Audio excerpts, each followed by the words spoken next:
Hello and welcome. It's Map Making Monday.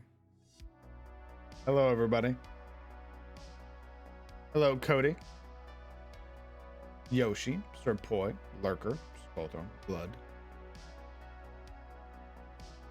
Adrenal, Hale, 01,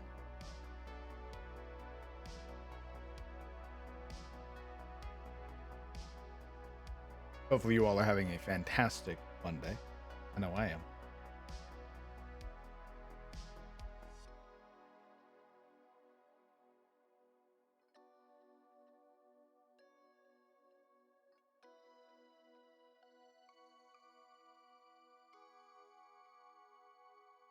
Skull, your map looks amazing, bro. It looks sick as hell. You should be very proud.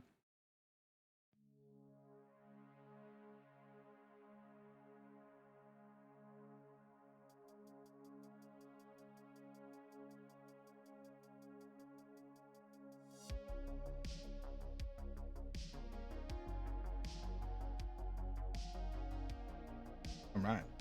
So today we're just going to be working on the world maps.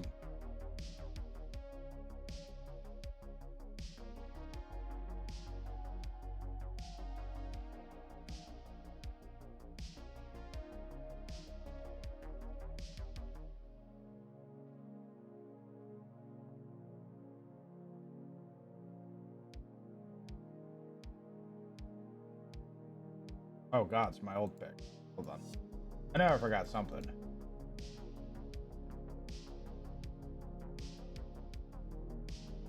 Put on my appropriate map making.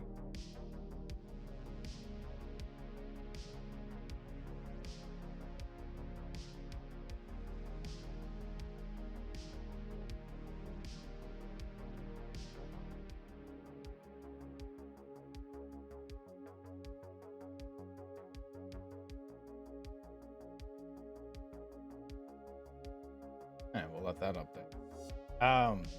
01. I mean, to be fair, the last time that I adjusted my world map was over 2 years ago now. 2 or 2.5. Close to 3, probably.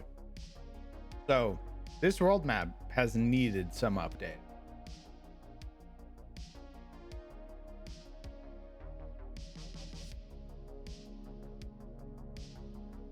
But I am incredibly happy with this version so far.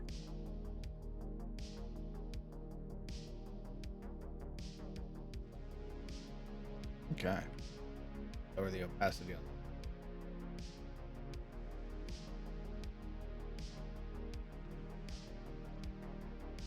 that. Okay. So you'll see what we have so far. We have the wilderness, our massive expanse of frozen tundra and Arctic. We have our massive fjords that are down here. Various mile-wide long rivers. Iris is not currently on the map. It is currently within the heavenly realm. It is in the realm of gods. So it's not going to be on the map, but it would be down here. This is where Iris would have been. But because Voradare lifted it into the heavens, we won't be seeing it anytime soon.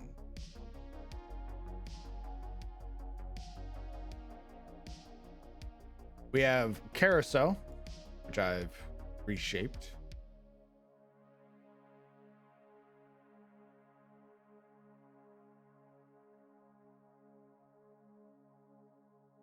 We have our Witchlight Coast. We have our desert down here, which we're also going to change. We have our Orcish Empire. This is mostly untamed land, but the orcs sort of originate from here. Large hosting island.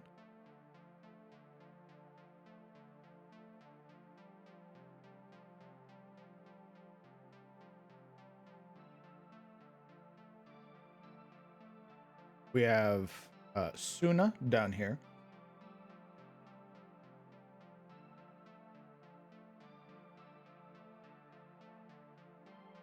And then I've been sort of chiseling away at the northern part of Tira so far. So what I've been doing is sort of going along, reshaping the coasts. I've remade Katarina. We can actually see what Katarina used to look like.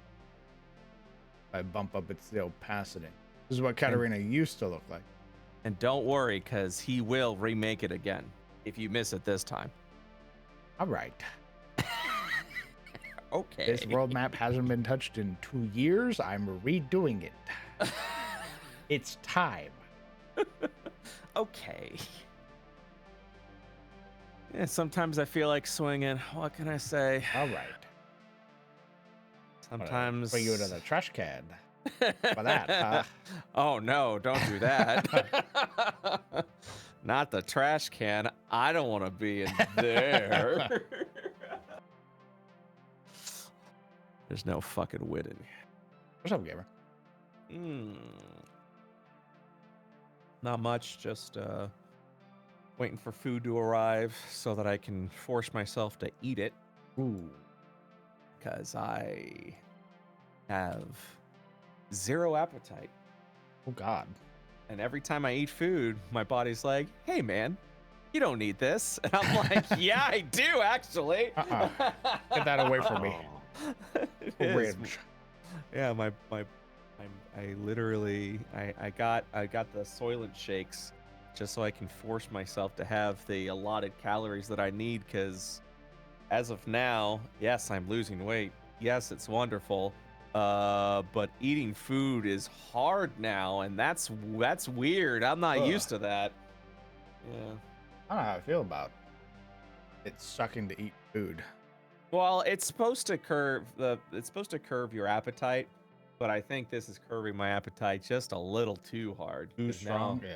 Yeah, because now I'm just like, so now I'm trying to do like drinkable foods. Like I had a nice green shake for breakfast today. I made a steak yesterday with some oil and garlic. You know, that, and I ate that. That was good. Try and get some calories there. There's a shake mix called Huel that I tried to drink, and it was fine. But if you leave it like remnants in the cup for like a day or so, it smells awful. Oh, God. I'm like, it starts creating new life.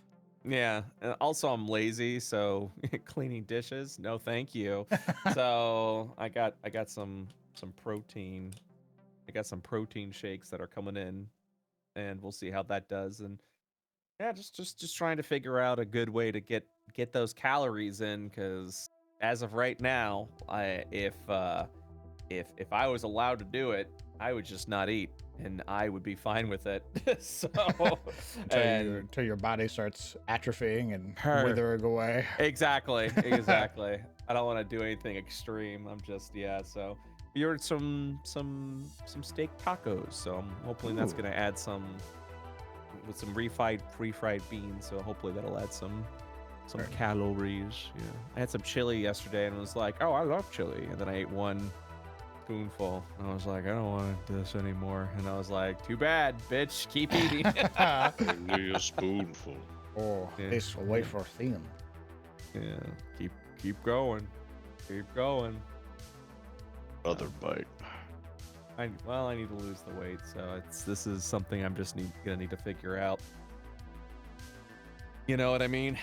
Maybe I'll eat some like rice and shit like that. I don't fucking know. Are you on like dietary supplements?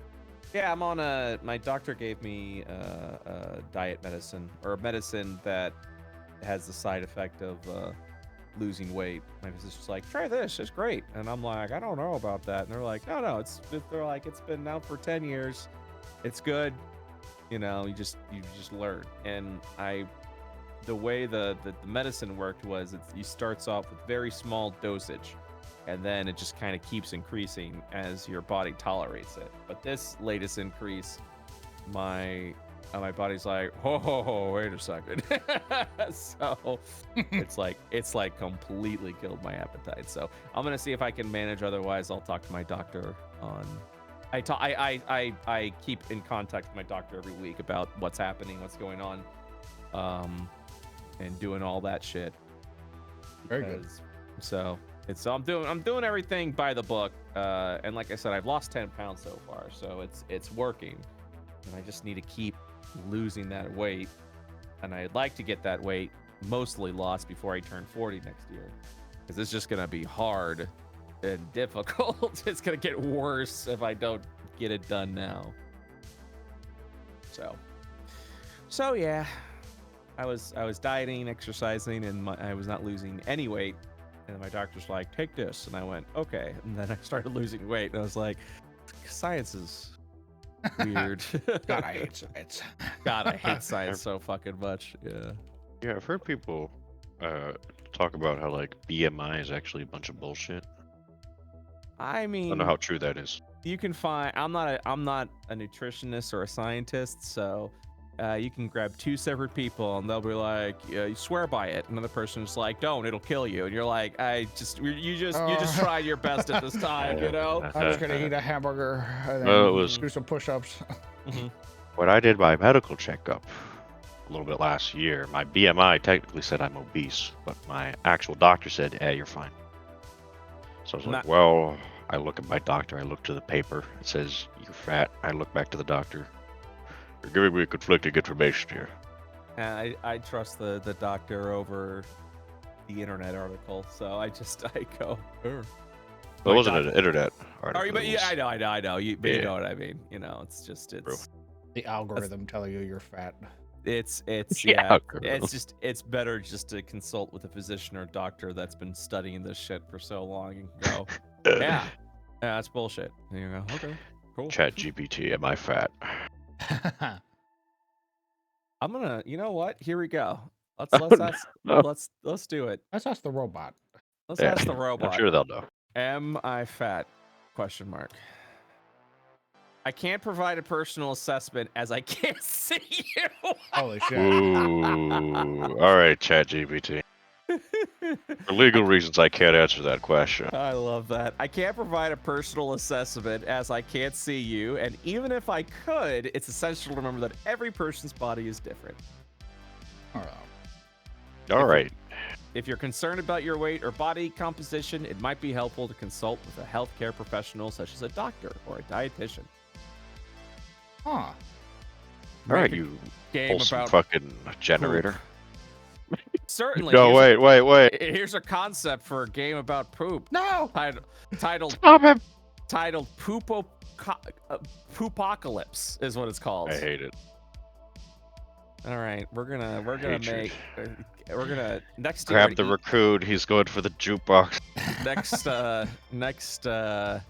Next year when E3 definitely comes back, this is the game we're gonna make. Oh. Coming in 2025. Yep. Game titled Poopocalypse. It's an adventure strategy game. You can get it'll be for mobile and I just want to do Of course, like it'll be for mobile. Jesus. I just want to do a little I want to do like a Steve Jobs sort of presentation. Just be like, it's called Poopocalypse. Gestures to the screen. A massive guy. turd. This guy's about to advertise in E3 his idle mobile poop game. This adventure and strategy game will be coming out for mobile and PC. The sewers have been infected with toxic waste, turning all the poop into living, walking, menacing creatures, aiming to take over the city. Players must use their skills to stop the poop monsters and save the city. We've got a couple of characters I think you guys are going to enjoy. Yeah, I don't want to fight these oozes. You play as a brave janitor with knowledge of the sewer system. No, I'm not. As you face off against various poop creatures with different abilities and power levels. The game consists of multiple levels, each representing different parts of the sewer and the city. Players must clear each level of poop monsters before proceeding to the next. Don't worry, you're not in it alone. You see, the janitor will have several different cleaning tools, such as mops, vacuum cleaners, and plungers that can all be upgraded. Special power-ups like air fresheners to stun the poop monsters, and disinfectants to decrease their power. We got some challenges for you. Avoid toxic sludges that can harm the player, and solve puzzles to unlock pathways and find hidden weapons. At the end of each section, you'll face a giant poop monster. Special power. God damn it. DM, I do 1d8 bludgeoning damage. This game features an array of systems, including an upgrade system, You'll be able to upgrade your weapons and equipment with the coins that you collect. By the way, did I forget to tell you there's coins in this game? Oh, for fuck's sake. Oh my god, the soul coin system, but in poop. You unlock special abilities to defeat powerful poop monsters. We are going to include an achievement system, complete specific tasks to earn achievements, and achievements unlock special content and bonuses. That's right, achievements that make a difference. And don't worry, you don't have to go it alone. We have a multiplayer mode. Join friends to fight against the poop monsters together. Leaderboards will show the top poopocalypse preventers. Apple. Ugh. Oh. Now, there's no, this game's in early development, so clearly we don't have any concept art or screenshots to show you today. But we're kind of thinking about a cartoonish, colorful graphics to make the theme lighthearted. The music's gonna be quirky and fun to accompany the gameplay. And Can't tell if you're saying that or chat's saying that. Finally, there's two more things I would like to talk about with Poopocalypse. Oh no. Okay. Poopocalypse is going to have a deep, enriching story. Clear the city of poop monsters, restore peace, and prevent future poopocalypses by fixing the toxic waste issue in the sewers. And this game's really important to me because it has an educational angle to it.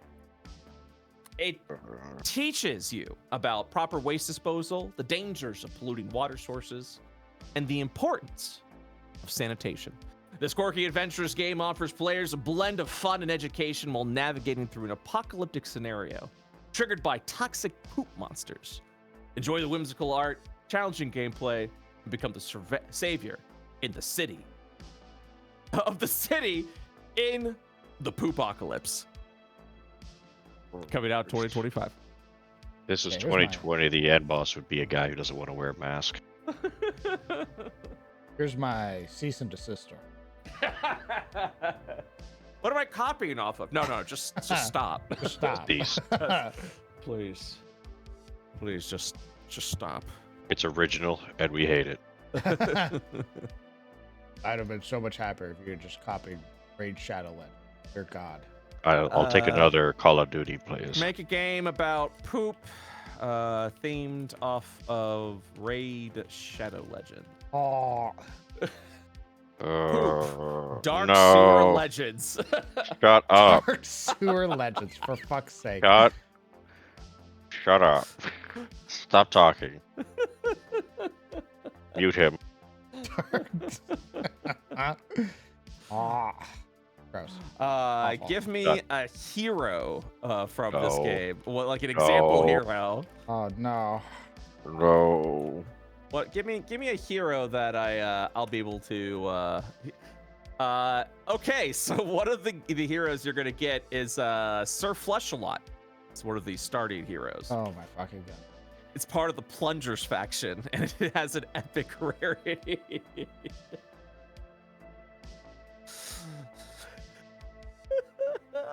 This has the same level as like Captain Underpants vibe.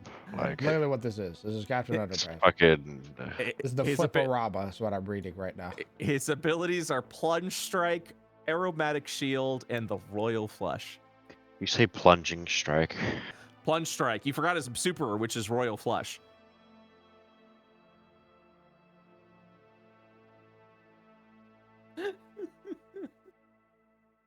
Will Sir Flesh-a-Lot reclaim his honor and rise as a true legend of the sewers?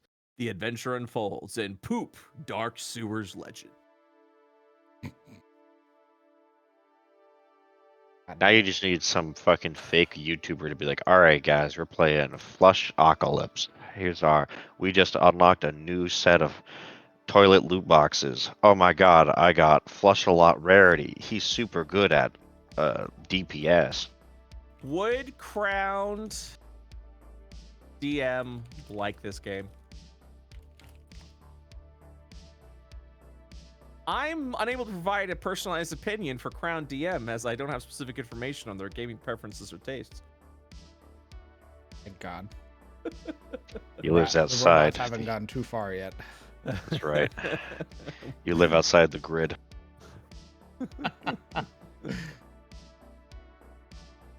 beyond their reach for now.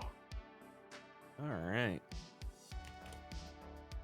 Let me write some shit up. We didn't know it yet. Everybody's tuned in to Halloween Deck. But my friends, we didn't know it yet. We were gonna die. We're gonna die. All right, let's see. Hallowed Nights.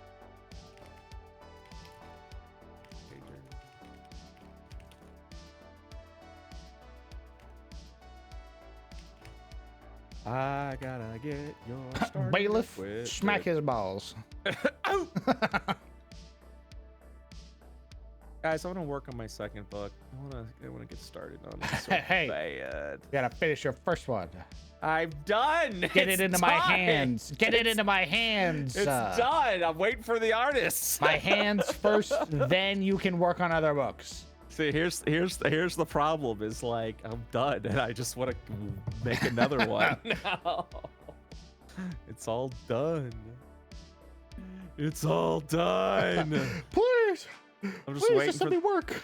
Yeah, like there's nothing I can do right now. I have to wait for the artists. Not bashing my artists. I love them. They make good shit. Very thankful. But also hurry up. I didn't say that. I'm saying it for him. I'm the Brett translator. Hurry up. No, I want to work on my second no. book, Fiendish Forge. I want to work on Phoenix Forge so bad. I just want, like I said, yeah. Right now is the experience of writing a full RPG book. Easier than I thought is the best way I could describe that. But also, when I think of stuff, I imagine worst case scenarios to prepare myself in case it all fucking falls apart. So it generally usually is easier than I thought. I'm very excited because now that I know the ins and outs of making an RPG book, the second one is gonna be a fucking breeze compared to the first one. Like, good God. It's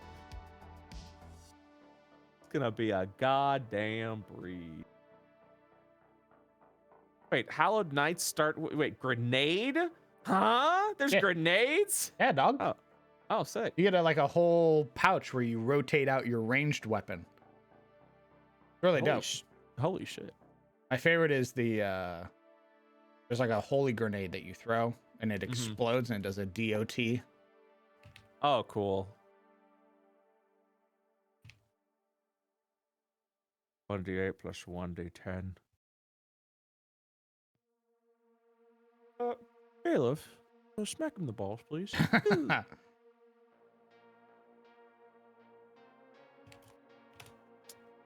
Let's see. We got.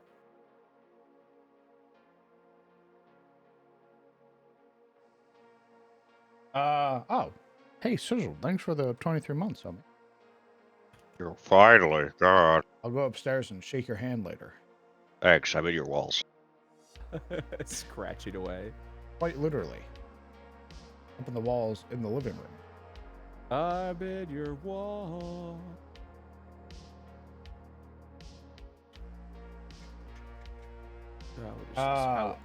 Wolfmaster, thank you very much for the 23 months. My God. Almost 2 years, so damn long. Indeed. Thanks for sticking around for so goddamn long, homie. You have your founder's badge, which means you have been here since the very beginning. I appreciate you for it. Thank you. But if you ever unsub, I swear to God, you're going to lose that badge in an instant. I will cry. I will. I will shit myself.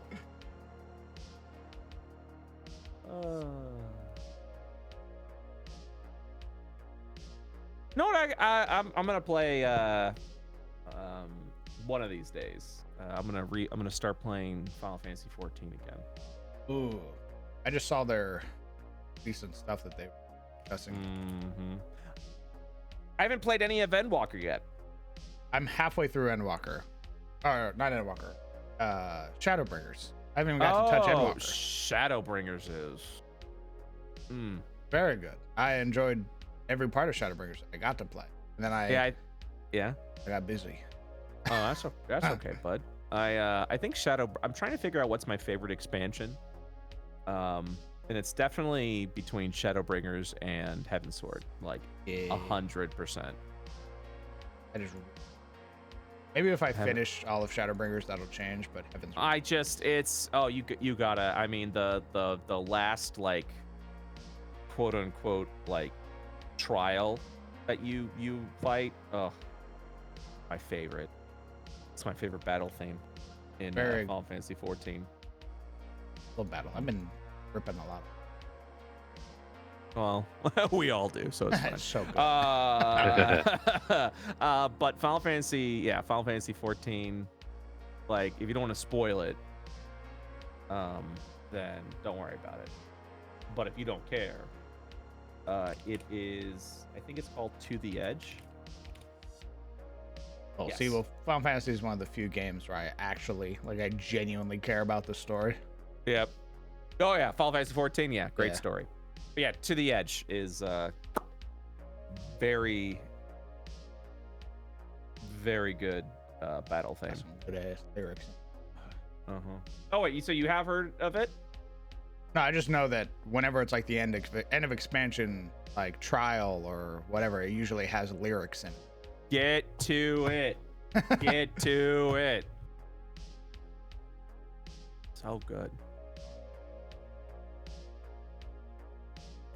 I just met a guy at Baldur's Gate. And I accused him of being a murderous dwarf dressed in red. And he got mad at me for calling him a dwarf because he was a Ooh. halfling. That's how they'll this get you. game.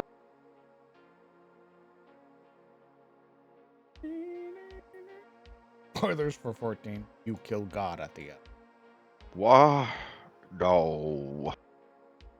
Now I know. Look at killing Titan. Read Viva. Yeah, I was gonna say that's the beginning of the game too. Something? Kind of just. No, you go. No, you go. Okay, I will. I was just gonna say, you pretty much kill gods throughout the game.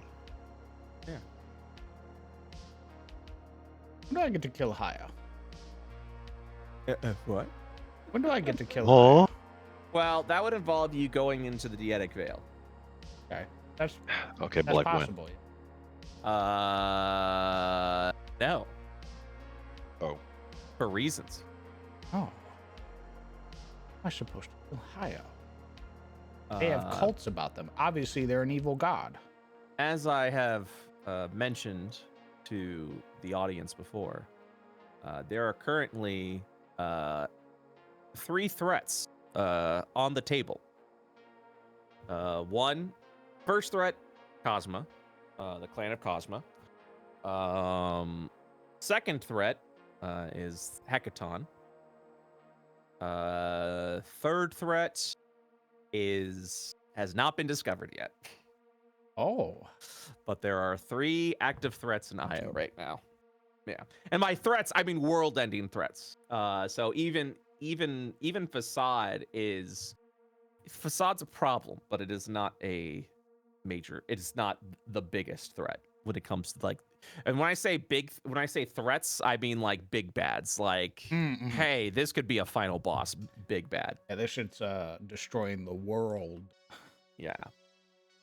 So there's 3. Only 2 are known about, and one of them is not. Right. And I will say that third one is connected with the Dietic Veil. So it's Maybe they'll kill the gods for me. yeah, it's a thing fucking with the gods. So that's not good. There's only one god. And it's the Reaper. It's the Reaper. Aya, only known for making anime and having cults. The other gods, never even fucking heard about them. You just scream as loud as you can so Momo can hear. I can't wait to kill Hyo. I want to kill Haya. Looks up. No response. I said I want to kill Haya. There's a moment silence in here. Dum, dum, dum, dum, dum, dum. Yeah, then she runs on her rug and falls and breaks her back. Yeah, Would you laugh? at first. It might be like an instinctual reaction to guffaw, to laugh. And then I would see her writhing in pain and be like, "Oh fuck." I'm yes. a piece of shit. Whoa. And then try to help her out. Arbitrum. Ooh. Need to find a new house to live in. Oh, did you guys check fan art? Fan art. Fan art. Yeah, that's right. You bastards.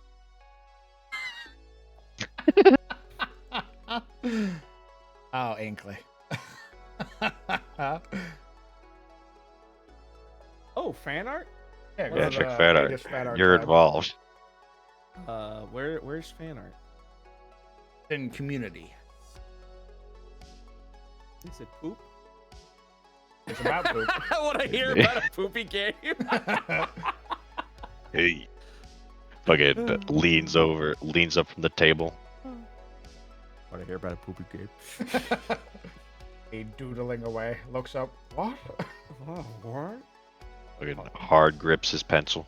So here's what I'm thinking for the Lords of the Fallen this Friday. Ooh. Here's what I'm thinking. I'd System-wise, we're keeping it 5e. I don't want to make it too complicated. I am stealing your idea for intelligence modifier granting spells known. I love that.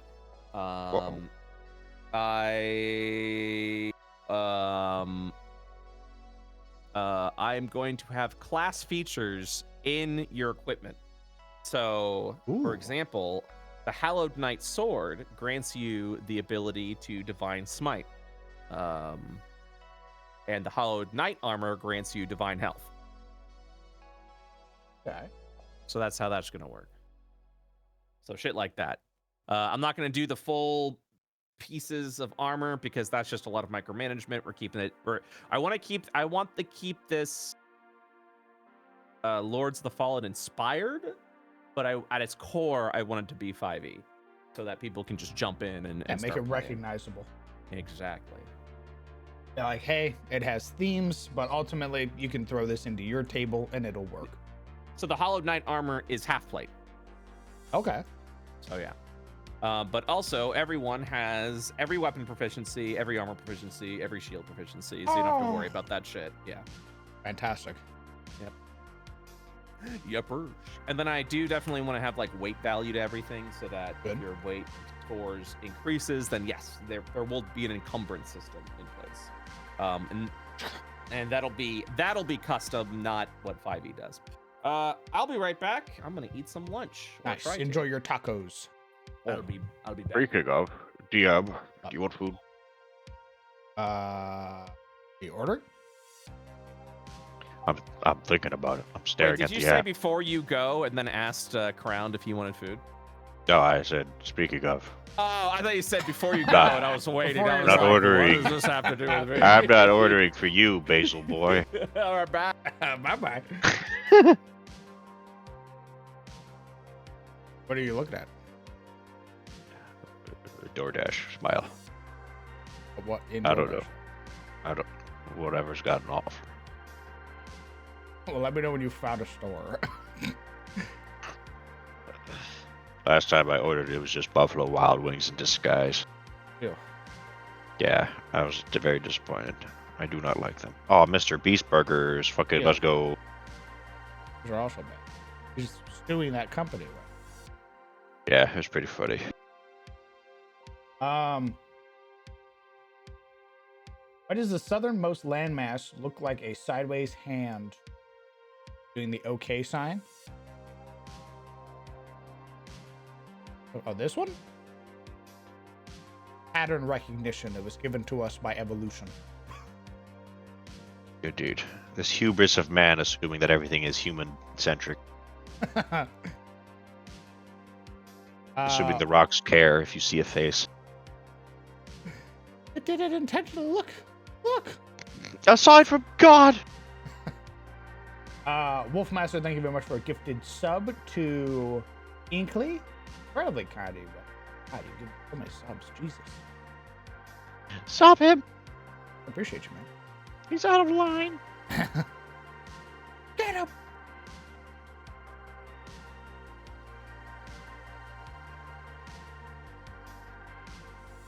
I await the Amogus landmass.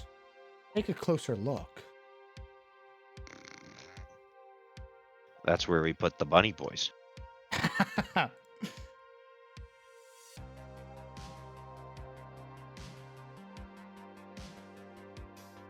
Among Us Islands.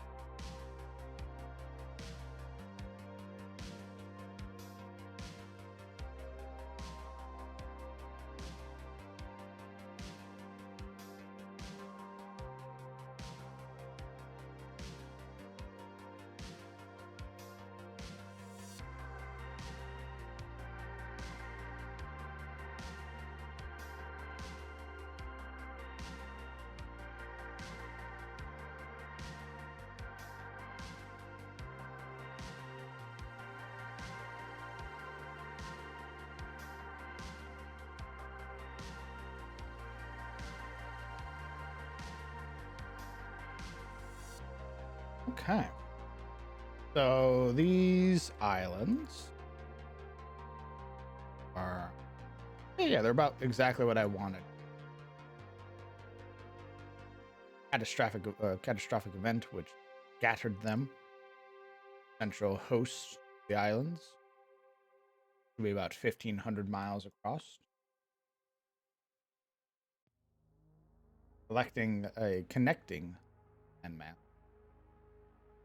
Heroes. Also sort of dangerous to navigate. Called the Islands of Glass.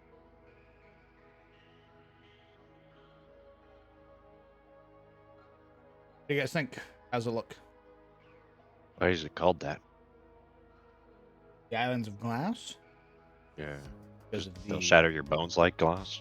no, the very destructive nature of which the island Oh. blast. Basically all the sand turns Ow. very intense. Sounds very uncomfortable. Right.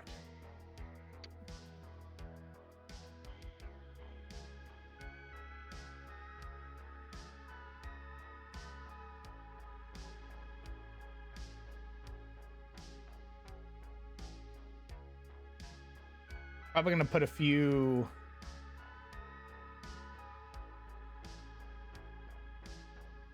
who broke the islands and why. Probably gonna put some more islands like around here, around here.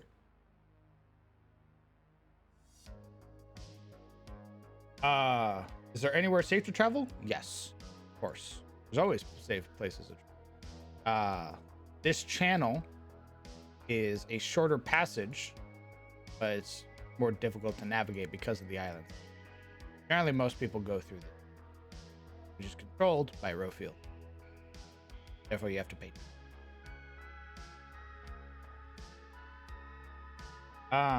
Who broke the island and why?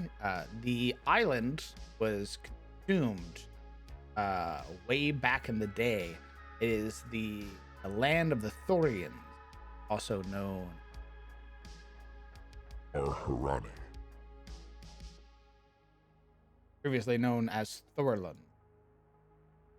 Thorlir.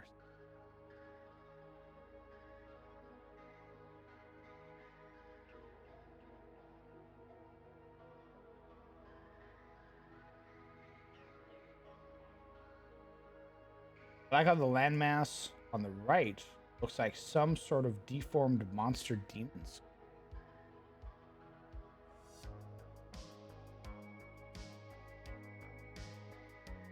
Which one in particular? This one?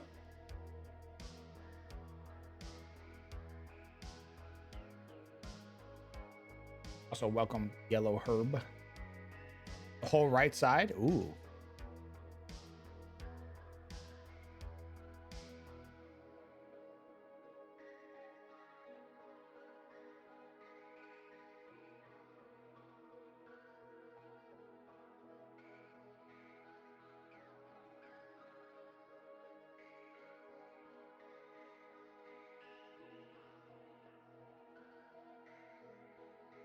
You want zombie burger?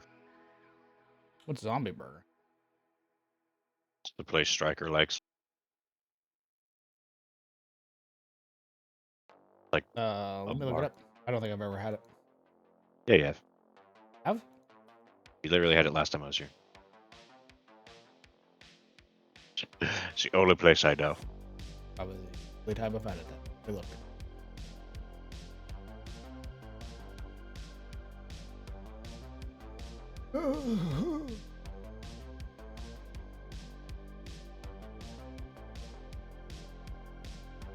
Or gold.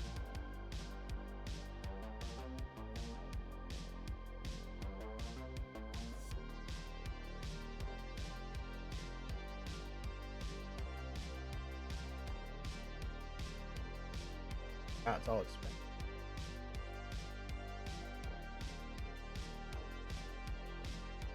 Everything's expensive. It's DoorDash.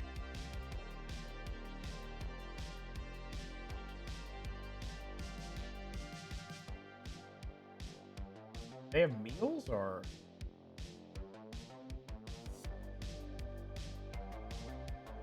I think so. I think you select a burger and then you can add stuff.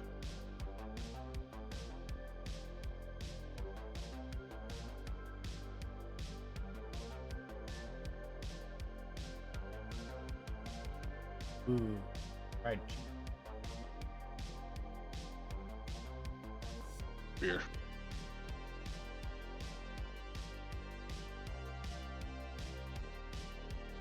Alternatively, I steal Momo's car and I go drive and get it. Ooh, It will be cheaper. Smile.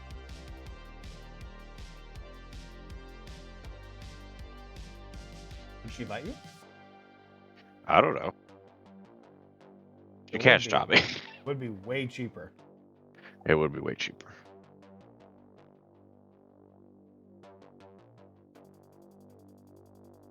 Five Guys like? Probably actually. These prices? I think it's a little higher quality than Five Guys, but yeah, it's sort of like it's burgers but one step above like fast food. Although I say that, and Wendy's is my favorite, but God, my God, is Wendy's expensive.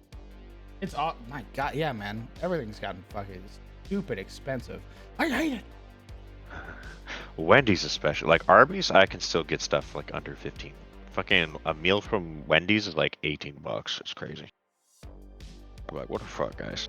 I mean, if she lets you drive, I'd Yeah. be down to get some like cheese curds and fried fries. Alright. That'll be, oh yeah, $14. Maybe. I mean, DoorDash does put like a commission fee on everything, so Oh. yeah, that's why everything looks so expensive there. They're downtown. How far are they? You're doing a complete rebuild of the land masses, or are you just adding on to the already existing? Both. So we go over here and we look at my first iterations of the land. You can see that a lot of them look completely different. So Katarina is completely different how it was before. So I would say it's a bit of both. I'm redoing the land masses and sort of making everything make sense scale wise. So here are my original islands of glass. They're just blobs. Right, all of these are just blobs. Gross. It's a blob, blob, blah, blah, blob. Now everything has more defining shape. Everything looks, I would say, much more real. And the scale makes much more sense. Like this landmass is 1.5k miles across,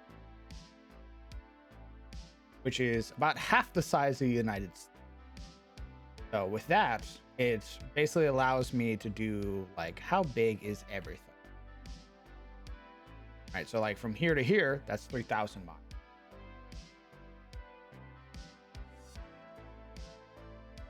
So this is probably about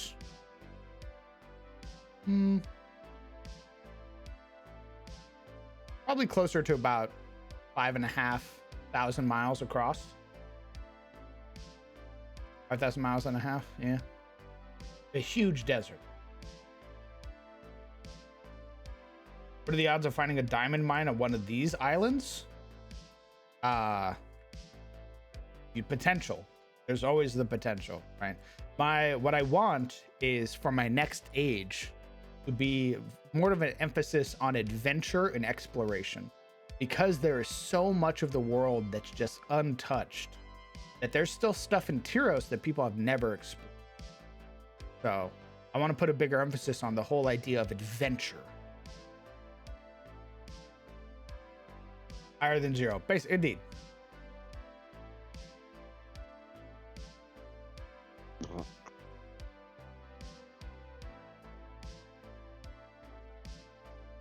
I think I'm done now. I got the flowers I wanted. Ooh, them too. I grabbed Skull's map. Show me. Ooh. Mine. Ooh, I really like that you use the grass for bushes. I think that's really good. I really like everything that you have. A very, like, the hills are very defined. This all looks sick, brother. Of the bushes, of the sort of gradient shading that you've done with your brushes. You've gotten very good with your brushes. Where before you had very sort of harsh lines, now you've learned how to sort of blend them together. Looks very nice. You have improved dramatically.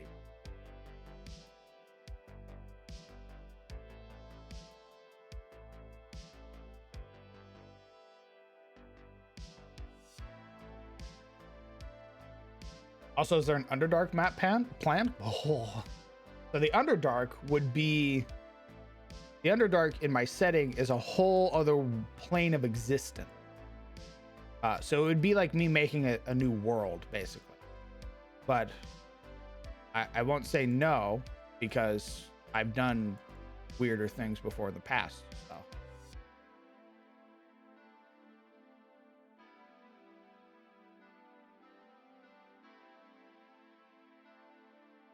It's the Nether. I mean, sorta.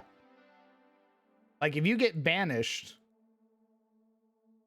and you're in the Underdark, you get banished while you're in the Underdark, you'll probably get sent back to the material plane because you're not from the Underdark, right? So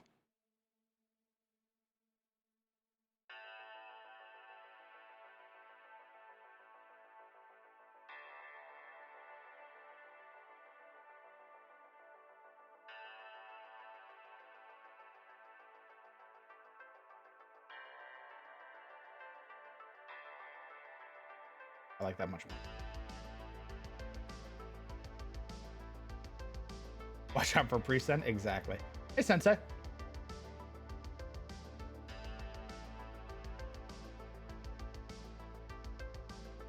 Why is the Underdark another plane of existence for you?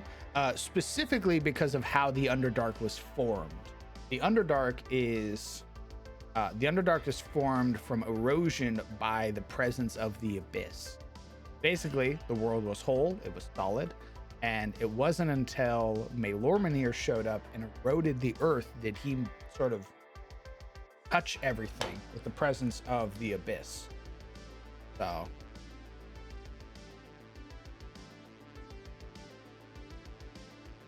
when he did that, it created this almost like membrane thin barrier that separates the world above from the world below. Do minerals grow down in the Underdark? Are there dwarves down there? Yes. Yes and yes to both of those. Going to the Underdark to get blaze rods? I mean, I think that'd be dope. You see a wither skeleton, you have to 1v1 it. So the Underdark used to be part of the material? Yes.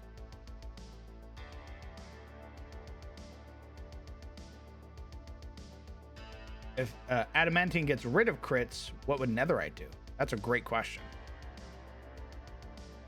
I have no idea, but you know, there's always room to or a chance to find out. Yeah, where's my Netherese magic, DM? Where's the No, stuff that will just netherite. kill you? Netherite. You heard me. I didn't stutter. Minecraft. Yeah, well, I'm ripping from a different IP. Where's the Netherese. no magic? I'd have to look up more about Netherese stuff. I know Netherese was responsible for a lot of bad shit that happened. Yeah, where's my no magic? The heretical shit. Great question. We'll probably find that out when I work on the rest of the world, idiot. No. I want to know now. Why do you want to know now? I don't know. What does that do for you? New talent? Makes me feel cool. Hey, maybe the talent's based off of the forbidden magic, which is why it's not based around spells, okay? Shut up.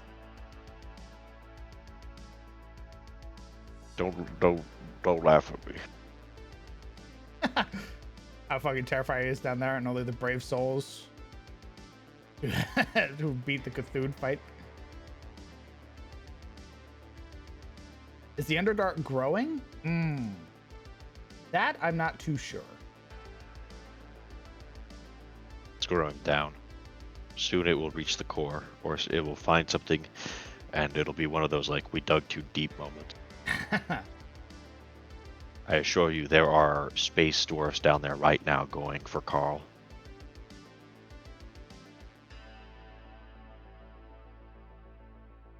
I'll be back and we'll go yell at Momo. Bust out our door raid style. FBI, open up!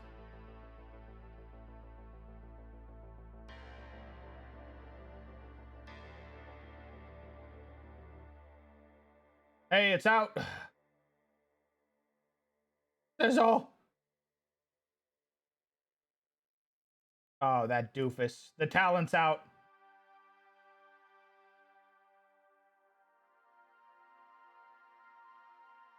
MCDM's new class is out, baby.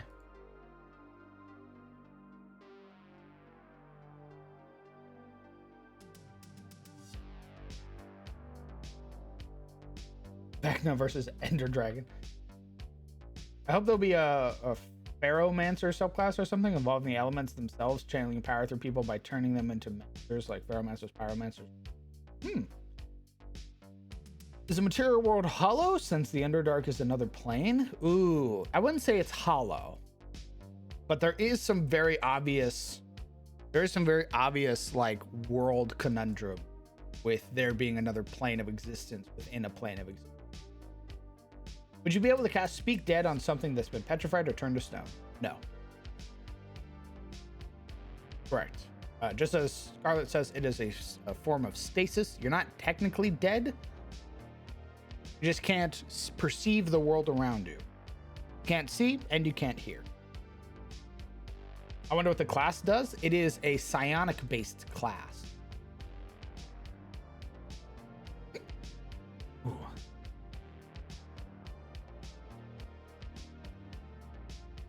It's sleep with extra steps. It is called the talent.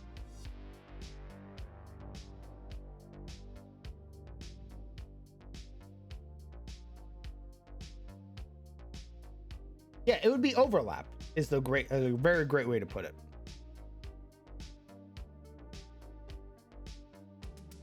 It's similar if you want some inspiration from Eberron. Ooh. Okay. You got I need to do.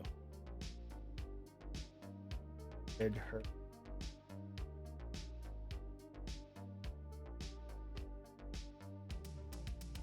Archon.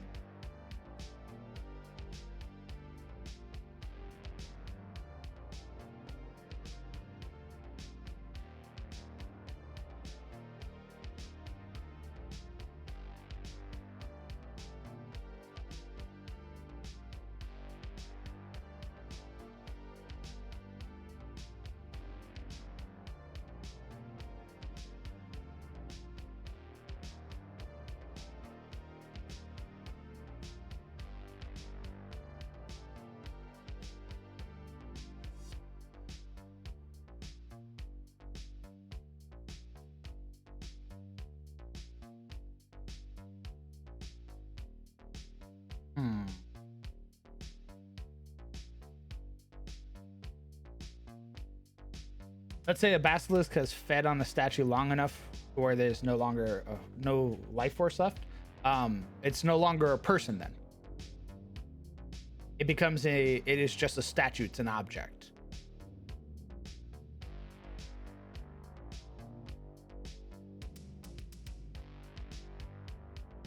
I would say it counts as a statue and not a person anymore.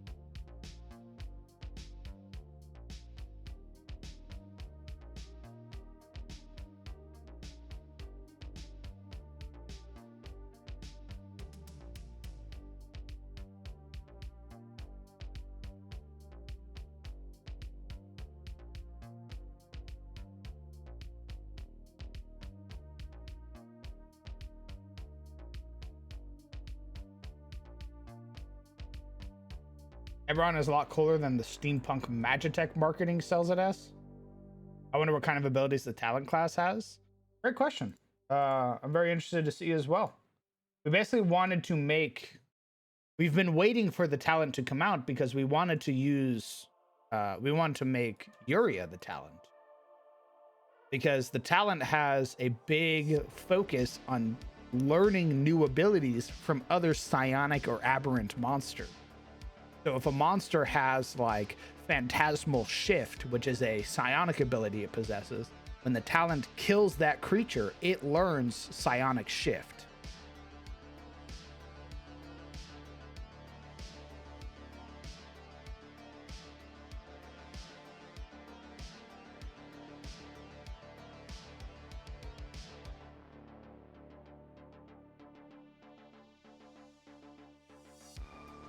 It's a mosquito.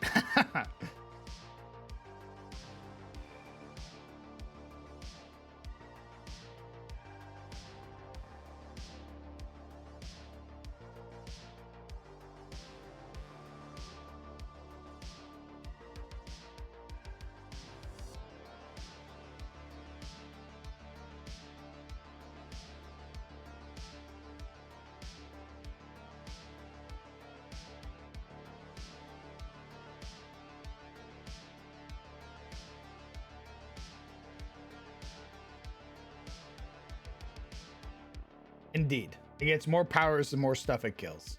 Indeed.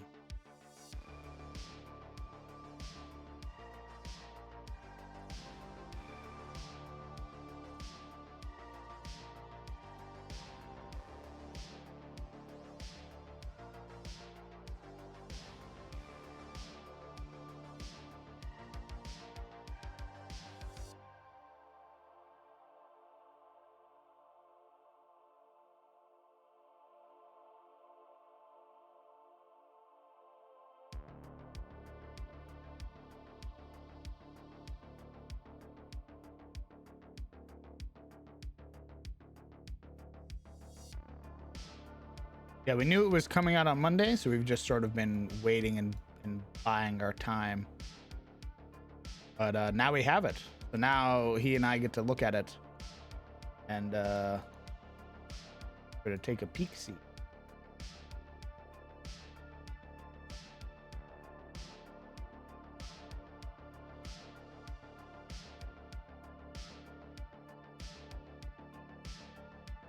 I had a moment of madness while working yesterday with the idea of the festive cheese cauldron. How about cauldron of the festive moon or cauldron of the festive dance to celebrate the dance?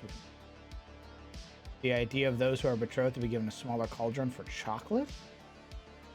Ah. Interesting.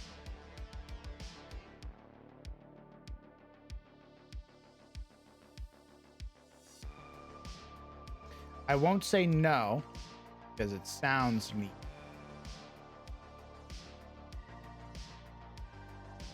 But I'll also say let me think about it because we're gonna be reworking everything, bro.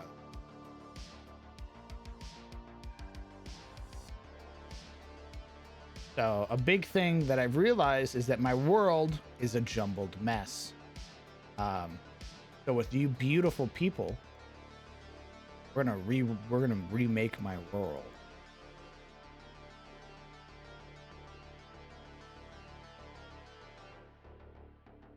All of you beautiful people, we're gonna remake it.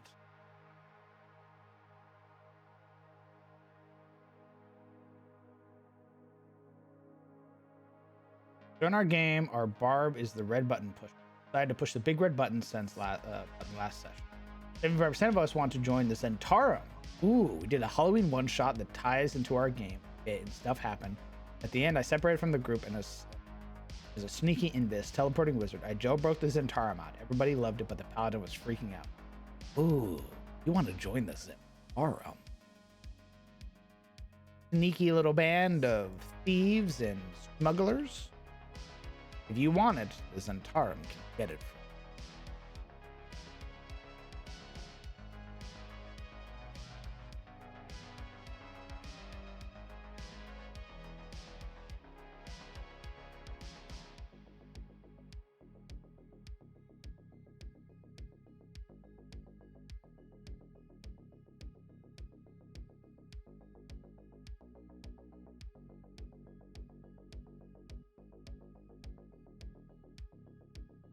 Will there be Oreads in it too? I'm not sure what you mean, Demon King.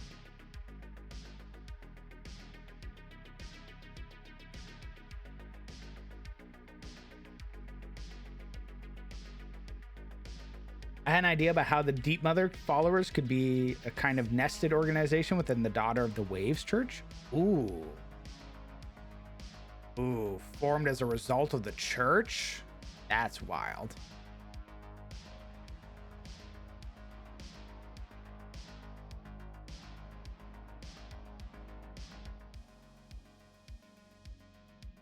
I'm a wizard that wants information that is banned and illegal, and my character is interested in the black network and its resources, things I can't get the normal. I mean, absolutely, right? Like, the Zentarum can absolutely get you what you want. Like, make no doubt about it, baby. If you want it, the Zentarum will get it for you for a price.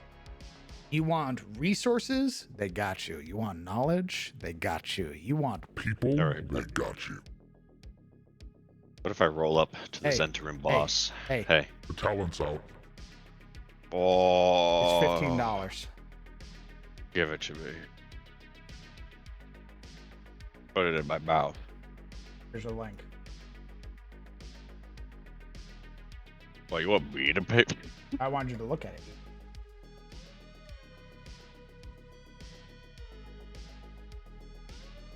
What if I roll up to the Zentarum boss and I'm like, I want your cock, son? They'll give it to you. Nice. Mutually beneficial arrangement. I like a dangerous man. ProStar, thank you very much for the 23. My God. Thank you so much for sticking around for so goddamn long. I appreciate Yo, it. just like superhero motherfucker who's just slapping the shit out of like a demon. Well, that's the various forms of the talent, baby. Who's the Very weird like? X-Men, by the way. It does like there's like a little like a lithid person down there. Like that's Yep. not a mind flare. That's just a little squid guy. The Ceramorph, probably. Oh my god. Horrifying. Yeah, it looks like there's 6 types. By the way, again, his whole idea was that this has a very like X-Men feel. Okay. Society.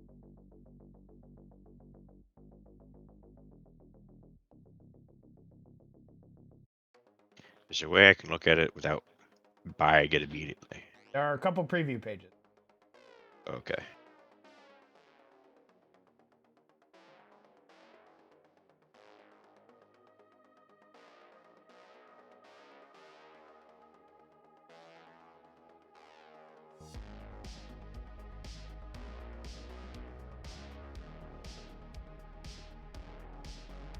Yeah, here's a 51 video about it.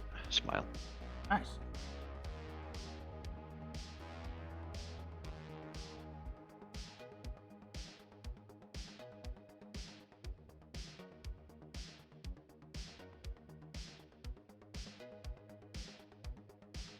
By the way, I think we're either gonna get Canes or Bebop. Oh, all right. You're getting It's delivered or 'cause- you driving? I'm probably gonna drive if Momo gives me the keys. If not, I don't know. Lamau. We do have cryptids in our setting, Wolf. Usually in the form of icons. the Deep Mother, all that stuff. I missed the notifications. How's it going? It's going great, Cater. We're working on the world still. Turns out to be a badass woman. I don't think there'd be any complaints. Oh, badass women in my setting? I don't think so.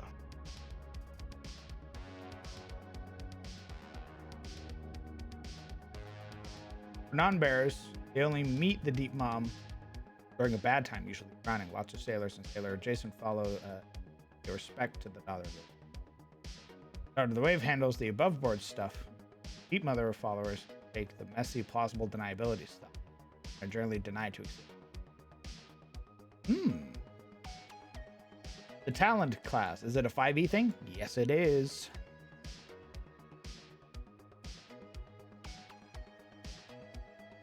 The magic mouth at a party's bathroom. Set up to say whenever people use the toilet, it would cry and sob and weep. Oh. Okay. Understood. How's the map going? It's going great, Anubis. What's going on, brother?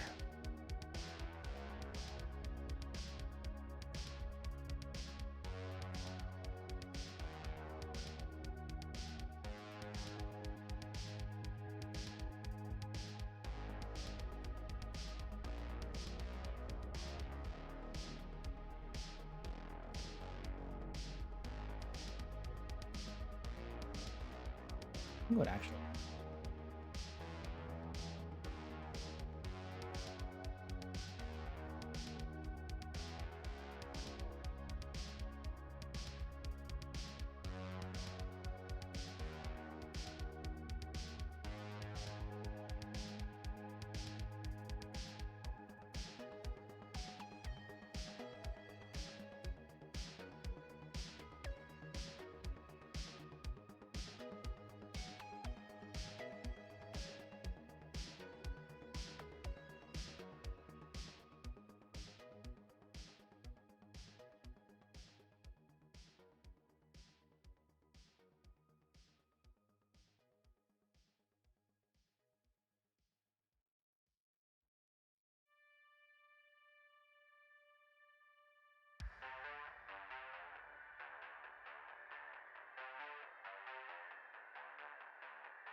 The time I broke out, Watersdeep Blackstaff showed up to arrest him and got it.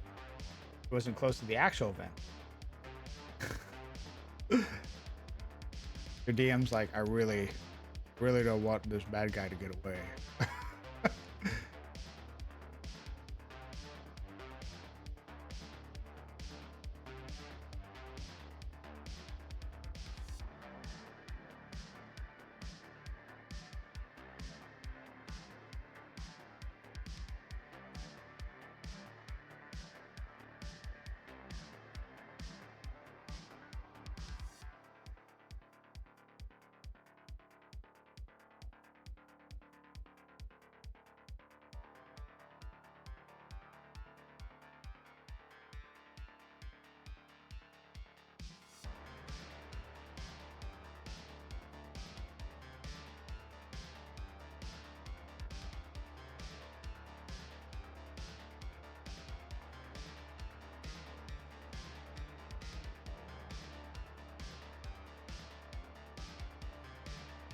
Okay, I have to double check my other map.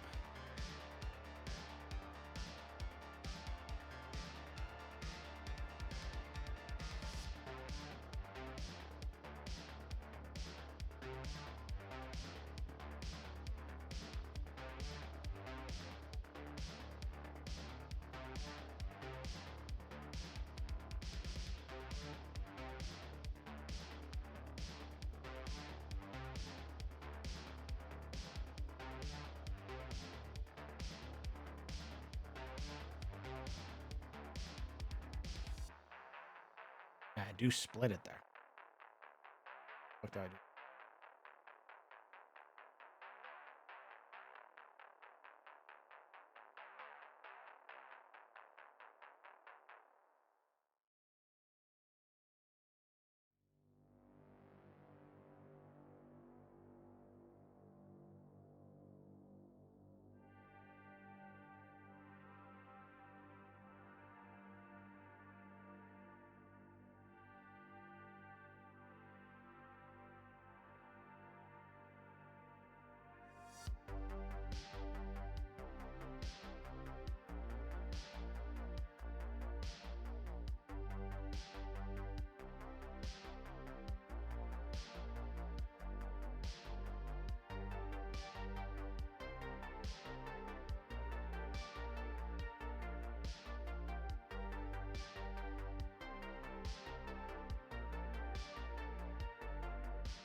Hey, want to hear a game about poop?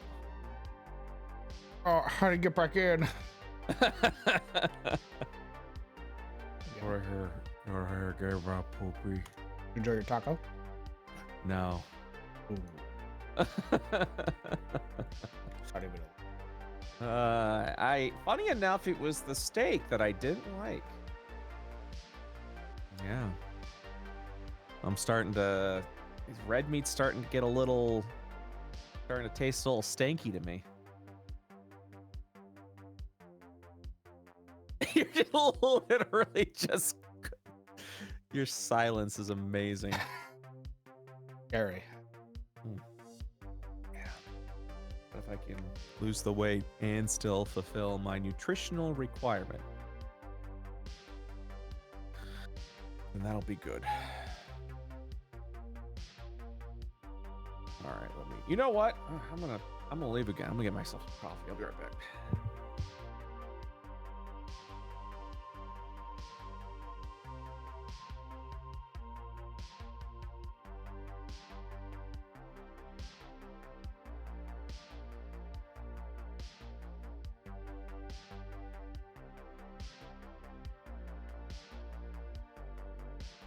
I've also thought about having some mugs programmed to listen to the customers. If they hear anything with the intention to harm me or the party, it will yell out, order a special drink, tip off my group.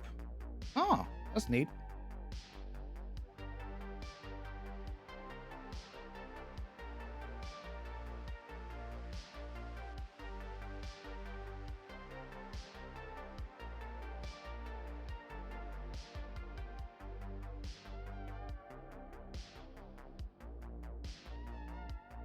It just yells chug.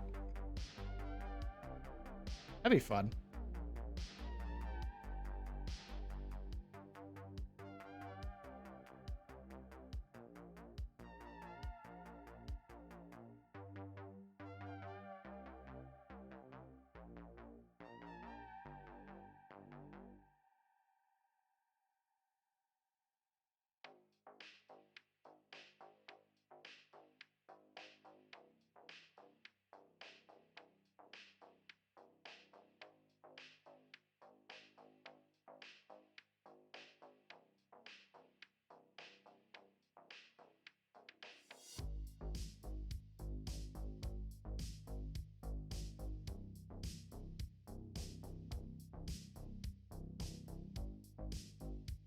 Dogs.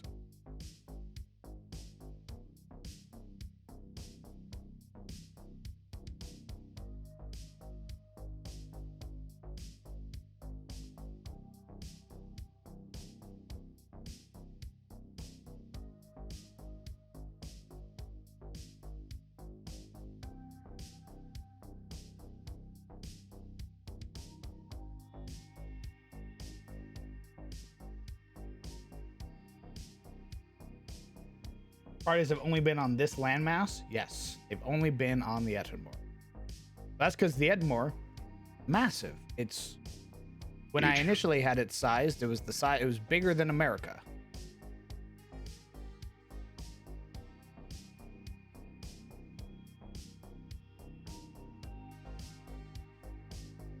You have an extra spell scroll of cloning or something similar? I don't want to go to work looking to clone myself.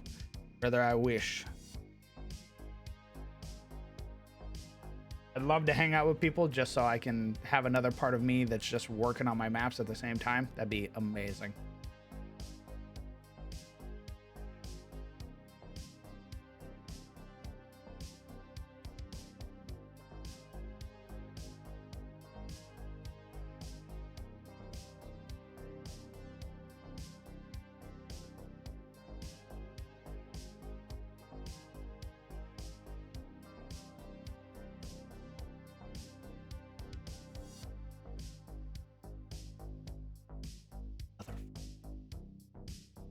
Christ. Fire up.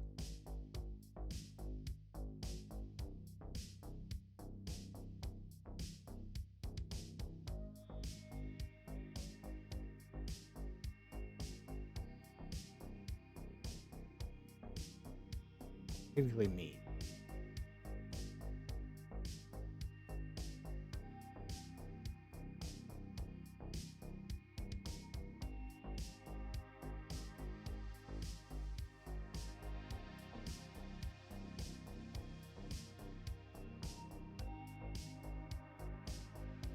Yeah, that works.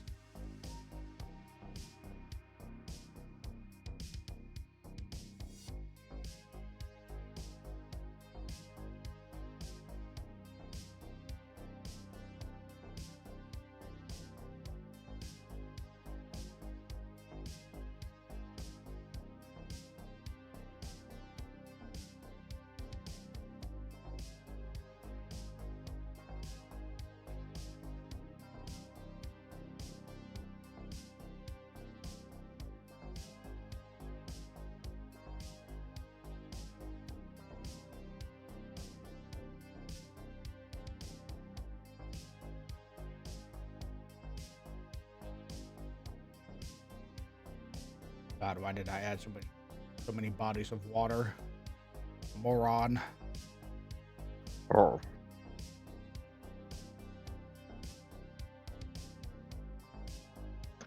I never left. What the fuck? Well, Bubble came in, alright? Wait, what? I was talking to people, you know, face to face. You motherfucker. God. You want to play D&D or not? Freaking Son of a bitch. millennials You want these to play days. D&D or not? I'm also listening to the talent like playtest thing.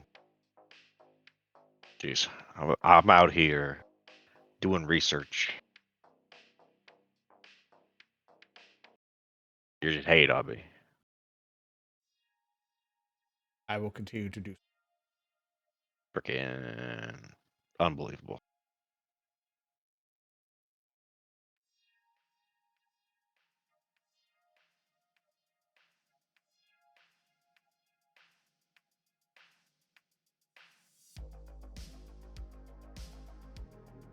Save check?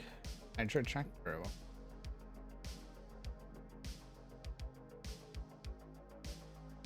And I hate that reactive images is not working.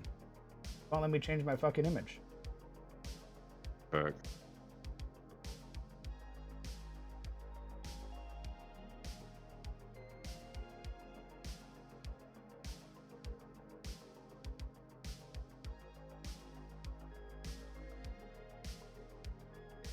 Not working at all.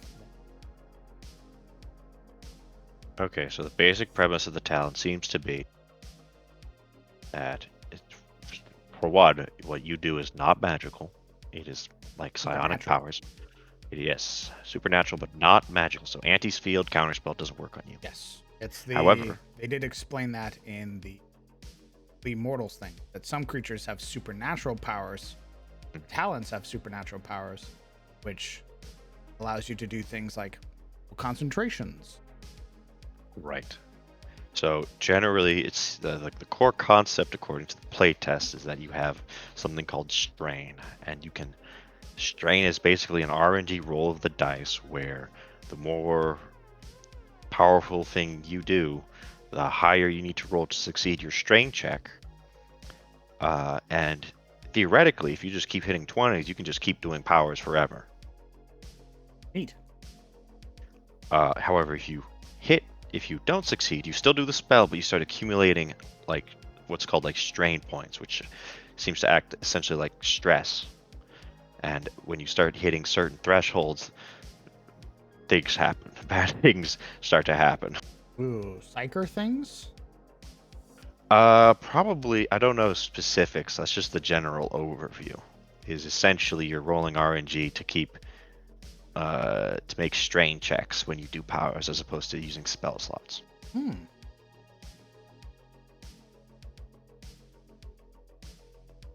It would take you 4 months of walking, Golthron. If you were to walk, it would take you 4 months of travel to get across from one side to the other side.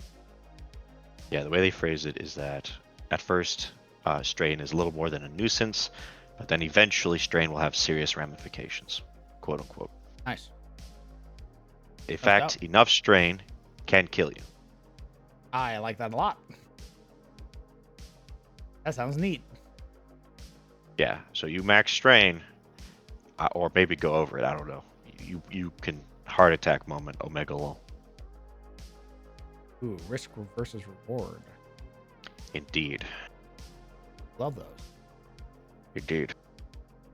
I'm You still old. manifest. You're bald? Old. I'm old. Oh. Did you say hold? I thought I you said said hold. bald. Oh yeah. Yeah, he said hold.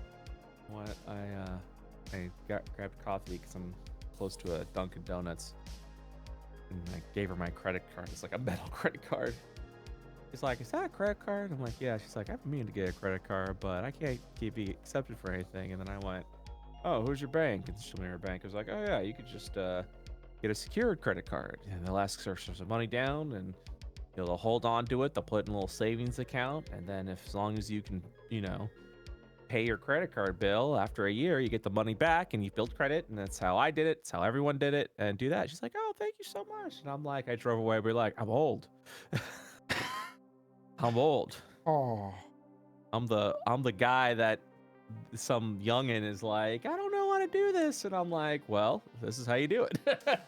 Allow me to help you, young whippersnapper. Allow me to assist you. Yeah, exactly. It's dope, though. Yeah. I'm old. Old. So powers have a range. Powers are what you do as a talent, and you have a range from 1 to 6. And that's basically how difficult they are. Okay. Oh, sorry to interrupt something. I apologize. Okay. We're just talking about the new class. Yeah, stay in your lane, recruit. Jeez. And 14? No. Mac- MCAM just dropped a new class called the Talent. We've been waiting for it. Oh, is that their Scion? Yeah. Yeah. I thought they were. Indeed. I thought they were hitting about. It looked like they were building into Scion. Been teasing it with all of their Arcadia issues and the recent Immortals book. I've been waiting because Illrigger was very good and Beastheart is. So now I've been watching some views on it. I'm watching a 50-minute sort of playtest review because that's the only thing that seems to be out so far because it literally released today. So I hope one day I'll be as big and respected as MCDM. I think you are, brother. You mean I will be? I think you are. I don't think so. I don't know about all that. You don't think so? I imagine you standing there staring at me like, huh? Squinting down at you. The fuck did you just say about my friend?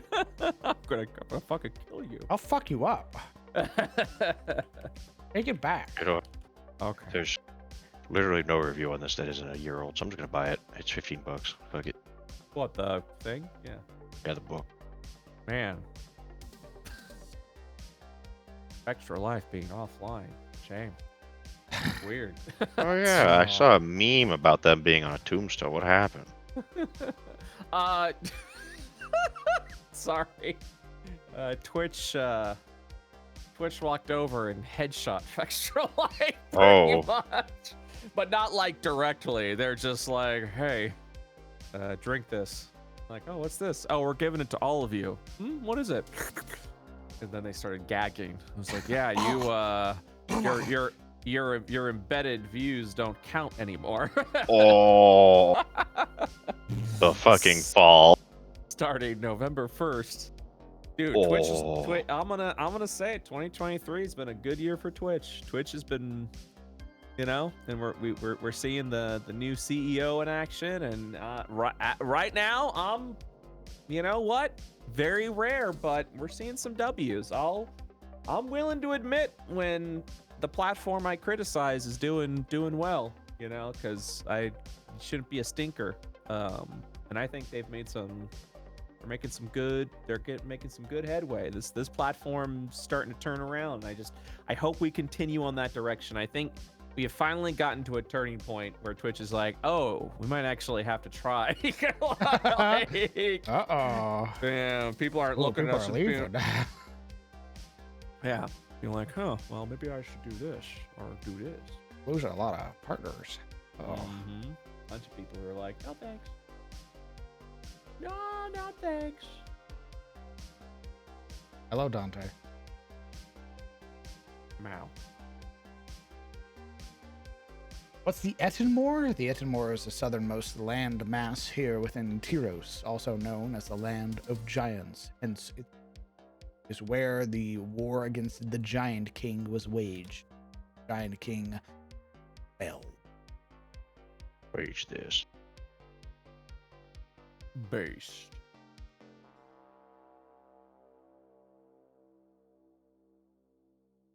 Hallowed night. Stances up, ready to swing. You don't think so?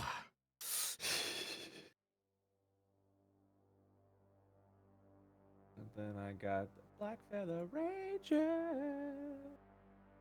I bought it. Orion Preacher. Bought it? I bought it. Jesus. What do you mean, $15. Jesus? You even wait. My God. What's up? What's wrong? Oh. You little psychopath. I know What? you're excited, but my God. What? I was It's going to buy it. That's too bad. Why can't you both buy it? That'd be a waste. It's a PDF. Oh. What? The guy who makes supplements. What'd you say? Slams fist on table. Hi, it's every third-party developer ever. What? You fucking buy it. What do you mean it's a waste? That's funny. Shit. Yeah, I just think anyone but one guy should buy it. Why would anyone else buy it? I don't understand. Holy shit. I'll Why start reading it. download it when I can go to Pirate Bay? What? Oh, yeah. I don't pirate stuff. Fucked. Also, I'm really bad at pirating stuff. I don't They pirate will stuff. catch me. Hey, give me that PDF. Yeah, you spent. That's different. That's just sharing, Smile. Yeah, that's true. That's just sharing. That's true.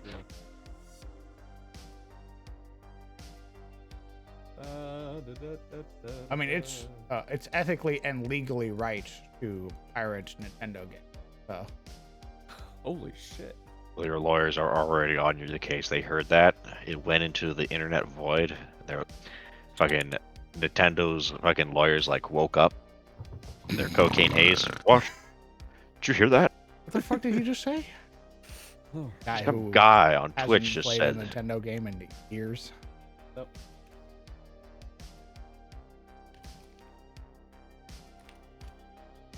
The fuck you say? People who buy Pokemon games. Why? It's just the same game. It's not even that. It's I've seen pictures. How does it look worse? Oof. Aren't they like a multi-quadrillion dollar company? Yeah, no, I mean, you make sense.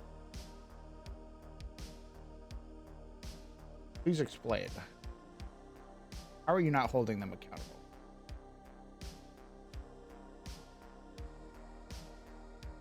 Type of Oh, game. you know.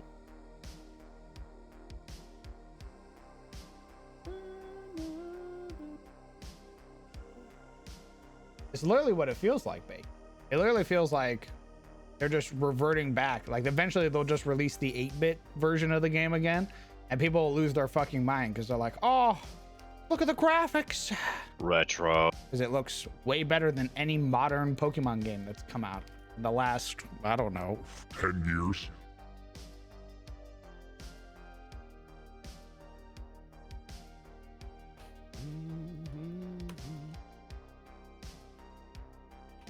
Ooh, I think I'm gonna give the Warwolf sword a crit range of 19 to 20.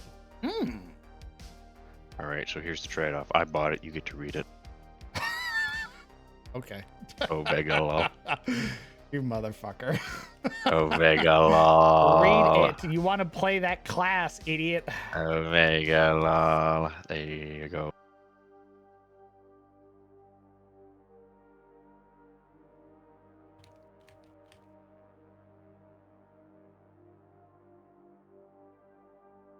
All right, what are we doing with the preacher?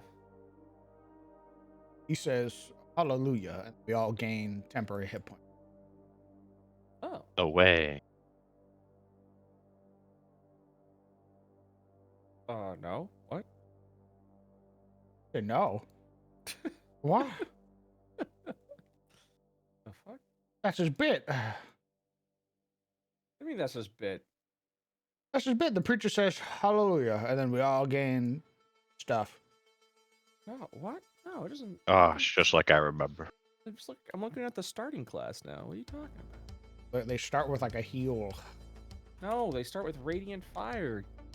Dipshit. I lied to you. Jesus Christ. Yeah, that's right. Relax, guy. I just like temporary hit points. I know you do. You're trying to fucking gaslight me. You haven't into played the getting game. What are you talking shit. about? I have played the game. You haven't played the game. Hand it over. Hand over the temporary hit point. That thing. Oh my God.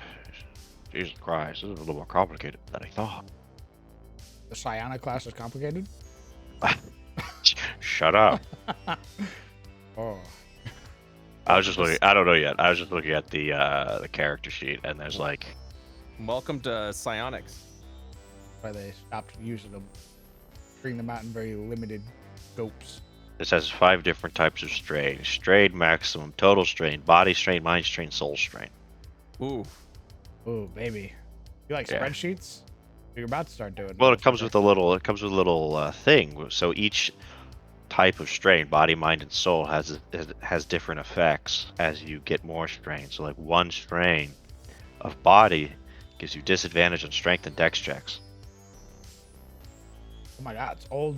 It's exhaustion. Yeah. Literally. Yeah. 2 strain, nothing. 3 strain, speed halved. 4 strain, nothing. 5 strain, disadvantage on strength and dexterity saving throws. 6 strain, nothing. 7 strain, your hit point max is halved. Oh. 9 strain, nothing. I'm assuming if you hit like or And you 8 die. strain, nothing. Yeah, if you hit 9, I'm gonna assume that you're die because there's nothing after that. The Mind Strain. If you get 1 Mind Strain, you can't take the dash, disengage, or dodge action. Wow. That's If sick. you get 3 Mind Strain, you lose proficiency in all skills. Oof. 5 Strain, Oh. -5 penalty to AC. Oh my god. 7 Strain in Mind, lose proficiency in all saving throws.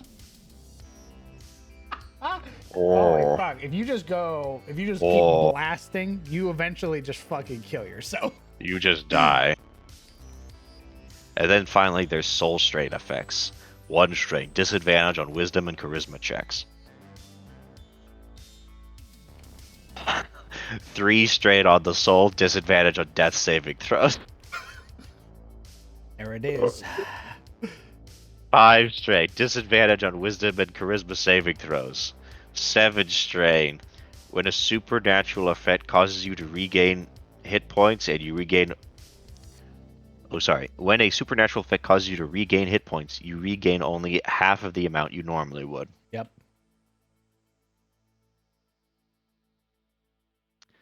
Brutal. It really is just brutal. Like, you get 1 straight, it's just auto. You just. It hurts. Holy shit. Okay, let's see. We have manifestation score. Every power of 2nd order or higher has a manifestation score equal to its order. A power's manifestation score increases by 1 for every other power you are concentrating on when you manifest it. Interesting. Whenever you manifest a power of 2nd order or higher, manifestation tests, you must make a manifestation test at the end of the power's manifestation time.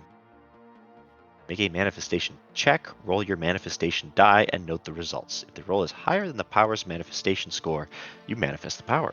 If the roll is equal to the power manifestation score, you manifest the power, then gain 1 strain. If the roll is lower than the power's manifestation score, you manifest the power, then gain strain equal to the power's order. Oh. Uh-oh. Oh, baby. You try to go for the 6 fucking power, immediately 6 strain. Holy shit. All right, so I assume it's like exhaustion. You lose strain whenever you rest. Oh god, I hope so. We're about to find out. I hope it's even better than that. I hope it's like after some amount of time or short or long rest, because holy shit. We'll see. Why are you worried? If the amount of strain you gain from manifesting a power would cause you to exceed your strain maximum, you can choose to either manifest the power, then immediately die, or to not manifest the power, gain no strain, and drop to 0 hit points. You immediately go to death store. Yeah, you either don't do the thing and go to death's door, or do the thing and explode. I love that. Very good. Everything about this sounded real fucking pog, brother. Jesus Christ. They're like, hey, what if we just took the brakes off of the spellcaster and just said, hey, you can do anything you want, but you also might explode. I love Thumbs that. up. Hey, man. Go nuts. We're I taking off the kind training of- wheels. I kind of feel like that's how sorcerers should be. Because they don't have a fucking clue what they're doing. Well, now you got it, baby. There it is. You're going I can't wait. to go even further beyond and then fucking explode. Yeah. Her nose ruptures with blood. Everybody in the mine goes, Oh my god. Just a geyser of blood sprays out of her face.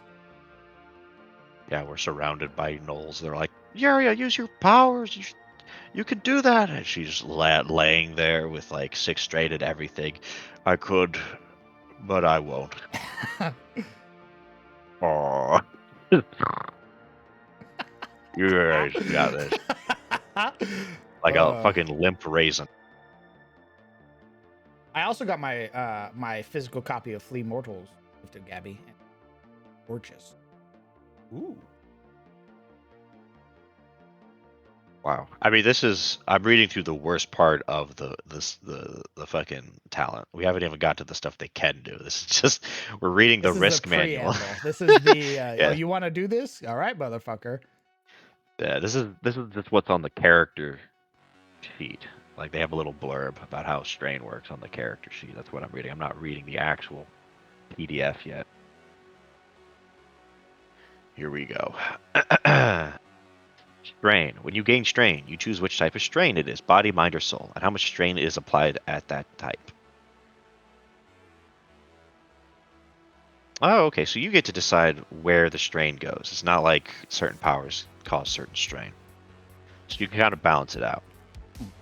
So like, if you gain 3 strain while manifesting a third order power, you can choose to gain all 3 strain in a body, mind, or soul strain. Or you can gain 2 strain in body and 1 in mind. Or you can gain 1 strain in each body, mind, and soul, and so forth. So you can kind of even it out. You get some say in where the pressure goes. Huh. Okay. Yeah. It's not as brutal as I thought. Ooh. You sad? I was sort of hoping like you manifest a physical like a supernatural effect, and it puts all that strain on your body. Then as to sort of like compensate, like it sort of gives me a black mage feel where you sort of have to like balance your mana almost. Indeed. You have to do fire to get your faster casting, but then you need to swap to cold to get mana regen. Yeah, I mean these strain ones are still pretty brutal. Well, actually, I guess not in the middle of combat. Right? Yeah, so they're not. It's not. It's like hacks.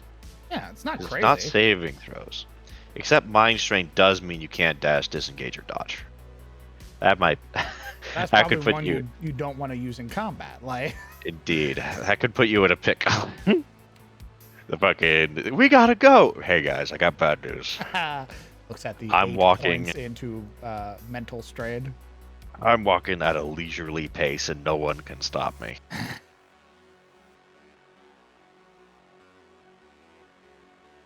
Yeah, you get 5 body strains, 5 soul strain, and then 7 mind strain, and you have disadvantage on strength, dex, wisdom, and charisma, and you lose all your proficiency in this. You're fucked. Mind does seem That's probably particularly the one brutal. you want to use last. Absolutely, because that's like a boss fight type shit. Yeah, because it not only does it eliminate your proficiencies, remove your ability to dash, disengage, and dodge, but at 5 you also get a -5 penalty to your AC.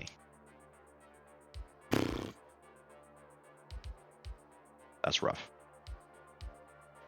Body gets really fucky at 7 because that halves your hit point maximum.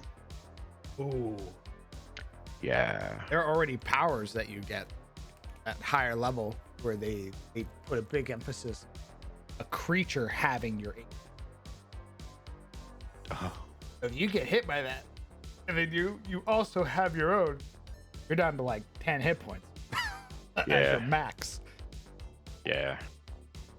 And then soul strain at 3, disadvantage on death saving throws. These seem like the big. Yeah, these seem like the big 3 oofers. These hurt. I say that, but also having a 1 in mind strain and a 3 in body means that your speed is halved, and you can't dash, dodge, or disengage. You need to be really careful by the sounds of it. Extremely. You do not want strain at all if you can help it. Yeah. You want to try and play it real safe. And if you need to go Nova, you can. But you're out of the fight after that. You're like, risky. all right, guys. Yeah, guys, we're done. Like, it's like the Berserker Barbarian, where you're like, all right, guys, I'm gonna go ham. But the moment I stop, exhaustion. I'll see you guys later. We need to be real careful. This our last fight of the day. All right, then I'm gonna. Not our last fight of the day. Uh-oh. Yeah, you got to decide like what really like. You also got to decide like the type of battle, because if it's like, hey, you got to be somewhere, then you don't want to strain your body because you're gonna half your speed.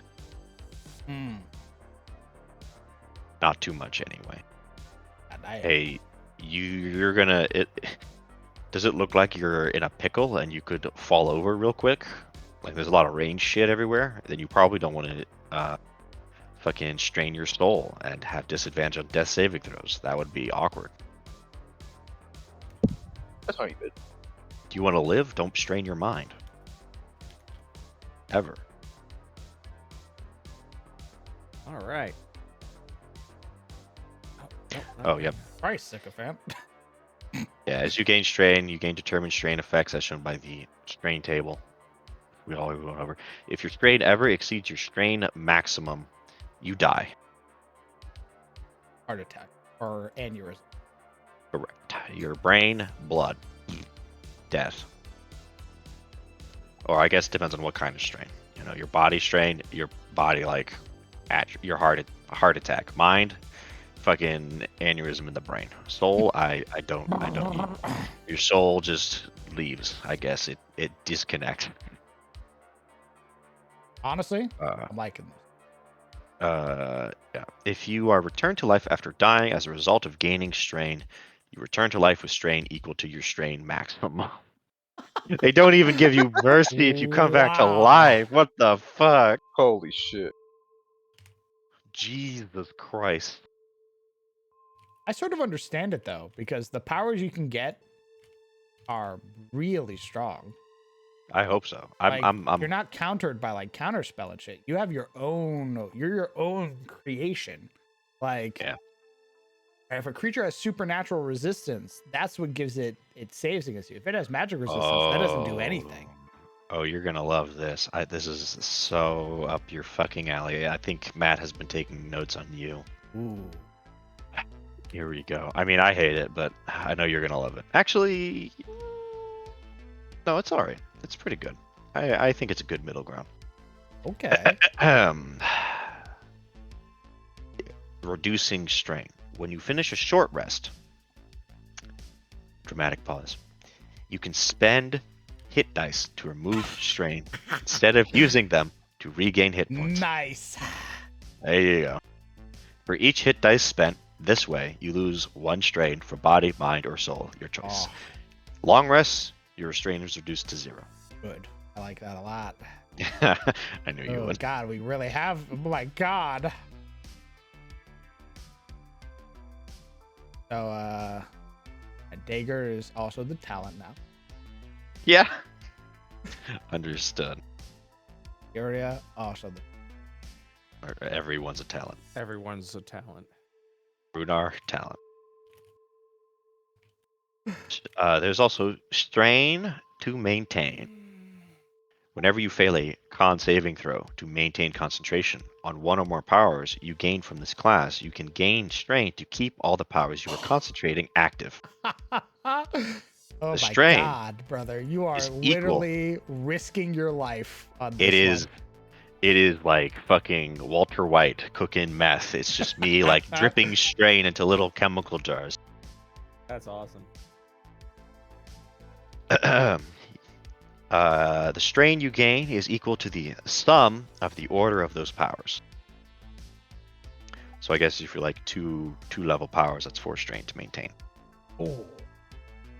You could fucking. Oh my God! You could. Yeah. You could mill you don't- yourself. Like. Correct. You could mill yourself. Although you do have the option to either it says you gain strain to keep all the powers you were concentrating on active. I'm assuming that means there's also the option to just drop the concentration. Yes. Like you get hit because it's the same way as concentration, if I read it right, in the Flee Mortals book, is that if you get hit and you're maintaining concentration on multiple things, you still have to roll a save to maintain. Fail, you drop concentration on all powers that you are concentrating on. Yeah.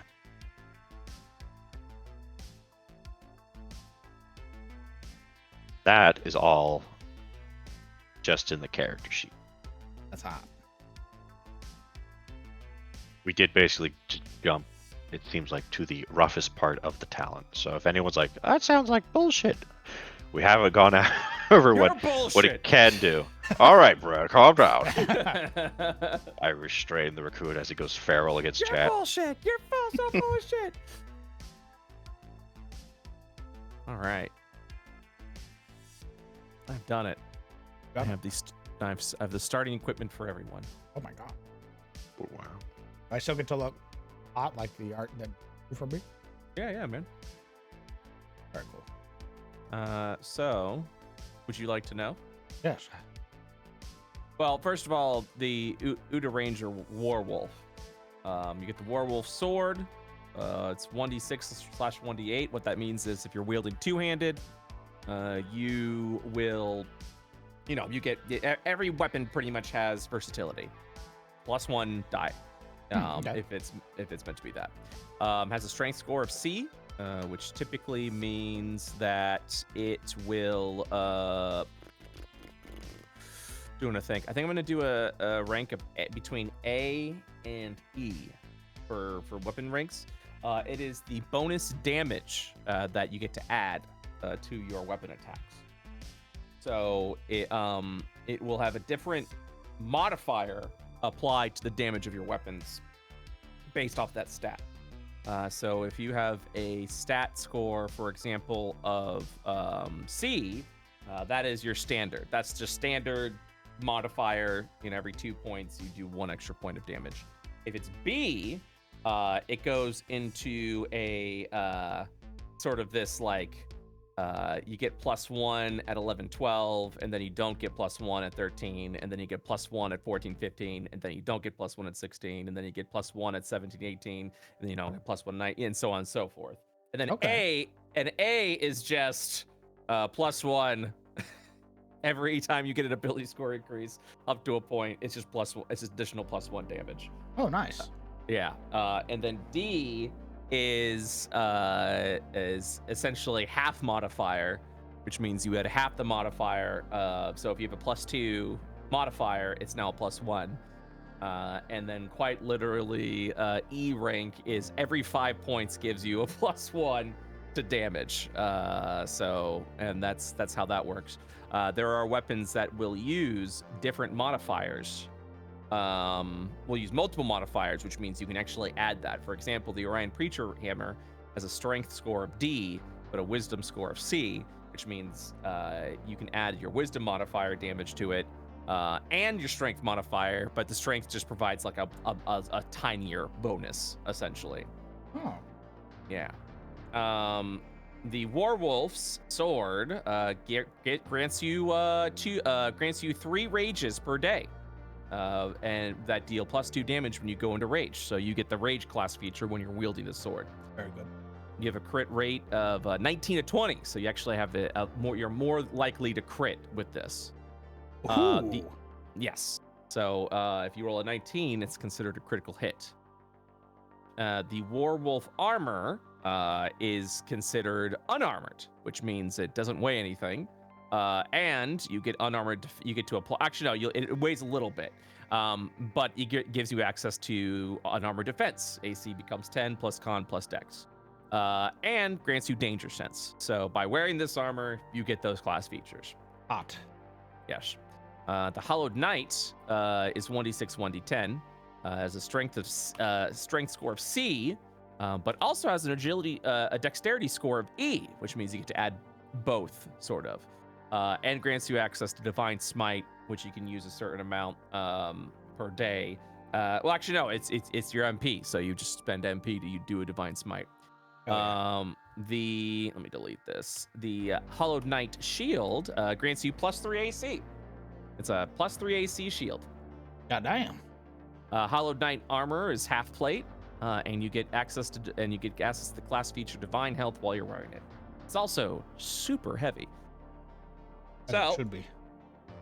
the Black Feather Ranger, it starts off with the Ranger Axe, which is, let me check something real quick. 1d6, 1d8. It has a strength rating of D and a dex rating of D. However, it grants you the class feature Dueling, which means if you are just wielding the axe in one hand, it grants you, and in one hand you have no other weapons, you gain a +2 bonus to your damage rolls.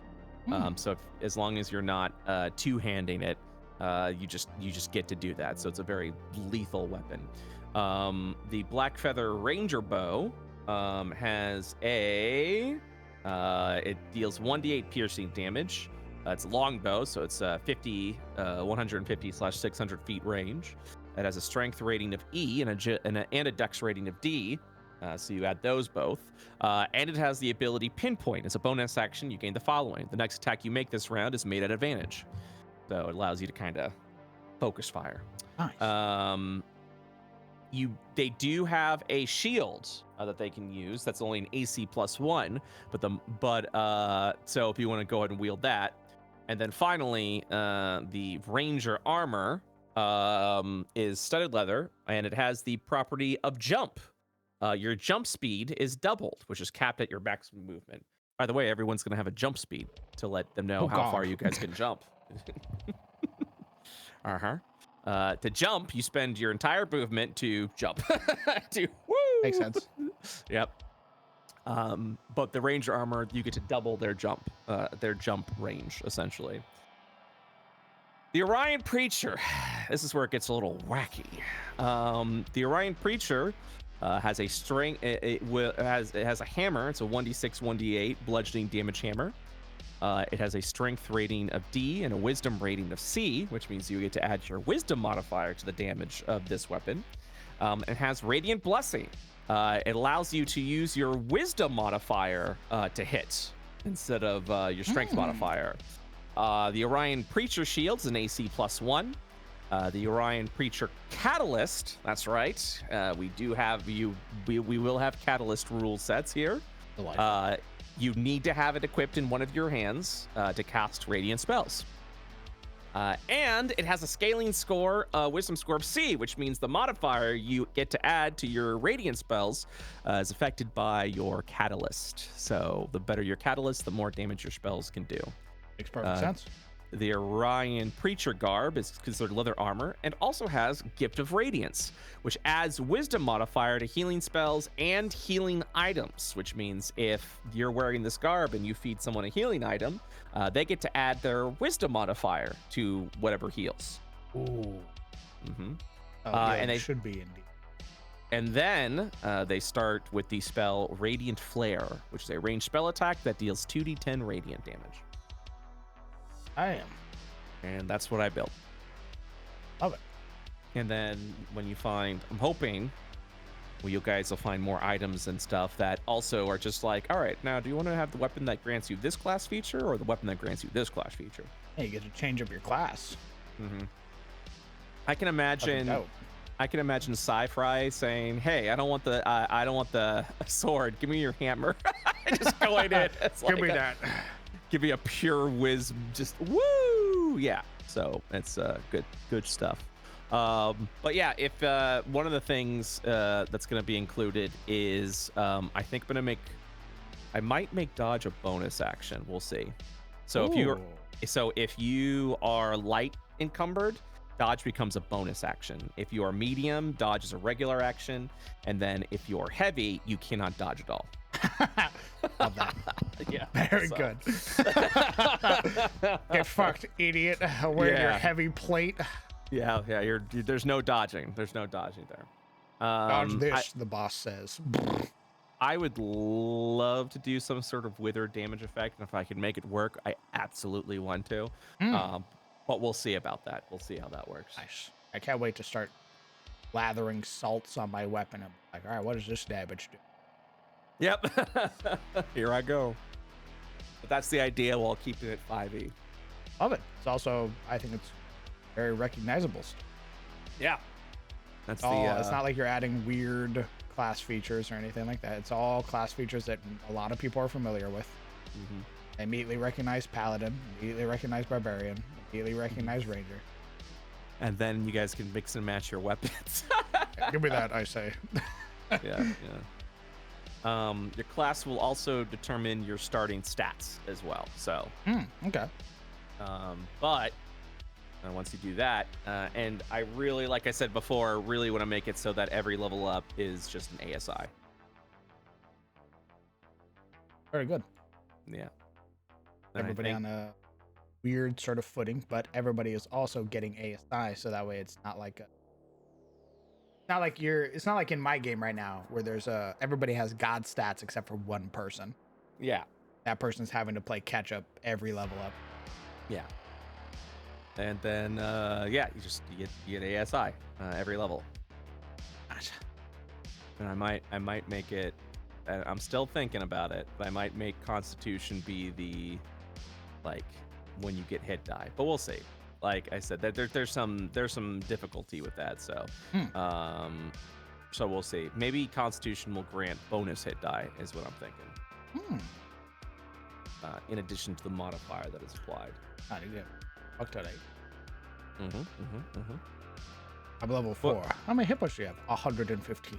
I have 172. Well, it wouldn't be like 1-to-1, so it wouldn't be like one con gets you one hit die, and it wouldn't even be modifier. It would be like like every 5 points or something would give you like a bonus hit die.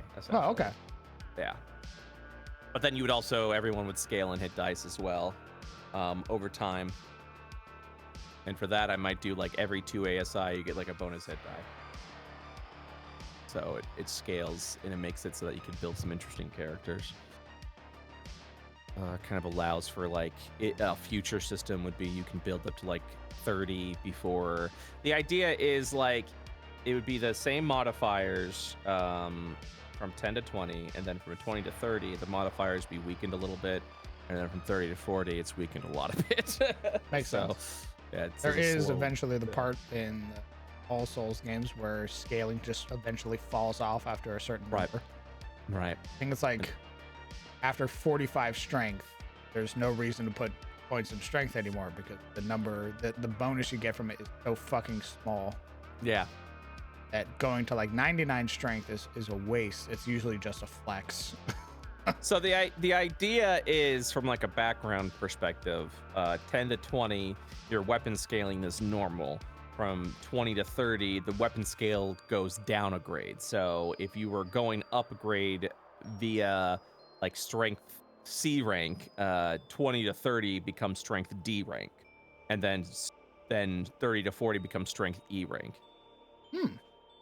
So it also means higher ranking in strength weapons means you can put more ASI, and they're going to be more towards that stat, and they're going to be way more effective. So essentially, the soft cap raises depending on what the weapon ranking in that ability score is. Is what I'm thinking. But that's just me. That's just me doing shit. That's just me doing shit. You know what I'm saying? That's a good working point. I feel like. Absolutely. Got a lot of work to do there. I did. You know, I did. Yes, sir. I got the basic layout of the first map done for session 1, and now I just need to make it look good. It's tricky. Oh, it was so hard, especially considering the fact that you've got like, considering you've got like the umbral. That's always tricky. Absolutely. Designed for like an umbral, the umbral level. Who's our? Are we gonna have a lamp bearer in our party? I remain quiet. Ooh, understood. Reticle magic. That lamp both. I will Necessary. tell you right now that the game will start without a lamp bearer. Ooh, understood. Yes. That's all I will say about that. I gotta piss. I gotta piss.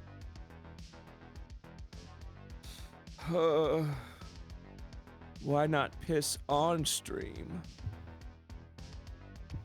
I think that might be TOS. I think it is TOS. Wait, when did the hold on? I'm back. Doctor Welcome back. disrespect bathroom incident. Oh, Uh, hell of Doc- a thing to come back to. Doctor disrespect banned from Twitch. Oh, that's why he got banned. Was it because of racism? No, I think it was. Well, no, he was suspended for that. I don't think they would have banned him. Oh, I see.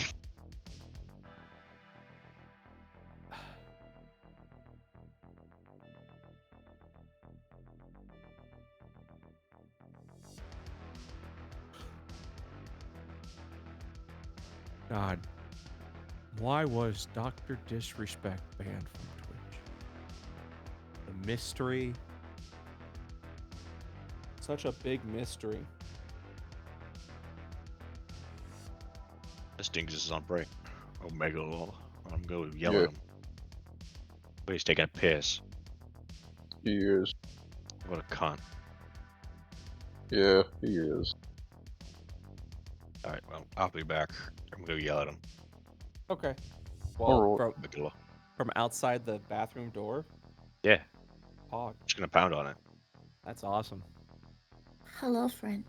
Hello. Hello, Momo. I hate drinking water Why is that? because it makes me thirsty. Oh, what? Isn't it supposed to do the opposite? No. It made me thirsty and I don't like it. Then get a drink of water? Don't yell at me. I'll fucking yell at you. This reminded me to also drink water. Come on, keys? Don't. This man wants to drive my car. What kind of Wait, car wait, you what? drive? What's your license plate number? Give me your driver's license. I am now Momo.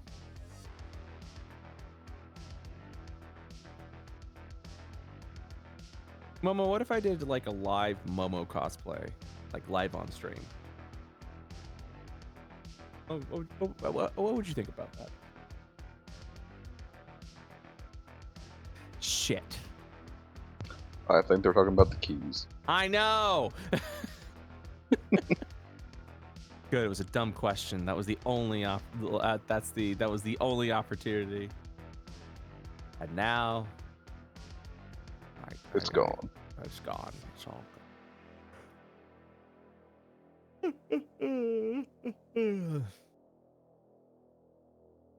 Never will we see a raccoon with green cat ears. Never again. The opportunity presented itself, and it left just as quickly.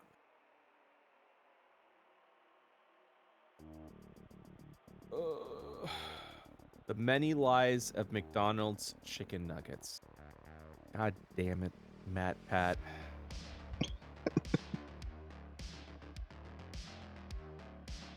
Matt Pat hacking the YouTube algorithm.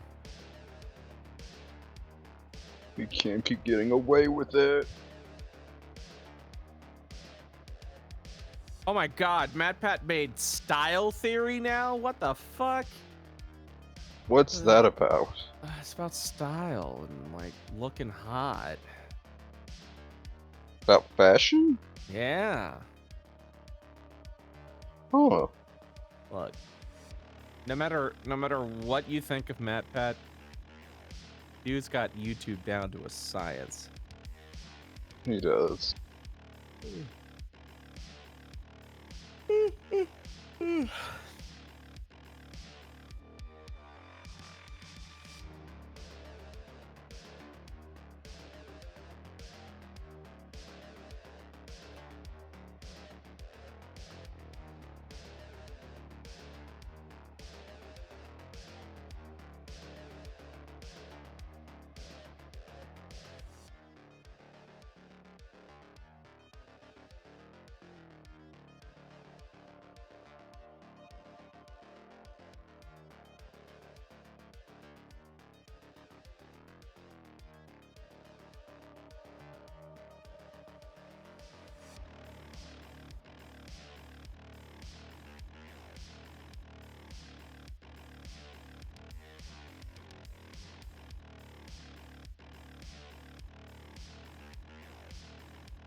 I'll be right back.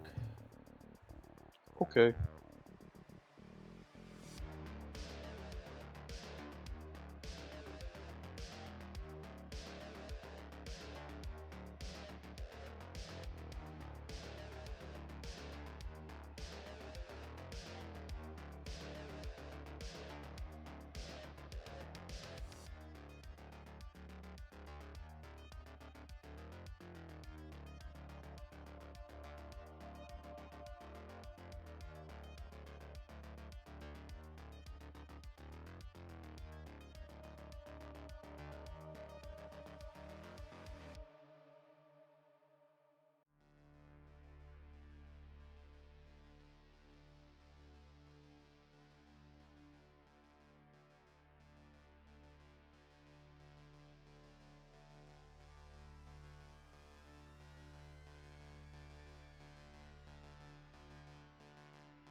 I'm back. Welcome back. Thanks. We were upstairs discussing food. Mm. Very good.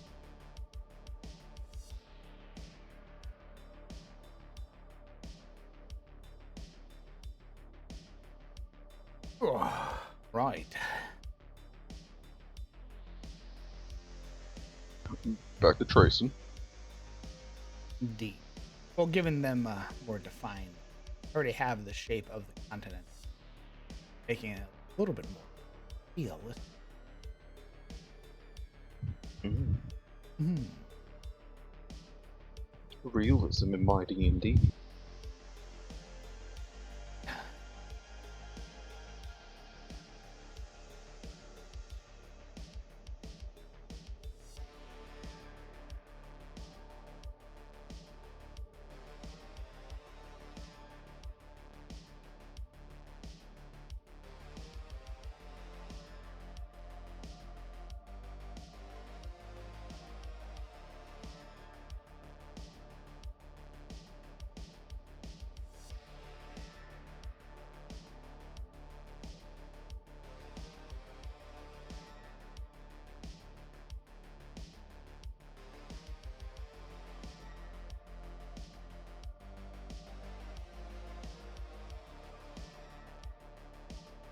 Where did the raccoon go?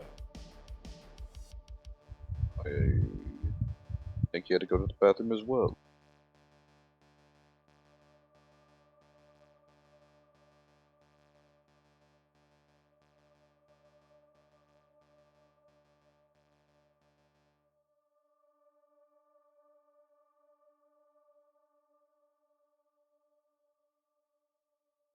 What's up, chat? What you guys up to today? This is gonna be the whole stream, by the way. Is incarnate, baby. Buckle in. Once we get done with this, then we move on to the scary stuff. Creating kingdom, finding order. Mm.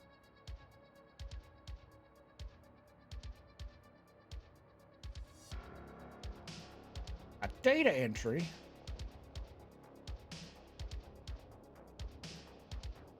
Stream is nice to be hearing something while doing stuff. Agreed.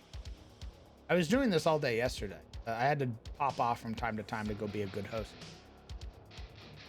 Fizzle is visiting. Soon we'll be having a bunch of homies, a bunch of D&D homies visiting, like we did last year. So I was hanging out with him.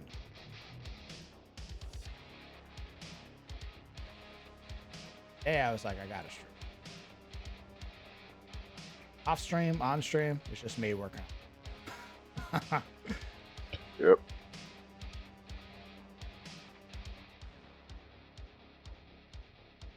Ain't much, but it's honest work.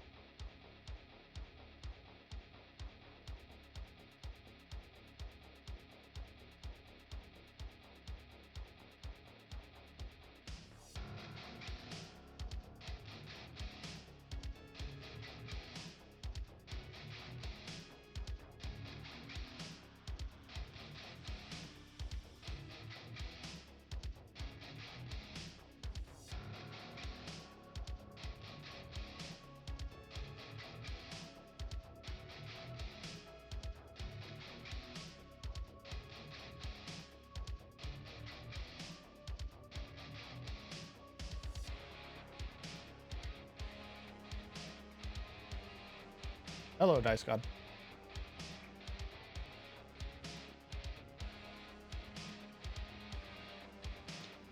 We leave to go get food. Very well.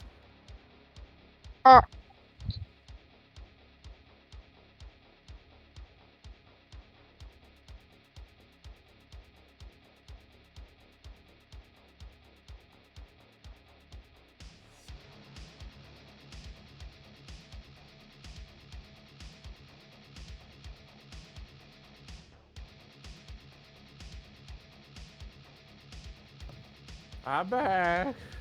Welcome back. Welcome back. Hey, thanks. Save them. Deletes the entire map. I'm just I feel very good about the map right now. It's just these. I think I'm gonna save them for define, like the zoom in continent. They're big, but they're not as big as the ones in the. Cool. Same for the. Awesome. Boop, boop, boop, boop, boop. Oh.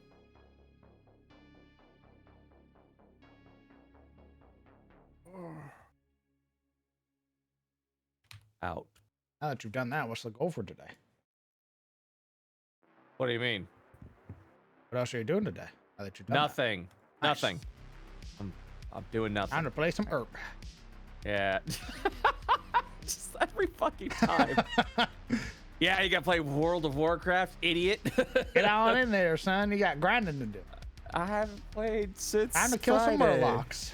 I'm not in. No, I'm good. I want to play Outpath. I'm a vibe a little bit. The gathering game. Yeah. Very well.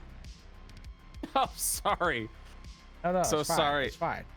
Sorry to disappoint you. No, it's okay. It's all right. Wasting my fucking time. I'm sort of just invested in herb story. Whatever. Oh, yeah? Yeah. Like I said, I've watched you kill murloc. I've watched you swim around in the waters. In the Casting with your murky. wand. Yeah. I also watch you speedrun quest dialogue. Oh, yeah. I don't run- Spacebar, and then done. Oh, no. That's a mod that does that. That just immediately just closes all that. I talk to an NPC, it auto accepts whatever quest they have, close the thing, and then I move on with my life. I'm like, damn. I'm like, you think I read it? You read in these games? Come on. Oh, I'm there for the I'm there for the serotonin, baby. I'm there for that sweet hit. Ooh. That yellow shine around your character. Level up. Yeah. Give me that gratification. Ooh, there it is. Ooh, I am strong. Number go up. I am so strong. because I have a number associated to my strength. Oh, Fucking love it. God, I love. That's me with Diablo 3. I'm just like, number go up? Yeah, number go up. I'll take that. Oh, is that a green little arrow next to that number? Oh, thank Yep. God. Yeah, I'm taking that. I guess that's mine now. How much? Oh, it doesn't matter. Just go up. Did you play? How much Diablo 4 did you play?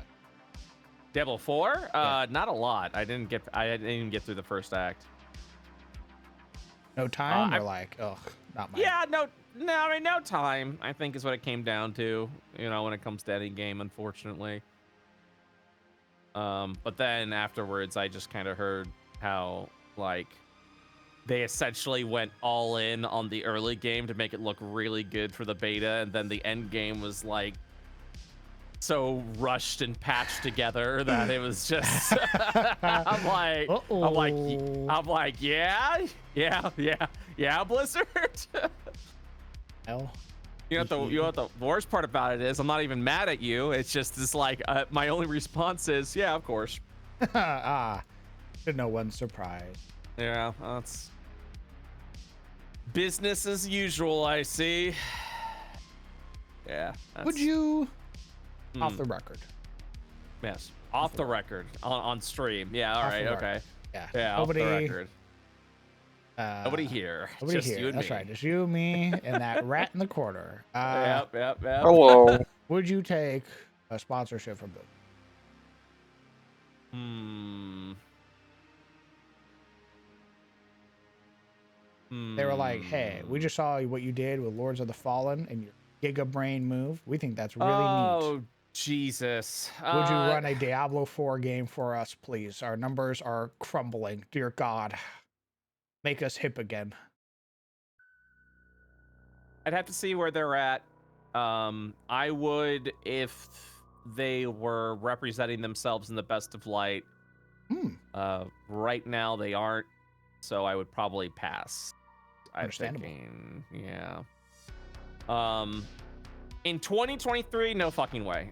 In 2024, after the CEO leaves, and depending on how they kind of like present themselves afterwards, maybe. Okay. Maybe. But considering the fact that what's his face, I forget his name, Bobby Koda Kirk or whatever the fuck his name is. Didn't he leave? Didn't they get rid of him and replace him already? Oh no, he's leaving. Oh, leaving. Gotcha. Yeah. He's leaving at the end of the year. Finally. It's for me. It's the reason why I hesitate is because there's moments like it's an exciting opportunity as a designer, and I would love to actually go ahead and do something like that. I don't know. That's hard. That's rough. That's why I asked, because you have you already have the opportunity right here with Lords of the Fallen.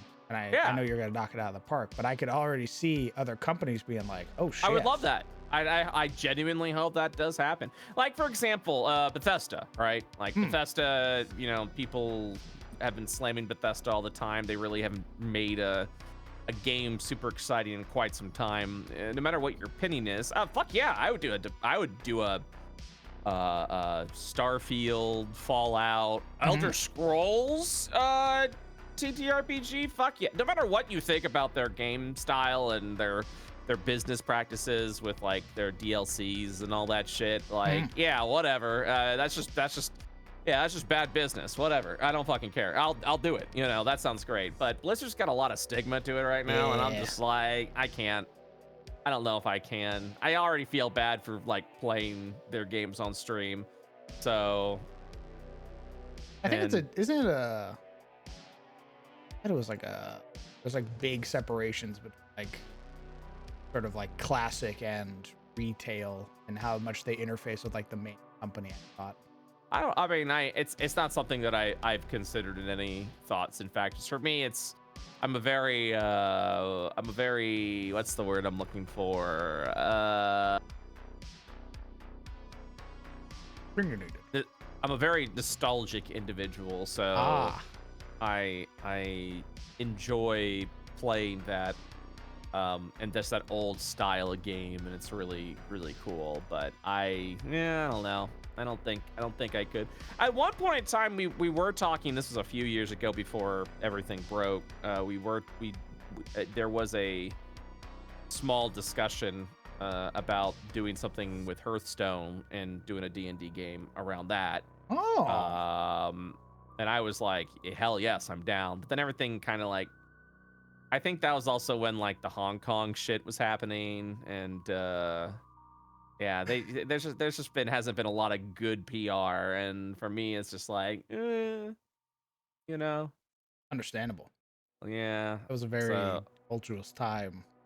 I think I would have to just wait and see. I hope we're turning the leaf with the, Microsoft's acquisition and with potentially a new CEO, as we've seen with Twitch. I've said this several times already. Twitch is kind of turn around a little bit. It's not all bad news anymore, and it's A little less doom and gloom. yeah. I mean, before you just kind of shrugged, like, huh? You're Oh. gonna limit everyone's pay? Yeah, of course you are. I mean, that's just where it was. It We'll was see how long we can ride this out before it eventually just fucking explodes. Yeah, exactly. But now it's like, oh, there's efforts being made. There's to try and improve some shit. Hate the layoffs. Fucking hate the layoffs. But Oh God, did they go through a big layoff recently? like several, they've done like a couple of big layoffs. Mr. Byte laid off. So What the fuck? Yeah, he doesn't work for Twitch anymore. Jesus. He was one of the casualties. So but we still, he's getting some great opportunities. He still supports. My understanding. I don't want to talk on behalf of Mr. Byte, obviously, but like, the love and passion is still there. And the thing about Twitch is, I'm not a company man. I'm not like, I love Twitch, the company. I'm like, I love Twitch, the community. I love what's being built and just all the things that we're creating. I know Mr. Byte, I'm pretty sure Mr. Byte feels the same way. Again, I don't want to like speak for him, especially when he's not here. I can't even like jokingly talk on like his behalf, like I could with like other people. Yeah, Where I'm like, yeah, that exactly. motherfucker loves money. Like, Yeah. I can't do that because I don't know him. So. Yeah. No, my appearance, my impression has always been like, it sucks, but at the same time, I know he was designing a bunch of tools. He helped design a bunch of tools that were released recently, and he's always been very passionate about our community, essentially, like our Twitch community, just the Twitch community as a whole. Absolutely. I mean, he came in and helped a ton at the when I was just starting, has been a reoccurring figure in the community. So Yeah. So, but yeah, there was a couple of big layoffs, and when you're trying to figure out a way to do business, and sometimes you got to do the uneasy thing, but you would hope it's for the right reasons and not for the money. I gotta get my bonus now. If I don't get my bonus, what's the fucking point? So, and that's just kind of the game you play. Now, keep in mind, anyone that would take that sponsorship from Blizzard, there'd be no hard feelings. I wouldn't be like, yeah, of course you would. No, get the bag. I mean, I get it. It's you do what you got to do. This is a very gig-based job. 100%. I'm very thankful I would have the opportunity to turn down something like that if it ever came down to it. But again, I also don't. I mean, I feel pretty confident that if I was asked to do something in 2023, I don't know if I would do it or not. Like, I feel like I wouldn't. Yeah, you're not beholden to it because you've. It's not like I don't need it, Exactly. You've done a lot for yourself in just this year alone. So being able to look around and be like, actually, no, thank you. I could choose that shit, yeah. But it's again, gotta be incredibly liberating. It is. It very much is. Especially when you're like, I don't look at view counts anymore. I genuinely don't care. I look at money counts, and as long as the money is Money. looking good, yeah, as long as the money's Can I looking pay good. my artists this month? Can I pay my Yeah. writers? I Can I pay me? Can I pay me this month? You Oh, know, yeah. like, yeah, that's the. I mean, yeah, writers and artists. Yeah, yeah. Can I yeah, pay yeah, my but I fucking mean, bills? yeah. Can I? How's my paycheck looking? That's I'm not running a charity. You know, like. Understandable. Don't get me wrong. That's not to talk down about anyone, but I mean, like, yes, pay artists fair wages, pay writers fair wages, but I'm not doing it out of the kindness of my heart. I'm doing it because I do feel, from a business standpoint, people should be paid fairly. People should be treated fairly, and that your product will only benefit from things like that. You know what I mean? 100%. If I can't pay myself, I can't pay But you. there's yeah, but there's also a reason, you know, why we're all doing this, and it's, you know, yeah, it's the aspiring dream of, like, man, I just want to do what I want and get paid for it, and I'm doing what I want and getting paid for it. So it's that's the always the goal. But with that being said, I wouldn't like sacrifice an artist's budget or a writer's budget, or try and like undersell people so that I can get my extra bonus. Like, if I get a bonus, it's because we're doing everything we're supposed to be doing. You're not going for the bonus. You're going for, dear God, I have to pay rent. Yeah. Rent went up again. Fuck. Yeah, and that's it's the world's wild right now. So yeah, that's a good question. I think 2023, if Blizzard came up to me and was like, hey, we got a new season ladder for Diablo 4, could you do something? For this year, I'd probably pass, because I don't want to work with the current CEO and the current leadership. But 2024, it's new year, new opportunities. Let's see what happens. Get Metzen in there, and then we'll talk. Yeah. Let's see what happens. Let's see if we, you know, bring back Thrall. Bring back Thrall. I think Thrall was already brought back, right? Yeah, but I mean, Metzen now isn't he was CEO before, right? I don't know. And he stepped down. I don't know. I just know whenever Metzen gets involved, it's usually a good thing. That's kind of where I'm at too, or like, please let it be a good thing. I also agree with Renal, where it was like, imagine the fucking check they had to cut to get that motherfucker to come out of retirement, because he was like, I'm done. I want to do other things. Yeah. Dear God, let me do other things. I'm tired. And then they were like, please go back. We're dying. They're like, if you come back, we will happily pay you more money. Copious amounts, even. Well, retirement was lame anyway. Yeah, I was bored. Get me back in that voice acting booth right now. Yeah. What is it you wish? Is that good? Is that what you fucking wanted? All right. I expect that check on my fucking table by the end of the night. Yeah, you better give me that fucking check. Don't waste my time. I do agree, Cidrano. You can definitely see the sort of mark on history that Metzen had for World of Warcraft, and where it suffered in a lot. Yeah. Without him. But he was also like, I'm pretty sure he was the motherfucker who came up with the story. So when you have that person leave, you end up with the Game of Thrones situation, where it goes, oh, we're out of books. Oh, fuck it, wing it. Yeah, let's see what happens. Can we add more incest to the story? That's what this book's about, right? That's right.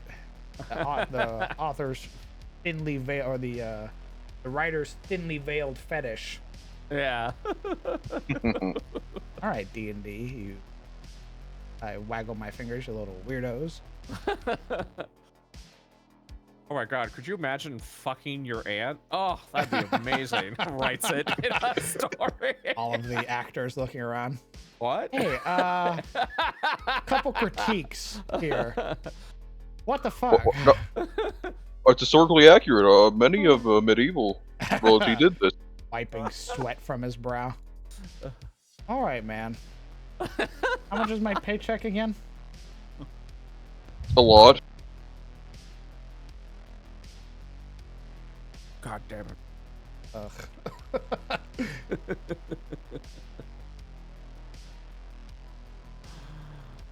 Well, shit. I don't know. I thought Dragon, the new Dragon expansion was pretty good when I played. What you talking about? The new well, Sir Poi Oh, said the it's Dragonflight? Oh, Yeah, yeah, yeah. Dragonflight was good. Dragonflight was good. I genuinely from had the a good Light Blade, time. Yeah. But also, I feel like WoW retail has mastered the endorphin rush. Hmm. You That's know, a fair way to put it. it's that you're always getting little pieces of candy. You're always feeling good because you're always getting rewarded. And then what's the bad side about that in my mind is that yeah, that's great, that's wonderful, good, but also it doesn't feel lasting. Mm-hmm. You're just kind of like, okay, where's the next one? You're like, that's it, you did it You're all. just chasing it. You go, huh? Yeah. You're like, that's it. Hooray. You found a ball because we made it really easy for you to get so that you can continuously get it. And you're like, oh, well, I guess I'm done until next expansion. See you around. Ooh, patch came out. I Come on gotta back. say, I don't play WoW patches. You know, I wait until a new expansion is announced, and then I'll go in and be like, all right, here we go. It's time. It's time. It's time. I'll play this for a month and then not play it anymore. You know. Based. Meh. You know. Meh. You guys talking about that new horror game on Steam? We were talking about it. World of War. Yeah, we were. Dizzle Top-notch. wants to play it with like everybody here. Yeah. Well, I mean, it's a one-player game, so I guess play it with Yeah, an play it on the audience. TV. Yeah. It's solid. Good soundtrack. I think it's a great, like, you could easily turn that into like a tabletop system. It's great. Like every aspect of it, you could turn it into a tabletop system. Good shit. Research table. Research. That Fuck new, yeah. the new Dawn trailer. Oh, the Viper for 14. Yeah. Looks sick. I don't think there's been a single Final Fantasy 14 thing that I've disliked. I'm a hardcore Final Fantasy 14 fanboy. I was Good gonna say shit. dick rider, but no. I mean, you have the pretty pictures and commissioned art to prove it. True. I do love Marius. I kiss my paladin. Oh, I love him. Your paladin. Yeah, I made Marius in my first ever like a sort of D&D. I think it's called D&D Modern. I made Marius in that game, and I made Marius in 14 Paladin. And then I made Marius in your game, and now he's an artificer. He's completely different from Marius as I expected him, and I really enjoy it. I would say he's like a completely different character. Oh, Is he still hot under the helmet? Always. Awesome. Yeah, I mean they really only share their face. They are conceptually like very different characters now because of what they've been through. I would say with the results of like basically as a result of being an IO, and his sort of shaping of the story, and I would also say because of the people he's around, because of Gareth, because of Vanya and Cheats, Marius is not the same. Indeed. Indubitably. Swear to God, if I get one more spam message. About why? It's a fucking just. I'm getting spam emails that's like, your package has not arrived in transit. Stuck here. You gotta follow this link so we can get your information. Funny. And it's like, and it's from like clearly an international number. I'm like, oh yeah, is that what's happening? Yeah, here? my package. Yeah, my package, quote unquote. They're like, your order of $2,500, and I'm like, you honestly think that I've made a purchase like that? You need to learn to scam better. Yeah.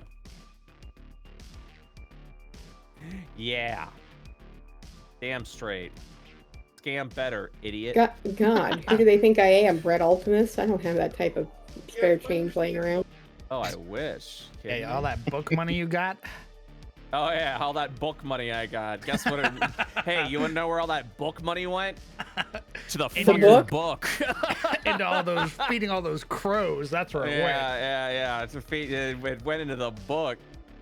I looked at the budget the other day and went, Jesus Christ, I spent how much? Oh no. Holy fuck. Head in hands. Oh, thank God the Kickstarter was so successful. Although, to be fair, that's partially my fault. So I was like, yeah, let's just keep filling on, because I hate a lot of the books just have a bunch of empty space. Yeah, where they're like, we put 4 words of dialogue on this page to save money. The book is jam-packed. If it ain't got words, it's got a picture. Like, I love that. it's filled. 300 pages, baby. I bust open the door. Hey! Food? Ugh. I'll be right back. We got food, baby. All right, baby. I'm gonna bounce. So you guys have a good one. All right, homie. Later, Alright. Brett. Okay, rest Good day. well. Bye bye. Bye-bye. Bye. All right, I'm gonna go eat my food. I'll be Go back. get your food.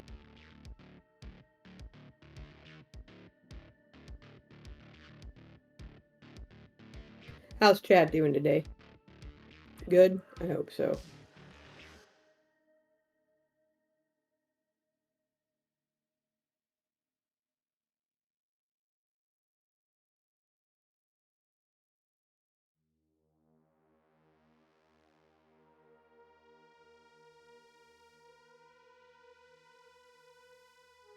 I myself took a vacation day today. Hmm. And then I also took one on Friday. I'm having a short work week, darn it. Very good.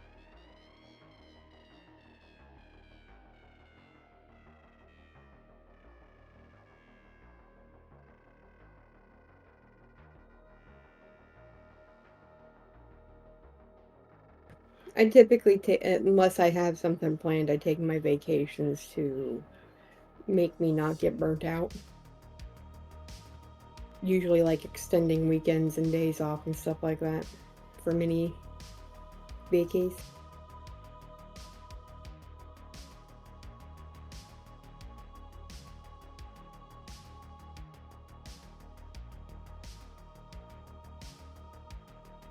Sorry it's been stressful. Sorry it's been Monday, I should say.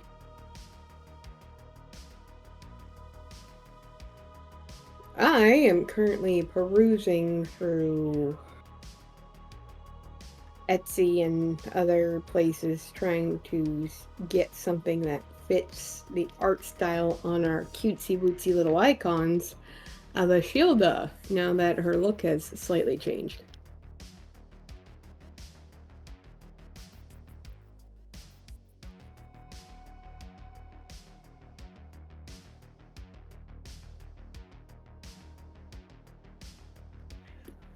With the her wearing her braid down and heavy armor instead of leather robes like a wizard.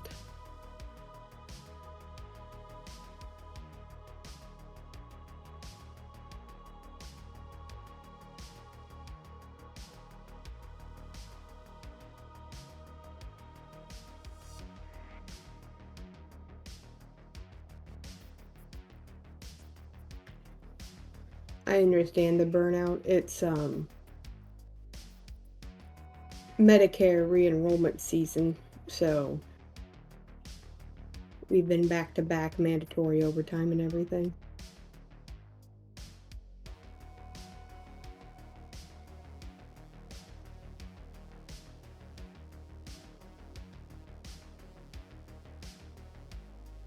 And some of those people can be very testy and impatient.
I gotcha.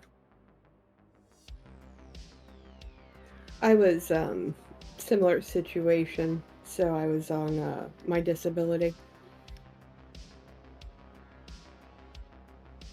Because, you know, I pay the extra for the short and long-term disability.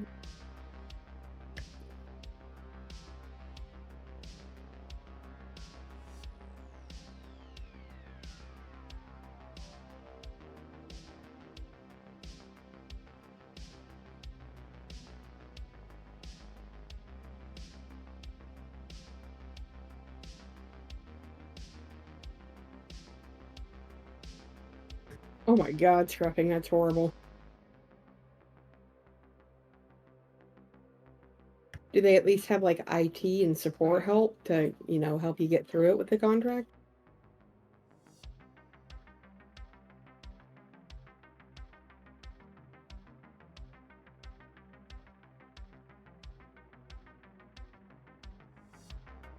Oh, you. I'm sorry. I'll light a candle.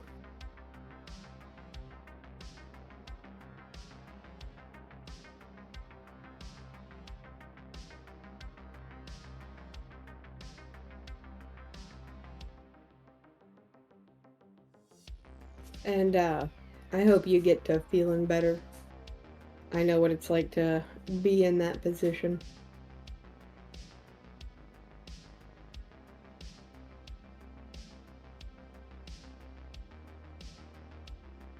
I was on disability for about 7 months as they try to figure out what was causing my migraines and why medication didn't work. And then they did a genetic test and they're like, oh, by the way, your body fails to process one of these amino acids at a functional level, so you need to take a supplement. I'm like, oh, okay, simple enough. And then magically, medication and stuff started working, and my headache started going away. Who'd have thought?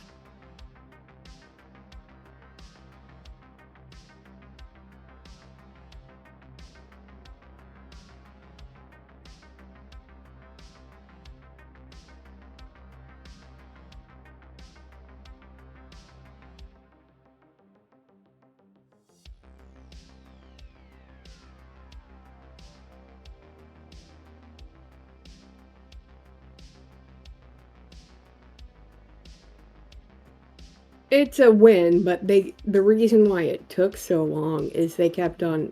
They take one look at my chart, see that I've been diagnosed anxiety and depression since I was like 15, and they're like, oh, it's probably just that. So it took them forever to be like, okay, let's try and figure out what's going on.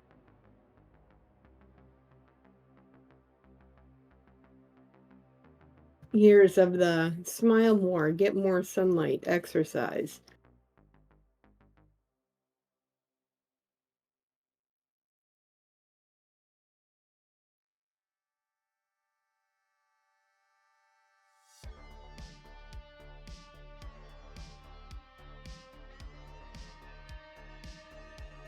Morning, Legion.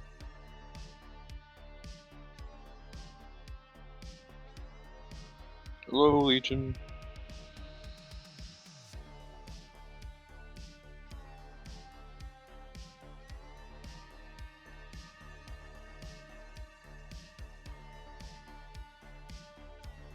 Oh, Scruffing. I am so sorry. I hope you find a little bit of peace.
like my migraines kicked up, and they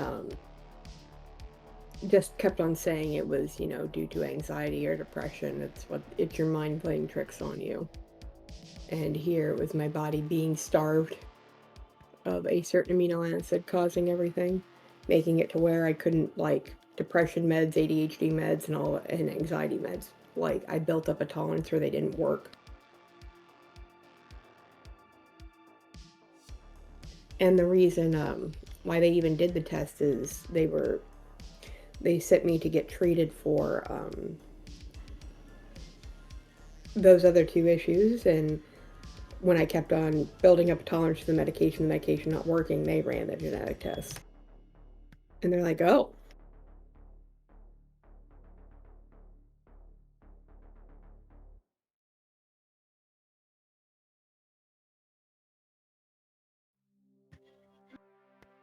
I have been diagnosed with ADHD since I was 9. So quite a couple decades, you know what I mean? And because I built up the tolerance and stuff to them, I couldn't be on them for long, long periods of time. So I've learned to manage somewhat without them. But there's a couple that just don't work well with me. Adderall being one of them. I cannot touch Adderall. Adderall throws me into overdrive and I don't sleep.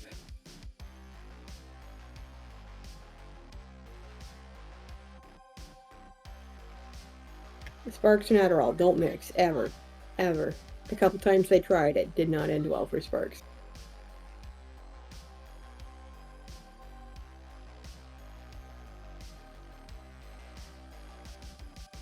Now that everything's balanced out, I'm actually looking at the patch. I think it's like a Ritalin patch or something like that.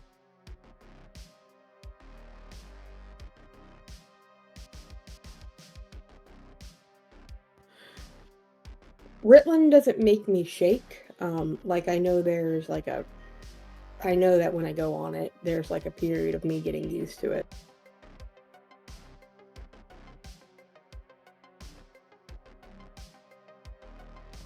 But they have me on Strattera right now, a low dose, and it's not too horrible.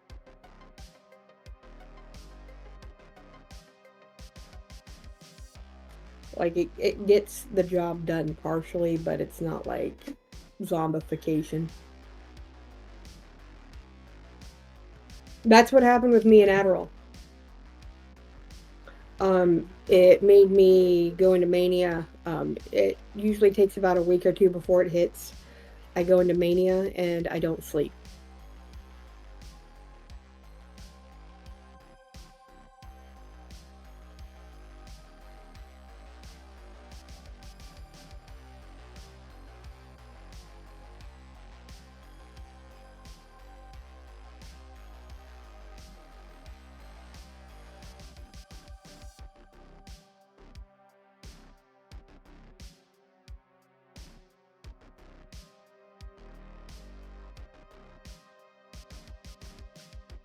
Yeah, I had to.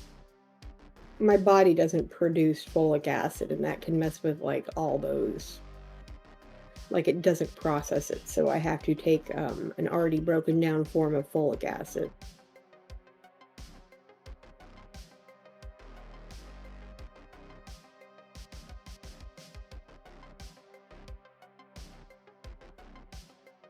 But everything's good.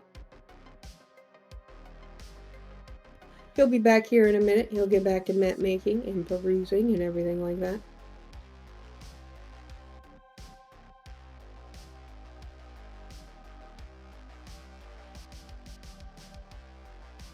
But, since he's gone, if y'all have any questions, I know he typically does the highlight thing and we'll try and answer them. I can give you thoughts when it comes to Ishilda and my old character Sabine.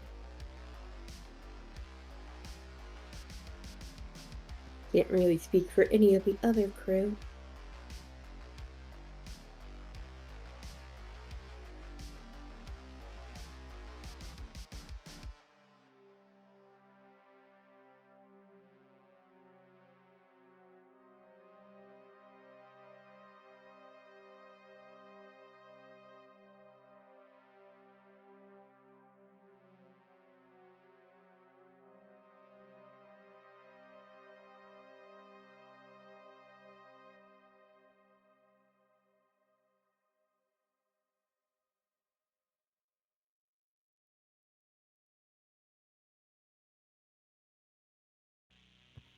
But yeah.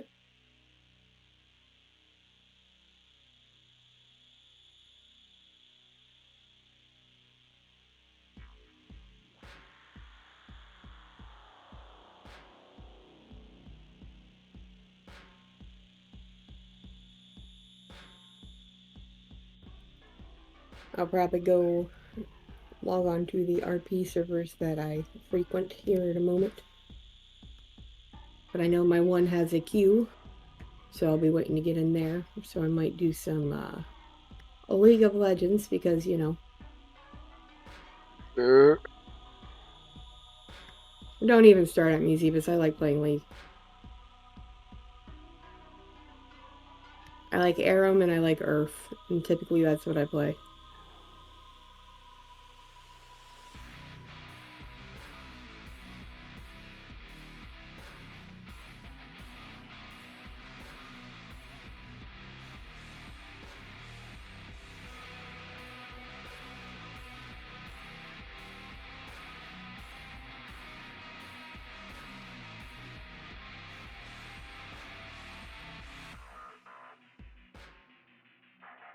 Oh, the lore and the characters are fantastic, and when that if that MMO hits, I'm probably gonna give that a shot.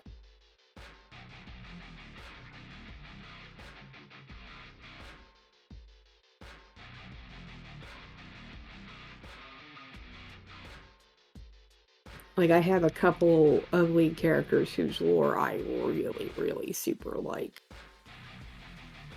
Like, I was face first in Arcane and everything.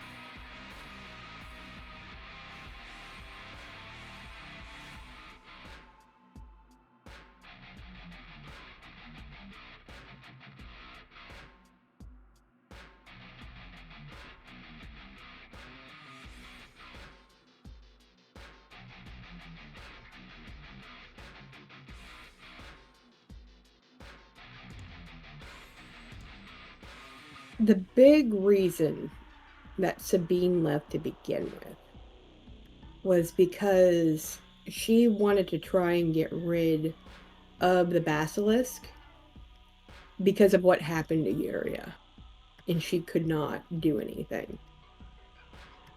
She was given an opportunity to possibly deal with that issue, help them, and also get something that she wanted, so she jumped on it.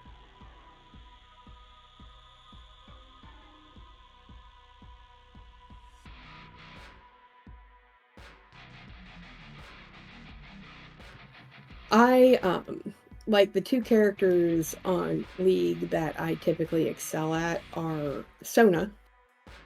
And even though I don't have incredible damage on her like she used to be when you used to be able to build her shotgun style with like everything, I can still build her and be somewhat effective. I've been digging her. I've been digging Leona. Leona's actually where I got a little bit of Sabine's aspect from. Because I was going to do her with shield and like heavier armor. And then I decided to actually make her a dex pally instead of a strength pally.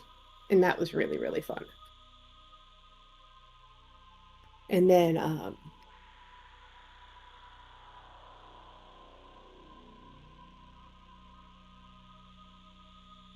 Ashilda was just something I was kind of mulling over, like concept-wise.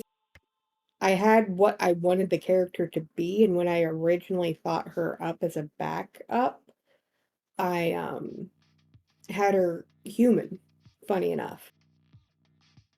But then my husband challenged me to play a race that I typically don't play. So I made her a dwarf because I've only ever played typically the taller characters and stuff like that. I've never really done dwarf. I will never touch gnome. That is something Crown and I agree wholeheartedly on.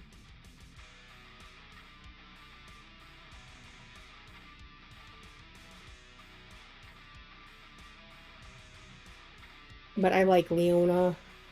I like Braum is another one.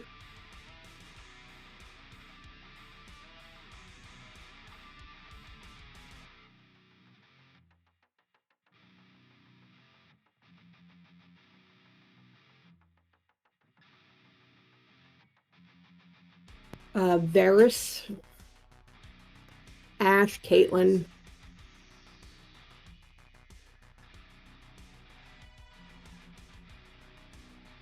And I like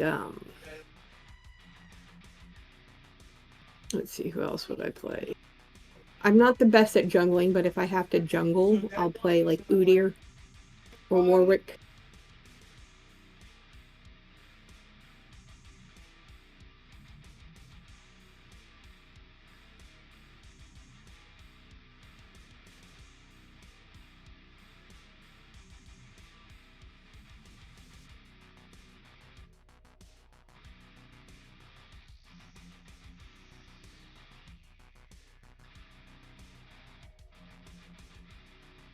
Lux is another one I'll play. Annie, Viger.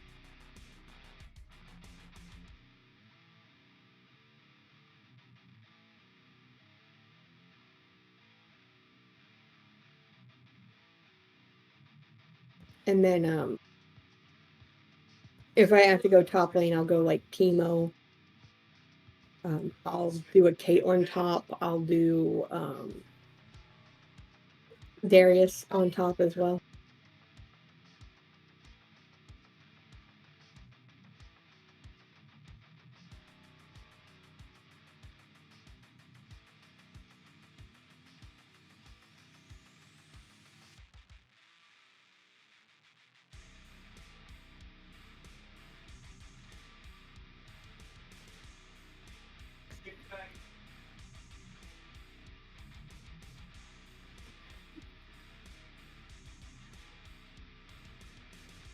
But I've been really, really, really enjoying League in my pastime, but I've been doing a lot of thinking on where I want to take a Shielda.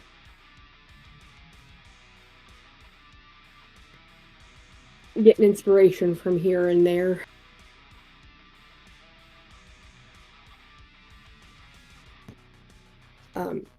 Kind of getting back to the question where Skull asked, Sabine liked them. She wanted to protect them. She wanted to care for them. She also felt very out of place where she was.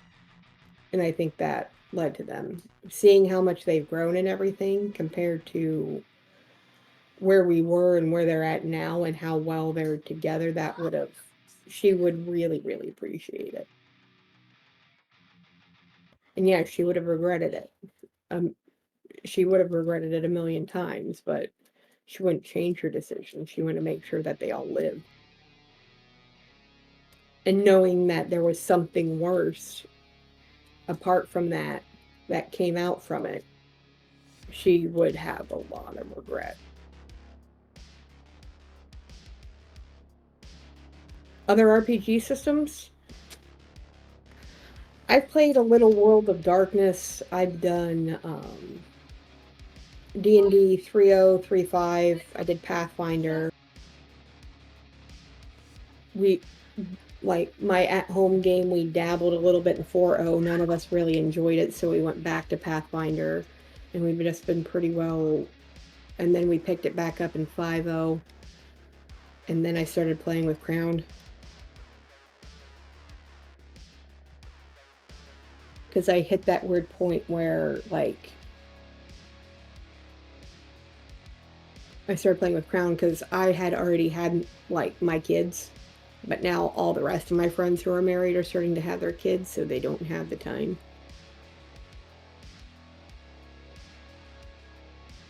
Because my husband Atomic and I had like a system worked out where we were able to not only play D&D with our friends, but still take care of our kids because they were little enough.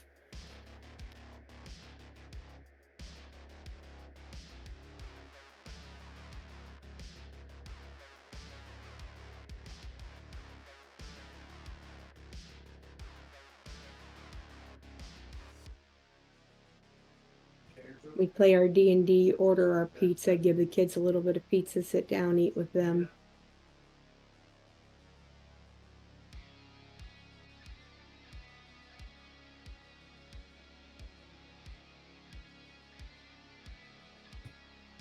And with the RPG systems and like the little edits like Crown is doing, I have been really, really enjoying it. Like we had, sorry about the background noise.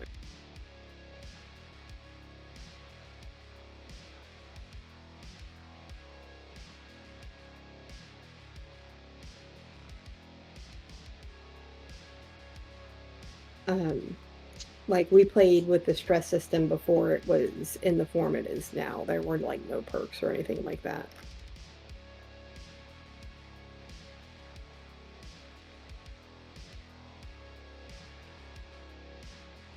Still, I feel it necessary to apologize.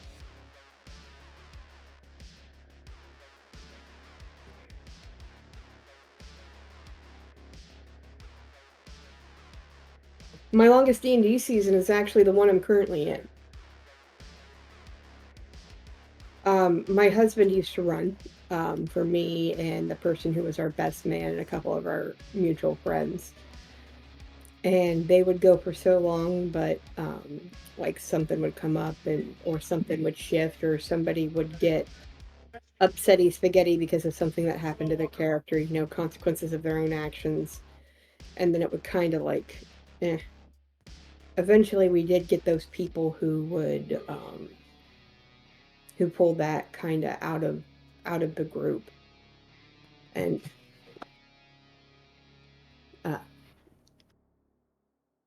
we did we had to kind of set a personal rule, because one of the things that was leading to a lot of that was our friends bringing in their current girlfriends, boyfriends.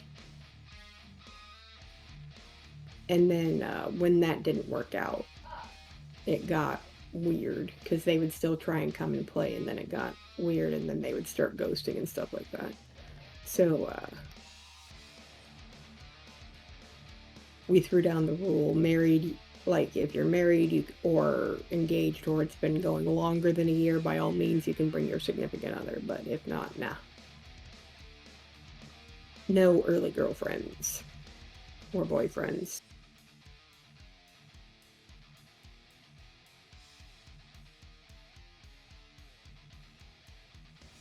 But I don't have that issue now. They're all married. And their significant others want nothing to do with D&D. They call it nerd shit, so they can kiss my butt.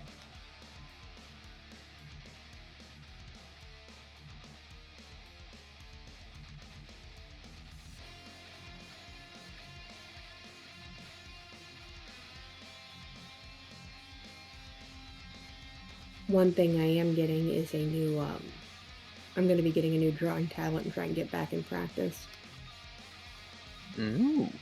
I'm not as good as like some of the others on the server, but like I'm gonna try. You know what I mean?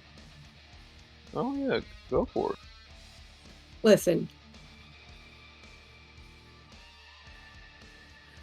I know what it is. I've always been there, but not everybody can get into that. You know what I mean?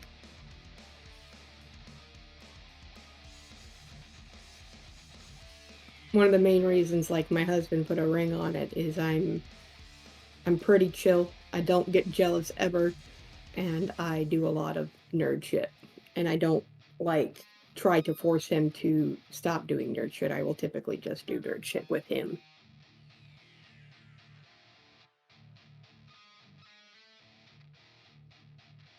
It's my goal. I had my tablet, but it wasn't like an expensive tablet, so it stopped working. Like, the original D20 icons that are here, these ones, I'll post them, are ones that I made, if they're still here. They are.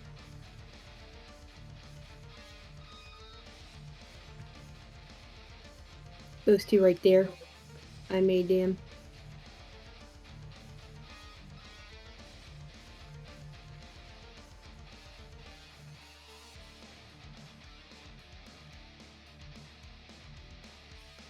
And I did some little emotes of me. I'm back. Welcome back. Thank you. How was the food? Very good.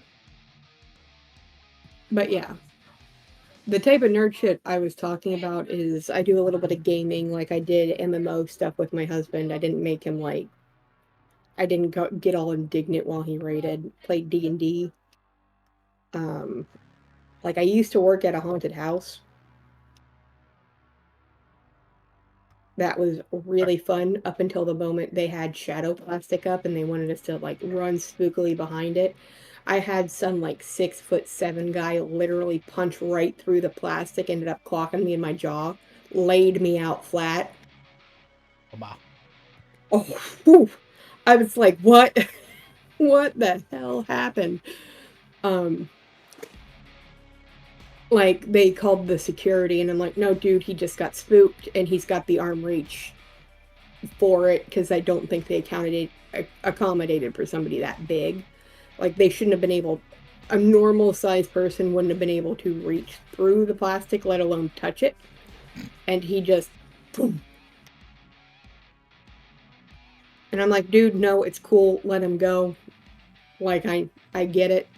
So they closed down that side of the scene, and we worked on the other side of the scene, and it was pretty cool. They had me pretty much, in best way to describe it, the scenes for like it's The Hills Have Eyes-esque, you know, cannibal Hicks, and they had me in the vampire one. That's where I got clocked.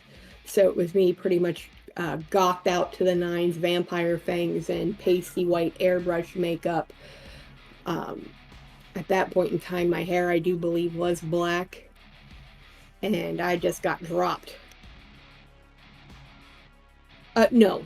Atomic is 6'2", and he doesn't really do haunted houses. He thinks they dumb.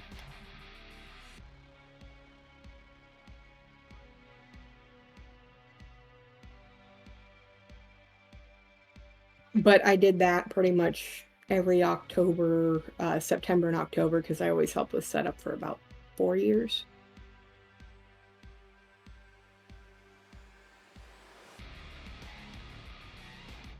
Hello, Legion. Thank you, Yoshi.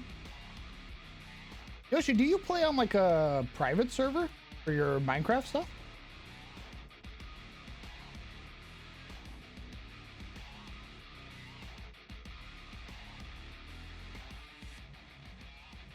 Apparently, there's some powers in the talent tree that will take an hour to cast. I mean, that makes sense. There's stuff that's that long in Spellbook. Yeah. Yeah, there's a little blurb here. It says, new action, manifest power. Talents and other creatures manifest psionic powers and can use them to great effect in combat. To that end, this supplement introduces a new action option for creatures with access to psionic powers, manifest a power. Each power has a manifestation time, which specifies whether the manifester must use an action, a reaction, minutes, or even hours to manifest the power. Manifesting a power is therefore not necessarily an action, but most take time of one action. Any effect that ends as the result of casting a spell, such as invisibility or sanctuary spells, also ends if you manifest a power in the same way. Interesting. Yeah, so I think you can't cast a spell and use a power. Like, you can't concentrate on a spell and a power at the same time. Makes sense. Yeah. So no fucky wucky like sorcerer talent multi-class bullshit. Matt points a gun at you. I think he also dislikes both. It wouldn't surprise me considering that his classes seem like they were made to be taken for the full package, and each, like the Illrigger, for instance, has all three archetypes, so there isn't really a reason to multi-class. Because if you want to do spellcasting, you take Archon. If you want to be a rogue, you take Shadow Master. You want to be good, you take Paintaker. I use a mod that allows me to host a game on Minecraft without needing. Oh, neat. Okay. There's also a little blurb here. Psionics are powers of the mind. Any effect that affects a creature's mind to prevent that creature from taking the cast a spell action, also prevents them from taking the manifest a power action. This includes effects such as Barbarian's Rage and the Feeble Mind spell. Ooh. Yes, so they can't counterspell your psionics, but they can stop you from casting altogether. Can get You're brain not- drained. Correct. You're not invulnerable. Did they make a psionics class? Like a true one? Matt Coville Matt- did. Oh, I'm reading All it right. now. Talent. It came out today. It's what we've been waiting for. that's pretty well, like, one of the big things when they released a psionics book back in the day was the fact that spell resistance and psionic resistance are two separate things. So Very much the same thing in this. You have supernatural Correct. resistance. You have what is a power? A power, not a spell, is a specific psionic effect created by energy drawn out of the manifestor's body. Yep. I exert my liver to kill you. well, One old physical school scions had an ability called overchanneling, meaning Sorry, they sir. could upcast everything. Problem is, they also took damage. It's like psionic backlash. So I've seen somebody murder themselves with that who played a You scion. can also do that to yourself in this. Yep. Perfect. Called So it's strain. not. Sir, I'm sorry, but due to the body strain on your character, you have kidney stones. They're magic. It's all that monster. Oh. But old school psionics was completely busted. Like Soul Knife and Psychic Warrior and all that, they were ridiculous. A power is an incredible tool that can solve problems, harm enemies, or protect and aid you and your allies. But it can also drain your life energy. The stronger the power, the more energy it takes from you. Every power has an order from 1 to 6. The higher a power's order, the more difficult it is to learn and use. Not magic. Powers aren't magical. Effects and spells that affect or interact with magic, including anti-magic field, counterspell, detect magic, dispel magic, globe of invulnerability, and identify, have no effect on psionic powers or psionic items. Likewise, effects that affect or interact with powers don't affect spells, magic items, or other magical effects. One possible exception to this rule is allowing psionics and magic to overcome the same damage resistances. See some other bullshit for details.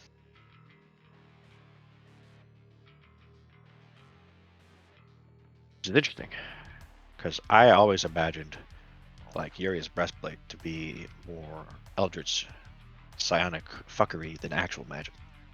Yes, that's effectively what it would be. But we didn't have rules Basically for that. tech. Right. I Gotta didn't. do. I mean, it's not like anyone's like. No one ever like dispelled magic on her breastplate, so it never really. You guys haven't been Right. hit by, like, aside from the mouth, who was another spellcaster, you guys haven't fought Yeah. another spellcaster. Right. Oh. Most of what we get are things that are immune to spellcasting, and namely the terror. Indeed. It's usually the way it goes for most monsters. Eventually you'll fight a monster that's either they're susceptible to magic or they're immune to magic. Or if they're allergic, I look at the fucking naked cat.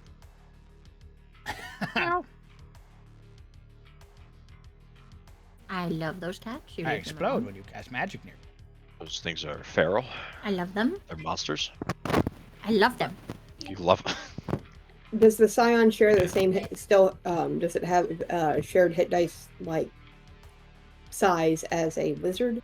Because that's the way it used to be. They used to be a D4. Uh, Ooh, imagine if you were a D4 talent. That'd be fucking hilarious. I look at my fucking table. God, I hope not. We'll see. I haven't gotten there yet. Yeah, it used to be like a D4. They went off of not spell slots, but like kind of like sorcery points. They were, I think they were called power points or scion points or something like that. There's also some lore in here about like sort of giving some fluff to the talent. How to make it work in your world. Awakening. Yeah. Like awakening, latent psionic power activates when they experience some kind of awakening. Many of these kind of occur with the psionic creature that uses the power in the presence, but a talent might also discover their power while in a heightened emotional state or moment of need. I learned I was a talent when I was down bad. Oh. I said, man, imagine if that person over there was stripped, and so my mind did so, and I stripped the skin from their bone. It's kind of messed up. Well, only a little bit. Like, oh, I found it. Like 9th level Scion powers, or wilder powers, depending on what you were. You have like assimilate, incorporate a creature into your own body. Oh, damn. I just looked at the talent like level tree. You know what the level 20 ability is? What? You ignore strain. That makes sense. You've basically Yeah, mastered psionics. You are a big brain. You That makes the They- most sense, in fact. you That hit is level a- 20, you take the strain table, you throw it in the trash can, and you look back at your party, you're like, I'm ready. There used to be a power like that. It was called Timeless Body. Oh, your strain maximum also increases with level, so it's not a hard cap at 9. Okay.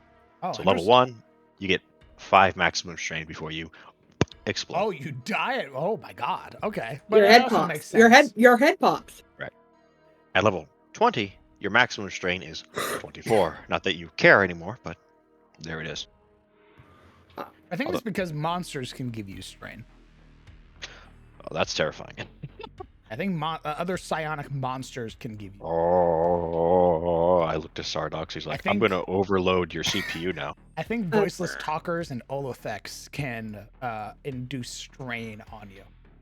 Which makes sense Also- because those are like the most terrifying psionic creatures in Flea Mortals. Dude. And to answer your question, it is 1d6 hit points or 1d4 if you're. It's like 1d6 at first level, and then 1d6 or 4 plus your con per talent level after. You get a benefit for doing a D4? No, I think that's up to like. I think that's like for DM discretion. Like if the DM wants to do d4 spellcasters, Oh. because it says 1d6 or 4 in parentheses. But they're like, you get a 1d6 at level 1. Makes sense. You're earthy to start, but Right. They don't want you to get killed by like a guy who stabs you with a fork. 4. Oh, That's God. crazy to add onto something that you can fucking just overload your own brain. Yeah. Well, I think that's why it's optional. Oh. The law states that I say, yes, DM, whatever you say. But also, inside, you should know I'm seething. Why? We've been talking about D4 casters. Well, the problem, see, is that I wanted to do a D4 Necromancer, but with heavy armor. So, like, they're all there. What does Italic get? Proficiency wise, maybe they get armor. They get light armor. Ooh. No armor. Oh. Yeah, sorry, bud. Although maybe there's a subclass. He likes to do that, where He like does like to do subclasses. he likes to give subclasses certain proficiencies, like the Pain Taker, which gives you heavy armor proficiency. So maybe there's like a tank out there that like you can wear like medium armor or some shit. Hmm. Your saving throws, con and intelligence. Big surprise. Cast Wave of Darkness +4 strain. Good. What ability score does it use? Is it int? I'd imagine it'd be intelligence. Where is it?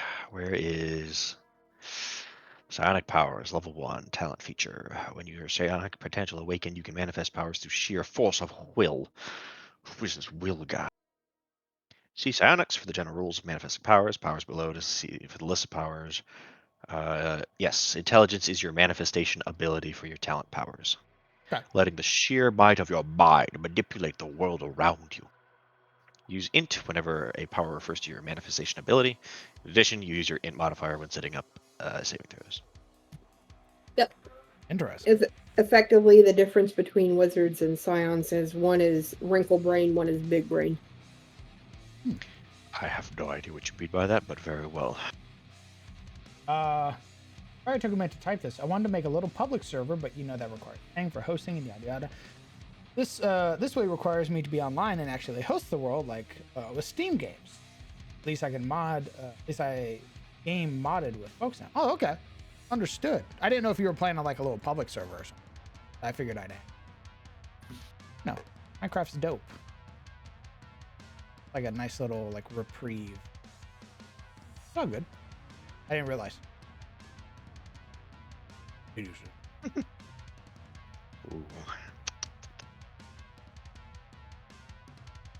Let's see. So yeah, it's like page 13 and onward is the actual class, and then leading up to that is sort of like the general rules and fluff.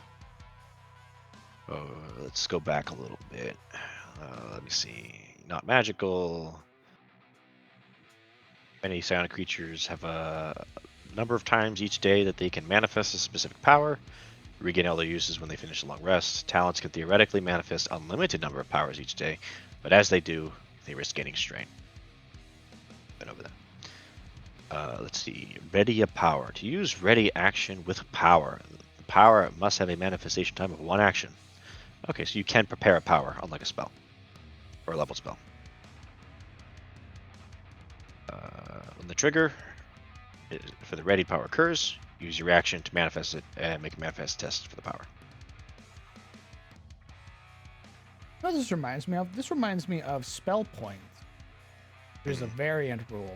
You can upcast on spell points, but you also risk exploding. Mm. You can upcast like a spell you don't know. Yeah, with Warhammer Psychers, you roll for Perils of the Warp, which is kind of the same thing, except instead of your personal mind, it's like the warp having an effect, being unreliable.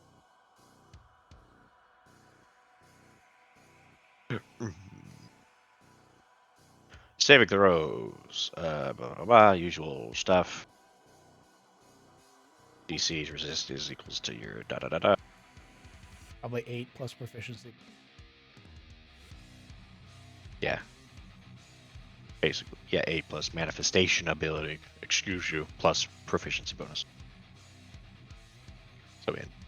Oh, that probably means that the other subclasses will use other stats then. Maybe. Because otherwise it would have said int. But if it's manifestation, it means you're going to be changing out your Scion power, depending on the sub. I think this is probably going to have 5 subclasses.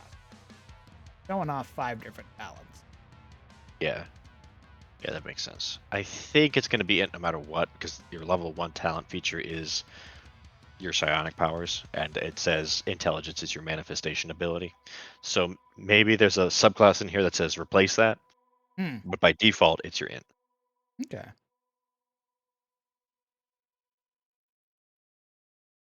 And then at level 2, it looks like you get your specialization. Interesting. Level 2, huh? And there's 6 of them. There's Chronopath, Metamorph, Pyrokinetic, Resopath, Telekinetic, or Telepath.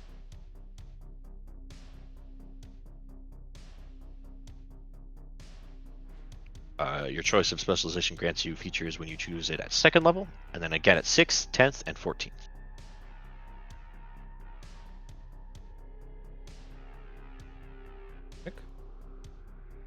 Nutters.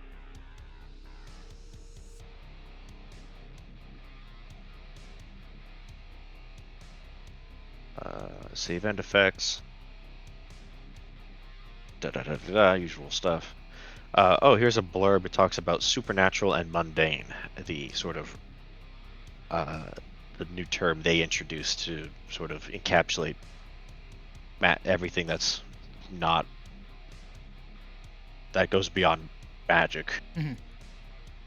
Supernatural is a new game term that describes an effect or item that is either magical or psionic. For instance, creatures might have resistance to bludgeoning, piercing, and slashing from attacks that aren't supernatural. This means as long as an attack comes from a spell, power, magic weapon, or psionic weapon, it overcomes the creature's damage resistances. If If an attack, item, or effect isn't magical or psionic, it is referred to as mundane.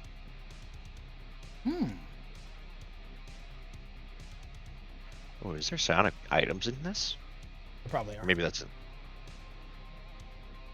mean, there are psionic weapons from the Fleet Mortals book as well. Yeah. Things that only psionic creatures can use with talents. Like the Voiceless Talker's artillery laser. Oh, here's something. Combining power effects. The effects of different powers add together while the duration of those powers overlap. The effects of the same power used multiple times on the same targets do not combine, however. Instead, the most potent effects, such as the highest bonus from those powers, applies while their durations overlap, or the most recent effect applies if the powers are equally potent and their durations overlap. So no multiples of the same power. Okay. You can't have multiple manifestations of the same power active at once. Powers with a duration of instantaneous that have an ongoing effect after being manifested are an exception and can be manifested again while the effects of an earlier manifestation are ongoing. So no concentrating on the same spell, basically, or power.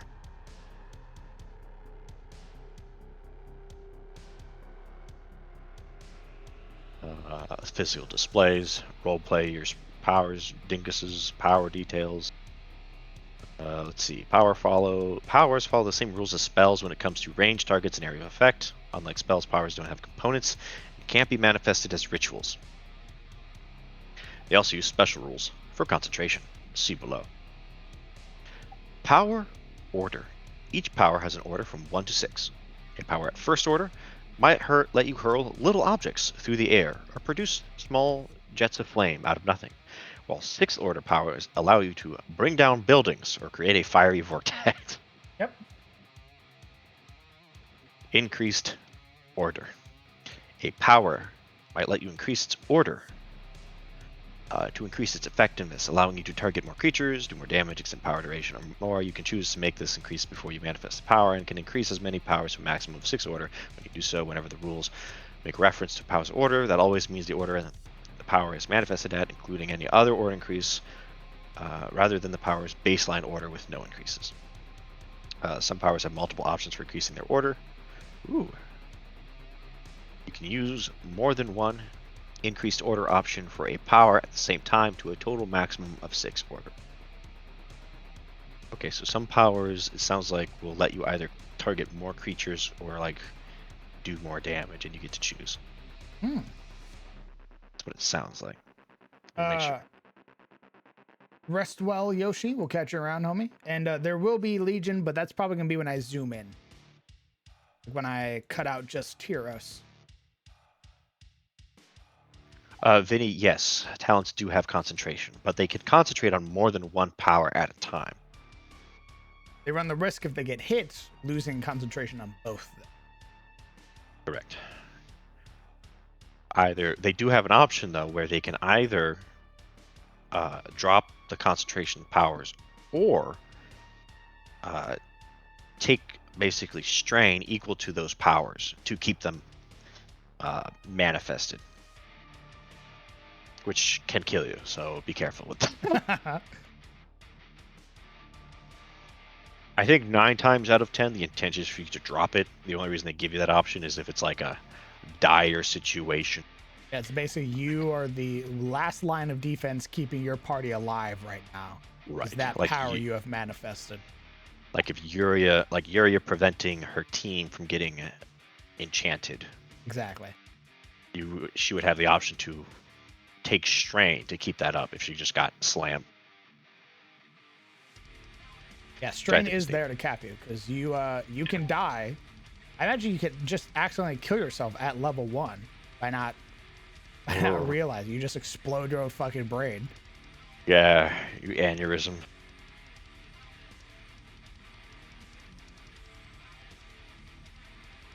Correct, Vinny. It's a much risk. There's a higher risk reward for strain, because if you're lucky, you can just keep casting powers forever.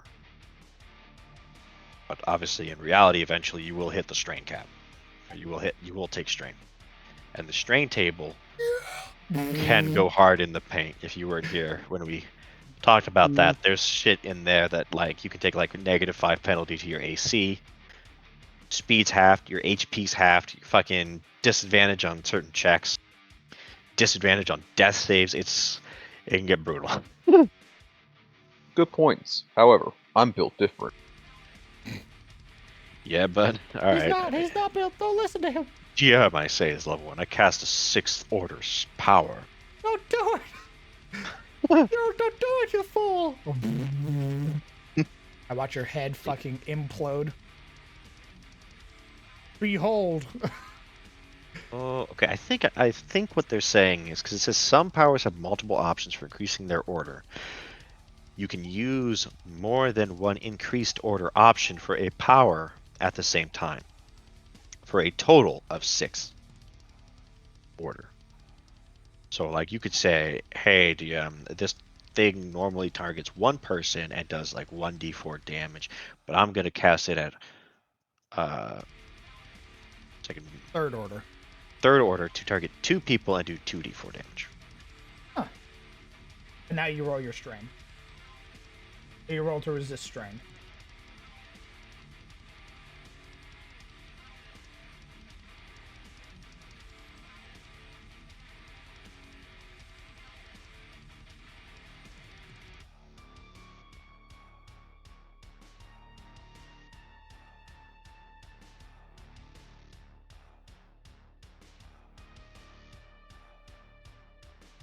Agreed, Vinipack.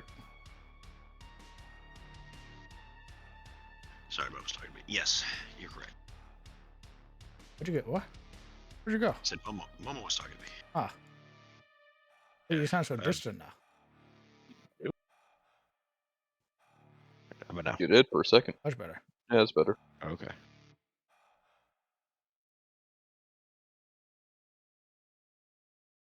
Power specialty. Ooh, here's where we get to the subclasses. Every power falls under one of the following categories, known as specialities. We have chronopathy. This power allows you to view future and past events and to manipulate time to aid allies and hinder foes. I can tell you that's going to be the most OP one because I bet it's going to fucking affect initiative like crazy.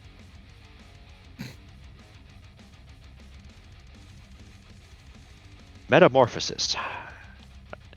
Power allows you to strengthen and manipulate your body and the bodies of others. Whoa. Yep. I turned your cock's ball. The preview was like a person turning their body into steel and catching a falling pillar. That sounds like your that's your strength talent right there. Yes, allowing for performance of preternatural exploits. Pyrokinesis. I wonder what this does. Cold damage. Oh. It allows you to create and manipulate fire by interacting with potential energy found in all things. Can't wait for the power that's like, you look at a guy and they just ignite. Immolation. Resopathy power allows you to manipulate matter and space to create, alter, or displace your environment and the creatures and objects in it. Oh. That's like your transmutation. Such a weird one. Telekinesis. Physically manipulate creatures and objects. Telepathy. Communicate with, read, and influence the minds of other creatures.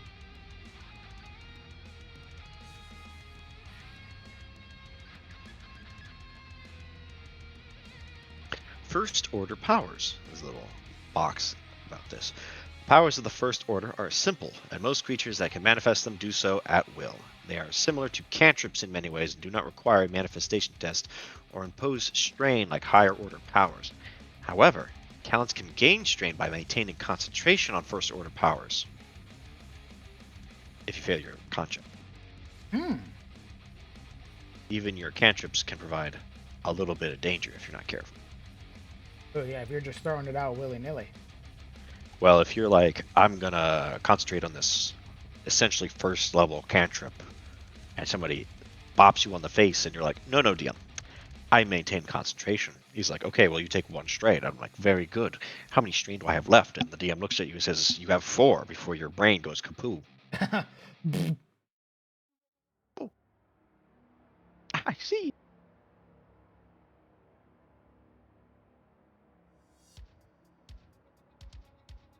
I wonder if it's. I'll have to double check to see if it's 5 strain at level 1 total or 5 strain in any field. I have a suspicion it's 5 total.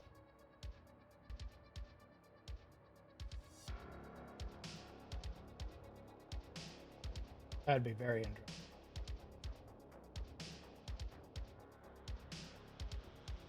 What do I feel Yuria would be? Probably the telepath.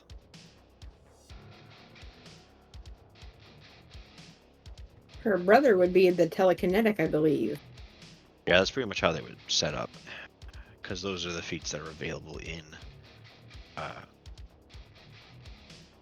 base D&D. So those are the options that I had available at character creation. Now I need to find the shape for the trap. Leonard.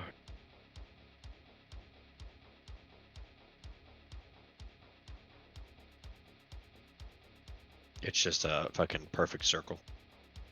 Some part of me does really just want to leave it like this. Just a circle. This Just leave it as unnatural, this. artificial spear in the middle, the dark ring. This weird fucking thing in the center of it all. Just be like, yeah, you know, The brand of the dark soul. this. Okay, lower its opacity down. The Background. dark side. You know you could make it. It would be really quirky. You could make it like literally just an island that looks like the Iron Crown. It'll just be up. That is the. There you go. The black spot. The Dread Shrine.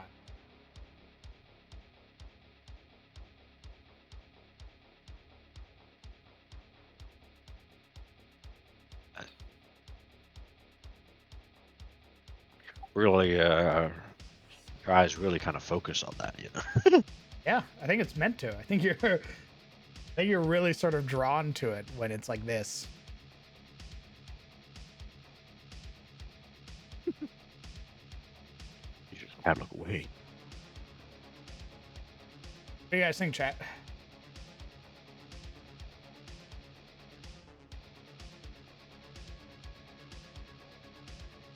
It almost looks like a waterfall. The lighting. Yeah, like a crater. Yeah, like water's falling into it.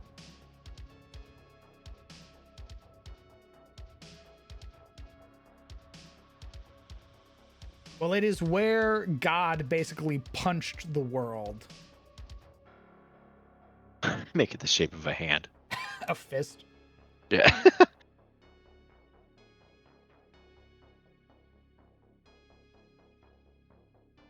I think the reason it would be like this too is because this is like what cartographers have put out, right? No, I don't think anybody has ever gone to the Dread Shrine in my world. Oh, so that's not necessarily what it looks like. It's just sort of like a censored area. 'Cause Indeed. nobody wants to draw the Dread Shrine on their map. Exactly. That's pretty. I like that. I think that seems very realistic that cartographers would just kind of like either just not include it at all or just like put like a mark there. Leave it unnamed. I like that. Do we want to put like little islands around it maybe? Or do we also want to just leave that and leave it for like when people go explore? I say leave it. I don't think cartographers would want to get that close. Nice. Or like draw people's curiosity to like, what are those islands? I must go. Yeah. I like that. You fool, you'll never return. So where's Kareem? That's what I was about to. Hey, I still have to make some little islands. I just finished Tyros with its shape. I imagine it's one of those little tiny islands that are kind of like going towards the Dread Shrine. This is probably cool. Yeah. It's a lot closer to Alamos. Suddenly, them being the like the sentinels for the Dreadshire makes a lot of sense.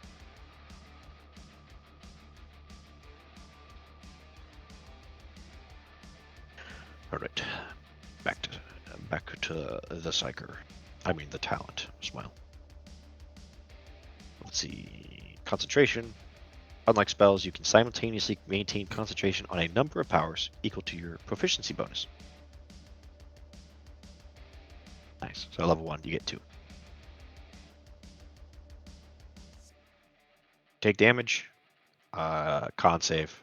On a failure, all powers you're concentrating on end. But a talent can take strain to keep them active. Matt, giving you just enough rope to hang yourself. Go on. Upcast, idiot.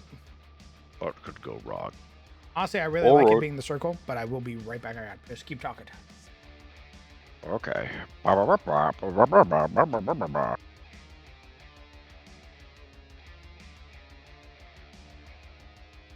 Go stand outside the doorway, pissing and talking. I think that's the way he meant. I go up to the bathroom door. I continue rambling about the talent while he's taking a piss. That's anything. You can do that right now. Sight and manifestation. Many powers and talent class features rely on a creature being able to see a target. However, a strict interpretation of this rule is prohibitive to any player who wants to play a blind or visually impaired hero. Okay, this supplement uses the standard language found in the core rules regarding sight, but the GM can determine that a hero can use a different sense, even a supernatural one, in place of sight when it comes to powers, features, and traits. Interesting. That's neat.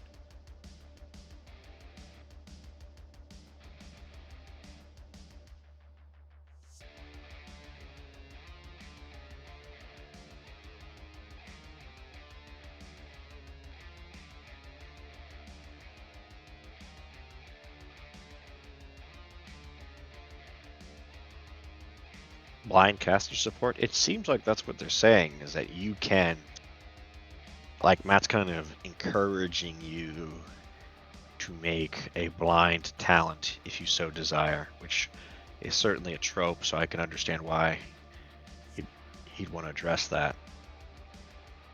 And basically be like, DMs, you make your own, essentially, sense that they need to use their spells.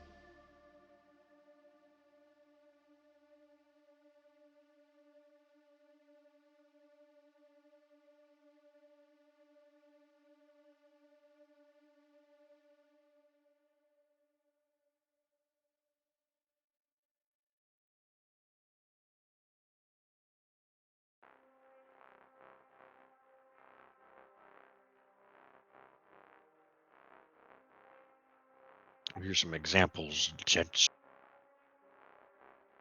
Ready for some role play? Sure. I make Neo from the third movie, exactly. The human in leather armor lifts their hands in the air as if conducting an orchestra.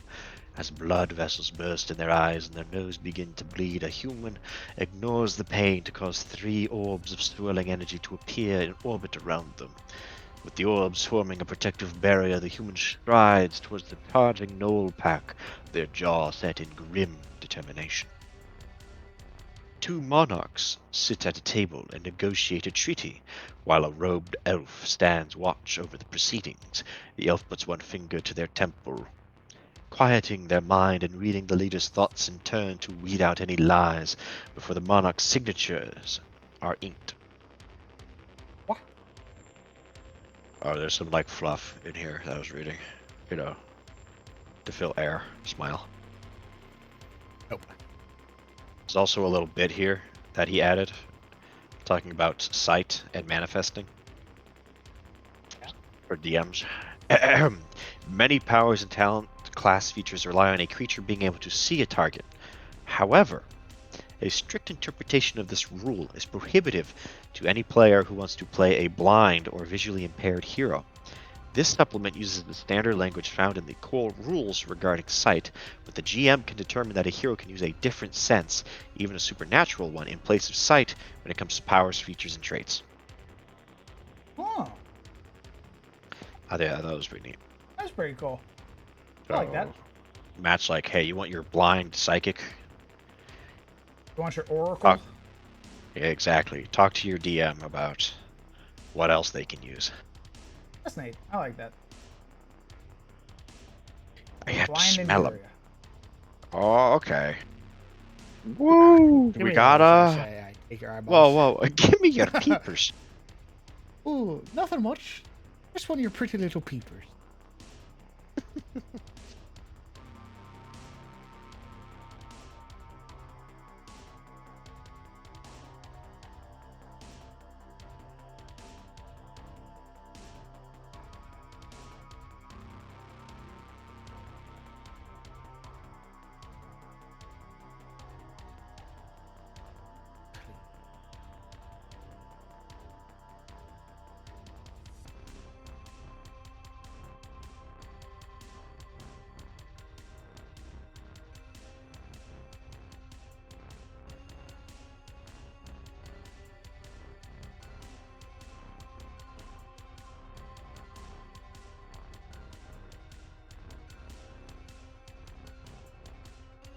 Become a master of brother. I've learned so much already just by doing this. Where I'm like, God, what is this place?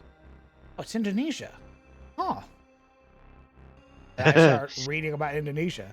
That's literally been this. Is I go, what's a cool looking map, and then I start looking it up. Like I look at maps now when I'm looking up other maps that don't have any signifiers on it. If I see this island on any map, I go, holy No. shit, it's the Philippines. You know now. I just have to see this little island right here.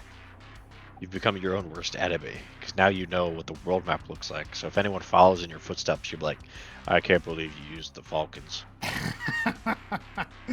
Oh, I hate it. Game recognizes they're game. like-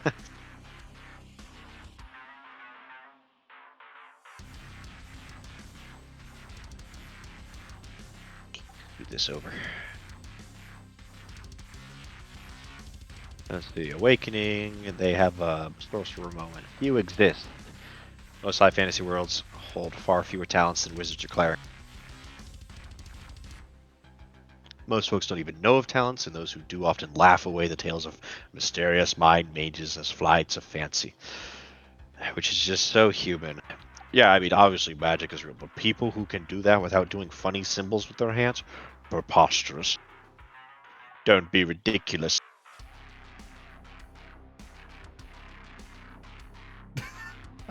I like that people are like, ha! Yeah, okay, weirdo. What, you think they could just do stuff because they thought about it?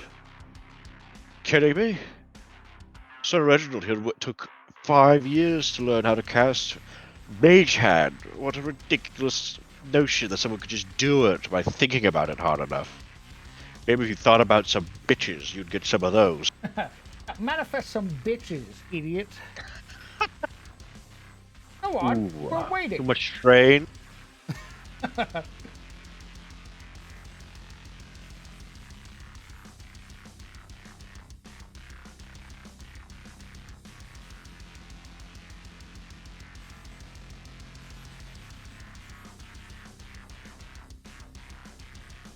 Guys, I want to put some islands like here. I'll put some islands like up here. Maybe I'm like sprinkle that.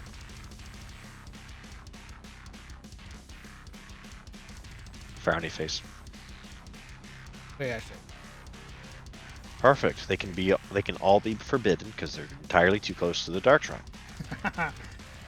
That's where the high level adventurers go because they're all cursed, every single one. Unclaimed by any nation, they're just there I don't want that. because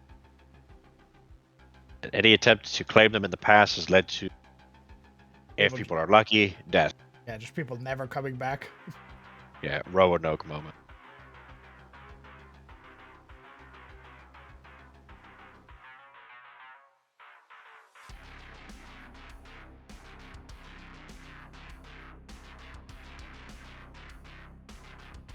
I know where Ulasil's gonna be.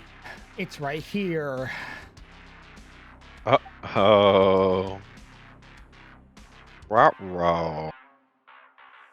Behold, Oh, that means Ulasil. Ulasil could be really close to Shademore, and then they do a lot of trading, which is why Shademore's got so much quirky stuff.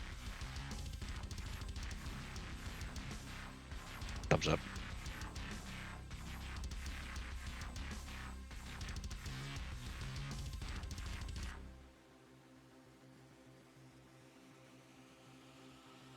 Few exist. Most folks don't know about it. In different cultures and settings, people respond differently to these bionic humanoids. No. Heroes, what's up? Good shit. Are you strong with that? You beat me in a fight with that? Alright, cool. Go to carousel. Alright, witch. On the pyre. Oh. Well, this should explain one reason why Uriel left. They hate me there. I'm a freak. Thumbs up.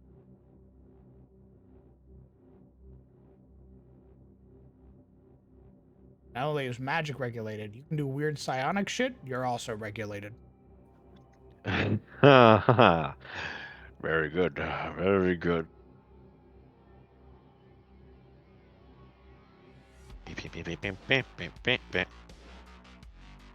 I mean, yeah, especially if you're like a like the last person, anything anyone wanted to hear is that, hi, I'm Yuria. I could influence what you think and feel. What? With my mind, you won't even know it. Yeah, we're friends now, by the way. We're friends now, by the way. Why did I just say that? Because it's true. Huh? I don't know you. Why do I know you? The guy, you know, the guy. We've known each other for years. We've known each other for years. What? Why did I just say that? Because you know it to be true. We're such I good don't know, friends. man. Why's my nose bleeding? Oh my god, -2. We have so much in common. Oh.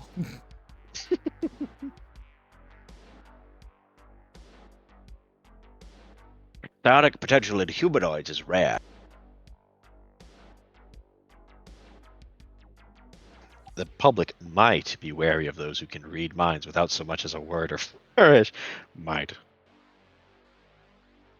And in many areas, talents might be revered by some and mistrusted by others.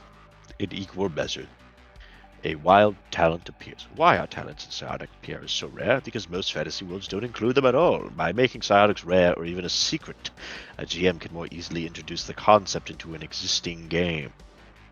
You're starting a new campaign and want psionics to play a big role in the world you create. Don't let the lore here stop you. A world with psionics are more common than magic sounds like a fun campaign, if horrifying. But if you're a GM or player who wants to use the talent or psionic powers in an existing game, then the fiction is built to make your life easier. Talents have always been a part of the world, but no one really knew about them until now. I can hear Matt Koval talking these words in my ear. Yeah, man, he's a great narrator.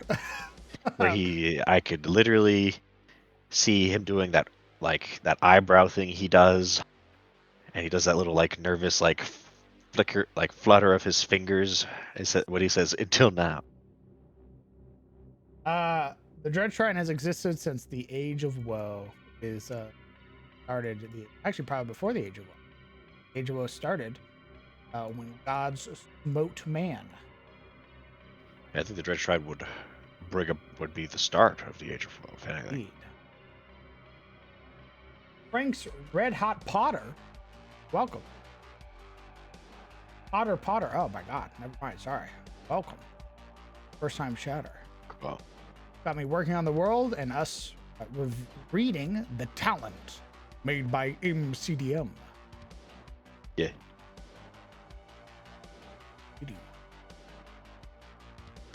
Read to me. Fucking snuggles up in bed. Read me a bedtime story. So the talent.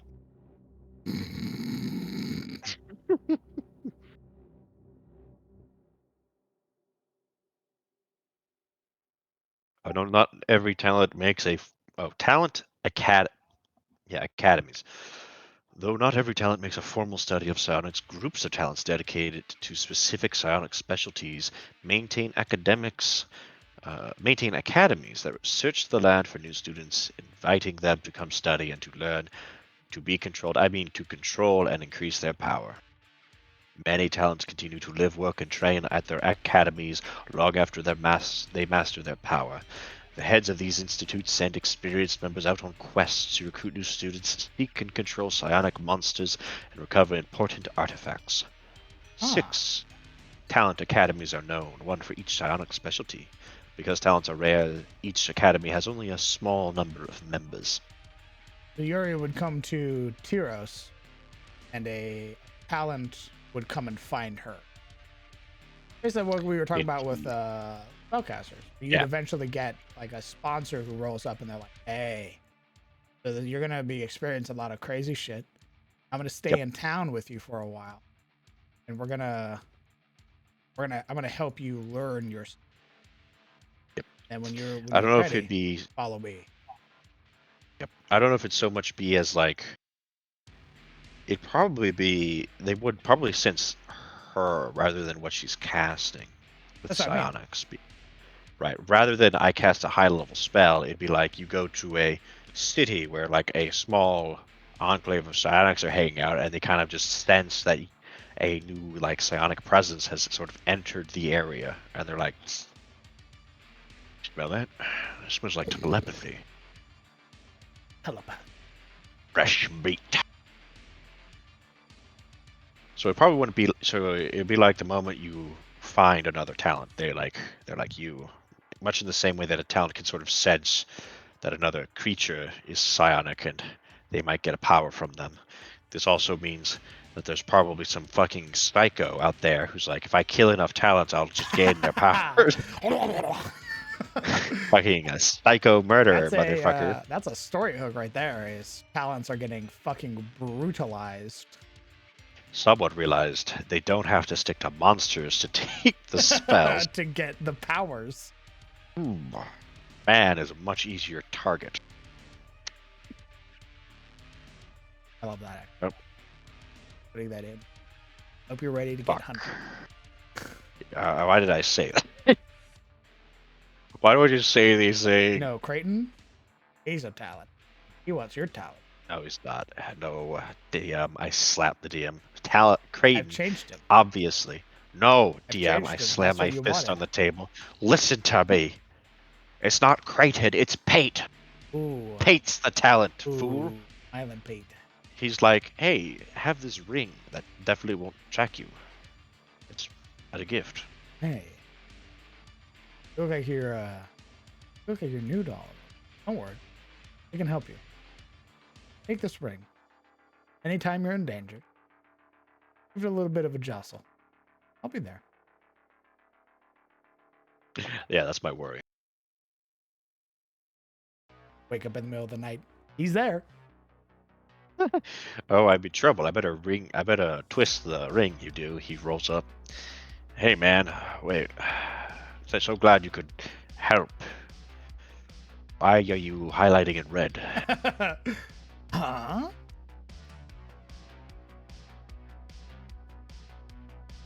Creighton is male wife. Yeah. So true. All Can't right, wait. I must go. Good night. Where you going? Oh, Good. alright. Goodbye. Where you going? Wait, Bye-bye. wait. What? Where you going? I have to stream. What? Streaming here. What? I can't. What are you doing today? I don't know yet. You don't know yet. That's right, because you're streaming in here. What can I do while streaming in here? Hang out. Yeah? Yeah. What can I do Ira. for stream? Just chatting. Just chatting. Talk about D&D, baby. I'm gonna go get food. I'll catch y'all later. Got your rum? Enjoy your food. Play Baldur's Gate, hang out with us, talk about D&D while you're playing D&D. Boom.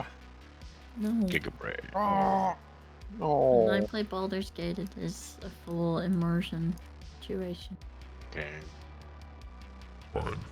You're just gonna hurt my feelings. It's okay. I come to switch Momo before she go gets busy. Mwah! I guess I could draw. Nice. Ooh. Yo. Been a while since you done one of those. Because I suck at it and I don't want people to see me suck at it. Stop Stop. being mean to my Jeez. friend. I'll beat you up. Eh. leave my friend alone. I'll fuck up your friend. No! I love that friend. You can't do that. You can't do it. No! You don't know the truth. I do know the truth. Oh my god. They're a monster. But so am I. That's why I love them. This was a joke. It was a test. Now I know. Now I know you're horny. Now I know you're a monster. You're dead, dude. You're dead. Ah, how Asterion got trapped by monster hunters. You wouldn't kill me, Flip's hair. I love Stab, stab, stab, stab, stab. Fucking dude rolls up. I'm getting sad though because I think I'm going to have to stop romancing him. No! Yeah. Because she's realizing that he's not a bad boy, he's a hurt kitten. No, I'm realizing that I think he needs a friend more than a lover. He's had plenty of those. Interesting. And I... You can be a friend and a lover. Yeah, but... I don't know. I think he just needs somebody to be his friend. I don't think he's had that in a long time. And I hate that for me. But if you think about it, your whole party is his friends. I think Shadowheart would dump him in a river pretty quick. Yeah, Shadowheart also has a stick up her ass for a really long time, though. I fucking hate True. Shadowheart. You have to de-stick her ass. I'm gonna let you know. Everybody in That's that also- game needs a friend. I think you're that glue for a lot of characters in that game. Yeah. Like even Right. Karlak, who's the bubbly, come on, soldier. Like she fucking needs a friend, or she's gonna lose her mind. You put Lae'zel and Shadowheart in a room together for 30 minutes. What will happen? They violently The make fuck? out. They stab and then they kiss. You hear screaming and then things get quiet and then you realize why. And then you I hear think it would Flap, only flap, be flap, flap. stabbing. no. I've seen Twitter. I know I've what seen happens. the art. We all know what's happening. Shadowheart, Brat, Lae'zel, Brat Tamer. Who is it? That was fucking. I think it was Lae'zel's voice actor who was streaming, and her girlfriend was like, "Oh, I really like Shadowheart," and she was like, "What?"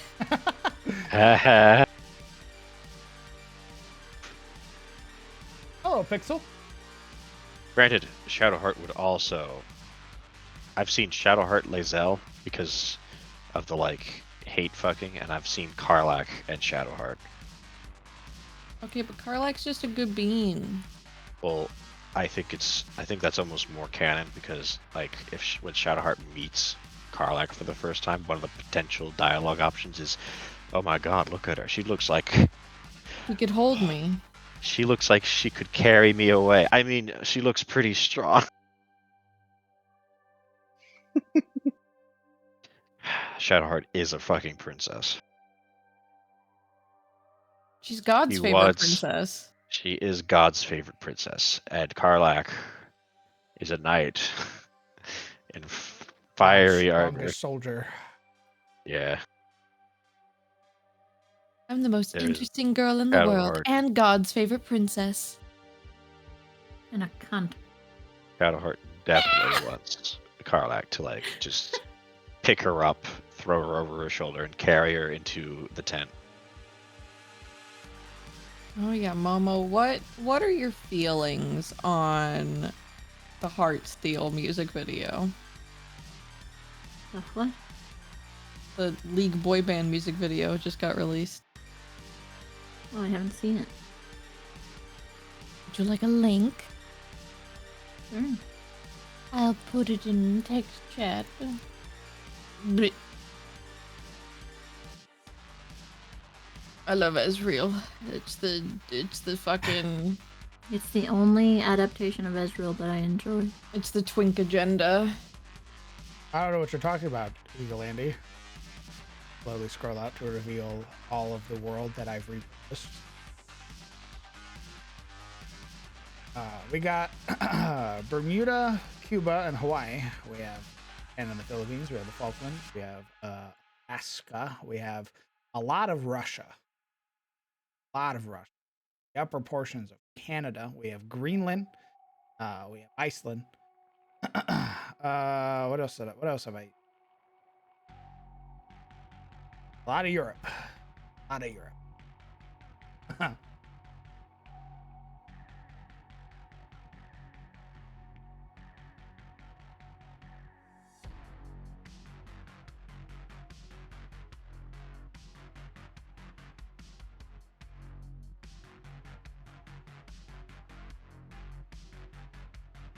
The game has a distinct lack of kind, pragmatic, level-headed characters. Everyone has enormous baggage. Yes. Don't worry, Kater. We're gonna put the Crescent Island back. I also like the Crescent Island. Don't you worry, no. I still have this whole area to fill out with islands as well. So I'm gonna fill out this place with islands. And then I'm gonna fill out this area with some. And I think I'm gonna fill out this area with some more islands.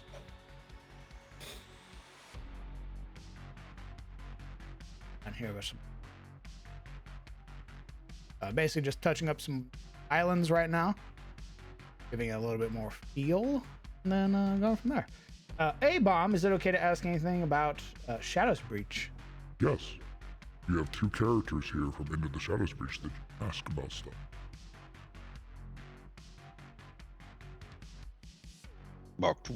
Peas on your Shadow's Breach. Whatever, overpowered twink. No, I want to pee on the actual breach, not you guys. I'm gonna go into it. I'm gonna start yelling at Asmodeus through and be like, "Hey, you bitch! You owe me a wish!" Pisses on the breach. Explode. How you like that, Asmodeus? I pissed on the breach, you idiot! Leaving Dash all alone. It's okay. He deserves somebody better. Why did you do that to that? Introduces him to the feral cat.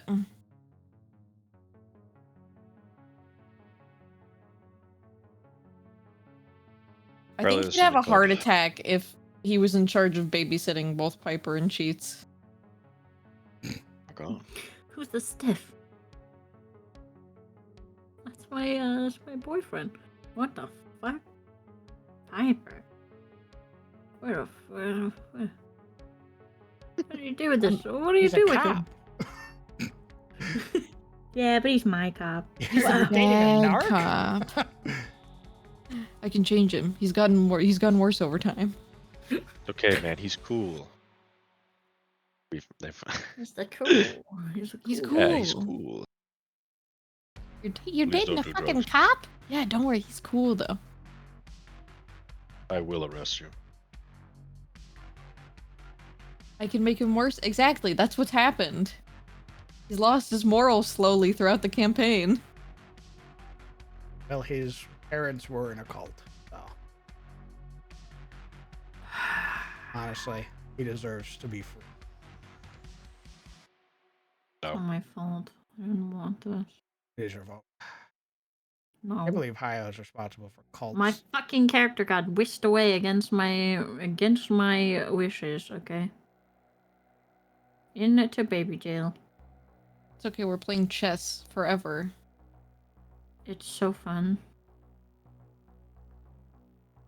And somehow Sachi keeps winning. because if Hyo doesn't let him win, he cries. Oh no, that's Hollow. He will absolutely lose and cry like a baby, but that's what I'm saying. In baby jail, we have a really loud, charismatic pirate. We have two smarty pants women who are very scary and intimidating, and then we have a crybaby. The duality of our gods. Playing Monster, see you guys there. Catch you around, Demon King. Goodbye.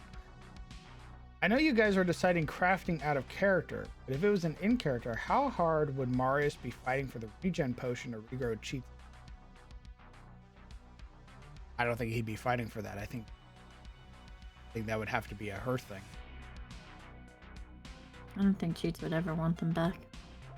I don't think Marius would ever want his back. Because it's not even just her. Like, they both have prosthetics. Marius's whole right side is a prosthetic. Cheats' both of her legs are prosthetics. Okay, fuck you guys. I'll take it. Give it to me. Yeah. I'll give you this necklace. Oh, you don't want the necklace? It brings me down to a D4. I don't want to be weak. It doesn't bring you down to a D4. I thought it did. I thought you got a D4 hit die. Yeah, that was a class change, not a necklace thing. And also, we redacted that. Lame. The necklace has a property where it can bring you straight to Asmodeus's lair. I'm not strong enough to 1v1 him yet. You don't have to use it now.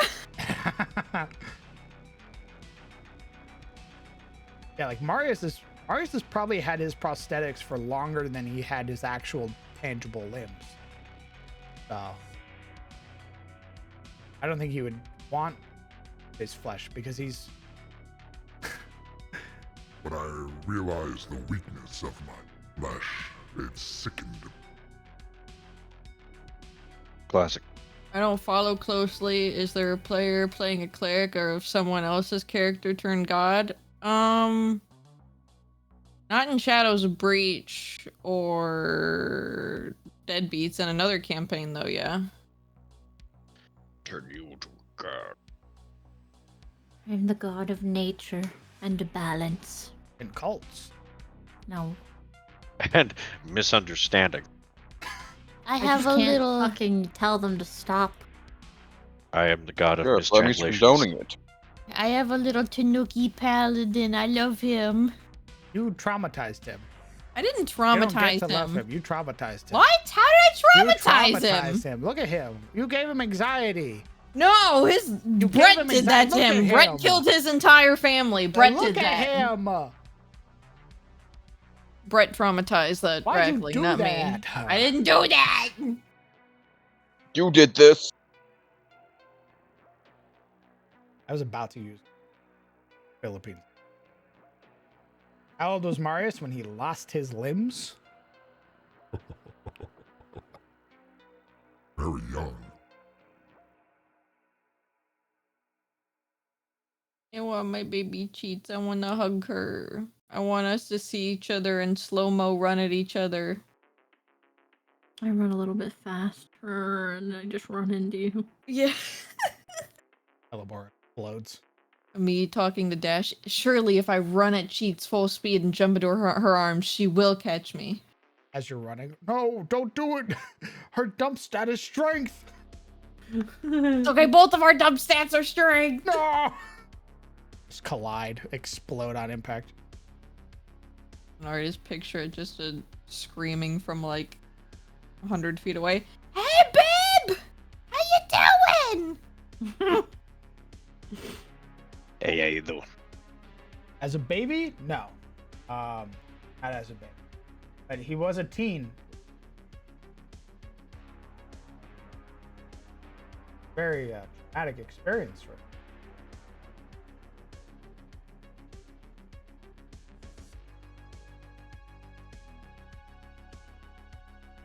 That's how we bonded. Smile.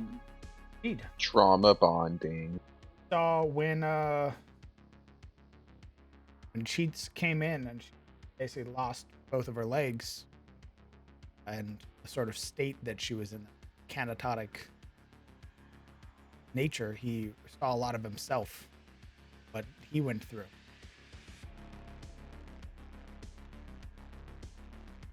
I love that cat.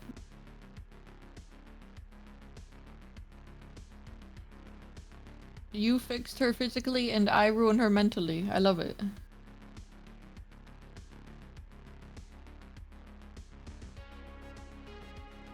Very cool.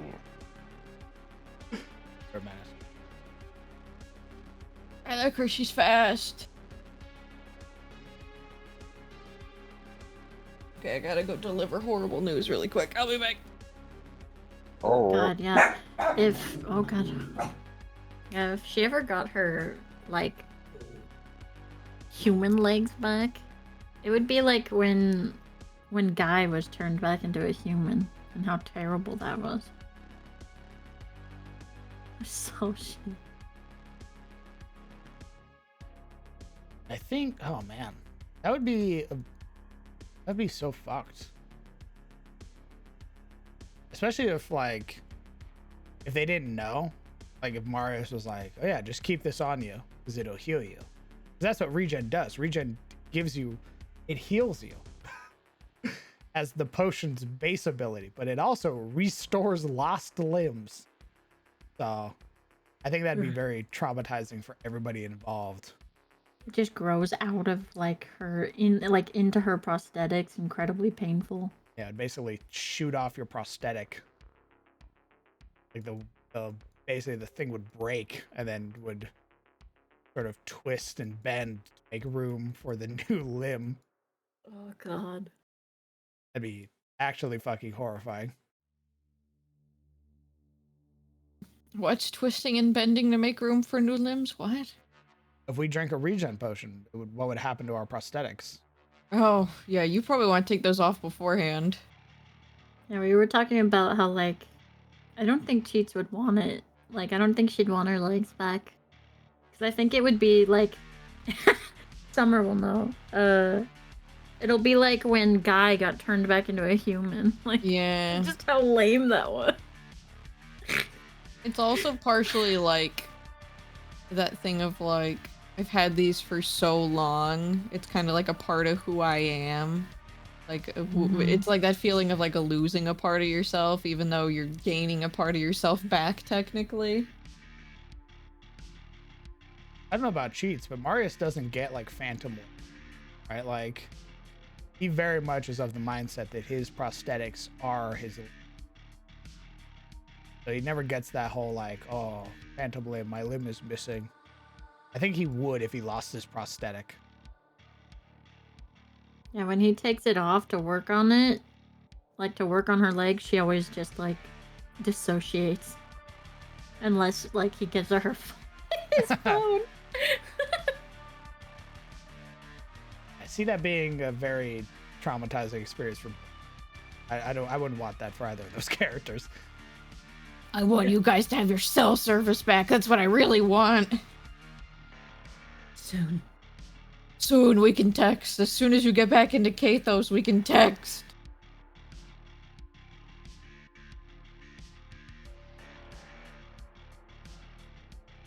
Does Cheats get a phantom limb with her legs? I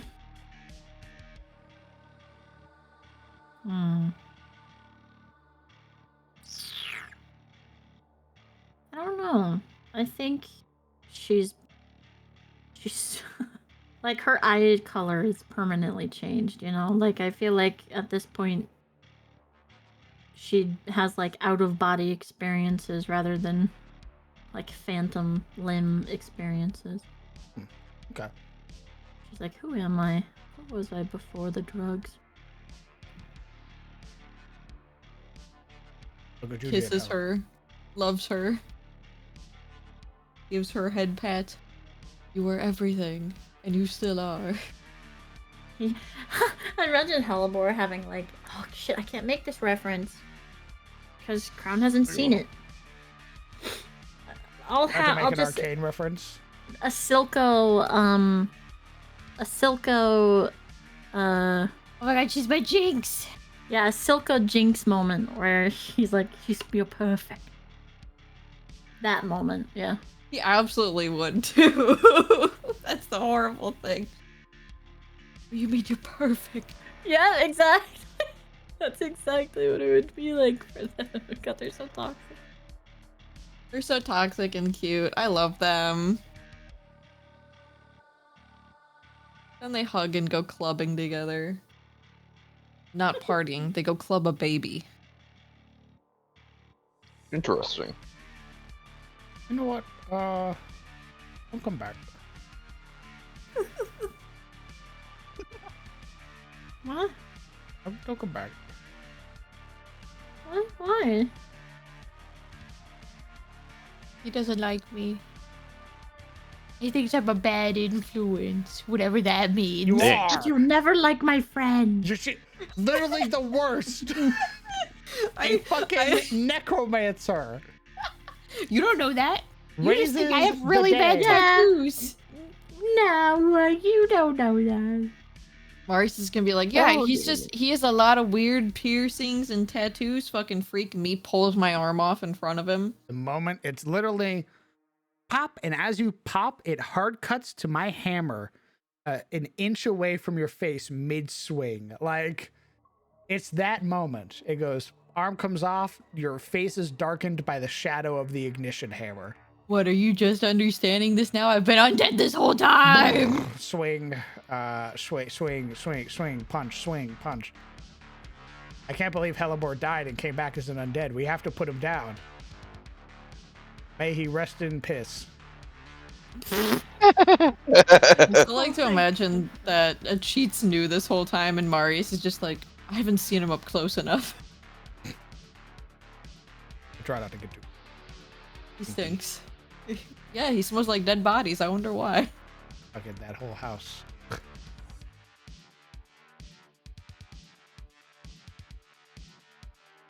Anya, please love don't get out his mom. She's a weirdo.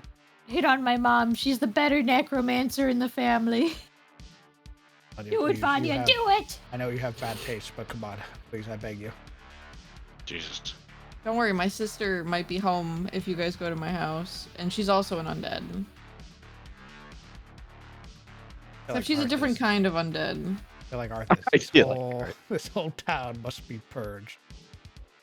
It's okay. My sister is a Dampier, and she has a charm on the heir to the cult right now, aka my boyfriend's brother. So, you know, Can't believe not only is she engaged to my boyfriend's brother, but she also has an intense like vampire charm on him. Probably, maybe. We haven't determined it yet because I haven't gotten to see her.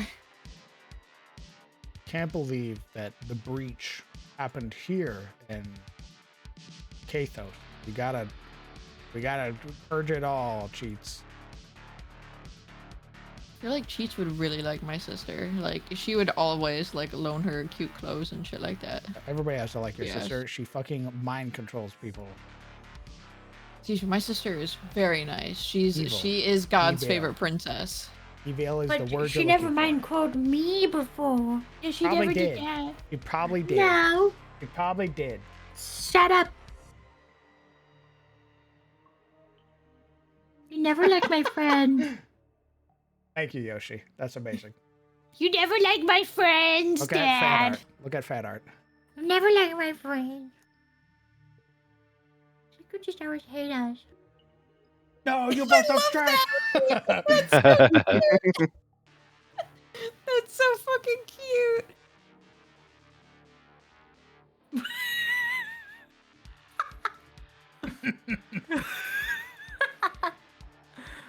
I am both not stressed. Unfortunate. So Don't for forget reasons beyond the Crown. Senate, I've decided to destroy Kathos. Don't worry, Crown. Listen, Piper and Marius get along great. Yeah, the Just actual Telebor's the scientific issue. mind. Yes, great guy. That guy, I would hang out with that guy. But they share the same body. The fucking menace to society who shouldn't be allowed out. That guy, put that guy in a ward. Maximum, put was. him in the Onyx Oubliette, please. He was in the like maximum security. Who let him out? That guy needs to get fired. Whoever let him out. Dash. Dash, you're fired. They already technically are fired, so you know. Out of a cannon. No. And no, the kaboom follow up Yoshi. Why?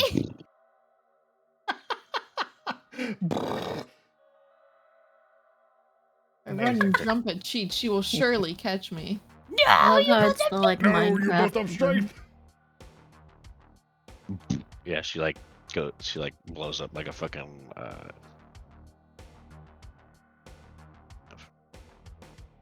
Yes, finish your thought. It's Finish been your- so long since I played Minecraft. I Oh, can't think creeper. of what. Thank you. Oh yeah. Hey DM, we have Minecraft stat blocks now. When are we gonna fight a creeper? You will. We will. You will. Hello, you first. It better hiss at me. It better hiss at me. That's part of their mechanic. I better hear you hissing. Point your gun. Mama, are you ready to fight a creeper? Guys, why do we carry around this like cup of water for no reason? Yeah, we have to have a cat with us at all times. That's why we have Momo. Points at Momo. Carrying around a bucket of water in case a creeper rolls up, dunks it. It doesn't Alright, do we have, anything. like- It's the cat. The cat helps. The cat. Yeah, creepers are scared of cats. Shit. Did you know they're maverick talents? No, feign death does not work that way, Abe. It doesn't constitute you as being dead. You're just It says indistinguishable appearing. Yeah. from the. So you're not actually at 0 hit, which is where reincarnate would. I'll be right back. My sushi's here. Very good. Tell Oh, me about these talents. So you know hedge wizards, right? We were actually just talking about this. They're called maverick talents, where they're just Ooh. not part of any academic academy. Mm. I Some am are a never driven genius. to embrace such a focused approach to their power. These maverick talents also work outside the structure of the academies. I keep wanting to saying academics. They might learn from one or more tutors or train their powers alone, possibly unaware that different psionic disciplines even exist. Mavericks learn techniques that can enhance any power they manifest. Variety of powers. A talent who dedicates themselves to a single specialty has a chosen specialization built around that discipline. However, specialized talents also have access to powers from all other psionic specialties. A pyrokinetic talent might also read the minds of others, just as a telepath might be able to make a carriage float into the air through sheer force of will. Even talent academies, which focus on specific psionic specialties, teach their students to be well-rounded in the art of psionics, learning to manifest numerous powers so as to be able to wield a helpful tool in any situation. All right, so you get to be you also get to do damaging. You're not like, I'm just a telepath. I only read minds. You're like, I also get to cast fireball. Yeah, same way that like wizard schools aren't like you don't just get enchantment shit. I like that.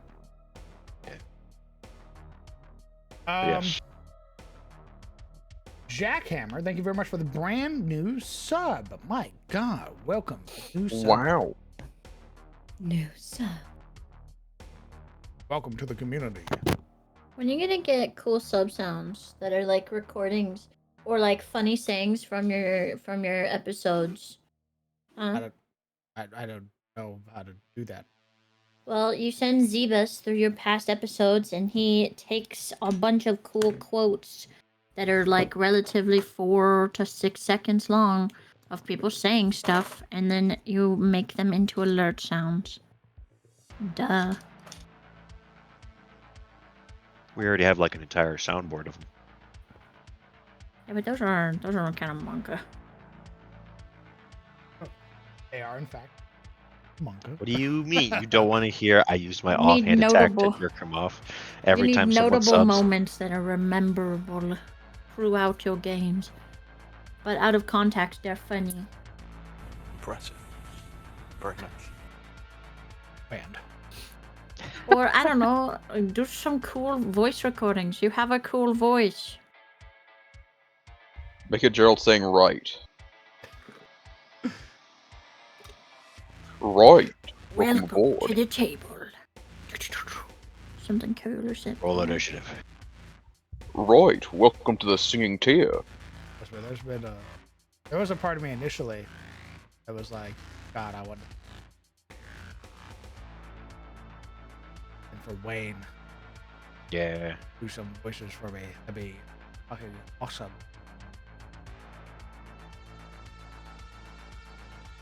Yeah. Live a life. Agony. Look at it this way. Whenever someone comes into a raid, you could have like, welcome raiders, roll initiative. Could be like your sound design. You do. I trust me. I've considered a lot of stuff. I'm just not. I'm still learning a lot. Like, they made me partner, and I'm still learning. Is the issue.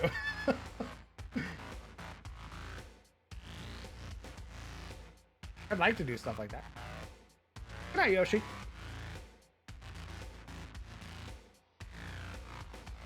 I saw the bit about it.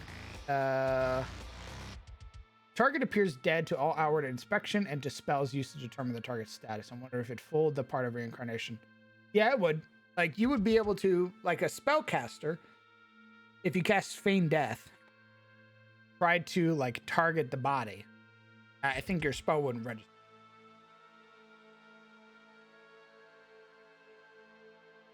I'm thinking of adding this line of islands here, sort of fill up the ocean. What do you guys think? Wait, let me see. You're gonna fill in. I put, like, I'd be sure to make sure you still leave chunks of wide open ocean. Yeah. How about Yeah. this? Out of that. I'm back. Yeah, you should get rid of the stuff you don't like.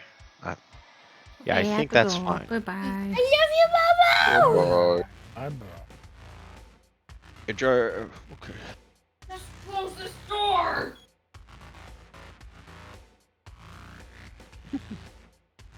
I'd make sure, because you still need that negative space, right? I was So gonna- at least one of your pockets should not be filled entirely with islands. Yes. I was also gonna ask Momo if she would ever let Piper buy her like really, really expensive stuff because he has the family black credit card. And so Marius just has her occasionally coming home with like really, really stupidly expensive things. He's like, "Where'd you get that? Did you steal that? Where'd that come from? Where did you get a diamond encrusted cat collar for one of the cats?" Comes back out. Cyrus is wearing has like a bejeweled It's a arm. Gucci cat collar. What is that?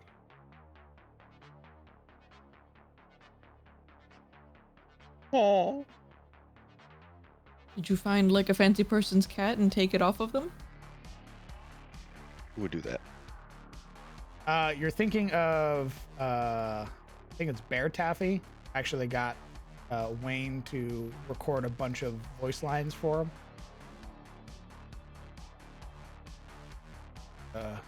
Prominent artist.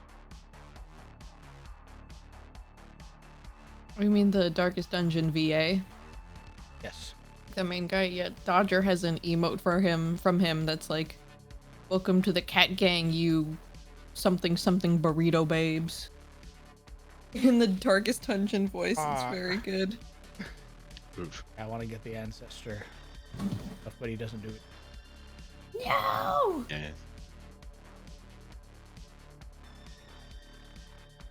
Oh, you have manifestation die that you use when making manifestation tests.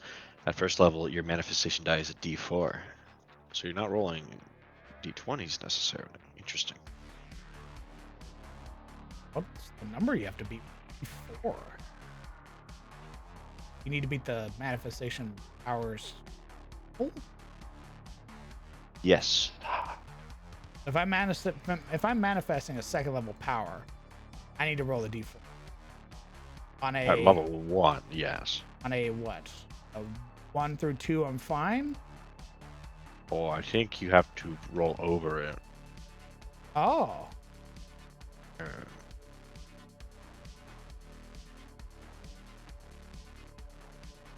Oh yeah, here it is. So from first level to fourth level, you're rolling a D4 manifestation die. Manifest this destiny. What? Manifest this dick. Okay. Whip it out then. Manifest it. It's a dick off day. I can't. Manifest I it can't. now. Then why'd you Dad, say it? It's a pee off day.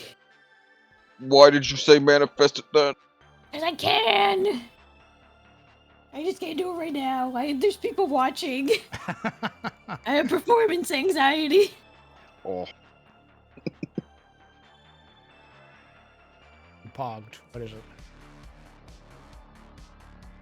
Okay, I must go. My sushi's here and my husband is ripe for the fucking. Bye. oh. I must go. Goodbye. Bye. Bye-bye.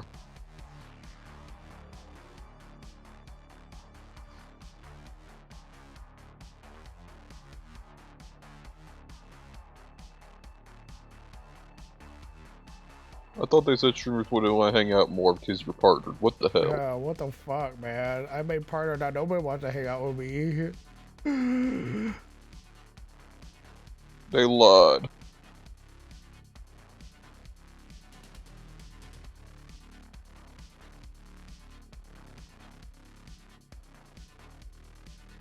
Oh, that's Mauritania made.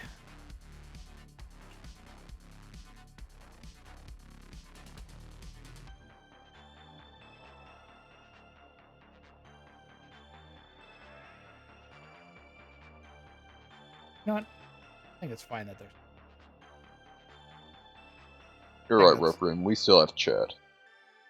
I know, Ruffian, and I love you guys.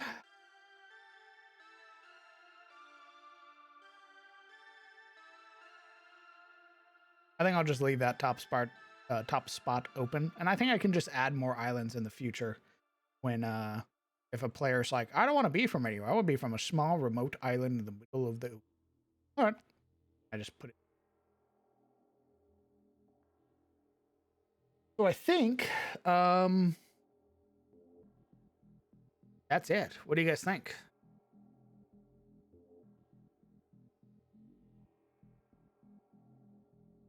Oh, the world. I can't wait for the world-ending apocalypse.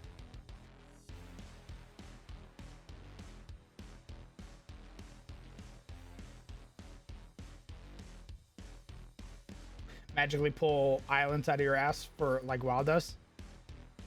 I mean, it's really that shrimple. Like, let me pull up what the old one used to look like for comparison. This is the old one that I made about 2 years ago. I think it looks doo-doo. This is the old one. I'll be right back. I gotta go bathroom. Okay. I gotta take a shit. This is the.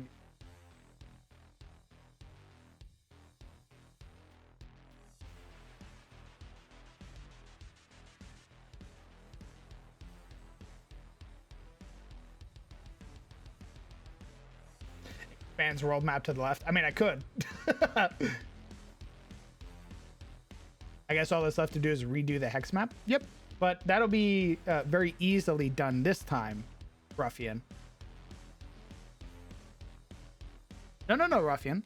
Listen here. Watch this. So what will happen is I'm not gonna do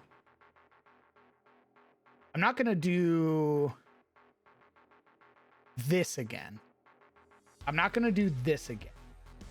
Because this doesn't serve any purpose. This was basically just a me thing. What I'm going to do is what I've done already, where I cordoned off areas like this. This is several hundred miles across, and it gets all of the details done that I need. This is an adventure map right here, where I go, yeah, you have the capital, You have the baronies. You have your points of interest. Explore. This is a whole campaign map right here. I don't need to adjust anything. So I don't need to use this huge fucking map because there's no point in it. This doesn't do anything aside from bloat my screen and make it very hard for players. So instead, I'm going to quarter off maps. I'm going to trim out an area and be like, boom, that's your immediate area. Oh, you move past it? Boom, that's your immediate area. Oh, you move past it? Boom, that's your immediate area. Because there's so much adventure that can be jammed packed in just these couple hundred or thousand hexes. So I think my Sunfall map is like here, here, and here. All the way that. So when I need to make a new hex map, I'm just going to take this map, highlight the area I need, and then hexify it. I go to the edge of the map. Okay. Roll initiative. So saith the might of God. The Wave Mother demands your blood. Yeah, and there's quirky stuff like that.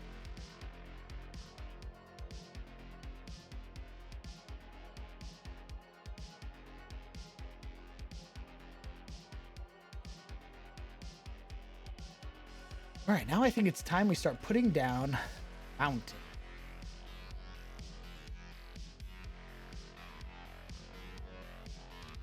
Pulls a subnaut. Yeah, exactly.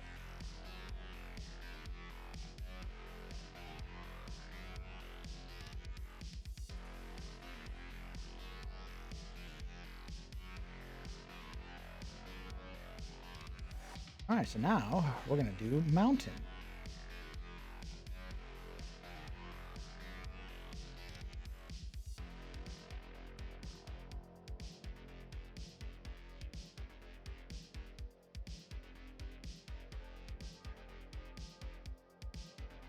I'm gonna try and follow the general shape of this, but might have to go off the rails a little. Actually, what I think I'm gonna do.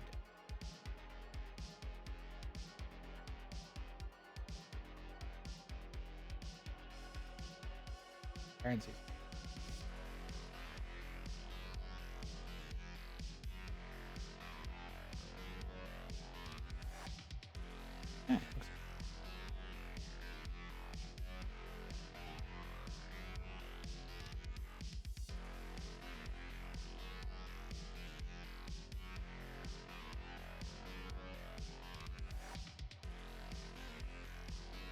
Big mountain.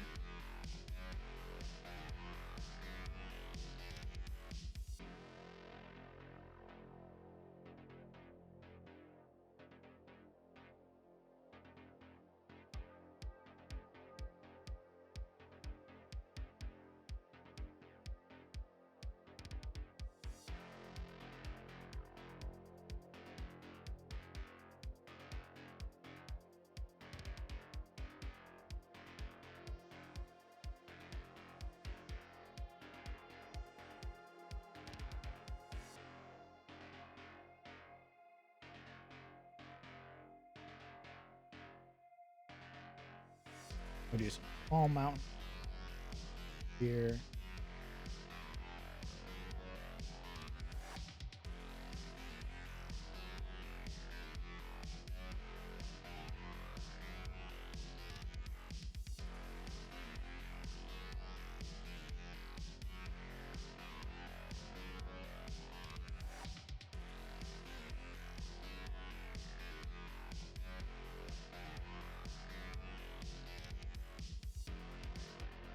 Already, I like this.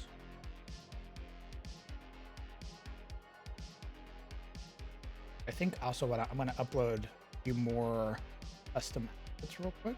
Stand by. Pause, champ. I got these from Hale.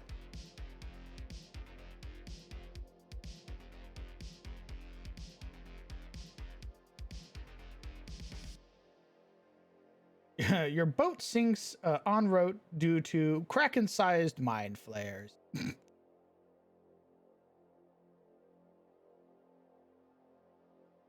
There we go. To represent a important place like a barony, we're going to use these. To represent cities, maybe this one. Then to represent capitals, this one. Capital of the Etenmore. Be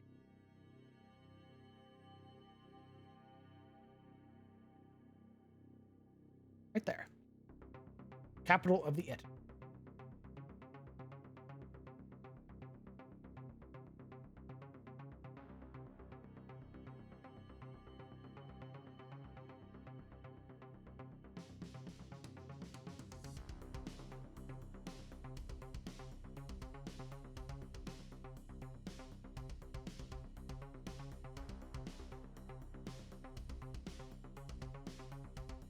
Just so I can properly.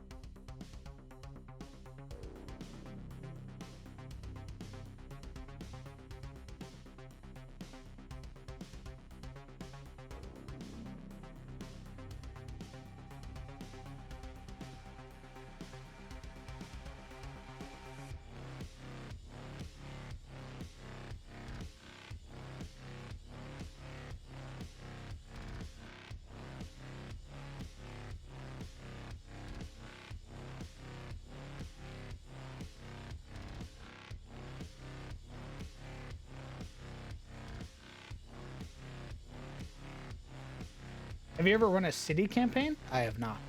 Would like to. CTF, I believe, is my 7th ever game that I've ever ran. So I do not actually have that much experience running campaign.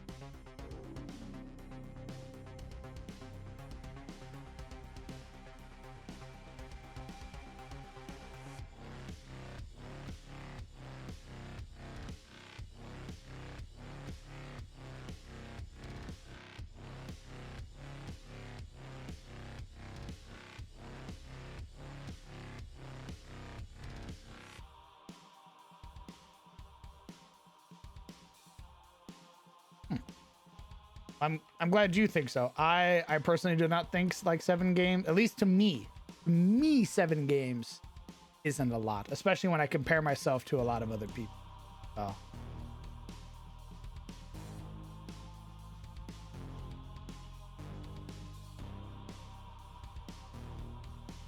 Oh my fucking god.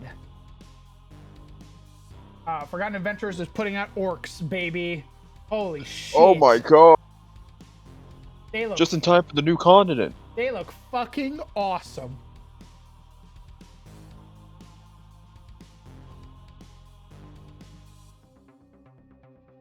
Look at these guys. Damn.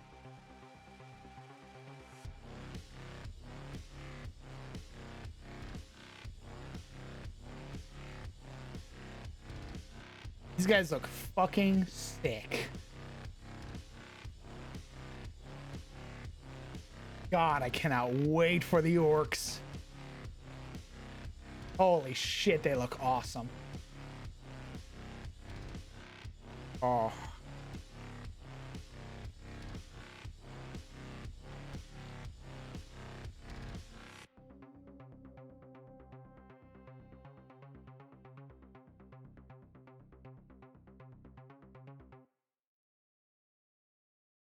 Actually, you know what? There's no reason for me to put down the fort icons yet. Because we're going to be redoing kingdoms and shit anyway. So I'm looking with an immense amount of disrespect. Based.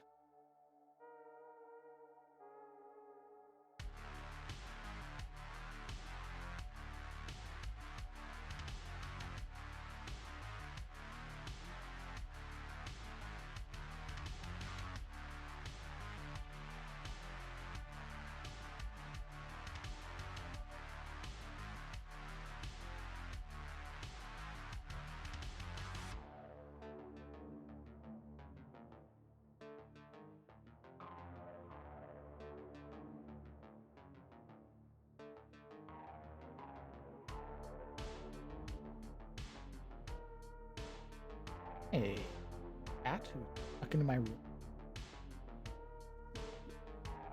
Yeah. You're a little one, in fact. Yeah. Swear to God. Well, somebody asked a question. Were they all long form campaigns? I tried to make them long. I've definitely learned a lot as a DM with my recent games. Which has sort of spurred my want to redo everything because I've learned so much in just my few years of DM. Where I definitely think that I can do it better. So expect some changes. Going forward.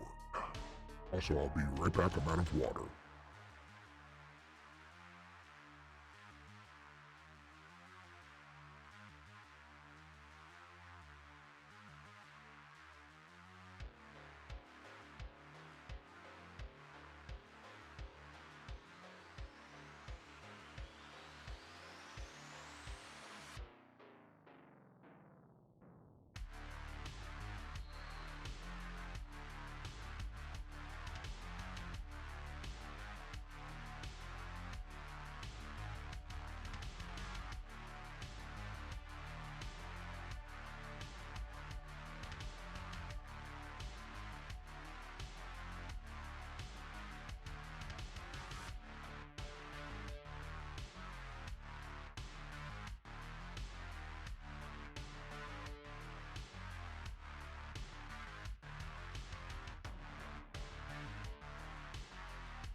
Oh, I'm back. Stevish, you're in big fucking Okay. trouble. And why is that? Stevish, have you gotten any messages from any other moderators? Or any other Saying streamers? to? No other streamers. Nobody? Nope.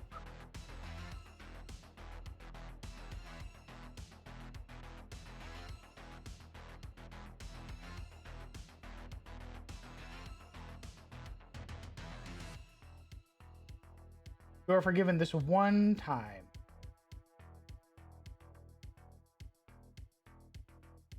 One time. Is there someone I should be looking out for? Oh. I got a little message.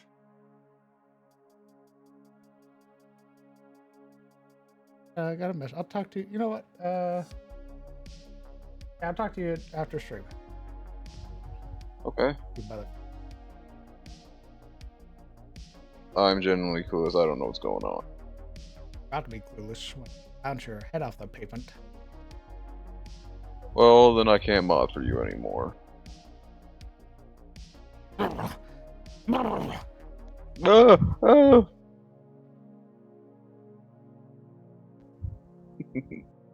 You're lying to me. Passing the buck. I will find.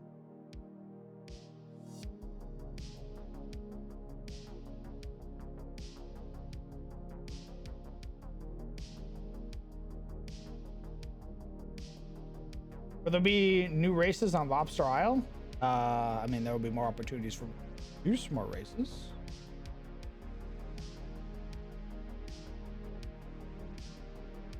But if you're asking if I have anything planned currently, I do not.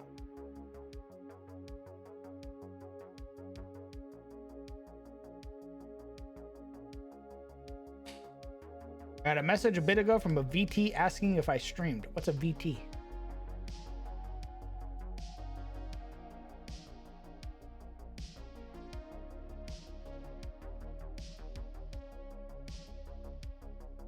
Oh, from a VTuber.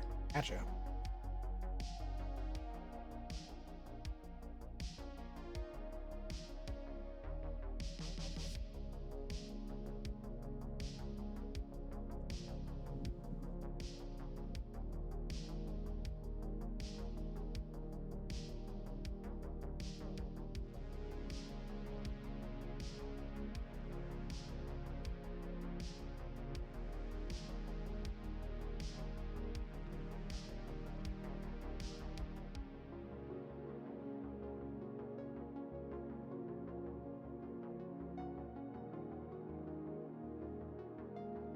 I would too.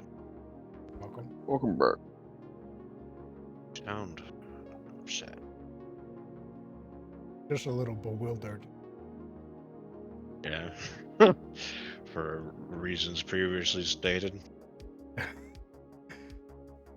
I'm just, I am in fact a nobody. So we're just a little like, oh, what? I wouldn't say you're nobody. You're rapidly becoming a somebody. I mean, you're a partner now. Obviously, you're somebody.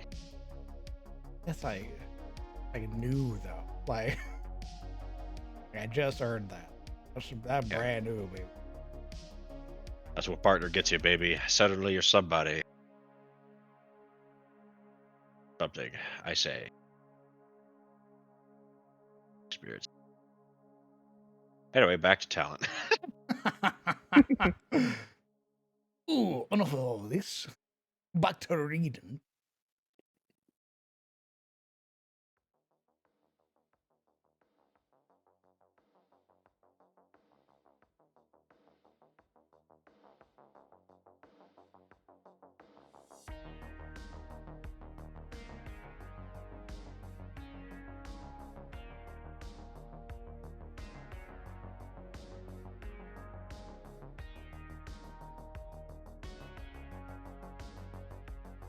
Oh, look at stream. Tell me when you're looking. No. Alright, I'm looking. You're looking now? Looking. There, Forgotten Adventures is putting out orcs, Oh, and they look oh fucking my god. sick. Oh my god. I'm so excited. Damn, Orc Empire, you look different. Oh my god, he's huge. This is a He's like, big motherfucker right here. This dude, your head here. he gets his. Oh yeah, you're within range, and I can't cast spells anymore. Grabs your face. Actual muscle wizard. You make the squeaky toy sound effect.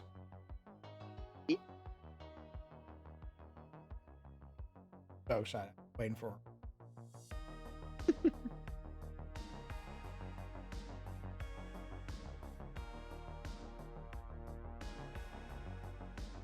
No, I don't think so, Anubis. Manifestation die. Ooh. Ooh. Wow, strain's a lot more likely than I thought. Because you got a D4. And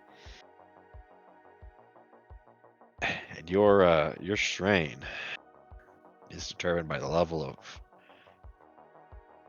order that you cast a spell at. Yeah, so if it's like a, how would that work? I'm guessing because it says that first order power, first order powers don't require a manifestation check, but they do require one to maintain concentration. So I'm guessing it was the minimum you're gonna do when casting is 2. So if you cast a second order power, you're rolling, it's 50-50 if you're getting 2 strain or not. And your back's at least at level what is 5. Hmm. Yeah, Interesting. indeed. It's 5, and then every level you get a +1 to your maximum strain. So by 20, it's 24.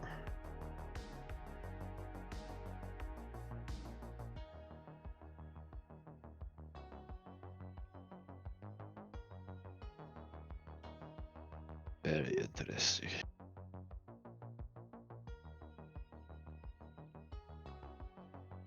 Spooky. Very. It's risk reward is putting it mildly. Yeah. You have to be real fucking careful with your big brain powers. Otherwise, fucking explode. Oh, let me see. Let's continue reading. Maybe there's balancing it out. Let's see. Every power of second order or higher has a manifestation score equal to its order. Yep. A power's manifestation score increases by 1 for every other power you are concentrating on when you manifest it. Oh.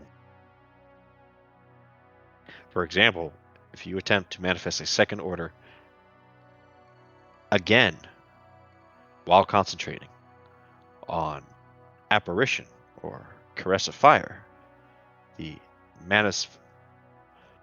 spell's called again. Okay, if you attempt to manifest the second order again power while concentrating on apparition or caress of fire, the manifestation score of again is 4. Oh. Are they coming to Adis? Yeah, hopefully.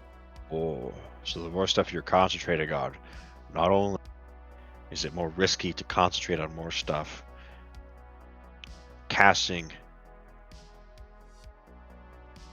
Wait. While concentrating. Yeah, if you are even casting or manifesting while you're concentrating, the risk of strain to cast anything goes up by 2. So I'm casting on a second power order.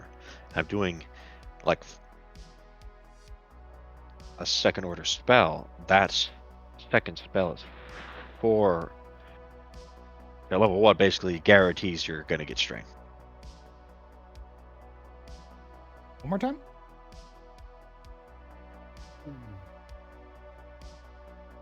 I think I understand that correctly.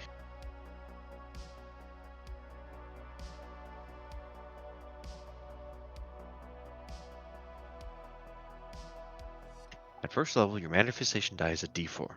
Okay. And you use these to make manifestation checks. Okay. The dice changes as you gain talent levels, as shown in the column on the table. Every power of second order or higher has a manifestation score equal to its order. Okay. A power's manifestation core increases by 1 for every other power you're concentrating on when you manifest it. Okay, I did misread.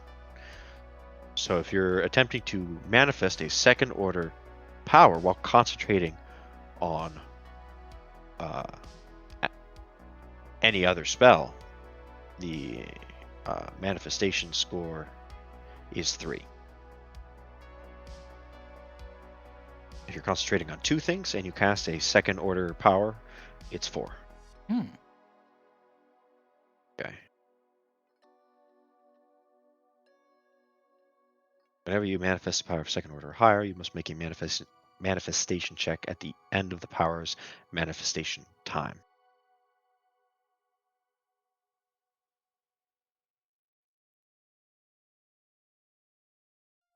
Okay, yeah, so basically when you cast it. If the roll's higher, you manifest the power. If the roll's equal, you manifest the power, gain 1 strain. Just 1. The roll is lower, you manifest the power, then gain strain equal to the power's order. So if you cast a 6 order spell and you match, and you roll 6, basically, without concentrating on anything else, you get 1 strain, but you cast a spell. If you roll under 6, you still cast the 6 order spell, but you're also taking 6 strain. Nice. I like that. Big risk.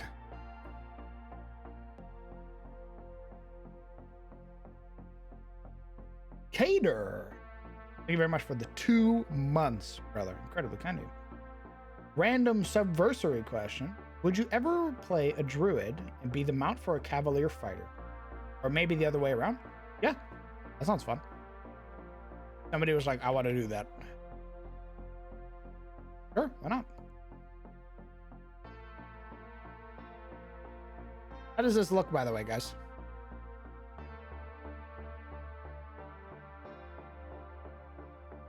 I'll put it a little side by side for what it used to be.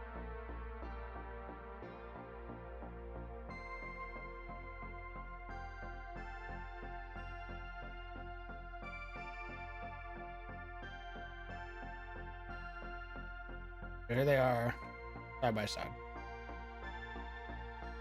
Haven't put down the trees yet. New Ettenmore, old Ettenmore.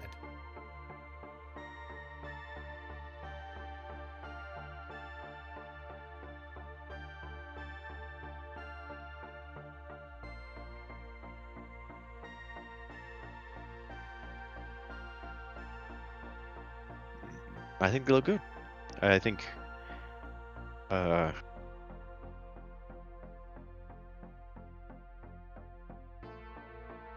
mean, the new one obviously looks better, especially the island, I think. Oh, the islands? Yeah. Yeah. Big agree. Like, the main island looks a little better. It's hard, like, the edges are kind of hidden when you start adding, like, the colors and the mountains and the names and shit. But it does look better. But what's really noticeable is the islands and, like, the rivers. The edges, basically.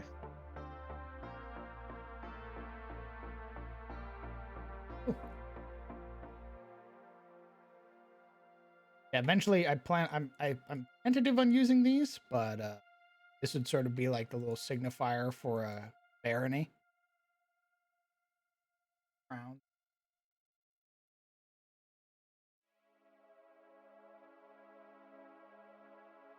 So it'd be like boom, boom, boom. Yeah. And the capital would be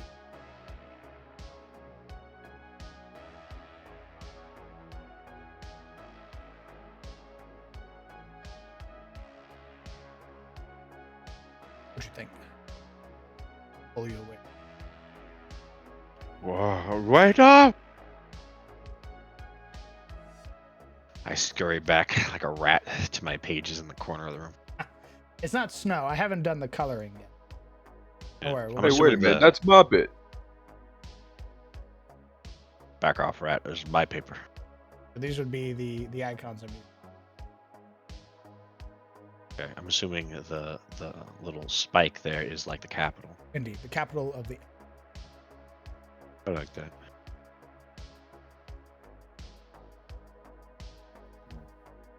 I plot its downfall. I think it's a different style, but I also really like the coloring of the old map as well. Oh, you like these sort of icons? Yeah, I mean, it fits the style of the map. Like this map, I think these icons do well for this style of map with the way that's painted and everything. Hmm. Okay.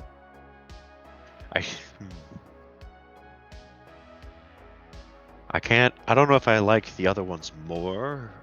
If anything, I like them as much.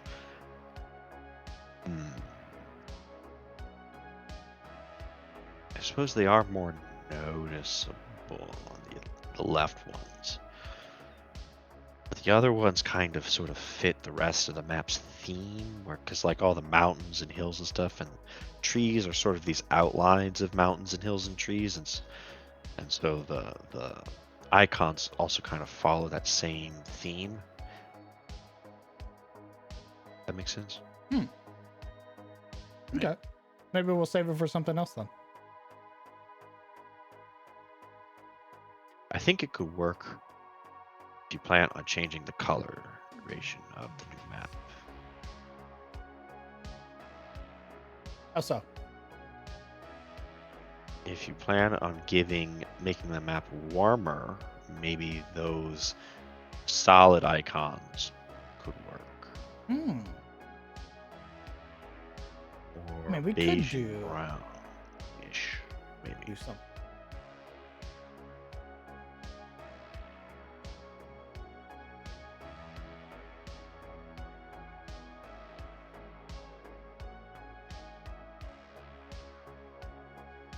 Yeah, put the icons back if you can.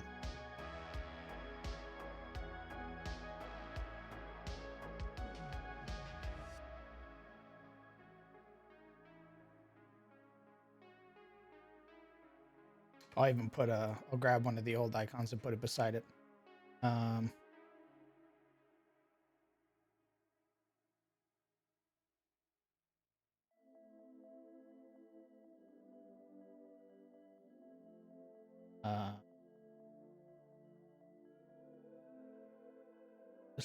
They're side by side now.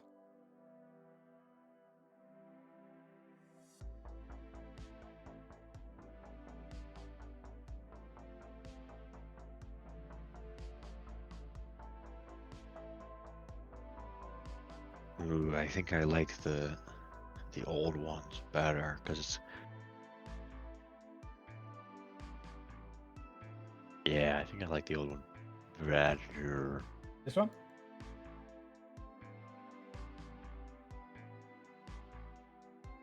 Could you add? This might be much. Could you add like shadow to the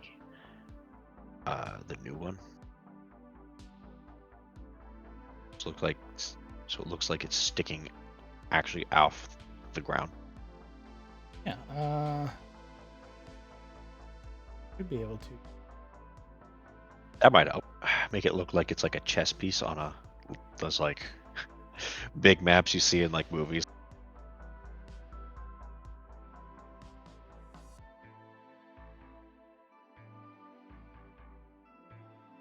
That maybe?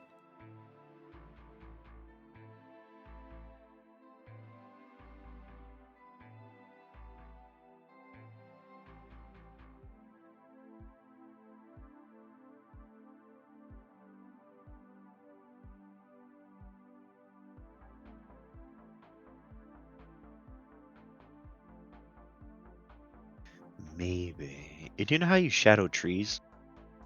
Yeah, put another like one on top of it. Could you try doing that? Sure.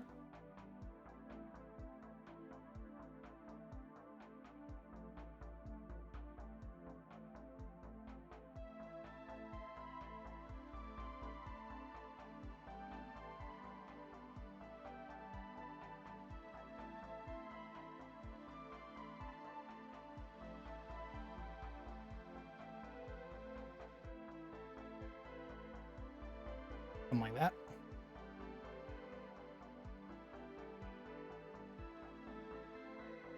I kind of like how it gives. Okay, yeah, that looks good. Where it kind of gives like a 3D feel. Hmm. I don't know, chat. What do you think?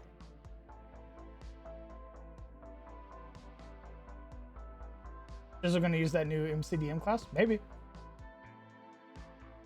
We're heading to a new campaign in my D&D group. 32 sessions into Fandover. We're doing Storm King stuff.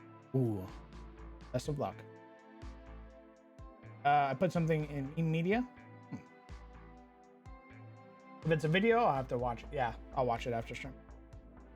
May I submit a topic in the docket for the next general world building pertaining to the orcs? Sure. Yeah. I'm going to be reworking a lot of stuff, so why not? Take the 3D piece. Yeah, what do you guys think? This style or the new 3D pieces?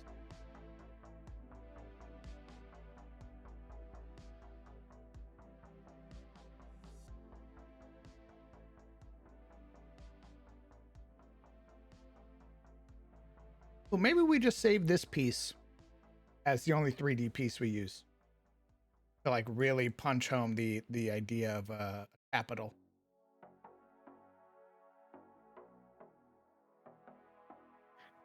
Yeah, maybe only like important place.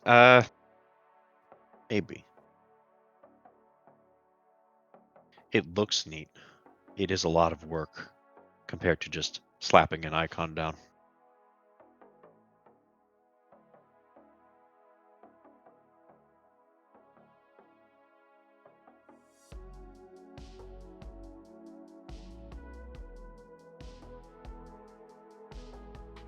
Yeah, we'll figure that out.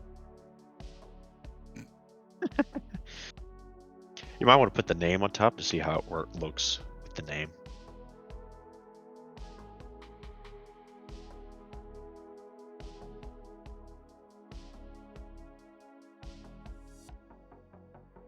Ooh, there's already a disadvantage because I'm building in 4K, but this map was exported. Okay, so you see it really clearly. Oh. And I am really zoomed in. Yeah, that was the other thing, is those crowns look very blurred. I think what I'll do, click the action.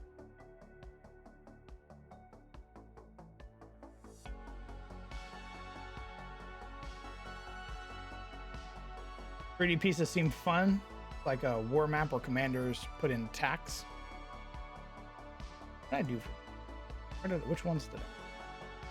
That was kind of my thought, Legion, was that it looks like those like medieval maps where you see generals like moving So I pieces didn't on a board. I didn't actually, with a big map like this, I didn't actually mark the baronies. I only marked the capitals. So it'd be something more like, I go, bop, bop, bop, bop. Isogar would be here, bop, and would be here, bop. So it'd be more like that. They're like the only other signifying marker on the map. I think it'd be cool to have a 3D effect so it looks like they're physical pieces on a board, but again, that could be a lot of work compared to just a dot. We'll finish the mountains. Finish putting down all the little detailers. Fine, I'm going back to reading about talent. Why would you do that? Fine, I'll do something dramatic too. Banned from. What? Where did that happen? Last night. What happened last night? Hell of a thing. Let's see. Bullshit. It's time again. Strain. Manifesting psionic powers can put stress on a manifestor's body, mind, and soul. Your soul. The strain mechanic represents the stress of your stress? What? No. You said it. He's goddamn CDM. It's over.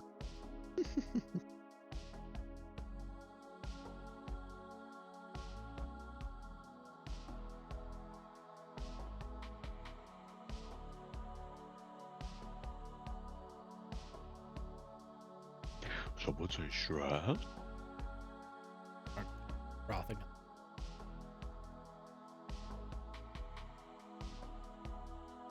Strain maximum. At first level, your strain maximum is 5. If your strain ever exceeds your strain maximum, you die. Death. Very, very. He and I both believe that death is very dramatic. Yes, I know. I've seen his videos. I've seen the excitement grow in his eye when he talks about murdering a character.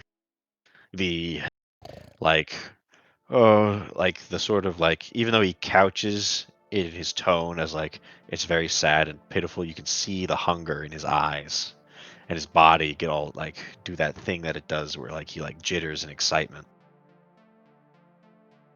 The tragedy of death. If you are returned to life after dying as a result of gaining stress, you return to life with strain equal to your strain maximum. I love that that's in there. Like, fucking, my man didn't like give you like death is not mercy for Matt. It's not like if you somehow manage to come back to life, you deserve like a reset. He's like, no.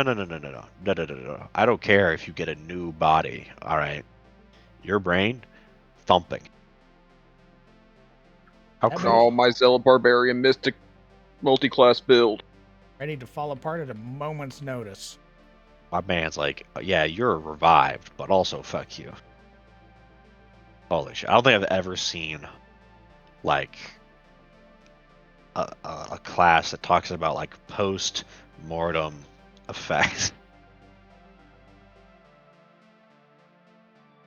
This bastard's thought of Managed to everything. come back, you little idiot. Yeah. Get ready to suffer, you little idiot. What was your? It's not like I'll get to you. it's not like after a certain time either. It's like it could be 5 years and they bring you back and it's like maximum strength. Head still throbbing. Legion, what was your idea that you wanted to couch for orcs? But also continues to read.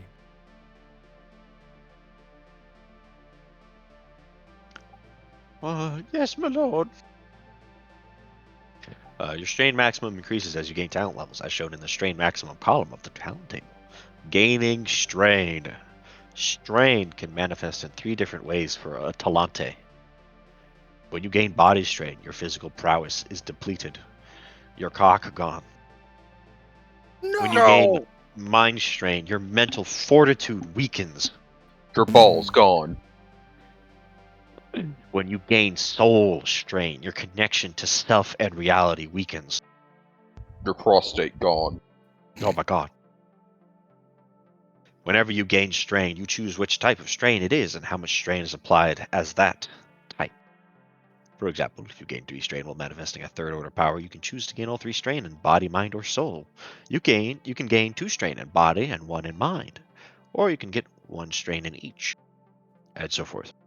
As you gain strain, you gain detrimental strain effects as shown on the talent strain table. These effects are cumulative. Poggers.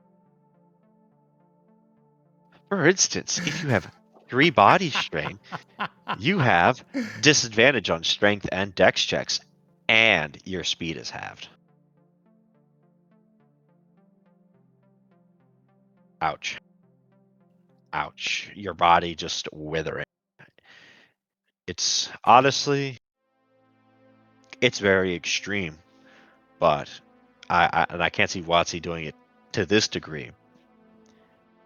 But this definitely feels like how sorcerers should feel, where if you're using like your innate power, you'd be able to exhaust yourself. Sorcerers You're should free. just be able to delete themselves from existence. Honestly, just explode like a lithium-ion battery. Like the inside of old androids. Yeah. That should be you. Oh, you jailbreaked yourself? All right, fucker.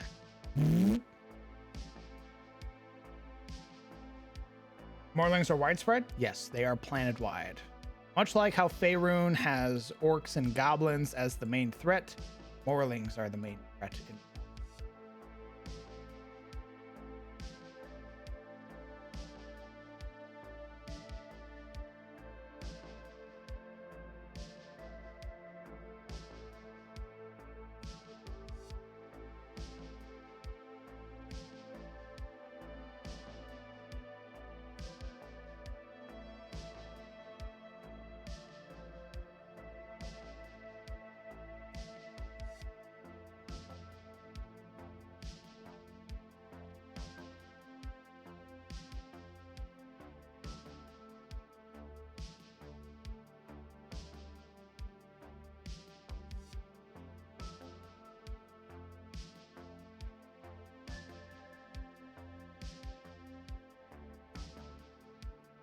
All right, we stopped. Oh, sorry, I was jerking off in the You middle of your reading to kitchen. yourself? No, I was telling Bubble she could open her door. I don't mind, because He's trying not to withhold information from you, my lord. that's right. I bought it. It's mine.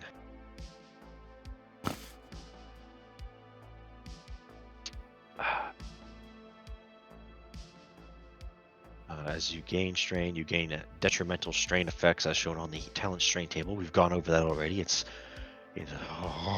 Augers. oh, Those abilities? Like nasty, Oh. baby. whoa. There's a lot of effects. This is Matt telling the players to calm down. It'll be okay. Pats your hand. Although a talent can gain a total of 12 strain effects, only the highest level talents need to worry about accumulating all those effects. Everyone else will be dead way before then. He didn't say that apart, but it's heavily implied. And even then, they're tough enough to handle it. For example, as a first level talent, you could have strain equal to your maximum of 5 and suffer only 3 strain effects. That's a very optimistic way of looking at this. But whether you take 2 body strain, 2 mind strain, and 1 soul strain, or all 5 strain in body, mind, or soul, as you advance in this class and your strain maximum grows, you'll be able to handle more strain effects and get used to this. Please don't freak out because of all the text. Thank you. A good guy. Please keep reading. That was the most optimistic. This man is actually selling me like poison and going, no. Think of how this can help you. Stop You won't being have scared. to worry. You won't have to pat your hand. Don't worry, honey. You won't have to worry about the higher level strain effects. You won't make it Well, that far. You won't live that long. You're tiring You yourself out with will all be that dead. worrying. You Don't HP run, you'll equals just 0. die tired. You won't have to worry about that until you're level 20, at which point it will hurt. But that's very far in the future. You don't have to worry about that. There's also optional cosmetic effects. Whenever you gain strain, you can also roll or choose a cosmetic effect from the optional strain effects table. These cosmetic effects don't impact game mechanics, but they can help your roleplay and how taking on more stress feels to your character. You can easily create your own optional strain effects to be used in addition to or instead of the effects table. The optional strain effects table is a 1d8 and covers such effects as your nose bleeds, your eyes become bloodshot, your breathing is labored, you sweat profusely, your muscles ache, you become unbearably hungry or thirsty, you become more irritable, you have a persistent headache. The cosmetic effects. You begin teal glow begins to seep out of your pores. Oh. Is there a chance that the Orcish Empire having the Morlings of the Lobster... Please stop calling it the fucking Lob... I will delete it. I swear to God. More ingrained in their society rather than them being pushed into the outskirts, since the orcs all also fell sway to the more evil gods in well before being liberated from them.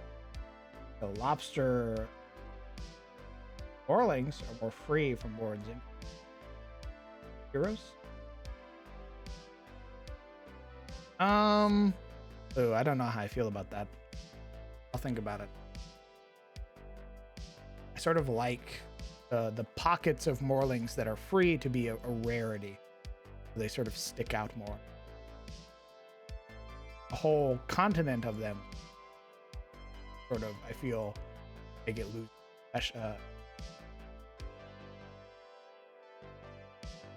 It would make them sort of feel not as they're like there's just a whole gaggle of.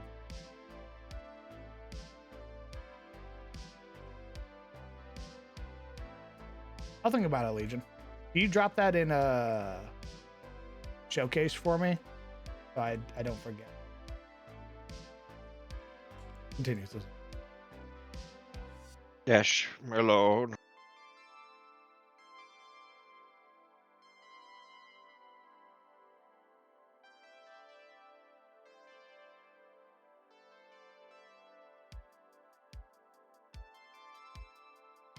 Where was I? Oh yes, the cosmetic strain. Those seem pretty basic. I think we should make more extreme cosmetic effects, especially as you gain more strain. I like the idea of like the weave seeping out of you. Like a fucking powered, like a nuclear plant about to blow up. 3.5 rockets, not great, not terrible. Reducing strain. When you take a short rest, you can spend hit dice to remove strain instead of using them to regain hit points. I look at my hit dice. That motherfucker should be used for so much shit. Fucking what the hell? I gotta use this for stress, HP and strain. What the fuck? Dear, please, You're never I beg getting you. hit points back, motherfucker. Dear, please, No. please. I need some consolidation here, man. Oh. Please. For the love of God! Please, could I consolidate stress and strain? Yeah, you can consolidate them in Please. the grave, bitch. No. Please. No. DM, please! God damn it. Get to rolling. Oh, wait, here we go. Helping the talent. Omega lol. Likely, indeed. During playtesting, other players who weren't assholes often wanted to find ways to help the talent burdened with strain and its detrimental effects. Thankfully, this can be accomplished in several ways. Using magic or other resources to restore hit points is a great way to help to a talent suffering from strain, because it means during a short rest, the talent doesn't need to worry about spending hit dice to regain hit points and can reduce their strain instead. Unless they have 9 stress, in which case, Omega lol. Okay. Likewise, spells such as Enhance Ability or Expeditious Retreat can minimize or compensate for the harmful effects of strain. Our playtests found that although most talents only rarely require such help, it's usually appreciated all the same. I mean, that's the same thing. You basically, like, your character wouldn't want to use hit dice. You would be like, guys, we need stitching kits. We need potions. We need salves that I explicitly will use. I need a assload of lot of them. You don't understand. Exactly. God damn it. So Are you addicted? that's even better because that's just forcing you to use the resources in my world. God, I love it. God damn it. Okay. First order powers. At first level, 4 first order powers.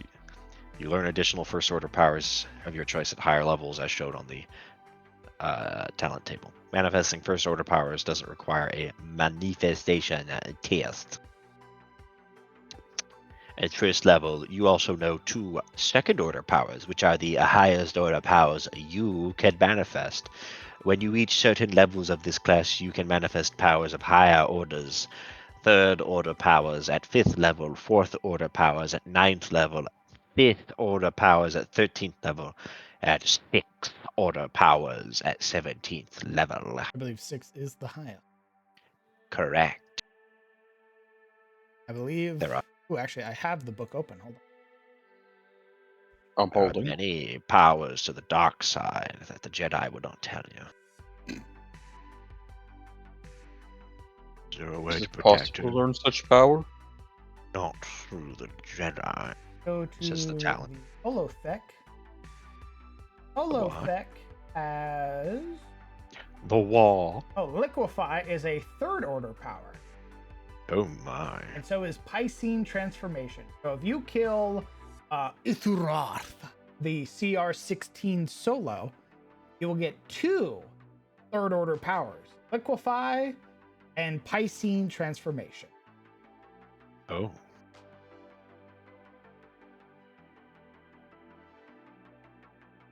My.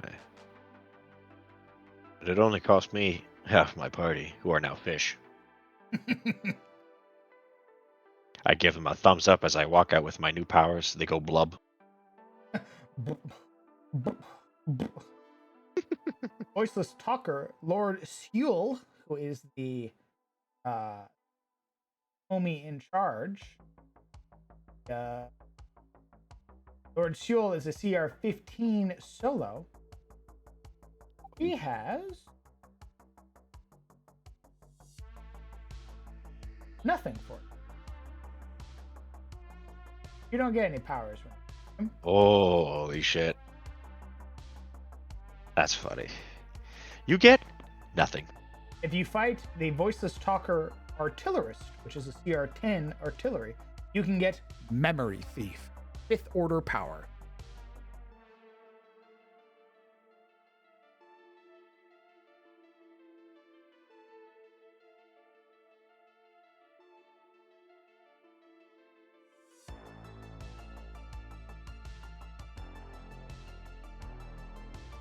Alright, we'll be right back. I need to get some water.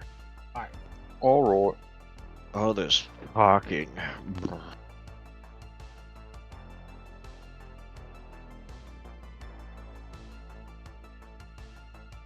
Just returned from my Lancer game. What'd I miss? Nothing, homie. I'm just filling out the map right now. Welcome home, such as it is. Welcome home, such as it is.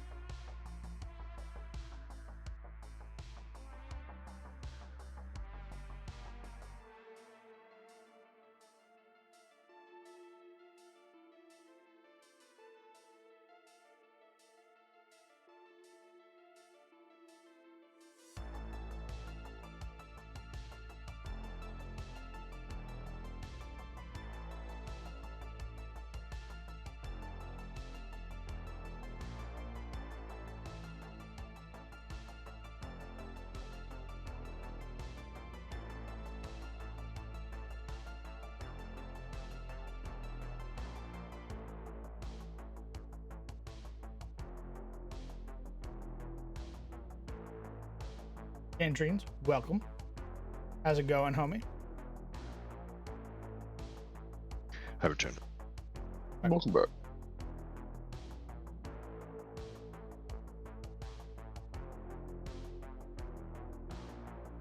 Let's see. Learning new powers. Uh-oh.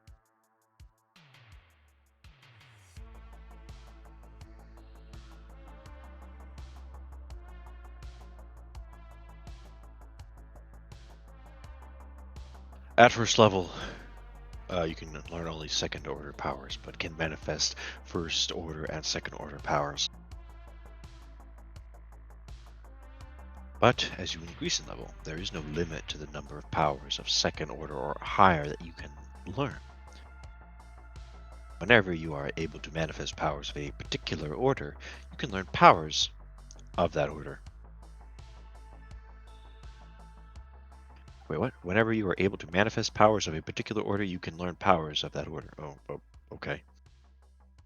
Oh, I think that means when you get a specialization. Each time you gain a level in this class, because you get a specialization at level 2.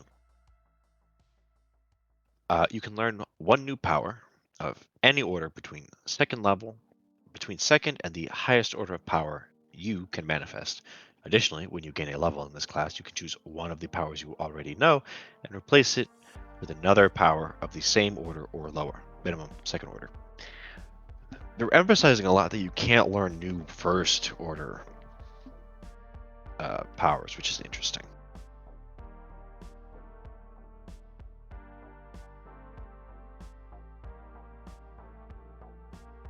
Oh yeah, okay. So it's on the talent table. So up until level 4, you have 4 first orders, and then you have level 5 until 10th, and then you cap at 6.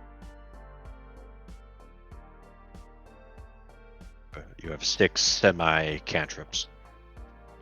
Kind of.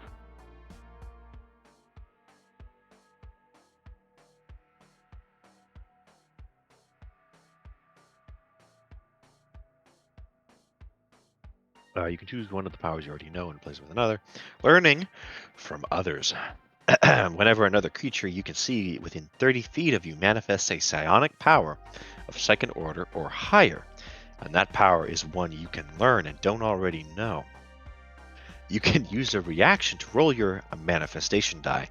If you roll higher than the power's baseline order, ignoring any order increase when the power is manifested, so baseline order, no concentration applies, you begin to learn the power.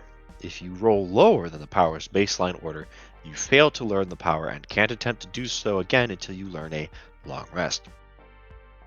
Oh. Learning. Yeah. Oh. Okay. So it's not killing the creature. It's waiting for the creature to do the funny thing, and then kind of like figuring out how to do that through osmosis. That's very sick. Kind of like a blue mage from Final Fantasy? Sounds like it.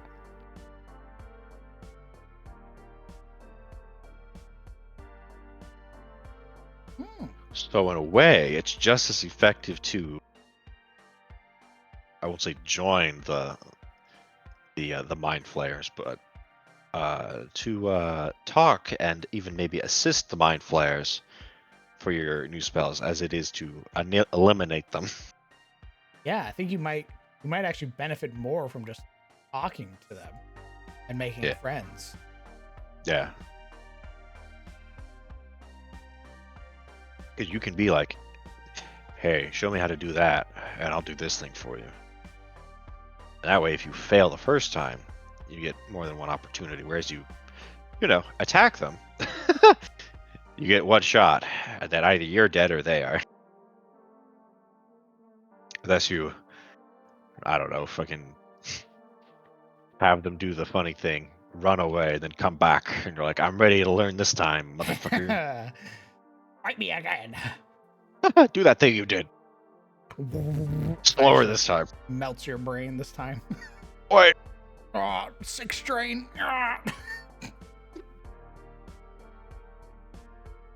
Let me guess. The Illithids can give you strain. I'm pretty sure their guns straight up. can give you strain. Their guns? Yeah, the Oh, artillerist no. who has the psionic gun. Oh no. Oh. It's not even like a psionic ability. They just shoot you and your brain explodes. Very good. Wonderful. You fools, if you explode my brain, you can't eat it. Yeah. It's not even like a mind blast. It's just it's a fucking they whip out the cult. While most Psi-Tech weapons can be used only by voiceless stalkers, a character using the talent class can use these weapons by gaining 1 strain each time they make an attack with one. A creature using a Psi-Tech ranged weapon uses intelligence X. Voiceless Talker has phase or psionic rifle, which is a +9 to hit, does 3d10 + 5 force damage, and applies a 1 strain against a talent on a critical hit. Oh, and a crit. Oh, ooh, 3d10, huh? Yeah, but these So are if I- CR10. You're fighting these things at. Yeah. Yeah, you could get your hands on a Psy gun, Does it still shoot do it, 3d10? and gain a strain. It does 3d10 plus your int mod and force damage. And it does the damage doesn't change if like the talent grabs it. Oh, it's still force. Still 3d10. Yeah, still 3d10. Damn. I'm no longer a talent. I'm a gunslinger. You basically pick it up. It has a range of 150 feet, 600 max. Damn. It does 3d10 force damage. Jesus. MCDMs is full of sci-fi monsters. It's full of sci-fi monsters. It's not sci-fi. It's science fantasy is what he has. So not science fiction, science fantasy, which is more like what Star Wars is. There's like time travel and like time raiders are a thing. I think a talent would be able to get in a time raiders mech. Oh no. Let me go scroll up and Me rolling up to the mech, presses triangle on it, throws the fucking Elithid out like Grand Theft Auto. No. They're like the Githyanki. Oh. Yeah, in his setting. Hmm.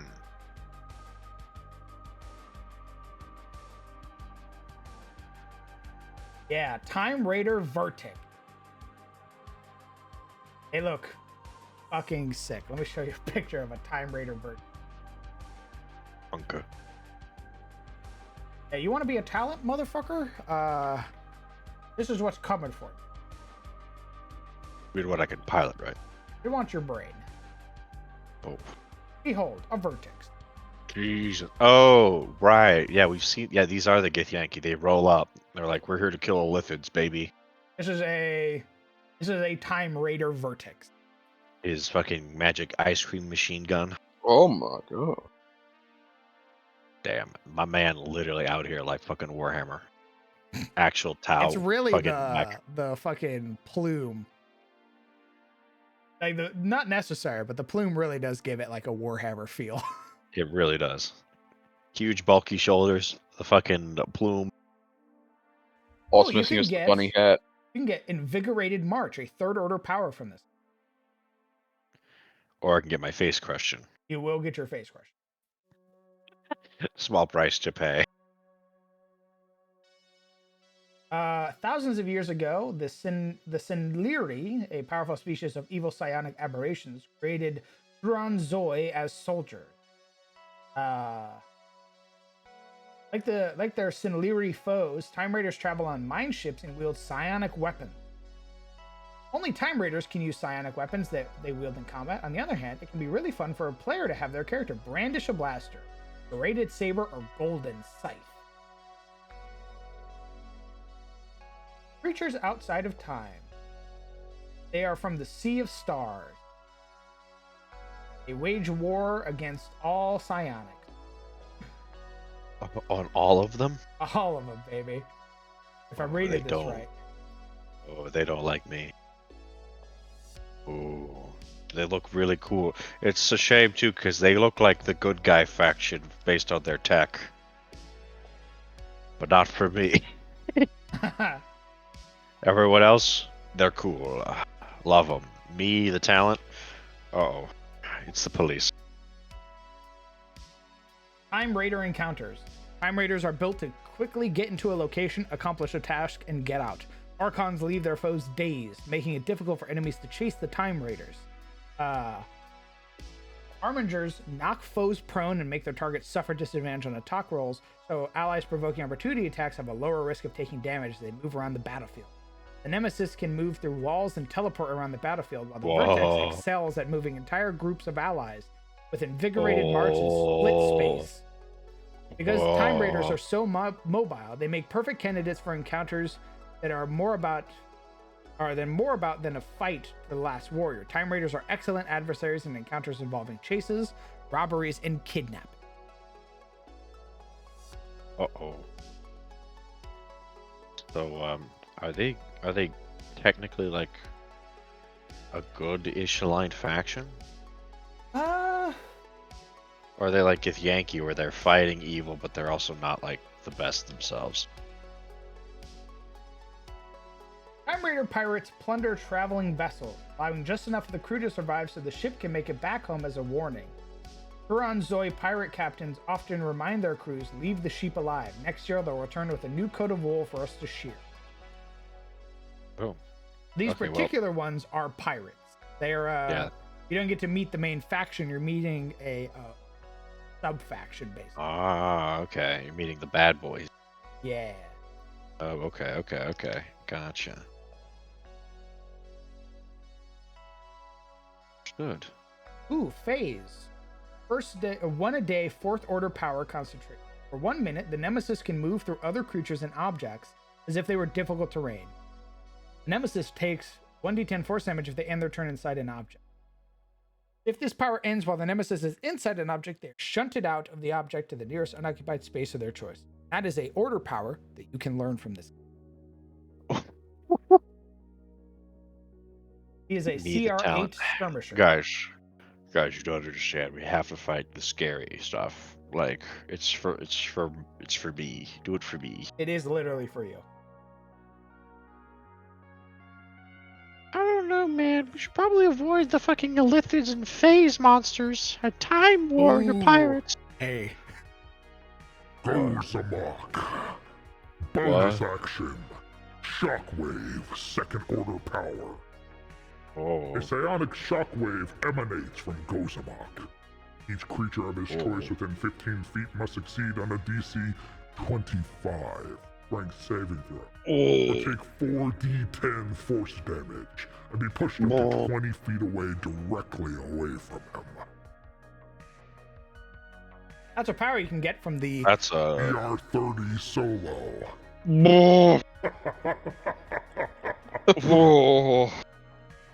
Well, yeah, I what are just you waiting gotta for? fight the CR30 guy to get Thunderclap. Yeah! Jesus Christ. Ooh, mental lance. From the Kraken. CR26 solo. Aww. Mental lance. Third order power. It is a ranged power attack. 120 feet dealing 4d10s. And the target is frightened of the Kraken at the start of the Kraken's next turn.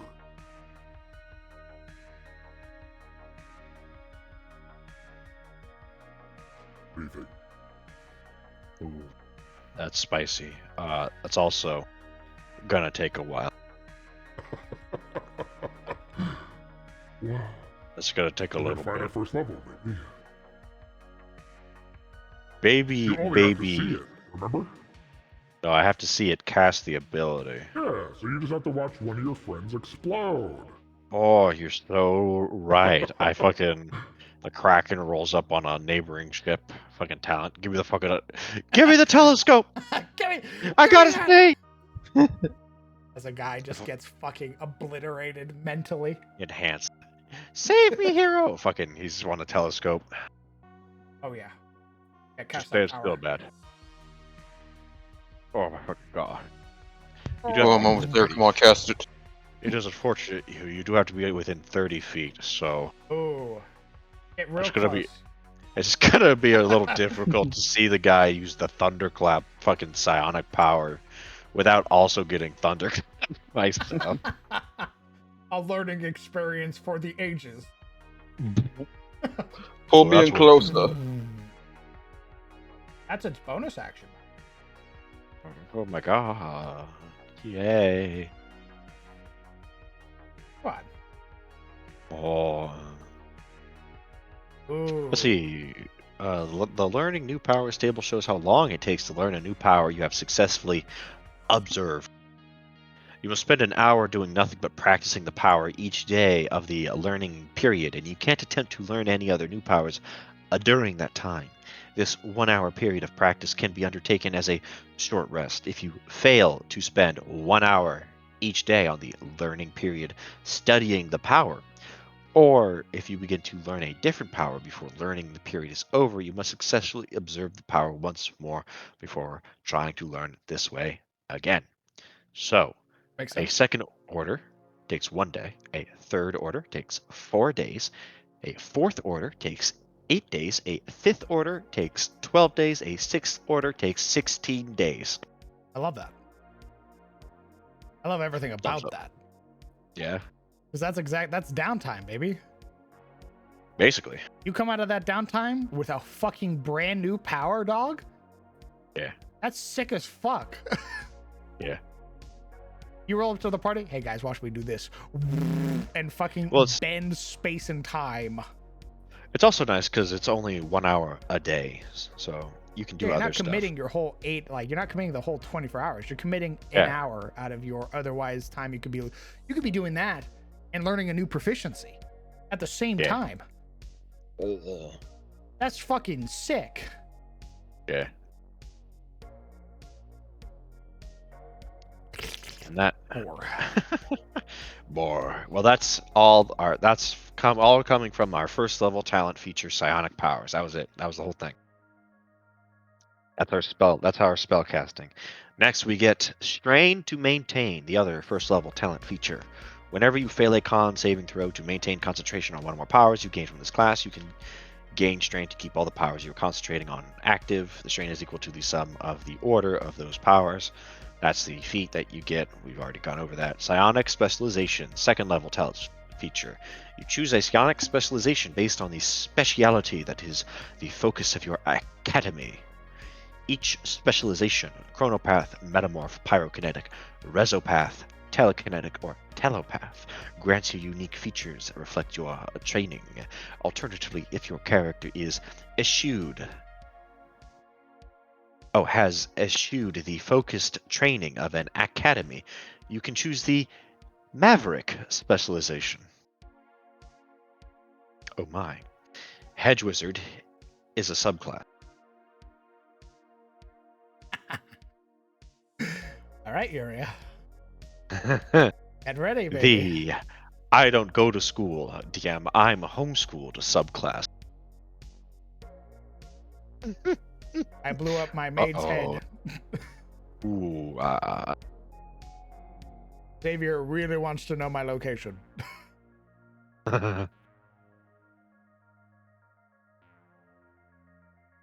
yeah. That's a very interesting. I love that Maverick is a subclass where it's like, no. I'm self-taught. You say, the What? town's burning behind you. You're what? I'm self-taught. Oh, I'm somewhat of a maverick, you know. what the fuck? The academies look to each other and fucking load their fucking psionic rifles. This Yeah, guy's okay, gotta- bud. This guy's gotta go. Yeah, all right, man. You're a freak! Hey, you're self-taught, all right. I always thought of limiters as more of a suggestion. Immediately shot, dead. Level 3, we have Psionic Exertion. You can expend your energy to give you powers and extra effect. Okay? You gain one of the following Psionic Exertion options of your choice, and you gain additional options at 7th, 11th, and 15th level. Ooh, your invocations. Meta magic. Same thing. Yeah, okay, whatever you say forever, DM. Same thing. Yeah, okay, man. Alright. They'll do the same shit. Alright. Just gotta play a sorcerer. Alright, Gramps, let's get you back to 4E. I remember when everybody had powers. Whatever you say, Grandpa. You can only use one psionic exertion option on a power when you manifest it. Let's see. Our first one is destructive power. When you roll damage for a power, you can gain strain equal to half the power's order. Minimum 1 strain. To make half the damage dice you roll, deal the dice's maximum value instead of the number rolled. Ooh. You could fucking be a nuker. Yep. Blaster. You add half the strain of the order, you get half the dice, Do maximum damage. I like that. They do. So not full damage, but like max half damage I mean, plus a little extra. if it's 66, Yeah. you're guaranteeing that at least half of that is 16. Correct.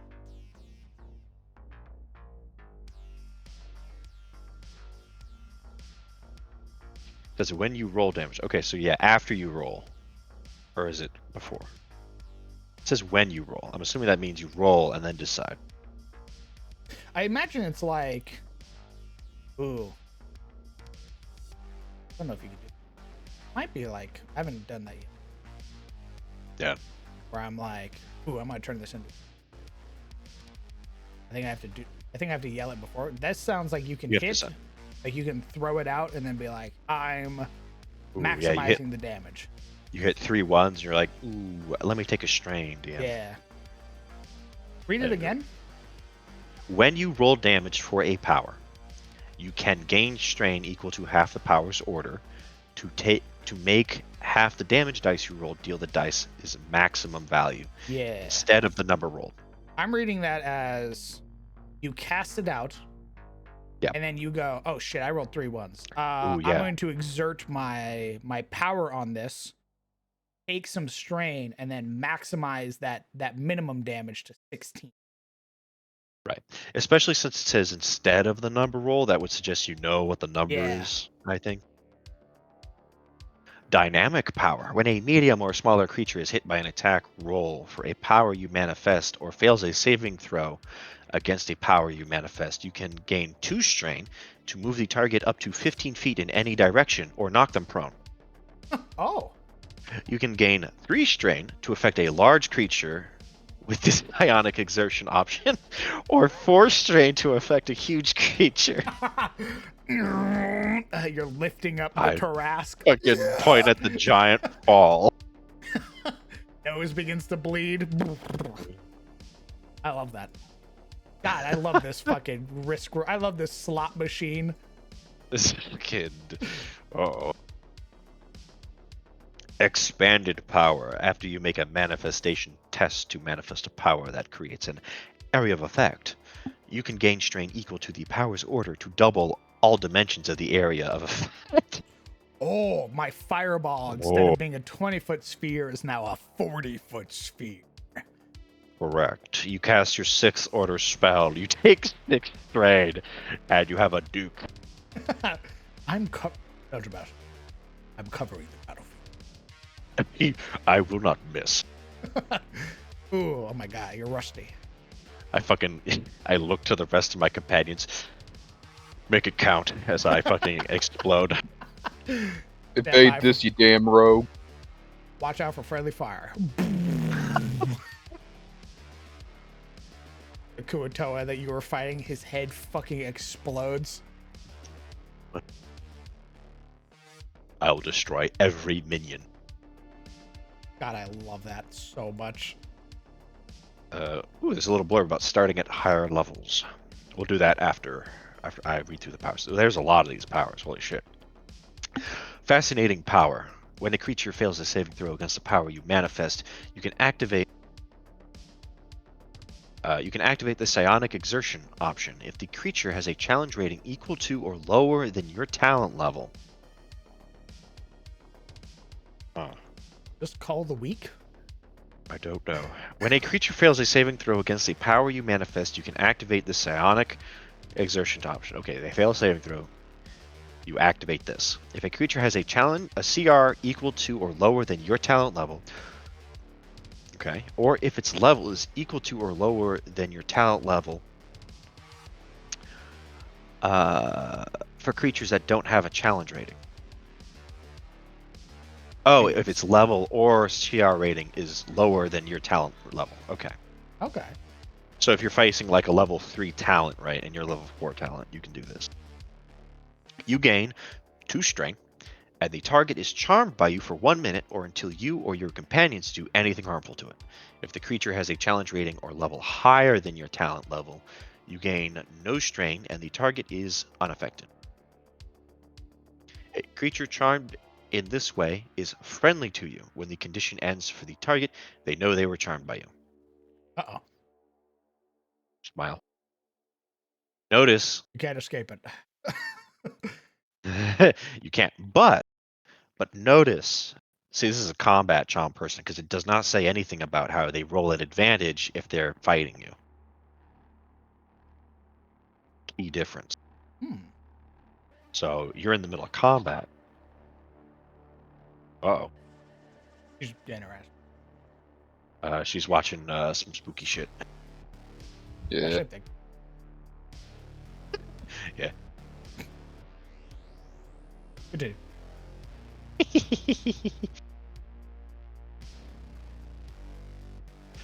Oh yeah. So yeah, this thing is basically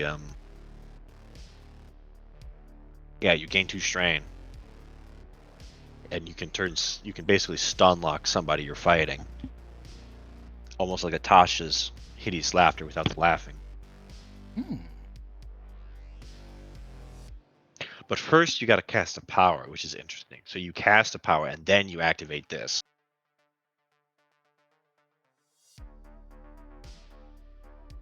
Which is interesting that it's like an add-on. Alright, halting power. When a medium or smaller creature fails a saving throw against a power you manifest, you can gain 2 strain to make the target restrained until the start of your next turn. You can gain 4 strain to affect a large creature with the psionic exertion option. You can't do this to huge creatures. It's not like the other one. I think it's because every huge creature is immune to being restrained. Ah, okay. Hold up. Understood.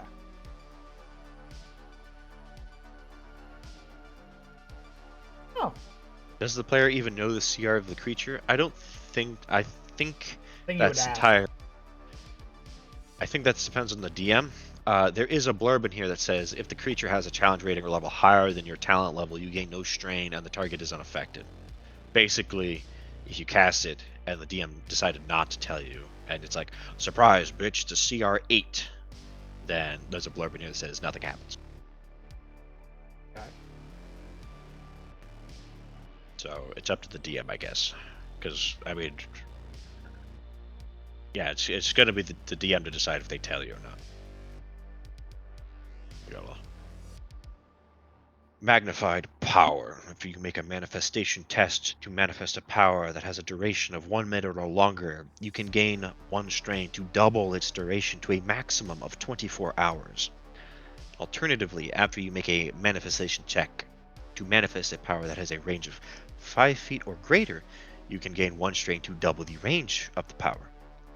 After you make a manifestation check or a manifestation test to maintain a power that has a range of touch, you can gain 1 strain to make the range of the power 30 feet. Extended meta magic, basically. Oh. But with the addition of duration as well as range. When a overwhelming power. When a creature succeeds on a saving throw against a power you manifest, you gain strain equal to the power's order. You gain strain equal to the power's order to force the creature to re-roll the saving throw with a penalty equal to your proficiency bonus. The creature must use the new roll. Oh. Ooh. Shared power. Oh, this is interesting. After you make a manifestation test to manifest a power that can target only one creature and doesn't create an area of effect, you can gain strain equal to the power's order to target a second creature in range with the same power. You got twin spell. Terrifying power. When a creature fails a saving throw against a power you manifest, you can activate this option with the creature, or if the creature has a CR equal to or lower than your talent level, or if its level is equal to or lower than your talent level. For creatures that don't have a challenge rating, you can gain 3 strain, and the target is frightened of you for 1 minute. If the creature has a challenge rating or level higher than your talent, you gain no strain, the target is unaffected. Whenever a creature is frightened in this way, takes damage, they make a wisdom saving throw against your talent's power save DC, ending the condition on themselves on a success. Those are all the powers. Pretty interesting stuff. Actual meta magic that's interesting. Amazing. All right, let's see. There's a little optional rule here for starting at higher levels. If you're creating a new talent for a game that starts above first level, the DM can decide to give your character additional powers that have been learned after seeing them manifested by other talents or psionic creatures. As a guideline that your GM can adjust as desired, you gain a number of extra powers of second order or higher equal to half your talent level. This optional rule isn't necessary for your talent to maintain power parity with the rest of the characters in your party. Even if you never encounter another psionic creature to take advantage of being able to learn new powers by observation, you'll gain enough powers to stay impressive and impactful. Please don't yell at your DM to give you extra shit. That's nice. Dude. So if the DM's feeling like this is going to be a challenge, you need some extra talents, you can take up to half your talent level in like observed powers. So there you go. Really cute. It is very cute. So far, this talent has been very cute in every way. 4th level, guess what? ASI. Amazing. Are there balance was Good question. Let's see. Reach 4th level, and again at 8th, 12th, 16th, and 19th, you can increase one ability score of your choice by 2, or you can increase 2 ability score by 1. As normal, you can't increase an ability score using 20. Using the optional feats rule, you can forego taking this. Okay. I'll have to look. But let's go down and check. Ooh, there is. Ooh, there's 1, 2, 3, 4, 5. 5 of them.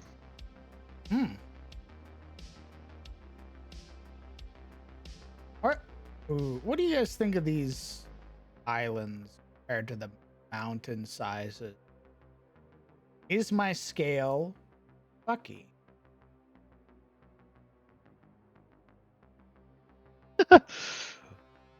Baby.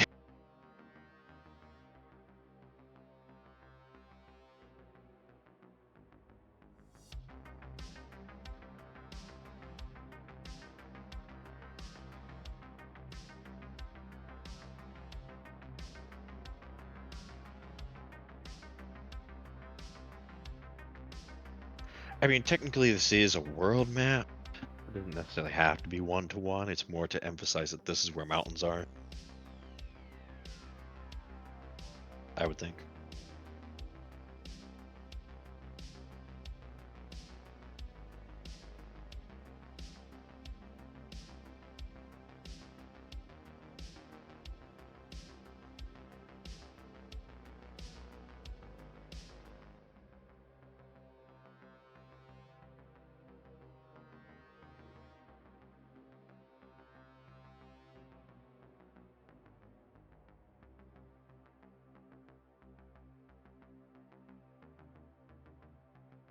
This is the world.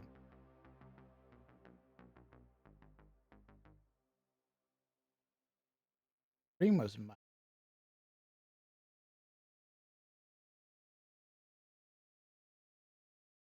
No, I need to see what the sizes were. I've got to know. I think I might fuck up. I think I might have fucked up the scale. Oh, yeah.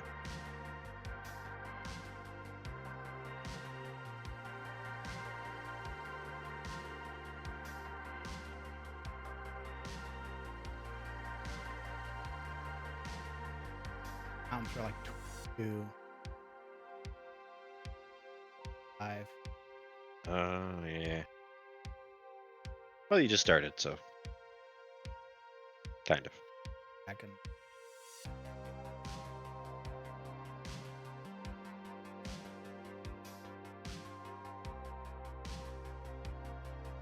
Trying to put.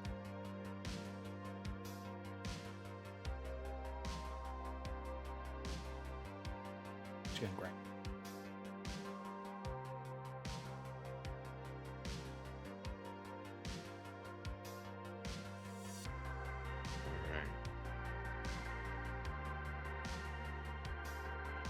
Big mountain.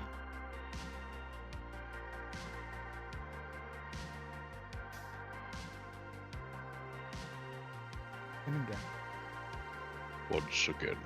Ooh, there's also psionic items.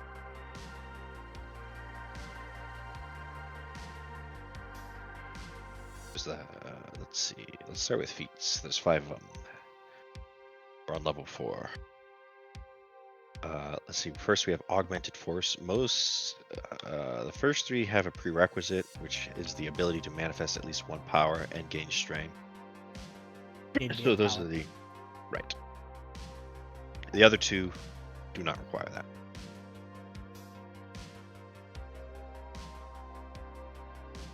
Augmented force. When you gain this feat, choose one of the following damage types: fire, force, or psychic. Powers you manifest ignore resistance to the damage of the chosen type, and they treat immunity to damage of this type as resistance instead. Holy shit. Indeed. Additionally, when you roll damage for a power you manifest that deals damage of the chosen type, you can treat any one on the damage die as a 2. Oh, you get elemental adept. Correct. Never mind. Not that sure. You can select this feat multiple times. Each time you do, you must choose a different damage type. Yeah, that's just elemental adept. Okay. Correct. For fire, force, or psych. Battle Mind. Another talent one. Your experience in manifesting powers during combat grants you the following benefits. You have advantage on con saving throws made to maintain concentration on your active powers when you take damage. I have a feeling this is going to be Warcaster. When a hostile creature's movement provokes an opportunity attack from you, you can use your reaction to manifest a power that targets the creature. Rather than making an AOP, the power must have a manifestation time of 1 action and must target only 1 creature. Whenever you gain strain, that stress triggers a protective buffer that grants you 1d4 temporary hit points. That's interesting.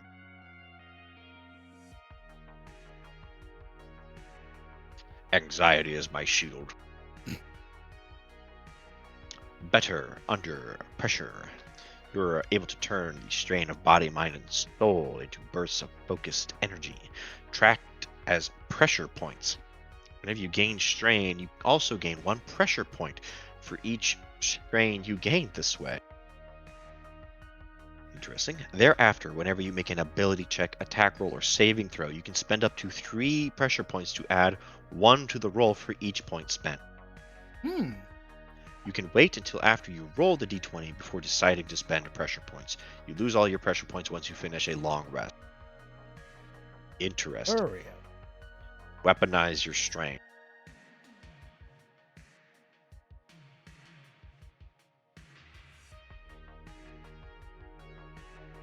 Interesting. Those are the 3 talent focuses.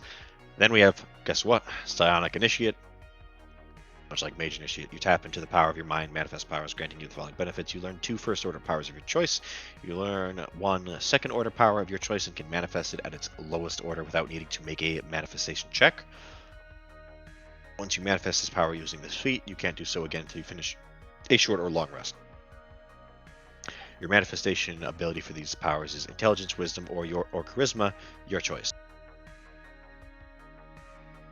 Interesting. You get 2 first-order power cantrip thingies and a second-order power that you can cast once. Without strain, because you probably don't have strain because you're a multi-class. Or you're something else. Psionic Trick. It's supposed to say, your mind can create psionic effects granting you the following benefits. Okay, you can speak telepathically to any creature.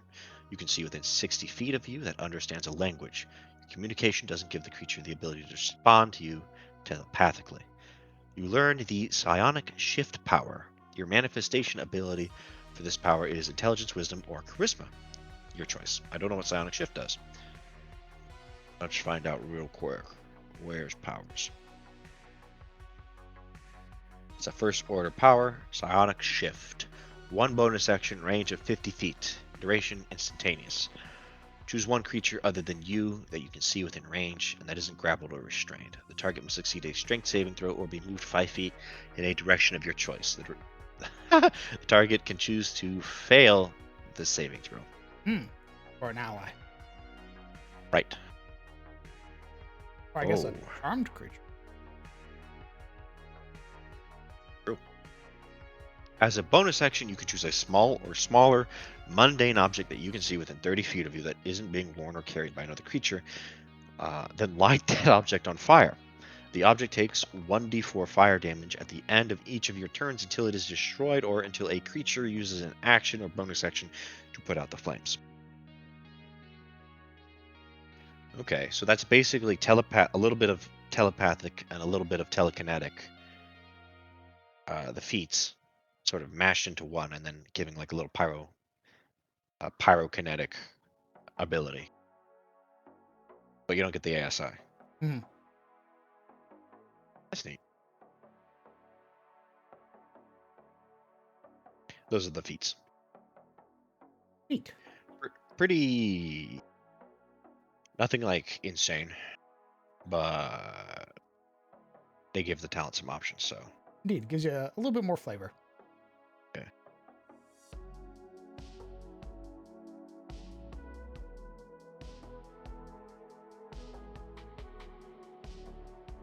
Hello, Hale.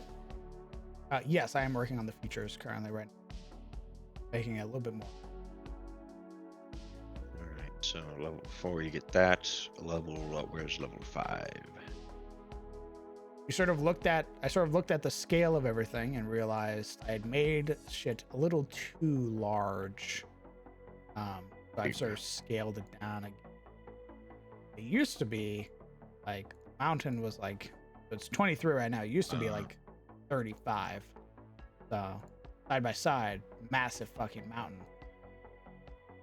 Okay, so level 5, you don't get a new feat, but you get third order powers. You get your proficiency up. You get a d6 manifestation die, and your maximum strain obviously goes up. So 5th is pretty good because you get your next level of order powers and a new manifestation die, so it's less likely to strain yourself like a dingus. At 6th level, you get a psionic specialty. At 7th level, you get psychic boost. You can learn your focus, your mind, and draw forth reserve mental strength to replenish your body and brain.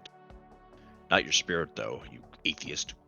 You can use a bonus action to remove strain equal to your proficiency bonus. Oh. Sort of way to bleed off the strain. Indeed. You meditate. You do yoga as a bonus action. Once you've used this feature, you can't use it again until you finish a long rest. You get like a second win for your brain. You can use this feature twice before long rest starting at 12th and 3 times starting at 17th. Psionic Bastion. Oh wait, what's our level 8 stuff? Level 8, 9, and 10. 8 ASI.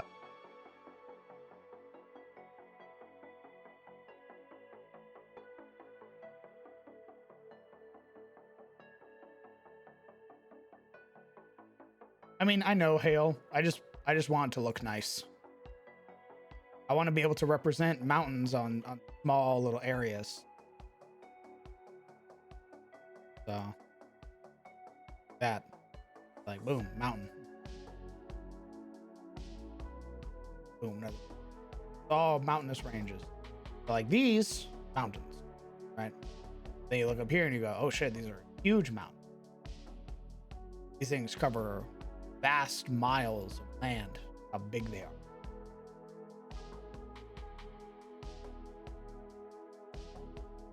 Let's see. So 8th level, we get our ASI. That's it. That's everybody's 8th level.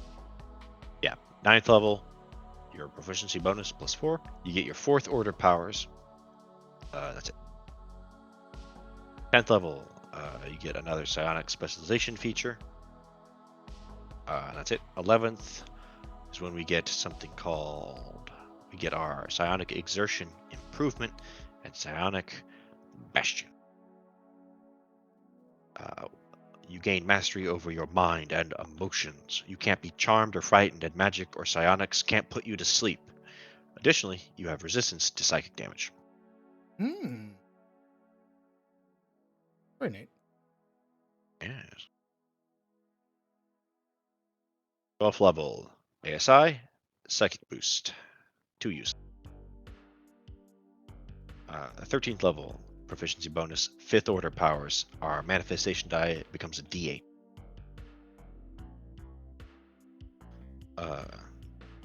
14th, we get another psionic specialization feat. 15th, we get psionic exertion improvement. Which, let's see. Yeah, so yeah, more like meta mech.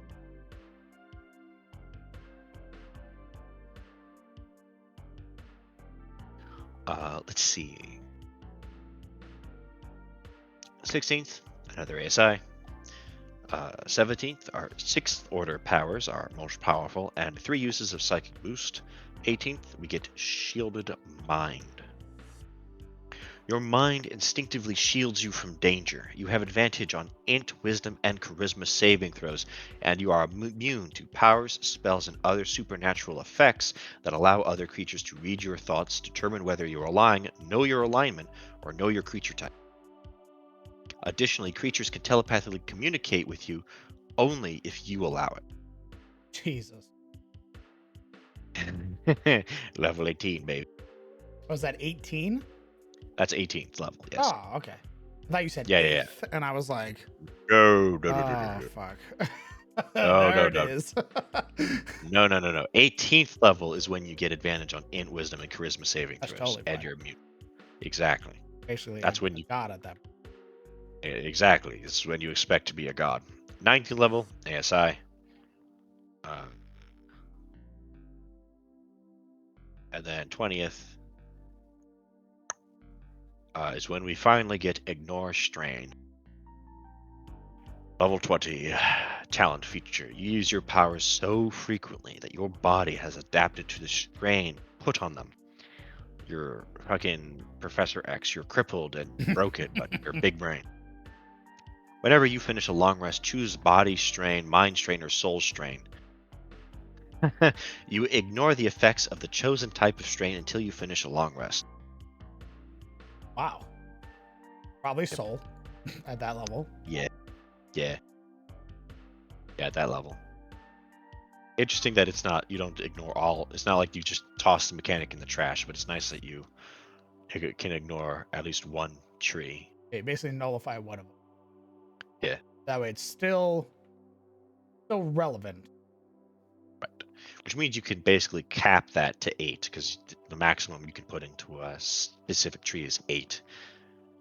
Which sounds like a lot, but at 20, you get like 24 points of strain. Explode.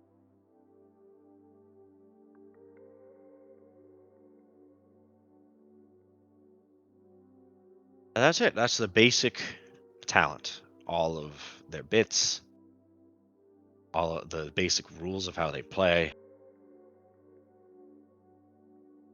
not including their actual powers. What are some like powers that you start with? That's what I'm interested in. What's your starting stuff?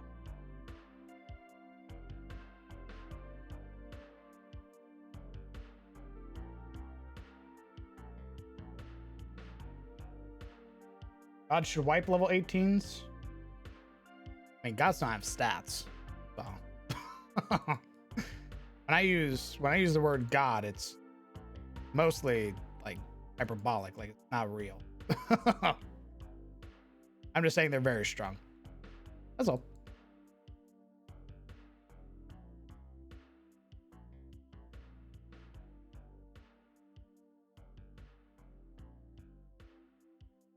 God, I made this mountain massive. All mountains along the west side of Tyros.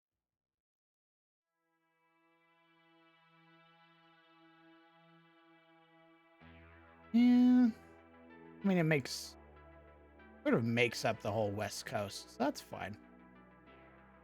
Puts a lot more emphasis on the bays.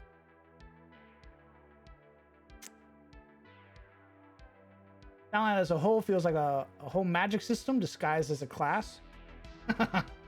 It does have a lot of interesting mechanics. I really like it. That man and his team have put out nothing but quality. So.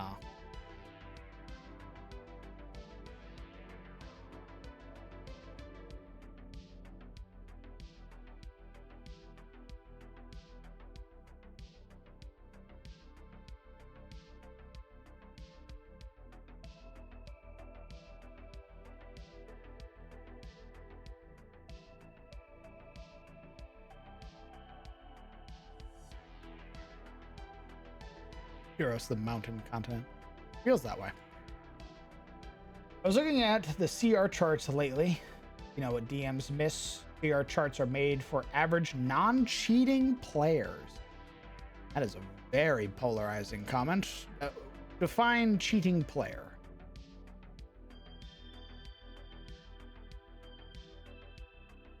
CR charts are made for average players, not power gamers that's why parties rip through a dragon. Interesting. That's very interesting.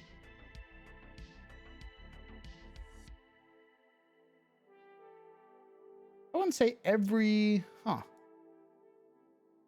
wouldn't say a power gamer's a cheater.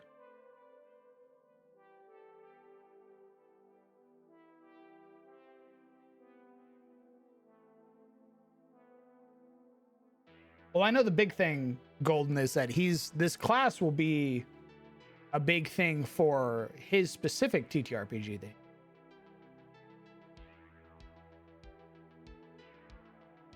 I know he's going to be releasing his own TTRPG, which I'm also very excited for. So, very curious what the hell that's going to look like. But if so far all of his stuff has been quality. They are outside of those CR charts. I mean, everything's outside of that CR charts. Like, I don't know a single DM who runs the game, how the game is, like, how WotC wants you to run the game. 4 players, no feats, no magic items, THB races. Like, I don't know a single DM who runs a game like that.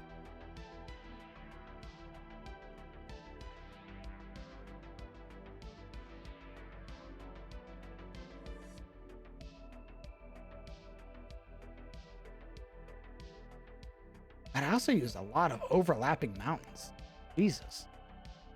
Look at that. There's like 3 of the same fucking mountains right there. Christ almighty.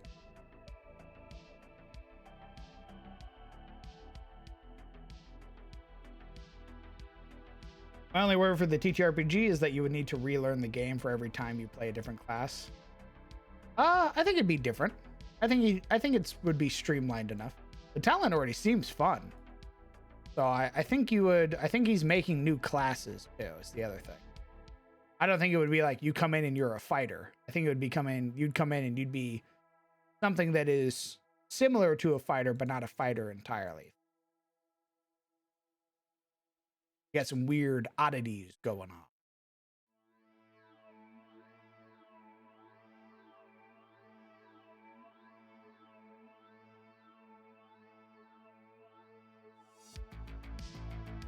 But I hate these groups saying they toasted Asmodeus. Like something is wrong. A level 8 party should get pummeled by. Yeah. I mean, I agree. There should be things that are they should just be threats to like low level parties. Like that should even be a conceivable thing for a low level party to do. But you know, each DM runs their own game, right? So like maybe in his game or that DM's game, they're going like super high fantasy. Like you're an adventurer, you're an adventuring party, you're the child of a demigod, or you're the child of a god. You're a demigod already. Maybe you have special celestial powers. So I could see something like that being fun. And that's basically how they killed Asmodeus. Everything makes sense if you make it make sense. CR is trash anyway. True. CR is trash, baby. Don't fucking use it if you can. Use it to start when you're a brand new DM and then learn how to operate without it, because CR will lead you astray. It will get your party killed. And people will fucking just, Nothing good comes from using CR. Either your monster gets fucking wiped because you think this will be a hard challenge and then it's not, or you absolutely obliterate your party because the CR calculator said this is an easy fight. And then lo and behold, it fucking wasn't. You will eventually learn your own way of knowing when something is bullshit.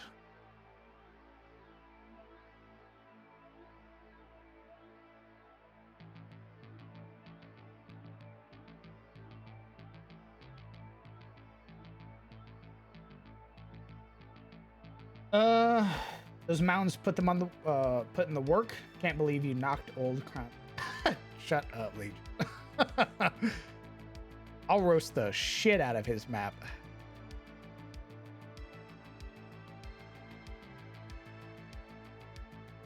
I have a question. If your group is powerful, how do you prove to them you were fair?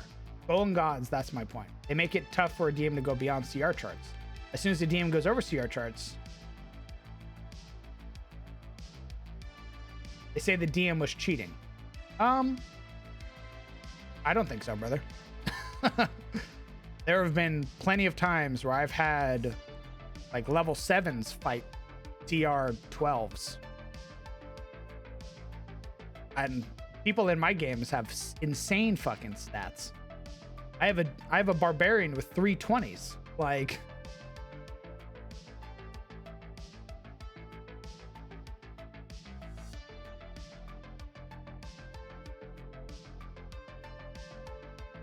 hey man. Even Golden Gods, yeah, sure, they break the CR calculator, but guess what? If you have more than 4 players, you break the CR calculator. Golden Gods just sort of allow you to throw in more crazy stuff that you wouldn't be able to before. You have a character who has all 16s. Doesn't matter if they can't roll over a 3. This game is ultimately beholden to dice, RNG made manifest in the form of a D6, a D8, a D20. So you can have a god character with 20s and everything. Still means that they can fail a dex save. Still means that they can fail an int save.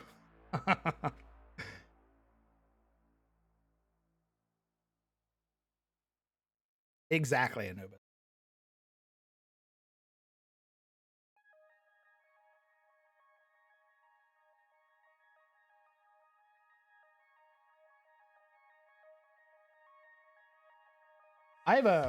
Yuria is a great example. Yuria has a 20 charisma, and every time she has been pointed at to roll a persuasion roll, until recently, has not been able to roll above a 10 for her persuasion roll.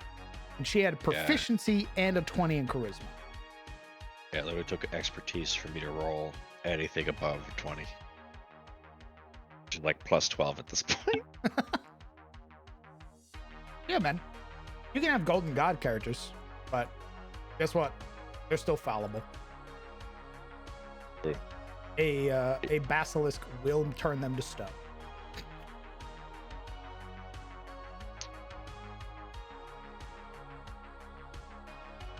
The dark times.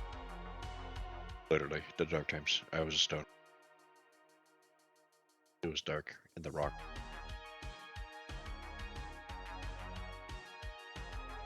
Our DM would add hit points. We would fight and die all weekend against a dragon. It was fun. He would add 500 hit points to a dragon. We were level 14. 3 days killing a dragon with full magic abilities. I mean, sure, man. That's like if that's how you want to run your game, then awesome. I don't want to run my game. I like flashy combat. I don't like combat that's 3 days long. I want my players to be able to. That's why I give my players custom abilities. Like, I want my players to do some crazy shit, be heroes.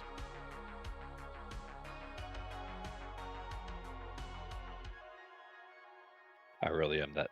The talent really is that giraffe meme. Behold. But again, man, each game is not every game is the same. You can play however you want to play. Whatever is fun for you, my man. I gotta pee. I'll be back. When I come back, you're gonna tell me about the hours. The powers or the subclasses? We'll do subclasses first. Very well.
I'm back, but I'm also eating chips.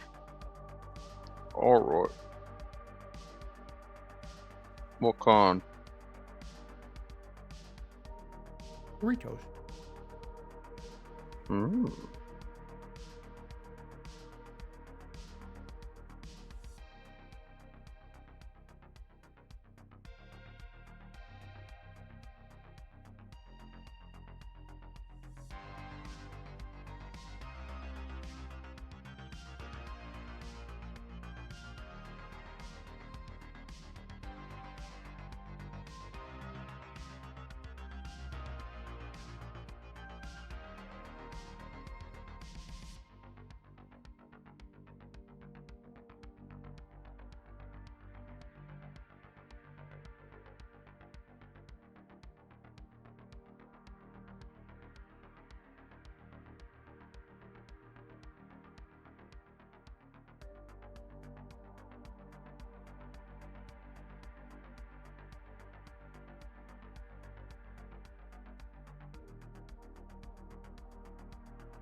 Chip shot. We continue the work.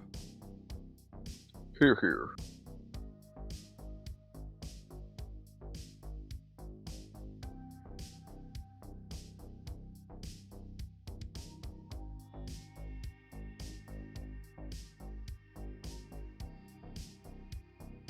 Good. Thank you. Don't you go me. I stole a hot pocket. Subathon concoction. What? What'd you say? Said I stole a hot pocket. You motherfucker. Very well. Feed me. You brought him here, now you must feed him. Yell at that goddamn cat to buy groceries already. Yeah.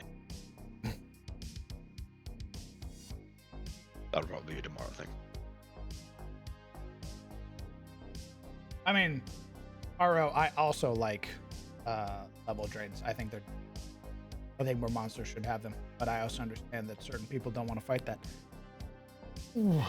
But yeah, man, I think combat is plenty challenging if you customize your own stuff. If you homebrew, your players will shit their pants. I think level drain would be appropriate as an alternative to death. In certain situations. I was about to say, I was like, death should exist. It shouldn't be a non-thing. Yeah. But I also like exhaustion and level drains as appropriate sort of like fail states, especially because those are all things that you can come back from. I mean, you could also come back from death, but it's more of a commitment for your party. That sort of begs the question: how much do they like you? Did they not like that your ranger didn't have proficiency? Well, it's a shame. What's your next character? All right, let's see. Pick a subclass. Chronopath, Metamorph, Pyrokinetic, Resopath, Telekinetic, Telepath, Maverick. Let's start with the first one. Chronopath.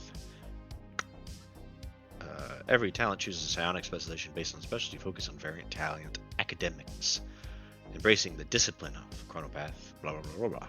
Or takes up the maverick specialization for independent tavern talents, the meth head talent in his fucking in his RV, cooking up powers. That's the guy who just appears and goes, "Here's your contract. Here's your buddy. 3 weeks. Don't ask questions." An expanded brain. Motherfucker looks like half the lifted, partial lifted motherfucker. Black eyes, with like the purple veins. Don't ask questions. Rest of the payment comes after you get the stuff. Screw me over, and I'll have you kill your own family. Yeah, I dare you. I'm super dog there. Alright. The chronopath. Your awakened mind manipulates the flow of time, making it simply another dimension that all things move through. Unlike you, most creatures go in one direction through time, but you can look and wander back and forth, slow it down, speed it up, bop it, twist it, or make it stand still. Kill it. Chronopaths are sometimes called time masters, and those who follow the chronopath specialization do so at the Academy of Time, because we're very creative like that. Level 2, you get Chronopathy Adept. When you roll a manifestation die to learn a new chronopathy spell, you roll the dice twice and use either roll. Interesting. In addition, you make a manifestation test to manifest a chronopathy power. You can re-roll the manifestation die and use either roll. You can re-roll a number of manifestation tests equal to your intelligence modifier, minimum of 1. Regaining all uses when you finish a long rest. You can only use this feature once for a single manifestation test. You get like portent for your manifestation, for your strains. Oh, that's neat. So, yeah. You do get a little bit more control over yourself. Correct.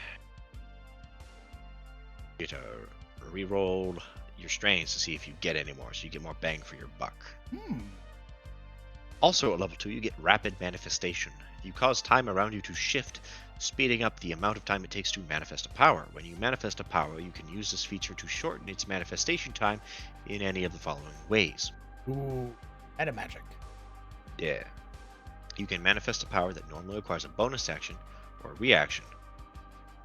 No action required. We play 5th edition, Paro. You don't gotta apologize, man. We're just vibing. We're reading off a new class that came out today from a company that I follow. And I'm just redoing my map. We're Continue. reading the talent. Continue, gun. So, time ready shift. When you use this feature to shorten its manifestation time in the following ways. You manifest a power that normally requires a bonus action or a reaction with no action. You can't cast a spell or manifest another power during that same turn. During the same turn, except for a cantrip with a casting time of 1 action or a first order power with a manifestation time of 1 action. You get quicken spell. Oh, okay, yeah. I thought I was reading that right, but I just had to make sure. Right.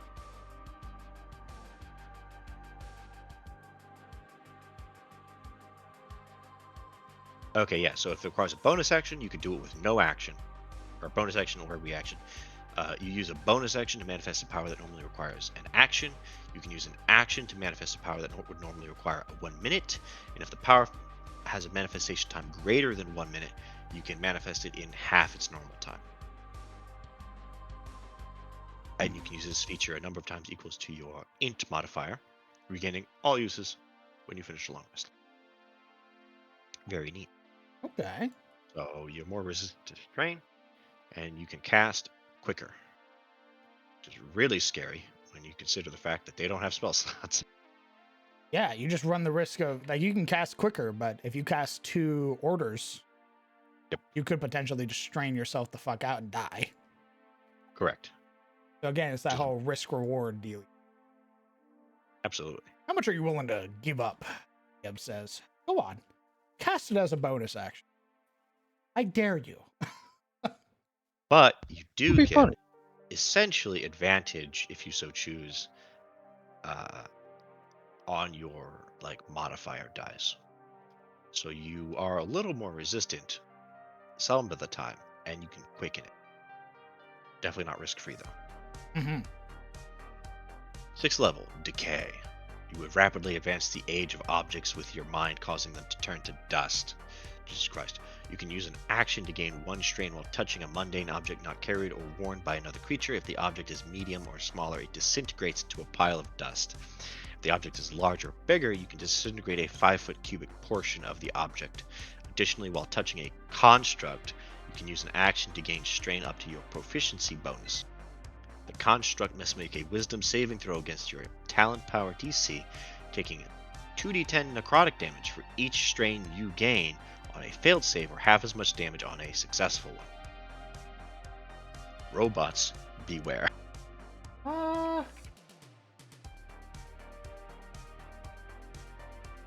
Yeah, I guess the clay golem isn't immune. I just thought golems are immune to necrotic damage because it usually implies that necrotic usually is like a negative energy. Usually it only affects living creatures. Yep. I think it sort of manifests in like rust or decay. Oh, that's really neat. Yeah. You can yeah, melt away a golem. That's pretty you- sick. You fucking melt. Even at level 1, you can take up to 2 strain to do 4d10 necrotic damage. I mean, that's basically getting inflict wounds at level 1. Yeah. Pretty much for constructs, yeah. And of course, you can basically take 1 strength and like disintegrate an item. I'm curious I'm what guessing. you would do that for. You could like melt a door down. Does it have a size? Oh, I guess you could. Yeah, I guess you could just Yes. touch a door. If it's And, a like, medium or add- smaller, yeah. If it's a medium or smaller door, disintegrates into a pile of dust. Larger, bigger, you disintegrate a 5-foot cubic portion of the object. So even if it's a big door, you can still melt like a 5-foot hole for you to go through.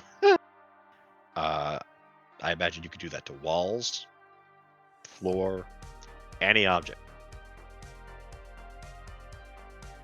Take somebody's magic item. Can you melt magical items? Oh no, you're right. Sorry, it's touching a mundane object. Okay. I was like, But- welp, no more talent. Destroyed. Chronomancy off. No.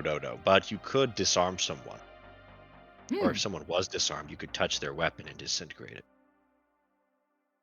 It's not the best. It's mostly an RP thing, but Mhm. it is like a.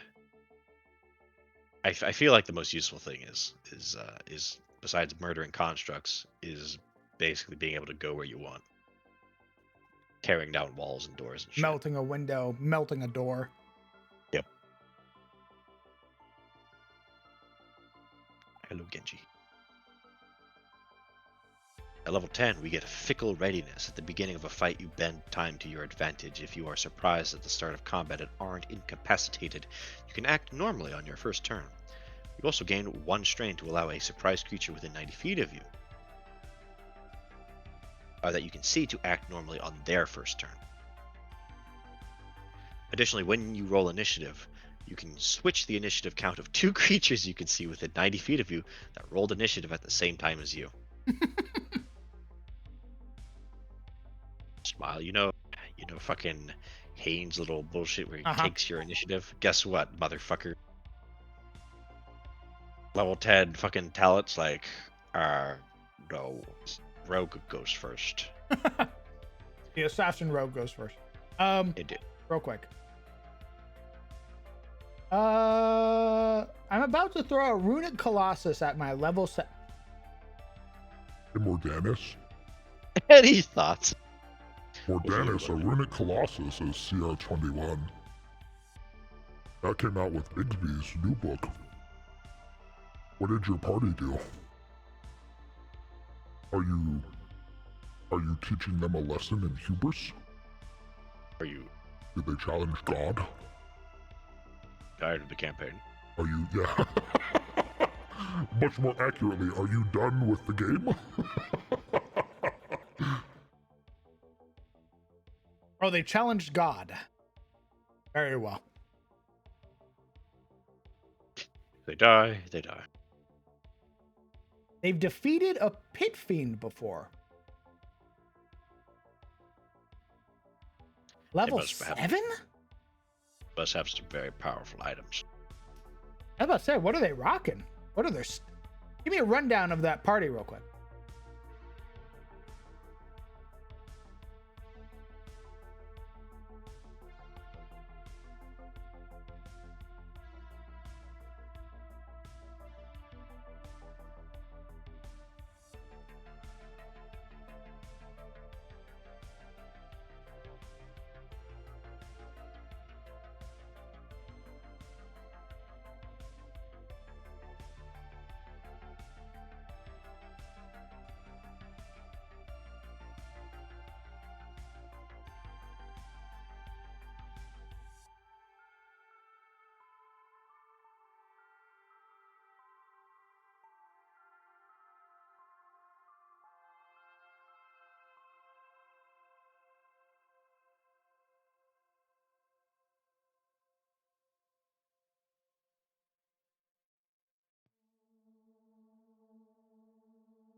Interesting.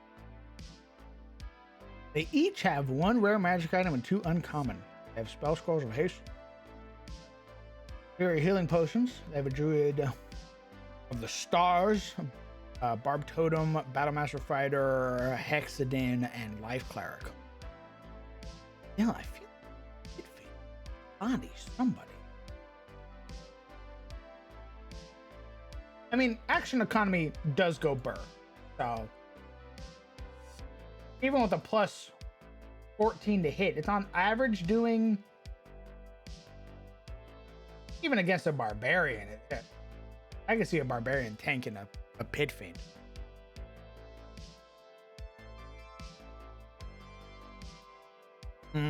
Yeah.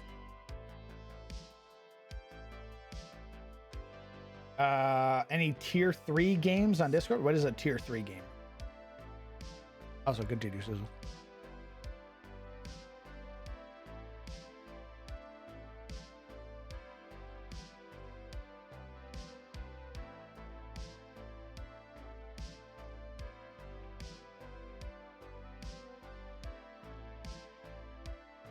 They managed to trick you. Understood. Up, Shizzle died. No.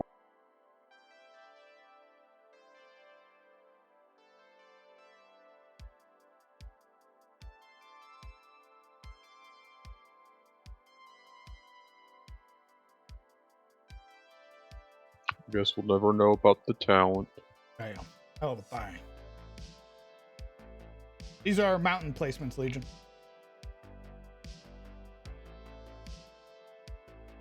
Oh, tier 3 play. Gotcha. Yeah, above level 10.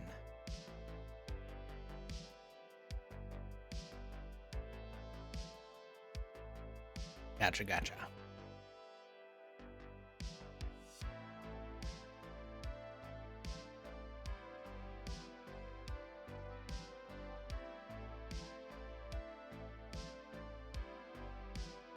It's all good, brother. I believe you.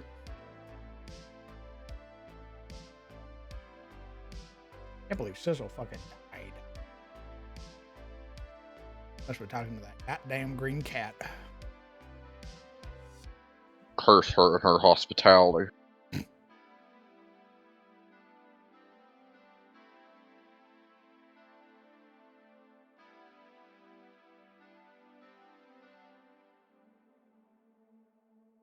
How hot is it right now? My room getting so hot.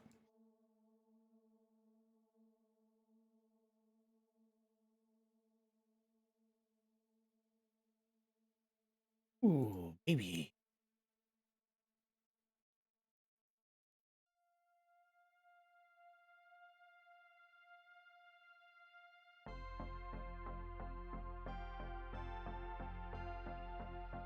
I'm back. Welcome back. I ate a hot pocket. You ate another hot Another pocket? one? No, I ate the hot pocket I made. Ah. Oh. Now that you mention it, I was like, you motherfucker. I'm just eating fucking hot pockets. That's what we came there to do. Steal all your hot pockets. I'm a growing boy. No! My Camp groceries! supplies, fine.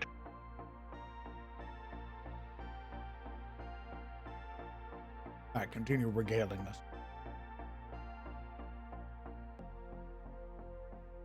We went through fickled. Ooh, 14th level. We get time pocket.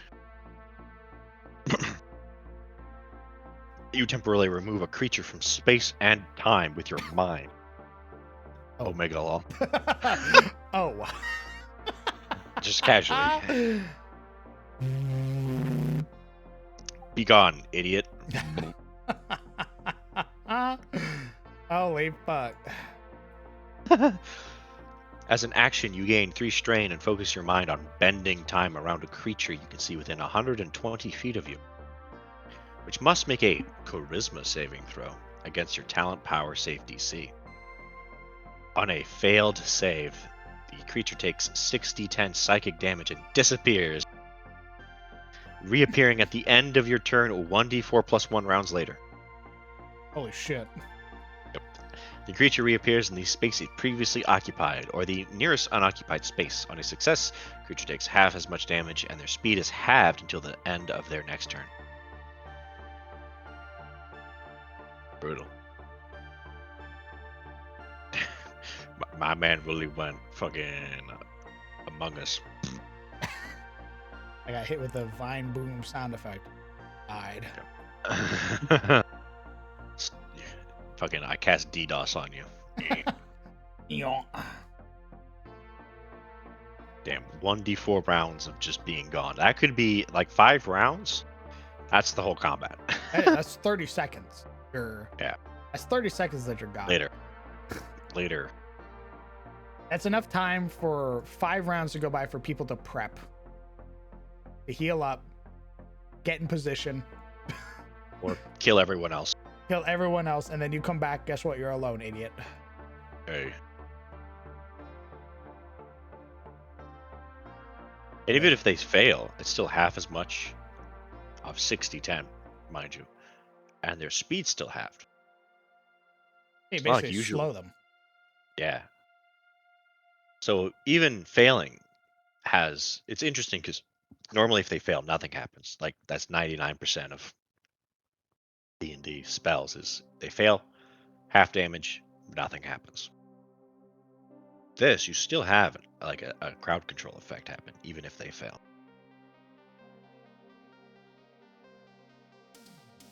Very interesting. Mm-hmm. All right, and that's the chronopath.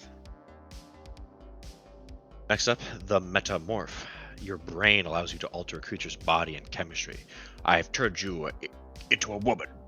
The negatives for this class, Paro, is that your brain fucking explodes if you overexert yourself. You can die really easily. There has to be some. Oh yeah. So as you don't have spell slots, you get something called strain. Yeah. As you get more strain, you get more nerfs to your brain. You also don't have you only have proficiency in light armor. You have wizard stats, so there's that. You can even have a D4 hit die. Well, you could start with. I think it's interesting that you start with D6, and then every level up after that's D4. If you want to be brutal. So you're not gonna die at level 1 to 1 hit, but does mean level 2 you just get 10 HP. Omega law. Tops.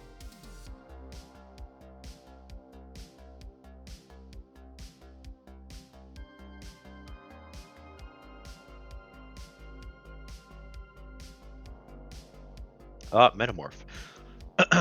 Alter creature's body chemistry, letting you close wounds, grant superpowers, and even bring back the dead with a mere touch of the mind. Every fucking cleric looks over at you. Ooh, the cleric talent? Ooh. Metamorphs are sometimes called changers, and those who make a formal study of metamorph specialization do so at the Academy of the Body. Just, that sounds almost like a brothel. What the fuck? Sounds like a really ritzy, like, place where, like, you get, like, an escort. You're kicked out. Oh. Okay. Metamorph, Adept, level 2.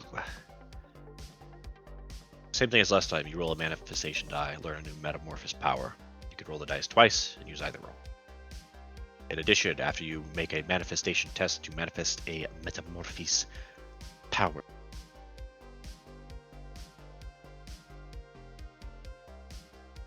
Oh, you might get this for everyone. You make a manifestation test to manifest a metamorphosis power. You can re-roll the manifestation die and use either roll. You can re-roll the number of manifestation tests equal to your int. Regain all use on a long rest. You can use this feature only once on a single. Okay, I think every subclass is probably going to get that. Oh, okay. So it is, everybody gets an opportunity to sort of save themselves. Correct. At least, how many times? Equal to your int modifier. Okay. So starting You out, can't it could do be it. 2 or 3 times. If you like put all your, like you put your 16 in there, right? Right. 3 times. Yeah.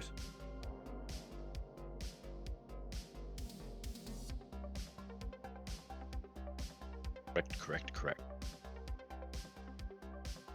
Huh? What if Maverick gets that? Oh, I see. No, you don't. Maverick's the wild card. Ooh, love They that.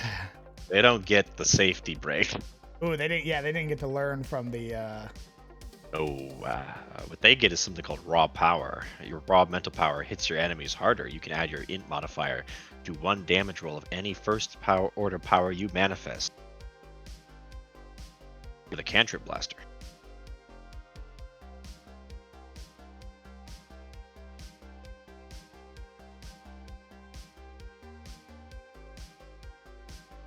It's funny. Alright, back to Metamorph. Psionic toughness. You touch. Hold on. Oh, Haro, brother. Jesus Christ. Calm down, my man.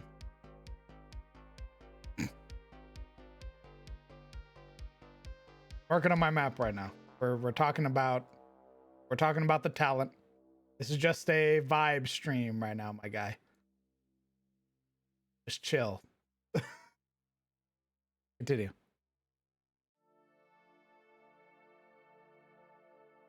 very well.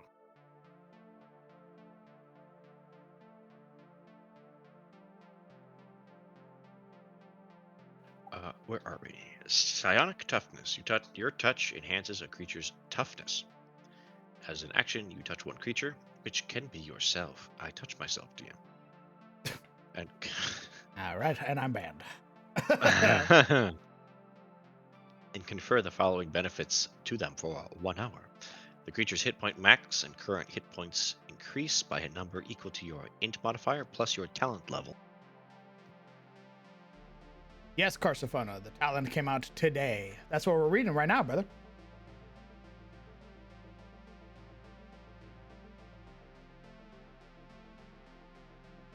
Yes, it is.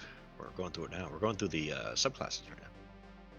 So you can either increase a creature's hit point max and current hit points to your int modifier plus your talent level.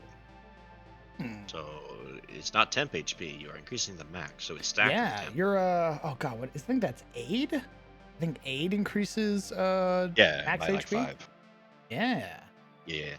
but yours is it's your int and your talent level. Yes. Okay, so let's say you have like a 16 int. Your when do you get this power? 2. Okay, so it's aid. Yeah. You boom increase somebody's max HP by 5. Or oh wait. Or it's both and, sorry, not or, and. You touch one creature and confer the following benefits to them. So not only do they get that, they also have advantage on death saving throws. Holy shit. Yeah. This is a... How many times can you do this? You can use this feature a number of times equal to your int modifier. Okay. Is an encounter ability. I hear the breathing, your fingers curling. How dare they? No, I'm just Planning. I'm just surprised. That's all. Matt Colwell, you sly dog. I didn't expect this sort of mercy from you. I see you were being kind to them now. Understood. I didn't know you were chill like that. Ooh. I thought you were my idol. I mean, I thought we were same side. Mind Surgeon, level 6. By force of will alone, you close a creature's wounds or cure what ails them. As an action, you touch one creature, which can again be yourself, and get banned on stream, and gain strain up to your proficiency bonus. Oh, you give give yourself strain to heal? Yeah. Oh. For each strain you gain this way, hear me out, the target regains 1d10 hit points. Ooh, a D10. 1d10 hit That's points for fucking each. fatty. With each level of strain, correct. So 2 strain, 2d10. What level is this? Or 6. Ooh. So what's your strain cap at 6?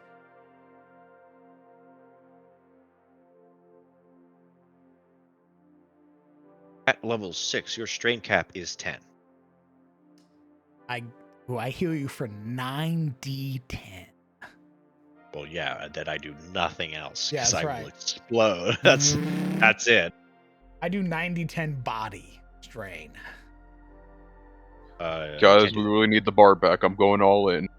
I think the max you can cap on is 8 for any particular branch of strain. Oh, okay. So if I have So it 8 would body and 2 mind, Yep. I fucking die. Correct. Oh. Yeah, it's total. Fuck. Yeah. Yeah, level 1 That's when it says horrifying. yeah, at level 1 when it says maximum strain is 5, it doesn't mean 5 per branch. That's 5 total. That's 3 body and 2 soul or whatever have you. Which is why the little helping tab, little box next to it's like, hey, don't worry about the later level like debuffs you get when you're starting out. Won't make it that far. You won't live. You don't have to worry about any of that. You will fucking perish. That's amazing. Holy shit. Ooh, you really could be like the I give my life to another. Yeah, it ain't Hail no baby. Mary. It ain't no baby non-life cleric healing. This is hardcore. I go hard in the paint for my allies. Oh yeah. Like that we need the barbarian to live. I channel all of my strain to heal them back to full. Get in there, champ. I'm gonna go take a nap now. See you guys later. Don't ask me for anything else. Grandpa? I know if I go in there, my HP halved, my speed halved. You like that though? That's pretty hot. Yeah. Alternatively, besides healing 1d10 hit points, you can cure the target of one disease or neutralize one poison affecting them. For each point of strain? Yeah.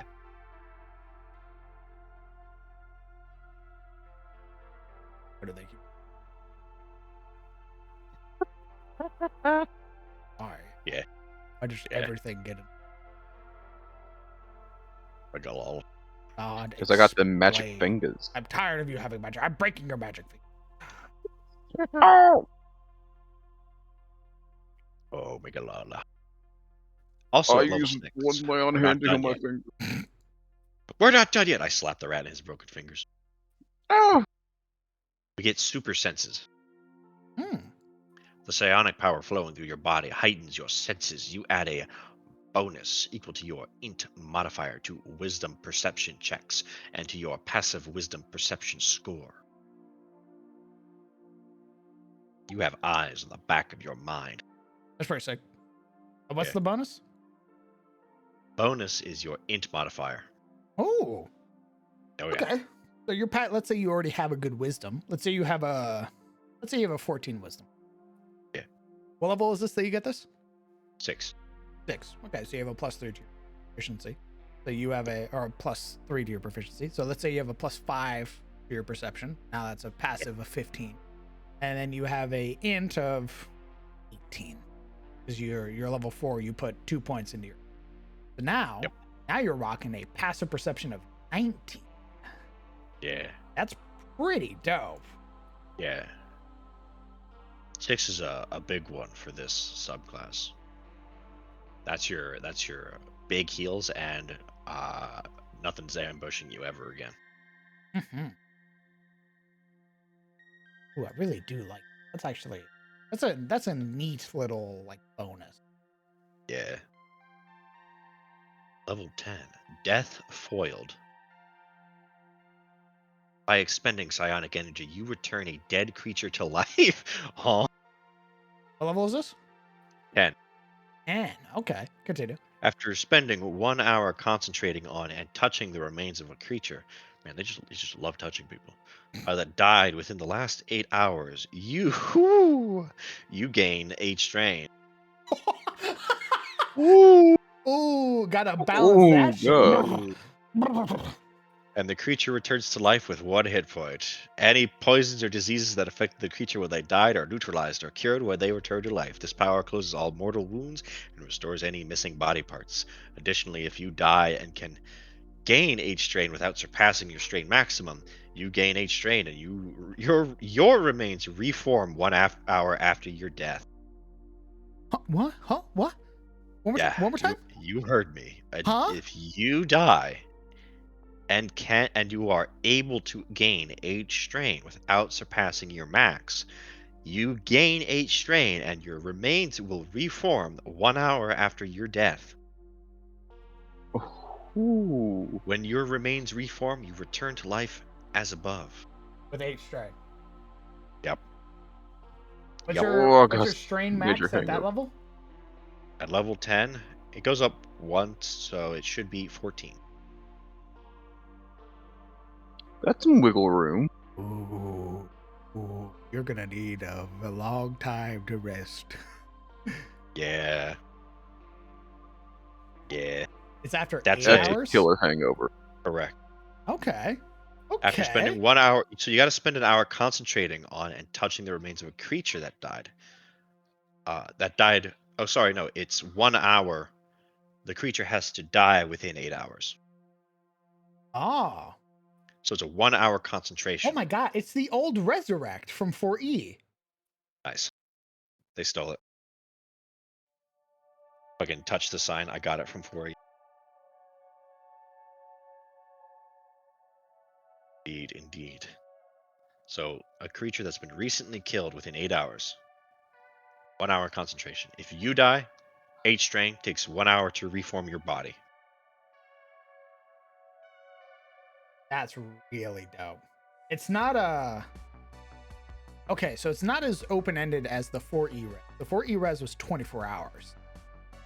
But you do get the cleric ability, which is restore life or resurrection. Right. That's really cool. It's a little evil too because it's 8 hours, which means you can short rest and spend your hit points if you're over the cap, but you can't long rest. Can't take a nap and come back and be like, all right, guys, cracks knuckles. I'm at 8. I got my strain back. Ooh. Yeah. At most, you can spend 2 hours and heal your strain by 1, increments of 1, depending on how many hit dice you have left. Coville, you son of a bitch, you've done it again. You can use this feature to return a creature to life, including yourself, once, regaining the ability to do so when you finish a long rest. Oh, what? You can do it once per long rest. Oh, okay. I thought it was Yeah, about yeah. to hit me with some like Vancian magic shit, where it was like, You get it one. it was like you get to cast this ability. Once. Yeah, After no, that, I thought so. it's gone. I thought so too, but no, it's once per long rest. That's pretty wild. I think it would be cool, if you died, not for bringing back another creature, but if you died, you have to like do some real deep meditating shit to do that power again. Yeah. But touching another creature, totally fun. But if you fucking atomize and come back, you need to do some searching. You gotta go to like stasis, reset your brain. Exactly. Go like if you have like this is level 10, you said? Yes. Yeah, go hang out with your Illithid friend. They put you in the Lazarus pit. Yep. You get that ability to do it. Maybe next time you come back and maybe it's less strain. Ooh, I could already see the RP potential. Ooh. See all the RP potential. Holy shit. Yeah, that's spicy. This is a very spicy subclass. This is very spicy. No, I appreciate that it's spicy, but there's no like, it's not damage It is a lot of or the usual shit. Yeah, it's not like I cast gun and killed God. It's Yeah. like it feels like stuff that would genuinely impact the story, and It's very dramatic. Very dramatic. and I know fucking Matt Colville loves dramatics. Yeah, I mean, imagine you're this talent. A fucking giant slams you with a fucking club several times. You're paced. Everyone thinks you're dead, and then like the bits of your body start to wriggle together. And like an hour, Reconstituting. yeah, the blood starts to like congeal back slowly over an hour. They're trying to bring you back to town to get the cleric to help you with towns 10 days away. They're like, oh fuck, oh my god, we're gonna lose them. We have to hurry. We have to double time. There's an arm crawling between their legs. The first 8 hours of their travel fucking apparate back into place. Hey. Hey. Oh, I shit. got such a hangover. What happened? I'm kind of tired. Oh, anybody have a burger?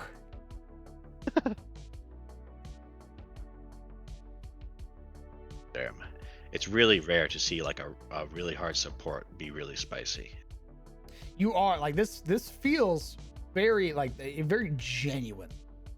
I like that a lot. It's not some like limp-wristed support. Like, yeah, it's D10s, motherfucker. You want health? I got health. You want to come back to life? You're coming back to life. Yeah, advantage on death saving throws. Ooh, Grave Cleric's molding right now. Any level 14 psionic evolution. Any creature that benefits from your psionic toughness, that's the first one, gains the following additional benefits for 1 hour. The creature is immune to disease, poison damage, and poisoned condition. The creature's speed is increased by 10 feet. Once on each of the creature's turn, when they deal damage to a target with an attack, power, or spell, they can deal extra psychic damage to the target equal to your int modifier. Oh. So if you grant them that benefit, you're also giving them, not only are you a support, you're like the better version of an artificer and a cleric. Yeah, kind of. I I think not only artificers. imbue you, but I also heal you and buff you. Yeah, although the buffs do only come until like later level 14 as far as like attack or speed. So I think the artificers are still better with buffing in that regard because they start very much sooner. Because at level 2, remember, you're giving them aid and advantage on death saves, but you're not giving them anything offensive. And then That's at fair. 6, you're giving them the heal, and then you get your perception. And then 10, you're giving them fucking resurrect. Indeed. Now, this is not obviously including the actual powers, so those might be spicy. Those might give you like your attack bonuses and stuff.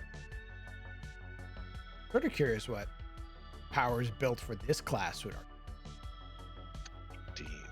Like, I wonder what their version of haste is gonna be. Because we've already seen similarities with some of the other powers and like abilities, where there's like, oh yeah, that's aid, that's X. Yep. I'm very curious to see what something like haste is. The feats especially were like that. They were literally Indeed. just Very element, like, oh, that's just elemental adept. That's just telepath Yeah. with more fitting flavor. Oh god. Pyrokinetic. By interacting with explosive energy found in all things, you can create and manipulate fire with your mind. To you, the flames you wield might be a beautiful work of art, a representation of your burning passion or rage, or simply a tool you use to do your job. Pyrokinetics are sometimes called burners, and those who take up the pyrokinetic specialization do so at the Academy of Fire. Level 2. Flame On. Please Yeah, tell well, me it's first off- actually called Flame On. It's actually called Flame On. Ah, yep. All right, baby. He's got dad energy. We got that Fantastic Four going on. First, pyrokinesis adept, same thing as the others, but just with pyrokinetic powers. So, this is a long one. Flame On. As an action, you psionically create a ball of flame that appears on your body. The flame harms neither you nor your equipment and sheds bright light in a 20-foot radius and dim light for an additional 20 feet. You can create only one flame at a time this way. As part of the action used to create the flame, or as an action if you created the flame previously, you can make a melee or ranged power attack with it. If you make a ranged attack, you can hurl the flame at a target up to 60 feet away from you. On a hit, the target takes fire damage equal to 1d6 plus your int modifier. Oh, you get the Sun Soul Monk ability, Yeah. which is you shoot little Kamehameha blasts as your unarmed strike. Oh. Any flammable object hit by the flame ignites if it Yep. isn't being worn or carried. The flame lasts until you make an attack with it or dismiss it. If you become incapacitated, flame go bye-bye. Okay, so when you enter Death's Door, it goes out. Yeah. Neat. As you reach higher levels, this feature allows you to create more than one flame. Ooh, it's got a little Eldritch Blast in there. When you attack while holding multiple flames, you do so with all of them at once, making separate attack rolls for each flame and directing them at one target or several. Get 2 flames at 5th level, 3 flames at 11th, 4 that is flames Eldritch at Blast. Oh, 17th. it's a blend of Sun Soul Monk and Warlock. Yeah. Very interesting. Legion, I still feel like this is incredibly fantasy. Extremely. I feel like this is very fantasy. Yeah, Like literally the only psionics were thing, everywhere in older editions. the only thing that I looked at so far and like, oh, that's kind of superhero is literally the name Flame On. That's it. As an action, create one flame at a time. How many times can you do this?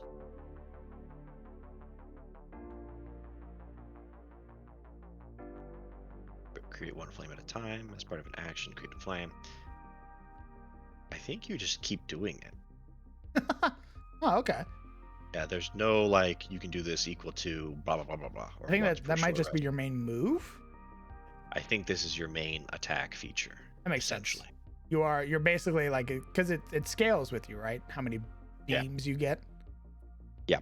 Yeah. Okay, so that's definitely your main feature. Yeah, it's a 1d6. It's not like Eldritch Blast, but you start out with your ability modifier. Oh, okay. So it scales with your ability modifier. Yeah, scales with it. Oh. So it scales with your int. So it's 1d6 plus your int, and then at 5th level, it scales in the number you throw. I like that. That has some. Yeah, that this is definitely your DPS. Nice. You're crit fishing with your fucking flames. Yeah, Legion. Psionics were real big in old. They were crazy. Like they were basically, you could do like Jedi mind tricks and shit like that. The whole idea of being able to like lift yourself up with psionics was definitely big points of interest, and even as back as 4th edition.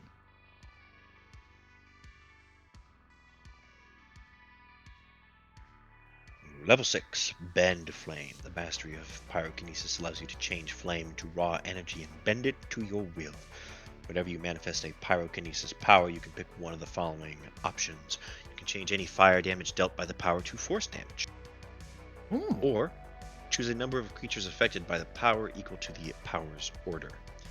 The chosen creatures automatically succeed on their saving throws against the power, and they take no damage if they would normally take half damage on a successful You save. get the Evocation Wizard's Sculpt ability. Oh. Evocation Wizards being able to sculpt powers, their spells, to not damage friendlies. Correct. With your power. Indeed. That's pretty sick. That definitely tells me that there's going to be some fucking AoE powers that blow up shit. Yeah. I already get that big old feeling. Yeah. Heat Seeking at level 10. Your psionic fires seek and destroy your target's range attacks you make with the flames created by your Flame On feature have a range of 120 feet. All attacks you make on your Flame On feature ignore half cover and 3/4 cover. Ooh, you get sharpshooter with that bear? Yeah. Legion, it's definitely built with mind flayers in mind. Like the Olitheks and the Voiceless Talkers are real big in Matt's world. So he definitely explains like why you're sort of drawn to like other aberrant beats. Indeed. And we're gonna do the same fucking thing, baby. Additionally, the fire damage dealt by attacks made with your Flame On feature improves to 1d8 plus your modifier. There you go. It does scale. At level 10, yeah.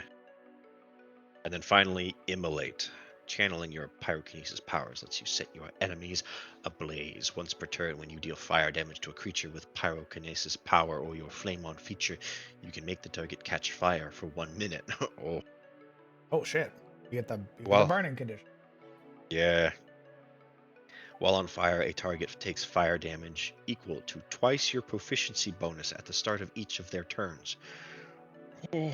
At the end of each of their turns, a target can make a dex saving throw against your talent power save DC, extinguishing the fire on themselves on a success. Ah, interesting. I don't know how. Note, there's no limit to that. So anytime, once per turn is the only limiter there. So when you deal fire damage to a creature, you light them on fire. Next turn, you target someone else, you light them on fire. Yeah, you're just running around lighting everybody on fire by that point. Yep. That's pretty sick. And at level 14, your proficiency bonus is a +5. So that's 10 damage per turn of fire damage they're taking.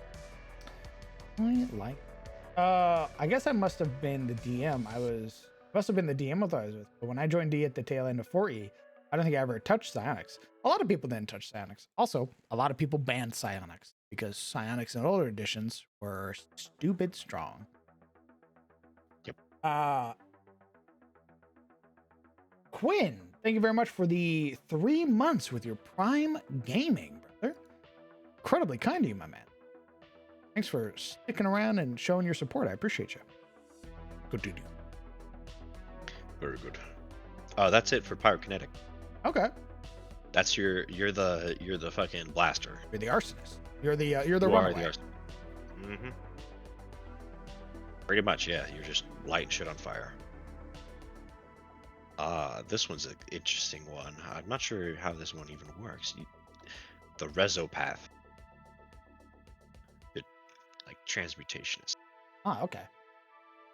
Sheer force of will, you create and reshape objects and creatures, literally making your dreams and your enemies' nightmares come true. Oh.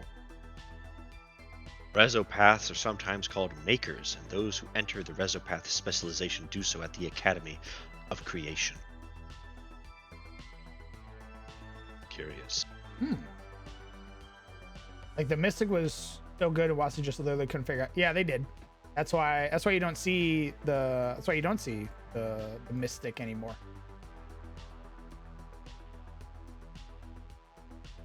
Am I crazy for thinking this class is a little bit too much? No, man. Or it's, you know, if it doesn't fit your table, it doesn't fit your table. Don't feel obligated because I'm hyping the fuck out of this class. Like, Yeah. we may play it and I go, oh, this is actually too strong. And then Yeah, we haven't even gotten into the actual like main bread and butter, like the actual powers of this thing. I will say I think it's going to be very powerful because it's a very risky class. yeah. So I'm hoping the powers are a little like over the top because again, if you look at the beginning, the strain table really hurts. Yes, the strain And table. can straight up kill you. The strain table definitely has the sort of, it is the great equalizer, it feels like. Like it may sound really strong, but also you can fucking blow your own brains out at level 1.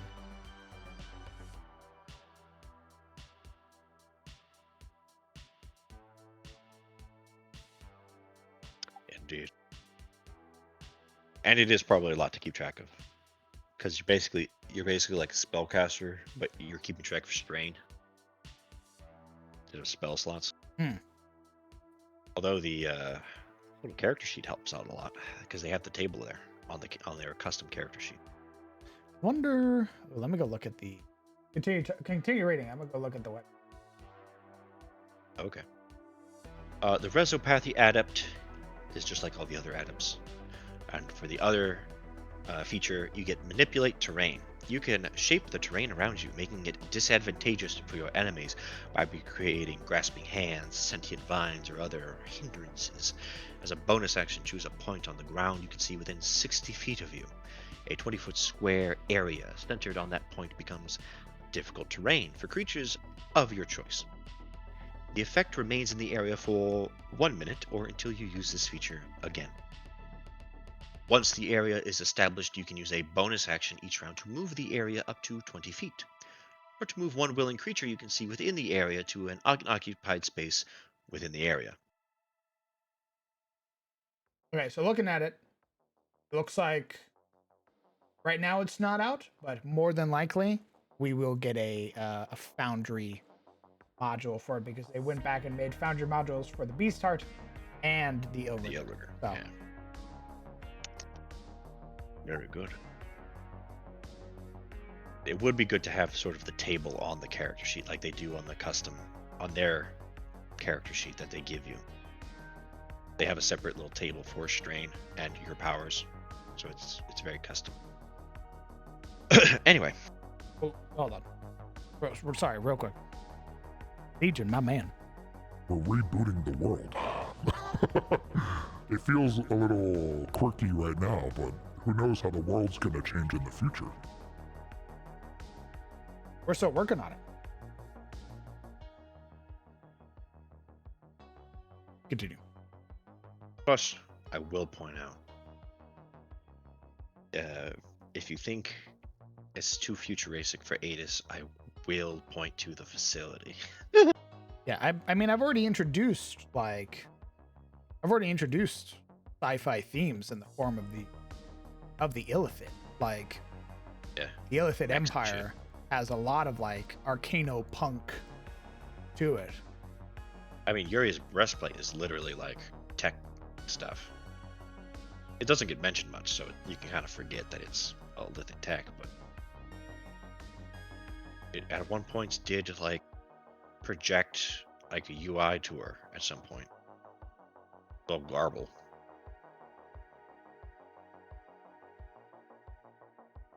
Anyway, the Resopath. Where was I? Once the area is established. Okay, so this is like your Graviturgis. So you can make a 20-foot square area of difficult terrain. You can then bonus action to move it around up to 20 feet. or move one willing creature you can see within the area to any unoccupied space within the area. So you can move your friends around in your 20-foot block. Use this feature a number of times equals to your int modifier, beginning all uses after a long rest. Is there a size limit? Yes, so you can cast it within a range of 60 feet. At a 20-foot square area centered on the point, that point you casted becomes difficult terrain for creatures you choose. Okay. Oh, so you even get to shape it for your allies too. Correct. Oh. And while it's difficult terrain for your enemies, you can move your 20-foot box up to 20 feet. Or you can move a willing creature you see that's already in that area to any other space that's in that area. Okay. Yeah, it's a little tricky. Oh, you really this is giving me some controller vibes. Correct. Oh. Okay. So you're with this, you're moving your allies around to like get advantage or to move someone out of. You're like, giving them flanking. Yeah.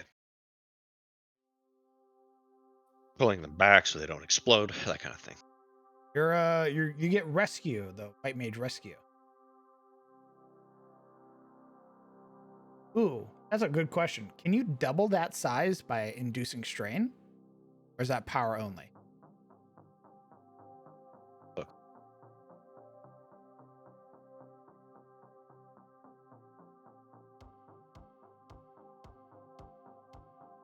Expanded. It says after you make a manifestation check to maintain a power that creates an area. Okay, so you're not making a manifestation test with this one, so no. Gotcha. Okay, so it's the size that it is, which means it probably gets bigger when you level up. Let's see. Level 6, Manifest Ally. The Oh. power of your... Make a friend. The power of your mind creates one or more living creatures that come to your aid. As a bonus action, you gain Strain to create a soulless creature with the statistics of a beast of your choice, whose challenge rating is no higher than your talent level divided by 3. Rounded down. What level do you get this? 6. Okay, so you can summon a CR2 and lower? Yep. Okay. The strain you gain equals the creature's challenge rating. Oh. The strain you gain equals the CR of the creature you summoned. Ah, okay. So you could summon a CR1 and not hurt yourself. Right. As much. Correct. Or you go balls to the wall and do CR2 and hurt yourself. Yep. I don't know what All beast right. you want. I need like a list of beasts to figure out how that works, but it's interesting. It's like a summon wild shape. I like that. That's pretty sick. Creature appears in an unoccupied space of your choice within 30 feet of you that you can see, and acts after you on your initiative count. The creature can understand any language you speak. It follows your commands to the best of its abilities. If you don't issue any commands, they defend themselves from hostile creatures, but otherwise take no actions. Your manifested ally disappears if they are reduced to 0 hit points, if you die, or if you use this feature again to create another ally, or after 10 minutes. Friend. Level 6, what's your strain limit?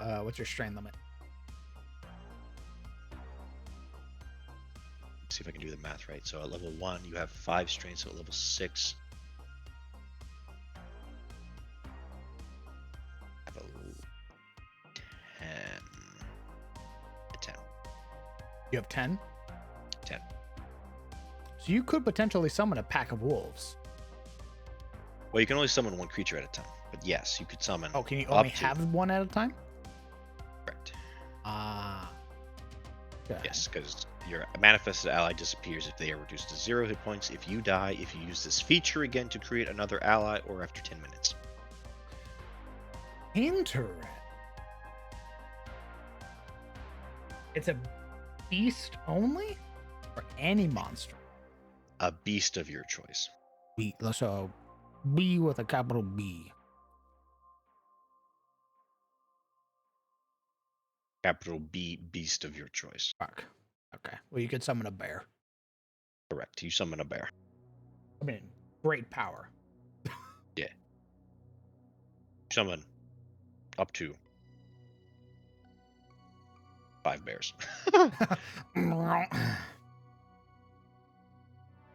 Level 10, Imagination Creation. You make objects you need appear from nowhere. As an action, you Creation. create... Yes, with a little bit of druid. Oh. As an action, you create any large or smaller mundane object which appears in an unoccupied space within 5 feet of you, with you touching the object. Use this feature to create a copy of an object you have touched. Oh, you can use this feature to create a copy of any object you have touched, as in a key or a statue or a statue of a specific dragon. I thought that said or a specific dragon. I was about to be very confused. Is there a limit? Wait, let me continue. Probably. This feature can't be used to make functional spell components. Okay. So you're not No making you're not diamonds. making a diamond, yeah. Correct. Fucking slaps. Fucking Creation bards. yeah. The object you create disappears if you stop touching it for 5 minutes or until you use this feature again. So no, you can't make more than one. You can do this a number of times equal to your int modifier, regaining all uses when you finish a long rest. Note, I feel like this is a very strain light subclass, because most of this stuff does not require strain except for the ally. Even creating an item doesn't create strain? No. Really? Because even disintegrating an item took strain. Yes. You would think making an item would.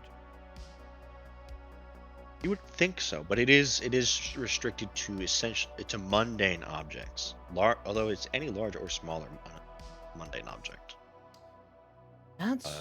Does it stick around permanently? No, it's only for 5 minutes. Only for 5 minutes. And you need to have touched it before in the past to create it. If you want to copy something, you have to copy that object. Okay, let me reread it. As an action, you create any large or smaller mundane object which appears in an unoccupied space within 5 feet of you, with you touching the object. You can use this feature to create a copy of any object you have touched, such as a key or a statue of a specific dragon. So if it's a specific item, like I need the key to this tower, you have to touch the key. Okay. It can't be like, I just duplicate because I need a key, so I just make a key for this tower at the end. At Lamau. Ah. Indeed. So you need to have. Okay. That's very interesting. Very weird. Indeed. Very weird. This feature can't be used to make functional spell components. That's the other thing. The object you create disappears, A, if you stop touching it, B, for 5 minutes, or C, until you use this feature again. Use this feature a number of times equal to your int modifier. That's. I guess you could be like, I create a rope. Yeah. I hold the rope for my allies. Once we're down, I stop touching the rope. Advance. I create. Turn? The mundane object? Yeah. Yeah, probably. I create. Torch?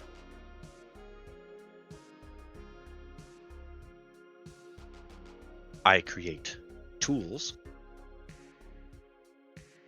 I create tool. Yeah, but you would have to hold the tools. So it would be your own tools that you're making. Yeah. You basically don't carry around your own tools anymore. Correct. Oh. I guess I can see it why it wouldn't be strain dependent, because it's not a permanent thing. Like disintegrating a door, it's not like after 5 minutes the door comes back. Correct. You just It's gone. permanently disintegrated the door. So that's fine. Indeed. The more I think about it, the more I'm fine with that. Correct. This is made by Matt, and he knows all of the fucking things people want to do when they try it, when you invite them to make stuff. So I think all of the restrictions have been given to keep people from being weird, or to cheese like spell components. Yeah, I think that's the biggest caveat. Is like it's very obviously like, yeah, you don't get to make diamonds, asshole. Like, it's Yeah. very much the feel I get from that.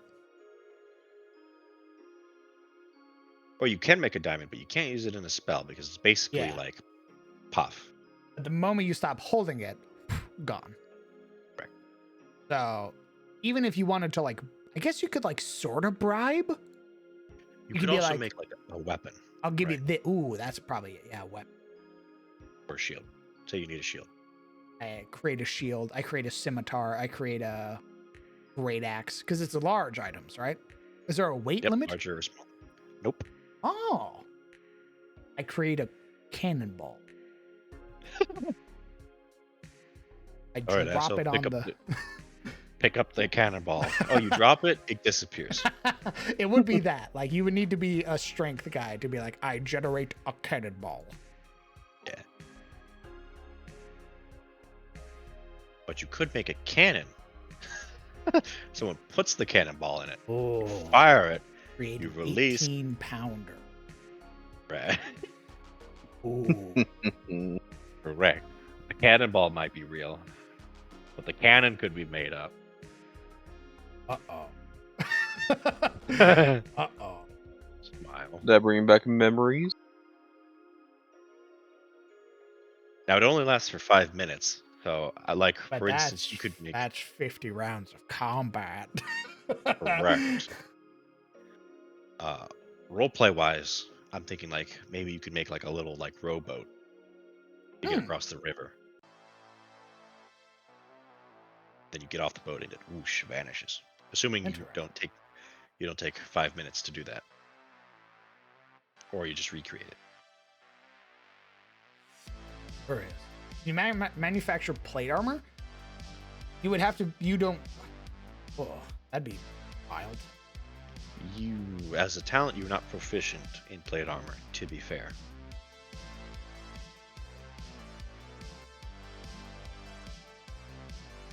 So it wouldn't really do you much good. But I think you could.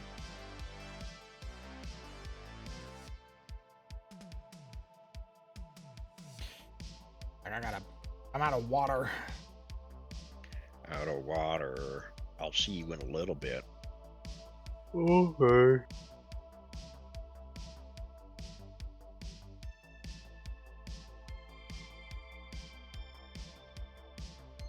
It's a very interesting ability. I feel like that's one of the ones where if you're creative enough, that could be pretty cool in like an RP sense.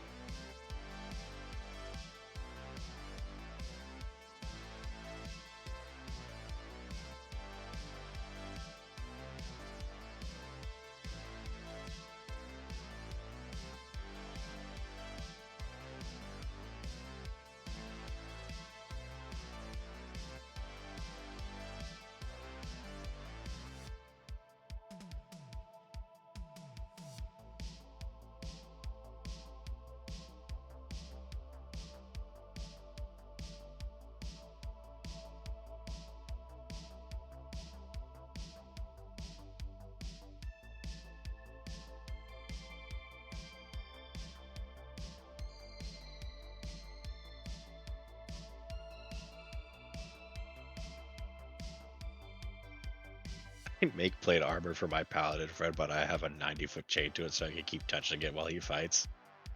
Yeah. Fantastic.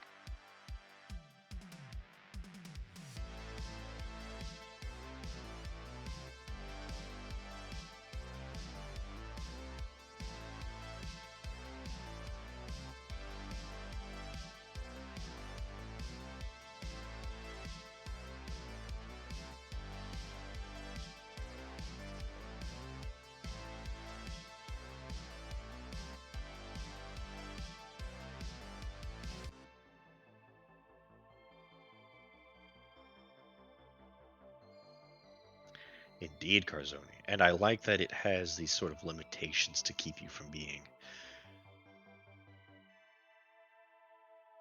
Like some of the limitations for that you see in like creation bards have been removed. Like it's larger. There's no weight limit. But you can't like use it to make like spell components.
I have some chicken, but we found out what the psionic stuff would actually be like, or for that class, what you would be generating or creating.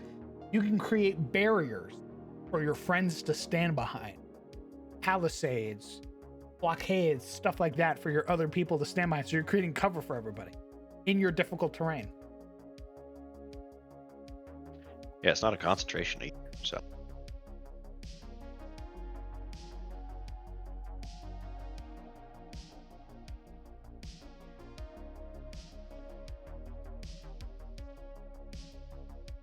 All right, and then there's the final one. I love the idea that so far it's just been like this kind of happy-go-lucky, cheery dude. It doesn't help that the picture they have is this sort of like, just this like funny guy who's just like running through the streets being chased by bandits. He's got like a smile on his face. He's all like quirky and happy. No care in the world, and then he hits level 14 and he gets nightmare terrain. Ooh. Never. It got really dark in here all of a sudden. 14th level.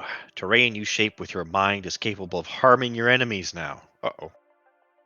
At the start of each of your turns, while your manipulate terrain feature is active, you can select up to 3 creatures you see in the area affected by that feature and shape the ground around them into attacking weapons. No action required. Each creature must succeed on a dex saving throw against your talent power, or take bludgeoning, piercing, or slashing damage, your choice, equal to your talent level.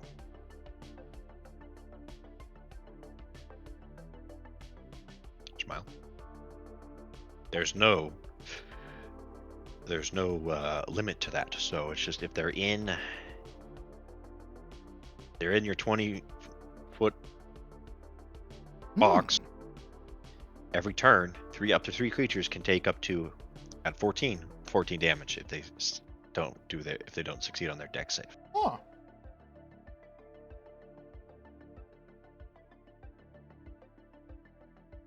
Not crazy, at least not at level 14. But I mean, it's a minion clearer.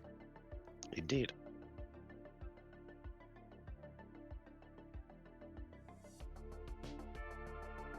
And that is the Resopath. An interesting one. Definitely very interesting.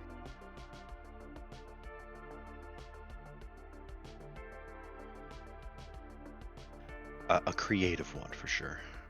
Legion, I've already proven that psionics exist in my setting. And these are just psionics.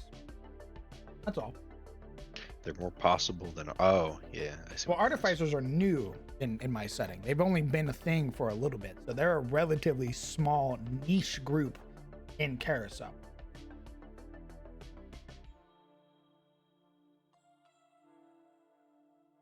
Yeah. Besides, we haven't even gone over like how talents actually exist, how many of them are. There could be like 5 talents running around for all we know. Mm-hmm. So...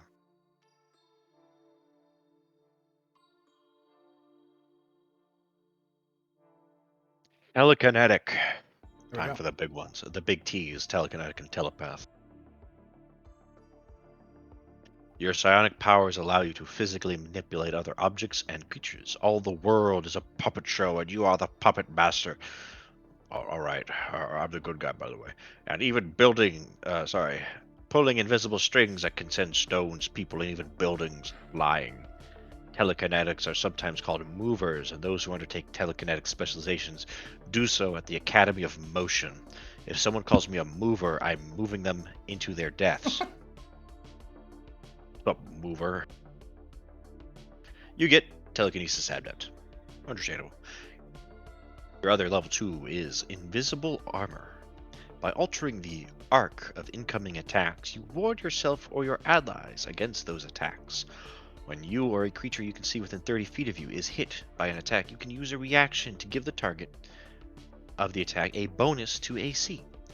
The bonus is equal to your int modifier, minimum 1, is effective against the triggering attack and lasts until the start of your next turn. You can use this feature a number of times equals to your int modifier, regaining all uses when you finish a long rest. You get a modifiable shield that you can give to other people. Dope. Indeed. Level 6. Strong Mind. Whenever you manifest a power that allows you to move one or more creatures or objects, you can increase the distance. The power allows you to move the target by 10 feet. Additionally, when you make a strength or dex saving throw, you can gain 1 strain to make an intelligence saving throw instead.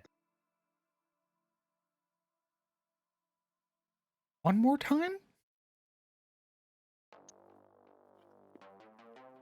When you make a strength or dex saving throw, you can gain 1 strain to make an int saving throw instead.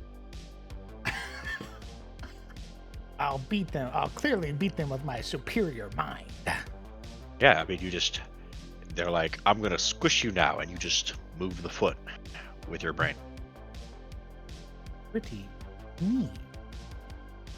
Yeah, like I said, advantage is just to use your int, which, of course, if you remember, they're proficient in saving throws. So, brutal. And you get plus 10 feet for any like movement-based ability. Also, you don't gotta apologize, Legion. I just wanted to clarify. That's all. Yeah, I Apologies if mean, it came off rough. I don't think there's a problem if you're looking. For anyone who's looking at this and going, oh, "This seems like a lot," the same opinion has been said about the Ill Rigger. Right, the Ill Rigger also was a lot when it first came, especially when it first came out.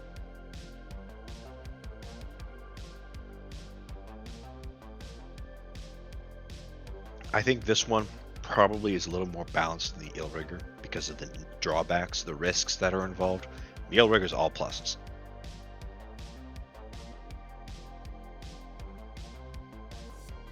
But they do generally make things that are like have a lot of wow factor because that's dramatic. God, yeah. Good guys, right? You will have to sort of be careful. If you're forcing everything to be an int save, you will just blow up your fucking brain. True. Yes, you do. It does require strain to do that. So don't. You gotta like decide, like, oh, this is like a 20 DC save. Let me switch that to int. Oh, this is 14. Yeah, we can just. Surely Yeah, my dumb stat. I'll just roll it. Or. Oh, what does this save do? If I don't make it, I just die? Alright, well, I guess I'll spend it to strain. And remember, every time you spend strain, you get debuffs. It's not like there's a cap and then bad things happen. Yeah, 1 strain is already disadvantage on checks. Correct. Or removing, like, dodge, disengage. Like, bad things are actively happening as you do these things to your body. Disadvantage on. Death save. My spirit.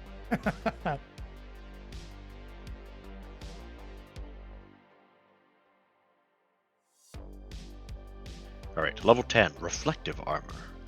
Enemies feel your power when their attacks are reflected back at them. You use a reaction to activate Invisible Armor, and the triggering attack misses. You can make a power attack roll against the creature that triggered the reaction.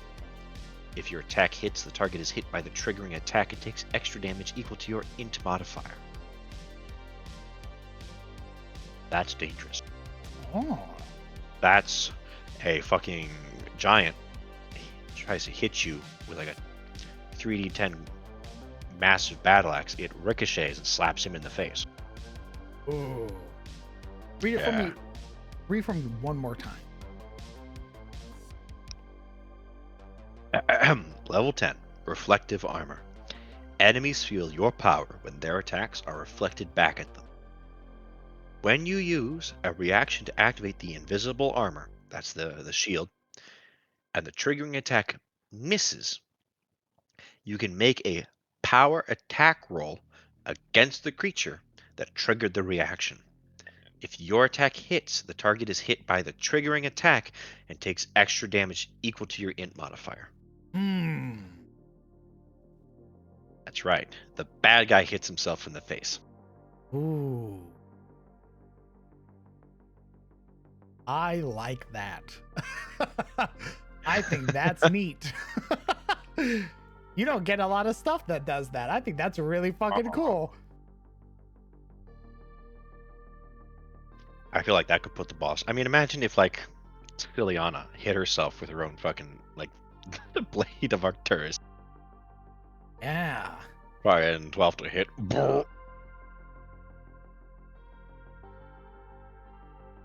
Hits herself with her own soul drain or some shit.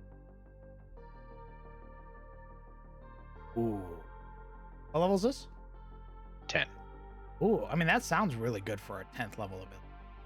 Mm-hmm. Is your, like, let's say, let me grab a mod. You're level 10. Let's say you're fighting a dragon. You can fight an adult dragon at level. Probably.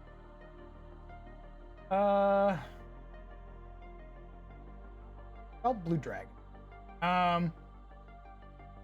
Yeah, it bites itself. You reflect it. It deals 2d10 plus 7 piercing damage to itself, but its lightning damage doesn't go through because it's immune to its own lightning. Yeah, I think like, most of the time creatures that do like paralysis or like fucking stuns or whatever damage types are probably going to be resistant to that kind of stuff too. 9 times out of 10. For me, who hasn't seen the facility stuff and your armor HUD dealio, I just felt like getting flashbang after only seeing all the relatively low-ish fantasy of the role-building streams. Low fantasy? Oh. Just two. Did the world feel low fantasy? The actual campaigns themselves, yeah, I would say so. They're pretty low fantasy. Really? Well, yeah. Okay, so you have fantasy creatures in there, but think about what we've been like. Think about Elion's tier. Sure, Guinevere's a silver dragon, but it's still like a home dunk town, where like it's mostly technology. I think that gives it that low fantasy vibe. There's no like artillery pieces. They're using base weapons. The only thing that suddenly kicked it into tech was the facility. But if you look at Aram's Ferry as like as a technological level, or Elion's Tier as a technological level, like they had high fantasy creatures in there, but it had a low fantasy vibe because it was mostly, I mean, we must have been hanging out in small villages, like with farmers and sheep and shit.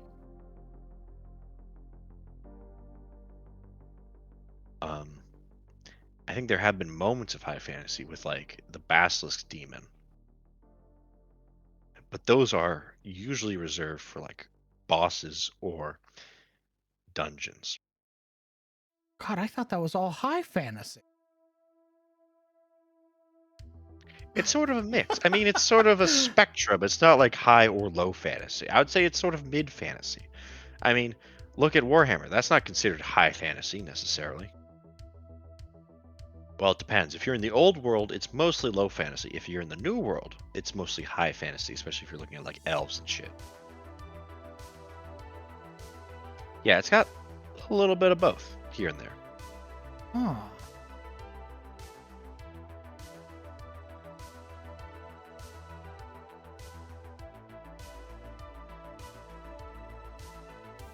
I think people can focus on different bits and come out thinking it's high or low fantasy. Because if you look at like the Night Maidens, right, or the demons we fought, or like the or Guinevere being a fucking dragon, or the Basilisk or Ciliana, or like the meteor and that shit. That's kind of high fantasy-ish, but yeah, high fantasy-ish. Oh. I don't think you understand what high fantasy looks What the like. Have you fuck? seen I thought I understood high fantasy. Have you seen like Age of Sigmar? No. We'll show you Age of Sigmar. What the fuck is high fantasy? If this isn't high fantasy, my world starts crumbling in my hands. Time for another crisis. Whoa.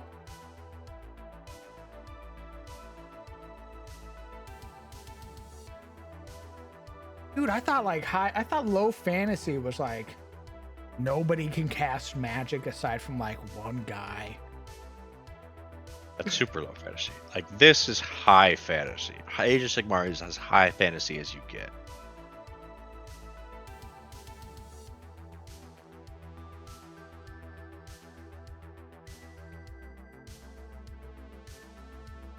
Oh. I see. Okay. At risk of sidetracking us, let me look up high fantasy for. It's super nuts. What? What? I look at everything melting in my hands. What? What?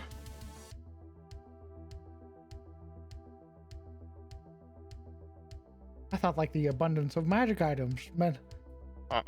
What? Okay, here's the difference.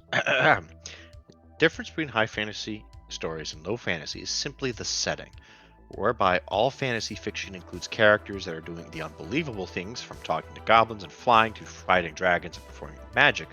Only high fantasy is set in a make-believe world. Low fantasy, on the other hand, takes place in a real-world setting, although that doesn't mean it has to be any less fantastical. So technically, you are high fantasy by that degree. It's all made up. Oh. Yeah. Christ, he's averted. But you don't think. I just kind of consider it fantasy. I mean, it's got D&D fan. I guess if you think D&D is high fantasy, then this is high fantasy. Oh, fuck. But remember, I come from Warhammer, which is almost silly fantasy. Yeah, Final Fantasy is also high fantasy. SOE and DOA are incredibly high fantasy. Yeah. Oh.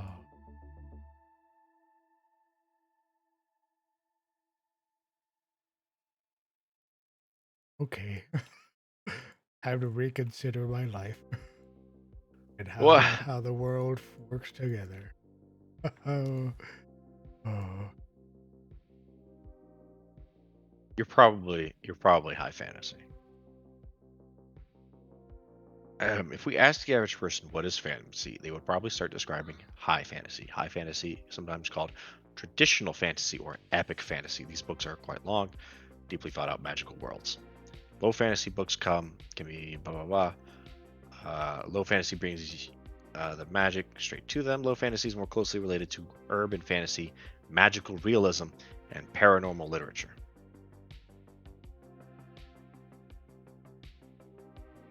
Oh. Let's see. High fantasy and low fantasy. High fantasy books are considered outside of reality. Low fantasy are usually set on Earth or Earth related, Earth adjacent. For characters, writing high fantasy gives you free reign to create new species, races of creatures. There's sometimes a much larger number of characters to be found in high fantasy stories. They're often given names that would seem unusual to everyday life. Low fantasy characters are often inspired by mythological and folklore from around the world. Human-like mythical creatures such as shapeshifters, fairies, witches, and mermaids are all popular in low fantasy stories, but they can be used in high fantasy as well. Low fantasy stories usually center around humans and examine how the humans react or use magic in the world.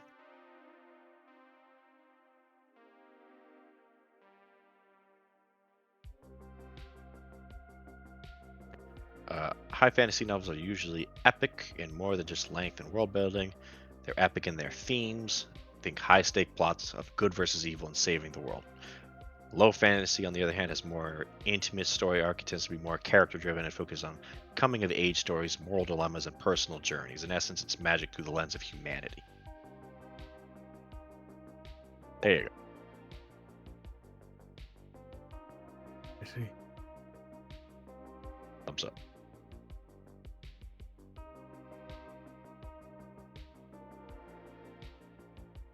So yeah, you're high fantasy, but you're not Age of Sigmar, which thank. Okay. I think when most people think high fantasy, they think. I feel like D&D, people consider that to be like low fantasy because and when they think low fantasy, they mean fantasy. Huh. When people think high fantasy, I think they mean like angels versus demons, like Age of Sigmar. Big, oversized, like World of Warcraft is high fantasy in most people's brains. Okay. Huge shoulder pads, everything's big. So if I introduced Is the Illithid Empire high fantasy? Oh yeah. Absolutely. Huh. Space aliens on fucking nautiloid ships, I think people would consider that high fantasy.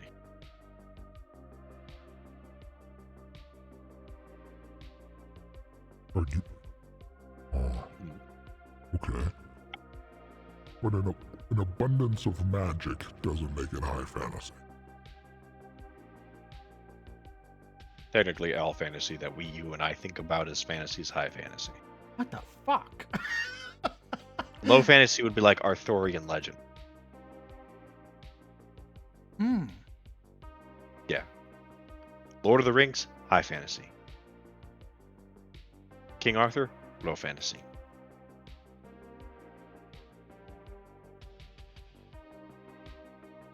Wish there was a better word for like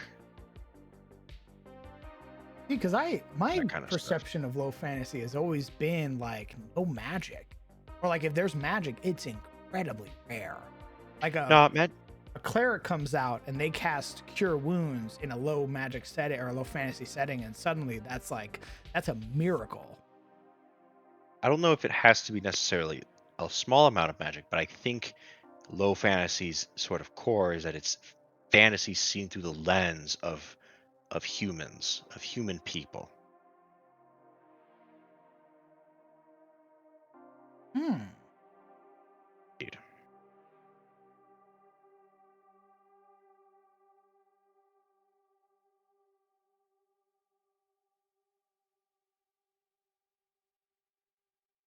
Okay. Well, I guess by that standard, yeah. Because Right. there are plenty of people whom the party have met who have reacted differently to magic. Like the Right. fairy being like, yeah, magic. But Elion being like, yeah, magic. But even Right. people in Elion are like, you guys can do some crazy shit. Yeah, but I mean, Elion also has like Duskbrand and Reynold. Like Elion is much more is high fantasy, but it's sort of it's interesting because it's high fantasy, but the way that the people sort of like the way the village works still feels almost human, almost like realistic. Like Huh. it operates like a normal village in its sort of day to day, right? They have farmers plow the fields. They have to make enough food for the coming winter. It's you have a fantasy dragon that's a bartender. So it's interesting in that it's like high fantasy brought down to like low fantasy standards, at least in Alien. Huh. Okay. Return of the Storm, high fantasy. Oh yeah, because you guys are like flying through Astral met fucking God plane. and shit like that. Right.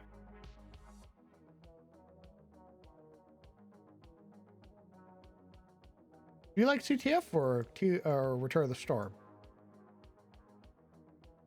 I like both. Ooh. I know you like both. Do I prefer? Yeah. Ooh. CTF certainly has been going on longer. I think I'm vibing with Yuria more than I did with Sebastian. But that's partly because Sebastian was sort of made while we played. Yuria, I spent several months preparing before the campaign started.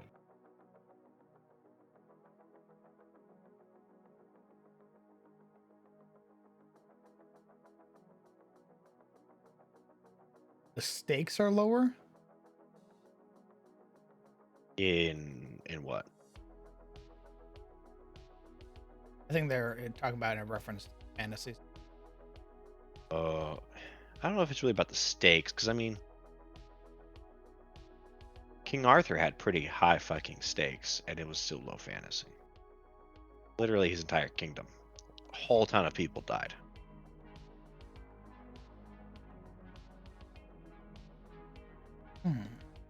It's hard for me to answer because they have very different vibes. And it's been 2 years since I played ROTS. I have probably sort of like glossed over the parts I didn't like, and kind of think about the parts that I do. Hmm. So RTS was, admittedly, very chaotic. And there were a lot of moments where it was like, it was a little frustrating at times when we were trying to sneak through the vault and immediately had to basically just start sprinting through it.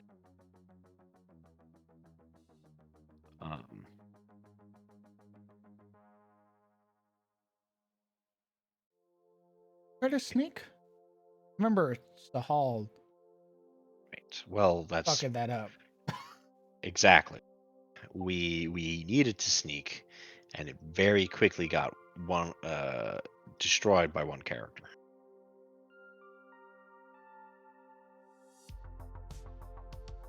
Oh. Okay. But ROTS was, I will give it credit. I'm not sure where the plot was supposed to be going, but it was interesting to see all of the like crazy stuff. There's something to be said about being a character in the presence of a god, like a level 3, and you're like, holy shit. Like seeing like it's like playing in a game where like a tsunami comes and almost destroys, and you're like, what do I even do about this? Run. It's more of like a you versus a force of nature, almost. Correct. Like that was I know you kind of kick yourself for putting us in that situation, but I do think that was one of the more interesting situations, was seeing Balavar sort of appear and then disappear, sprinting out of the thing. Because now, right, we have we didn't die for one somehow, and now we have this sort of piece of information of Balavar, right? And that's kind of like a hook, because now we got to tell someone. But like, first we have to get to civilization to tell someone, and then we got to figure out who do we tell and how do we tell it to them without sounding fucking crazy, Psychotic. fucking psychotic. So I think, even though it was a ball of chaos, RTS kind of had its sort of charm once you sort of learn to just sort of go with the insanity of it all.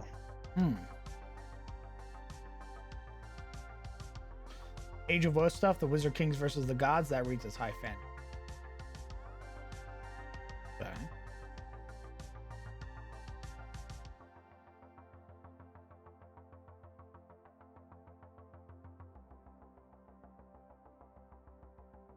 I definitely think that I still think that I could do that again and make it more cool. All of the games that I've run, I definitely think that you guys meeting Balavar, it being impactful. Level 3. But just make it a little bit more, a little less, disrupted by one character.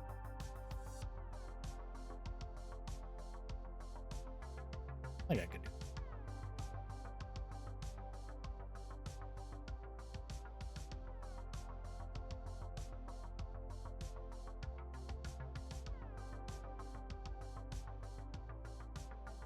I don't know, it just gave me a lot to think about, Legion. That's all. I just hadn't considered. Like, I guess my perception of it all was very different from what I'm learning now.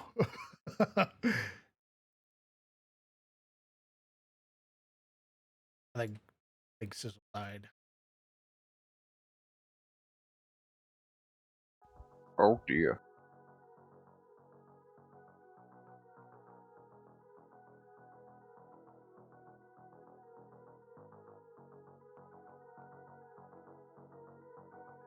Yeah, Skull Throne. It's called the Age of Stillness, and it's because it's basically the quiet time. Like the age before was literally like the sort of refounding of the world, but now it's people sort of just going about their lives. There are no giant kings to fight. There's no founding of empires. The empires have already been founded. The people are already settled. So now it's just everyday life.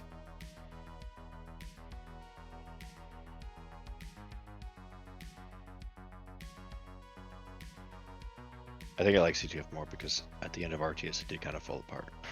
Like the end of RTS was kind of a mess. It had its moments, but it was also the oil. Hmm.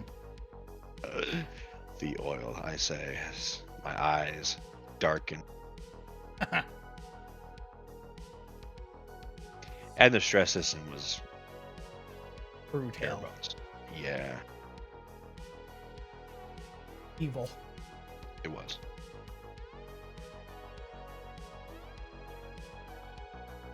Really, I think it's more fair if to ask if I'll like TOS more than I like ROTS with all of its new systems.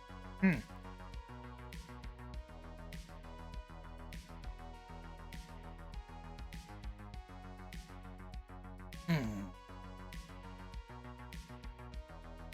Sure. What are you humming about?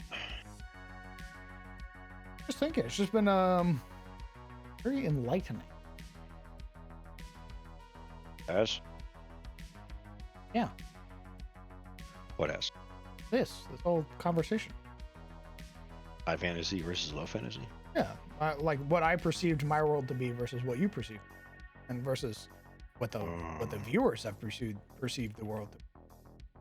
Like, again, Yeah. I thought I was going fucking balls to the wall high fantasy. That Things is can not get the case.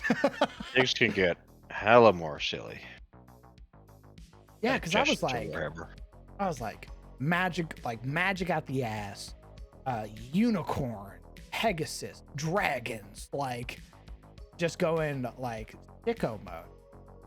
Yeah, I guess if you consider the fact that there's unicorns and elithids and dragons, and yeah, I mean it is its own variation of high fantasy. My vision has been warped again because Warhammer. And on the other extreme of low fantasy, Conan. There's like Oh, true. no Conan magic. is low. Conan's Super very low like fantasy. magic is fucking super criticized, and people are like, Yeah. "Wait, what the fuck are you doing with that?" Dead. Yeah. When you tell me low fantasy, my first thought was Conan.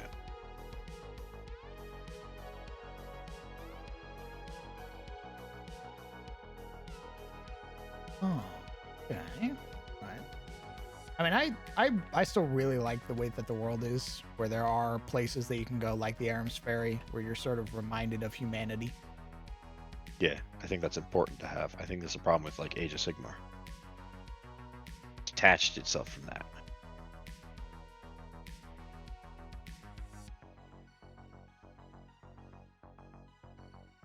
I like settings where magic has meaning. Reason for people to invest their whole lives into understanding it. Agreed. I like being able to introduce something and party goes, "Oh, that's awesome." And the people they're with also go, "Oh my god, what the fuck is that?" Right. But then the party eventually becomes used to that. Yeah. Agreed. I don't think I'll change the world. I think I'll keep like it as it is, because I really like where it's at, where like there's an abundance of magic and you get to see crazy stuff, but it's not like higher level. I imagine is when you start getting into high fantasy, because then you're dealing with gods.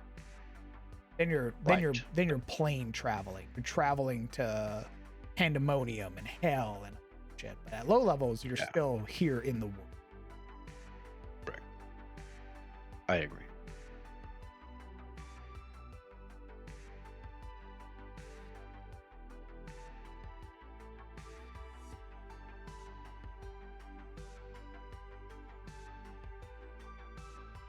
Mid fantasy.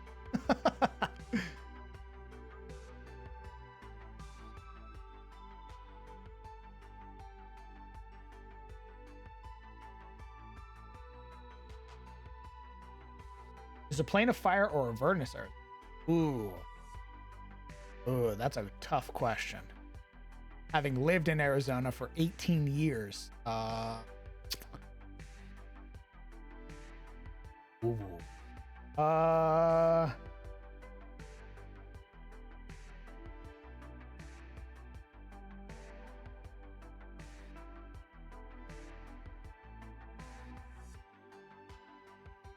Hmm.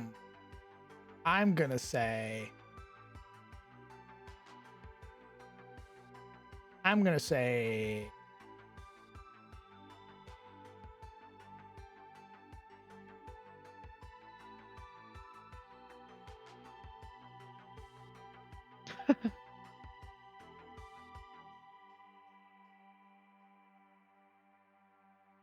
Shall I continue, my lord? Yes, please.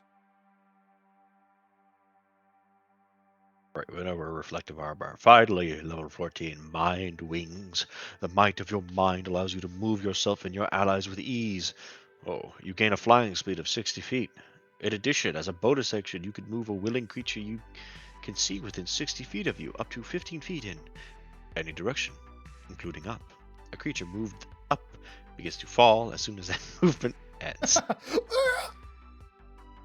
I love that. You Big. just propel your homie up into the air. Yep. And they fall. Need a little boost. Yep. Oops. They Sorry. didn't catch the cliff. Uh-oh. Whoops. Good job, idiot. There's no cost to that though. You can just do it. This is what, 14th level? Yeah. I mean, fucking Sci-Fighters can fly at like 7. So. Right. So you can fly at 14. Smile. And you can kind of. I'm assuming it's like you can basically just move your friend however much you want. But if you stop, they get about 15 feet up in the air and then they start plummeting. Yeah, like you basically get hit. Like you're trying to launch your friend up into the air. You get punched. And now you have to direct your powers towards that thing. Yeah. I like that. I fucks with it. Oh. Ooh, that's spooky. I'm gonna show you the telepath art. Ooh, okay. It just become a red stain on the ground. I very much love your world because of things like Allianz Tier. Thank you, brother. Allianz Tier is a very fun play. This is what the telepath art looks like. What the fuck? Yeah. Oh. Oh, yeah. Oh. Yeah. Everyone else got like the superpower thing. Like the powered kinetic looks like a tiefling with like a phoenix look. And then there's the telepath who's like, hey, I'm a mind flare, by the way. Make it a little. Right. That's not a problem, is it? My. It's all. This is it, baby. All or nothing. The telepath. Your psionic powers read and manipulate the minds of others. With only a thought, you can communicate with people silently over great distances, uncover hidden secrets, and turn enemies into friends. Telepaths are sometimes called readers. That just sounds like they can read and write. What the fuck? And those who make a formal study of the telepath specialization do so as the Academy of the Mind. You a reader? You of course get telepathy adept, but also greater telepathy. You gain the ability to telepathically communicate at will. You can speak telepathically to any creature within 30 feet of you, which understands you, whether or not the two of you share a common language. You can communicate even with creatures that have a low intelligence or that understand no languages and can speak telepathically in this way to one creature at a time. You can speak to beasts. Correct. Ah. The dumb ooze, I can talk to it. Like, hey, move, asshole. I look to my party, I shrug. I don't know if he's going to or not. Grabs you. Oh! Wait. Additionally,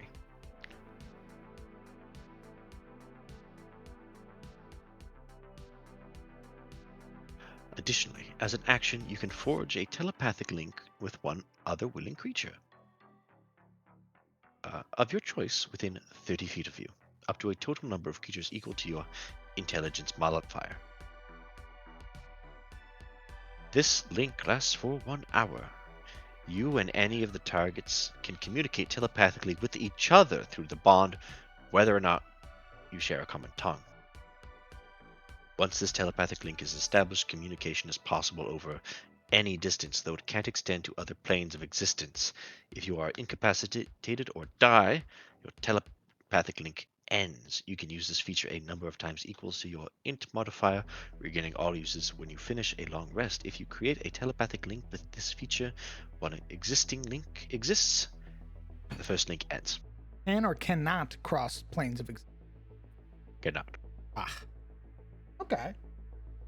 Indeed. You create a chat lobby for your friends. Legion, what you're saying is I need to take you to Arias. I need to take you to the floating Collegium. There is a floating city in the stars. That is true. Understood. That's where I need to take you. Right. So greater telepathy, very big roleplay emphasis. Good. We like those. Indeed. Big roleplay. Not necessarily helping you with like spellcasting, but it is the best telepathy out of any of them. Apt. Level 6. Emotional intelligence. Your awakened mind is acutely sensitive to the emotions of others.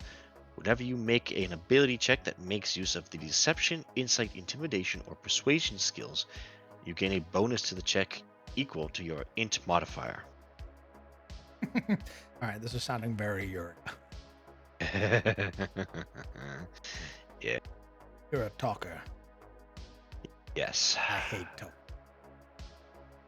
You keep talking. Getting chicken in this. DM, I also have a bonus to my insight. Is he telling the truth? Roll. 5. I wasn't present for that. No, nobody's gone to Arias. Arias actually is scared right now. They just locked up their doors because 2 Wizard Kings are back. so they're about to lock up and go to the Sea of Stars, baby. Continue. Furious. Also, also at level 6, you get not in the face. Yeah. Yeah.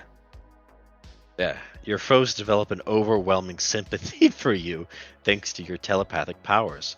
When a creature fails a saving throw against a power you manifest, you can momentarily flood the creature with conflicting emotions that prevent them from attacking you until the start of your next turn.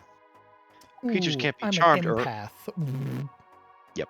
Creatures that can't be charmed are immune to this effect. Nice. That's dumb. The giant about to swing at you. Wait. Not the face. Okay. It's your ally beside you. Thanks, man. Real cool. No, there is no.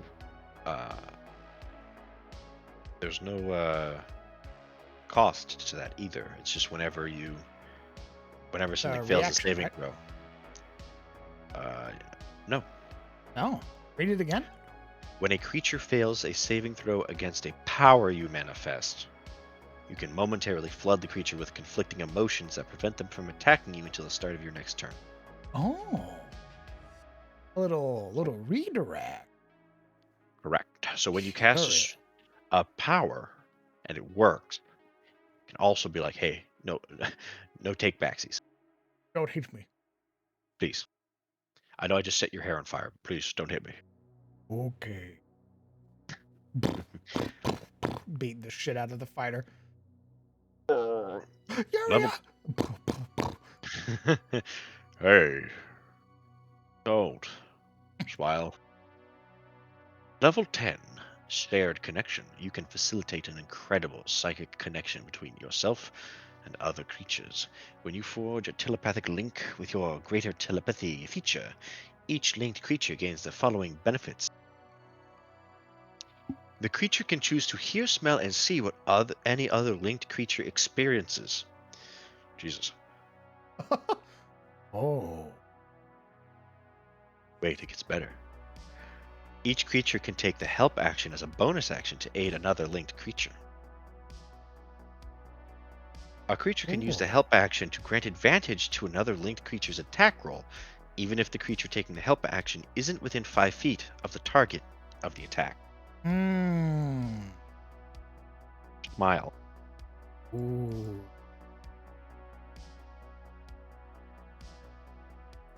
Indeed. Imagine your friends use the help action, the thing no one's ever used at any time, ever. Holy shit.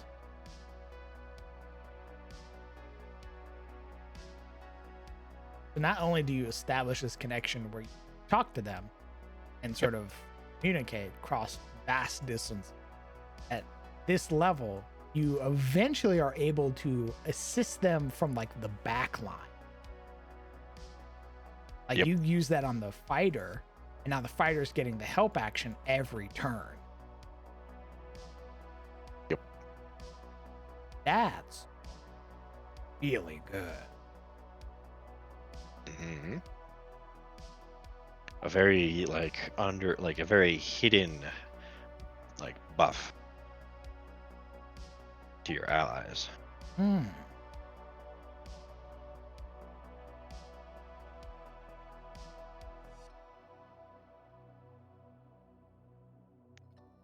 Very interesting.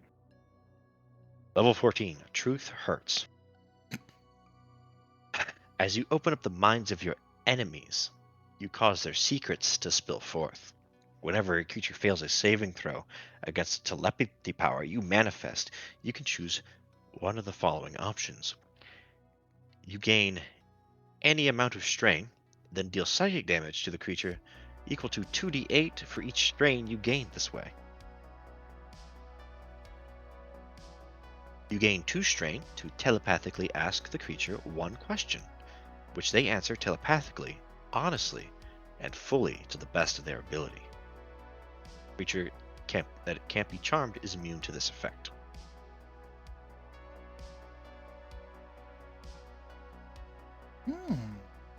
So against a lot of things, you're Gucci.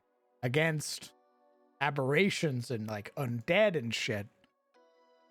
So you're basically against like sentient beings. You do what? A devil. Give me a devil. Dragons can be charmed, so you can do it to a dragon. Show me a pit. What devil? Pit fiends. I don't think they can be charmed. Pit fiends can be charmed. Whoa. Hey, tell me a secret. Yeah, my secret is I'm gonna fucking kill you. That's not a secret. That was obvious.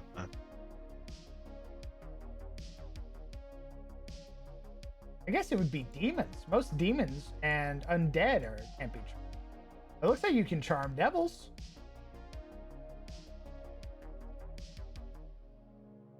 Let's pull up unicorn cannot be charmed. Pull up a chain devil. Chain devil is only immune to being poisoned.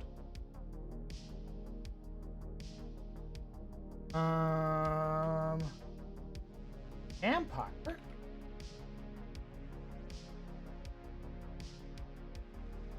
Vampire.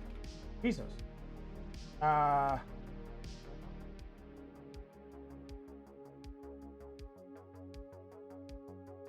Surprisingly, not immune to charmed. What is it? Vampire. Really? They are not immune to charm? Let me go to the Flea Mortals book. See what you're not charming there. Well, it's not working on any of the voiceless talkers. I'm fucking shocked.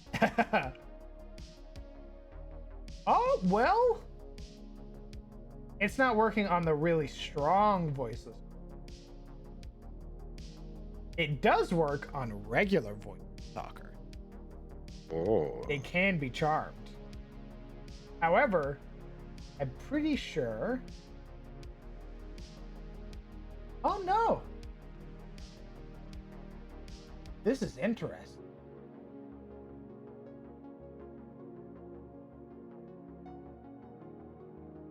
You're telling me these things don't have. These things don't have supernatural resistance.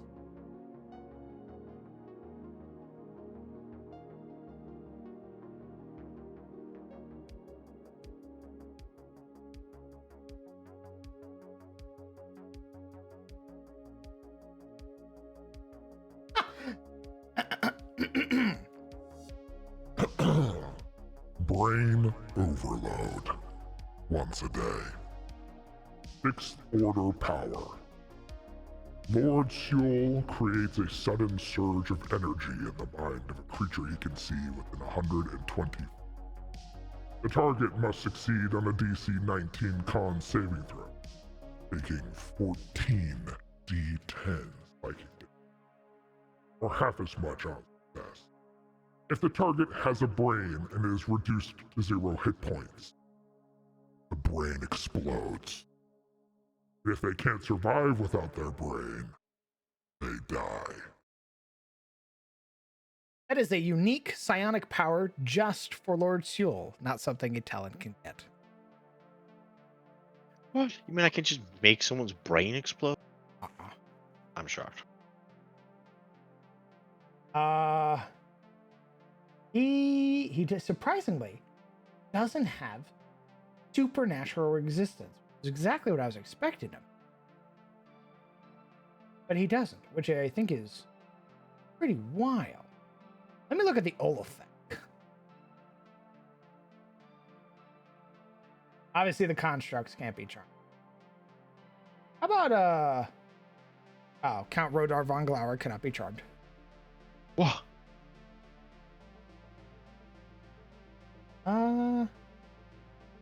Oh, his vampires can't be charmed.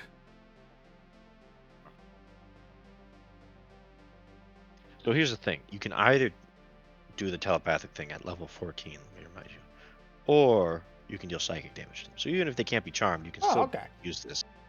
Yeah, it's an either or. Oh, neat. Yeah. Okay, because now that I'm scrolling up further through his book, a lot of things can't be charmed. Yeah, you just try to not tell me that part until. Scroll through, a lot of things can't be charmed. Yeah, You're gonna be dealing a lot of sort psychic damage. Yeah. Indeed. Surprisingly, as well, there are only a few things that have supernatural resistance. Huh. Good. I mean, really, there shouldn't be that much stuff that is literally immune to every supernatural effect ever.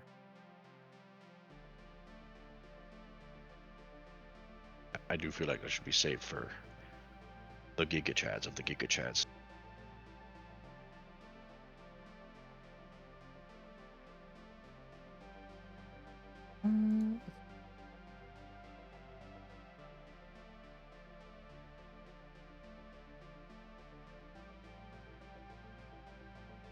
An interesting one. Nothing that like floored me like some of the others. Like Supernatural Like resistance is resistance to everything. yeah. Oh, okay. The demons is his category demons have supernatural. Oh no. Good.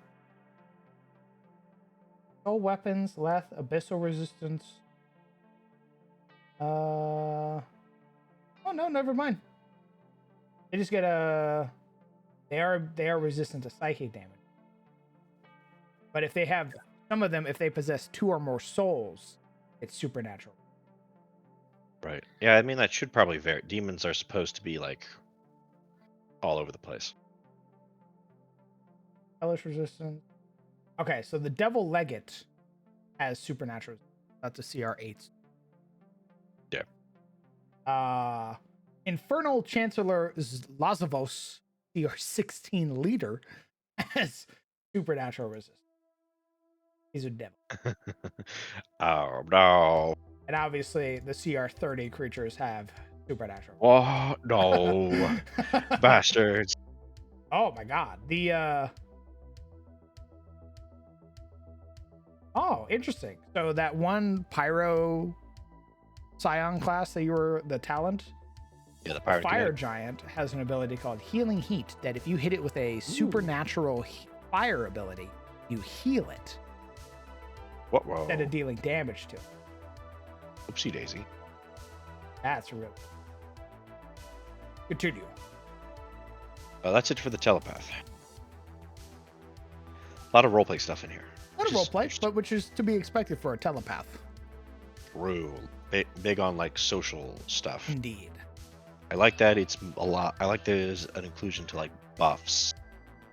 I also like that. Although, I like the sort of blend that it has where like you protect yourself. You can help your allies. You're a big sort of help with the telepath. I'm curious how the level 2 ability will really help. Read it again. It's a long one.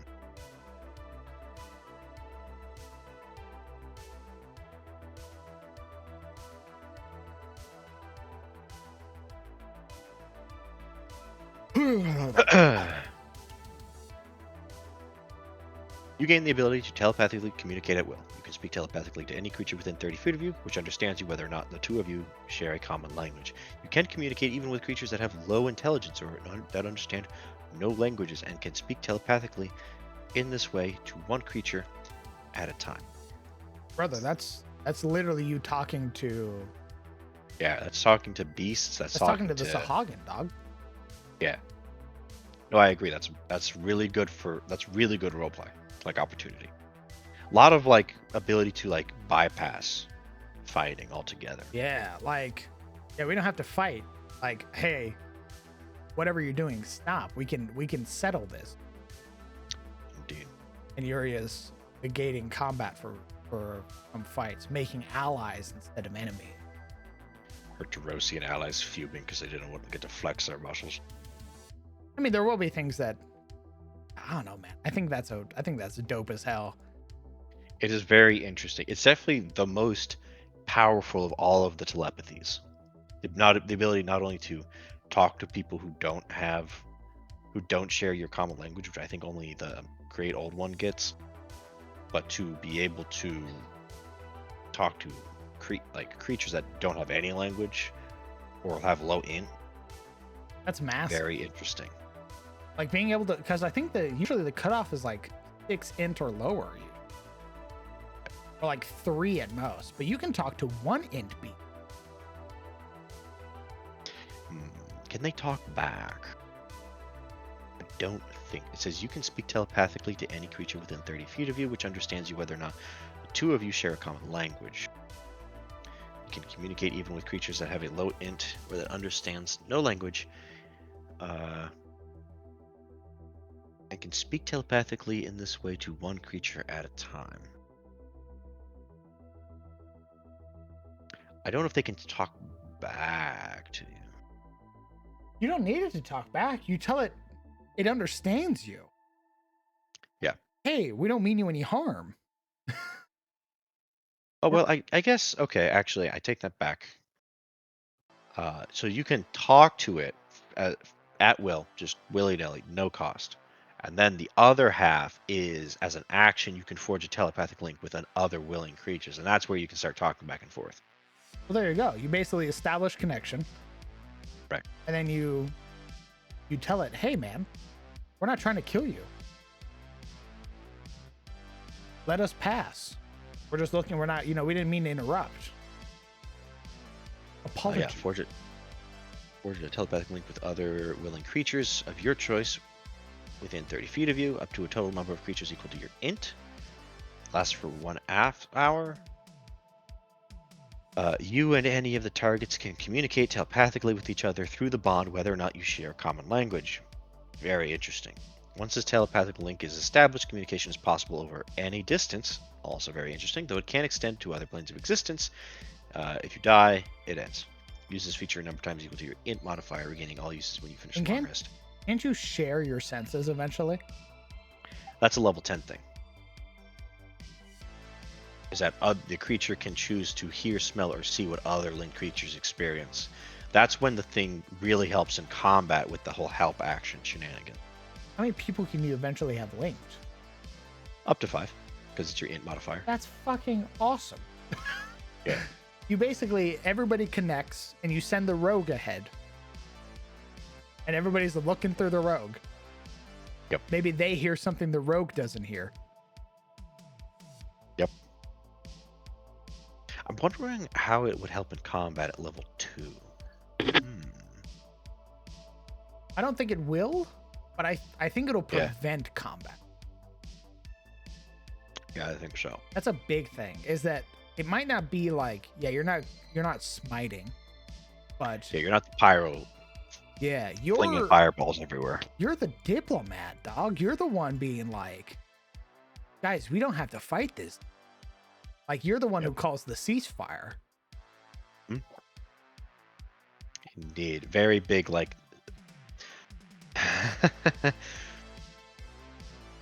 God, I should have had this for when she was noble. What the hell? Magica. Alright. And the final one, the wild card, the Maverick. Ooh,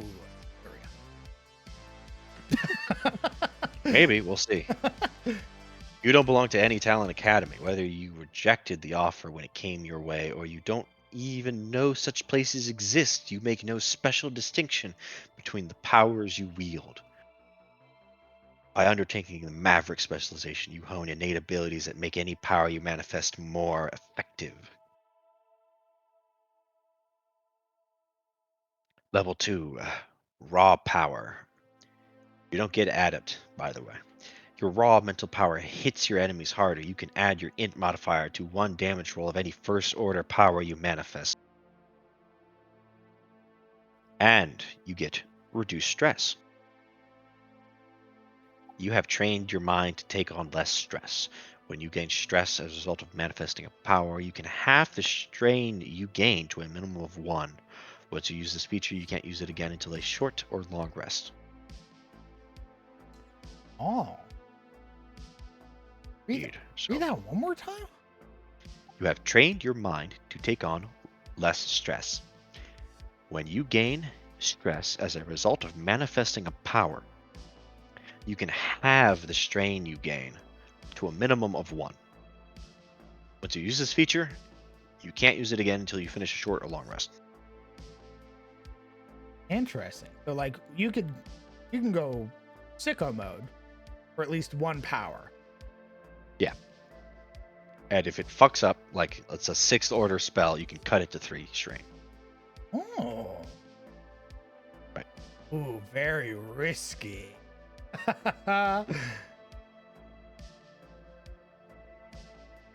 Level 6, Energy Unleashed.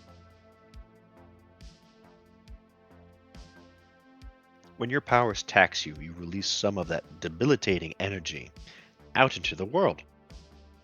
Whenever you gain strain, you can choose a creature you can see within 60 feet of you. That creature must succeed on a wisdom save against your talent power save DC, or take 1d6 psychic damage for each strain you gain. Do you get rid of strain in that way? No. Oh, you're just letting out a little exhaust. Yeah, you're just like, hey, if I'm going to suffer, so are you. Oh. Okay. This is like the wild magic talent, it feels like. Where you're just unleashing everything. Level 10, Shock Absorption. By making use of your psychic energy, you shield yourself from harm. Whenever you take damage, you can use your reaction to gain 1 strain and half the damage.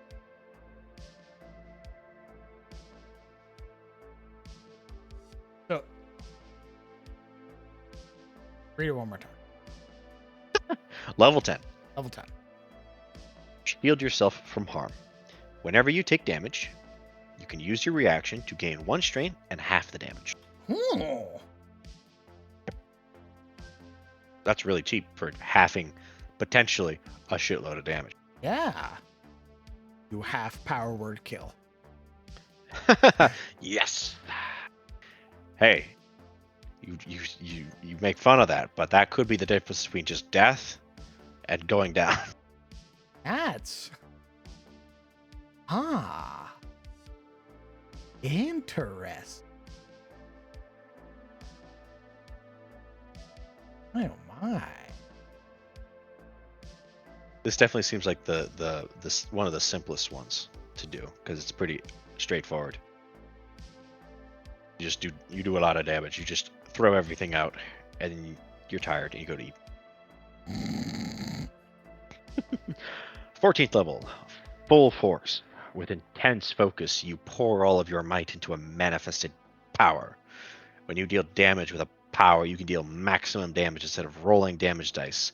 Once you use this feature, you can't do so until you finish a short or long rest. Big damage. That's it. Pretty simple. Yeah, I was about to say. Yeah, not nearly as crazy. I mean, it is like with raw power, you're basically like cantrip blasting at level 2. Because you'd add your int modifier to your damage roll for any first order power you manifest. So you're basically spamming a lot of cantrips, it seems like, and then you unleash big damage spell with your like full force or whatever, and then you go back to blasting with like low level stuff. So you're a burster. Okay. With some like tanky stuff in the middle. There's a little help thing here called strain order of operations. Whenever a feature trait or other option allows you to create an effect based on the amount of strain you gain, first apply any features, traits, or other options that reduce or increase strain before creating the effect. For example, if a Maverick talent manifests a 4th order power, rolls a 1 on their manifest test, and gains 4 strain as a result, they can use all 4 strain to fuel their energy unleashed feature, or they can use their reduced stress feature to take only 2 strain and then use those 2 strain to fuel energy unleashed. Oh. They can't use energy unleashed first to deal full damage based on the strain they gain, then use reduced stress to eliminate some of the strain. Yeah, okay. For clarification. No cheesing. Yeah, no cheesing. Little cheeser. Little cheesy Little boy. stinker. No cheesing. You are kind of weaponizing your stress with energy unleashed. You keep calling it stress and it fucks with me. Strain. Sorry, it says one of the fucking feats is called reduced stress. You know what, Dia? What if I did weaponize my stress? What about that? What do you think about that? Nothing. I'm gonna weaponize my stress. Yeah. Heart attack. Yeah, on them. On you. If I'm dying, they're going with me. You know, when that patch comes out in DD, then we'll talk. Very well. What do you think? Those are all the subclasses. I like them. I don't think there was one where I was like, oh, that's too strong. I think all of them are. They definitely fill their niche, and I like that a lot. The metamorph seems very interesting. Like that's very different, I feel like, than most anything else out there. The ability to like rejuvenate someone from the dead. Yeah. I can't think back. I fucking explode. I'm back, bitch, in 8 hours. Now, get your fucking clocks ready.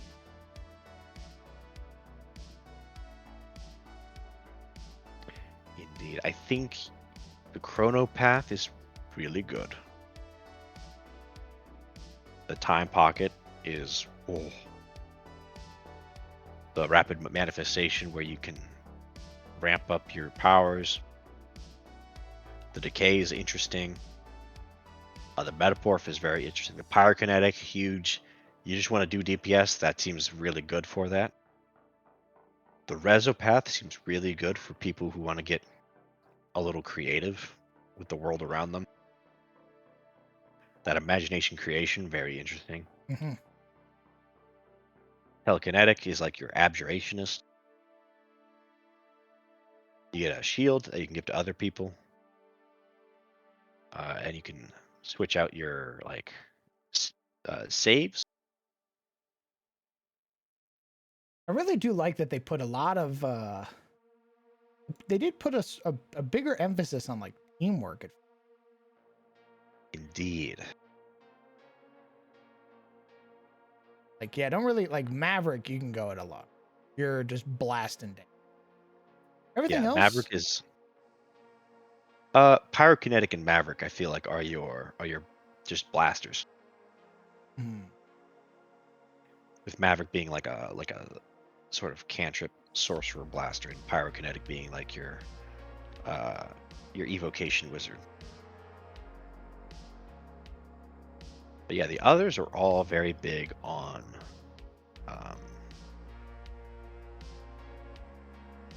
control in some way. Mm-hmm.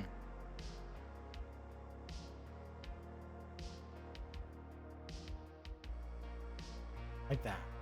Like a. But if you did merge the strain and stresses, yeah, guess what? You have 4 bars above your head. Hit manager. I better die.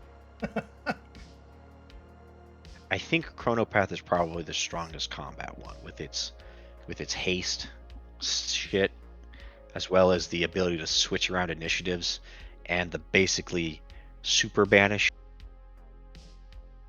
Yeah, That when was you're probably gone for a number of rounds and a uh-huh. D4 slapped on top of that. Yeah, that's big. like, yeah, that compared to the Telepath's Truth hurts.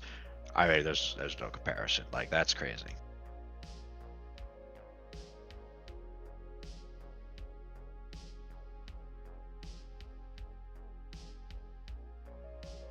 This better kill the enemy. Good luck, friends. You're still alive when I get back up.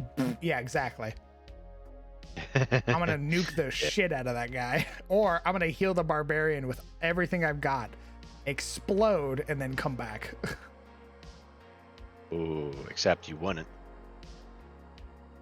Oh, that's right. It has to be. You automatically gain 8, so you would need to be at a certain level when you can do that. Correct. You have to have 8. You have to be able to take 8 strain without going over your maximum, or you're dead. I could see there being just like arcane cultivation potions, which restore spell slots. I could see a potion out there that gets rid of a strain. Yeah, weed. The hookah. No drugs. What the fuck? No, What do you think laudanum is? I know what it is. It is the one few exceptions. Jesus. Fine. You only get laudanum because it's in Darkest Dungeon.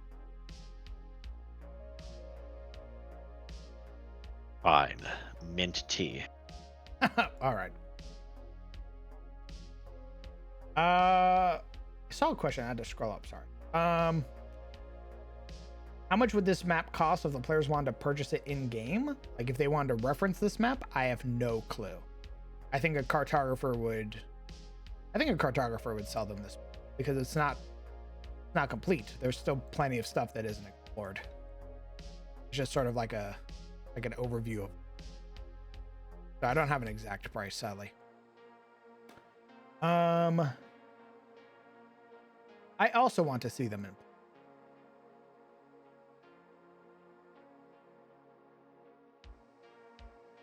Would be very really cool shit that can happen as a result of it. They're all very interesting, and none of them seem insane. At least, not when you add strain on top of it. Yeah, there isn't anything that I was like, oh well, that one's getting nervous. Like, I didn't feel that at all, especially because of the whole dirt too much. There goes your brain. You fucking. Oh wait. Hey, I just realized. What? Oh. I just realized there's a race in here. Huh? There's a race in here. There's a race? Oh, yeah. Can you guess what it is? Is it the Cthulhu person? No. Really? Are you ready? Gemstone Dragonborn. Ooh. Oh, okay. Much rarer than their metallic or chromatic cousins, gemstone dragonborn are the offspring of gemstone dragons and the result of powerful psionic rituals. Their gemstone ancestry is obvious at first glance, for every gemstone dragonborn bears multifaceted crystals embedded in their scales, and their eyes are solid gemstones. In times of extreme emotions, with the specific emotion varying from individual to individual, those gemstones flare with light. Because gemstone dragons are so rare as to be considered mythical, it's not unusual for their dragonborn descendants to pursue great quests in search of a gemstone dragon, perhaps even their own ultimate progenitor. Successfully finding one is a huge achievement, granting both a sense of where the dragonborn came from and helping prove to the wider world that the jeweled dragons are actually real. You are humanoid. You are medium of average. On average, gemstone dragonborn are as tall as humans, meaning many other dragonborn tower over them. Their walking speed is 30. ASI, determining your characters 1 by 2, and 1 by 1, or 3 by 1. Age: gemstone dragonborns mature quickly, with their reptilian heritage producing children who can walk and talk only a few months after birth. They reach adulthood by age 7 and live to be around 115, longer than their chromatic and metallic cousins. Crystal armor. You have vibrant, glowing crystals embedded into your scaled skin. When you aren't wearing armor, your AC is 13 plus your dex. You can use your natural armor to determine your AC if the armor you wear would leave you with a lower AC. A shield's benefit applies as normal while you use your natural armor. Draconic ancestry. You have a gemstone dragon ancestor, granting you a special psionic trait. Amethyst. Feedback. Yeah, you don't get breath weapons. You get individual ones depending on which dragon you are. So for Amethyst, you get feedback. When a creature within 30 feet of you that you can see damages you, you can use your reaction to force the creature to make an intelligence saving throw. The DC is 8 plus your int, wisdom, or charisma, plus your proficiency. The creature takes a 3d6 psychic damage on a failed save, or half as much as on success. Once you use this, you can't use it again until you finish a short or long rest. Emerald. Interference. When a creature within 30 feet of you that you can see takes damage from a spell or power, you can use your reaction to disrupt the effect. Roll a d12 and add to your level. Then reduce the damage the creature takes by the total. Once you do this, you gotta finish a short long rest. Amplification. As an action, you target a creature you can see within 30 feet of you. The target rolls a d4. Until the end of your next turn, their power or spell save DC, your choice, is increased by the number roll. Once you use this trait, you gotta take a short long rest. Sapphire is awe. As a reaction, when a creature you can see within 30 feet of you targets you with an attack, you force the creature to make a charisma saving throw. The DC, 8 plus your int, wisdom, or charisma, and your proficiency bonus. On a fail save, the attack misses. On a success, you take half as much damage from the attack. Once you use this trait, you can't use it again until you finish a short long rest.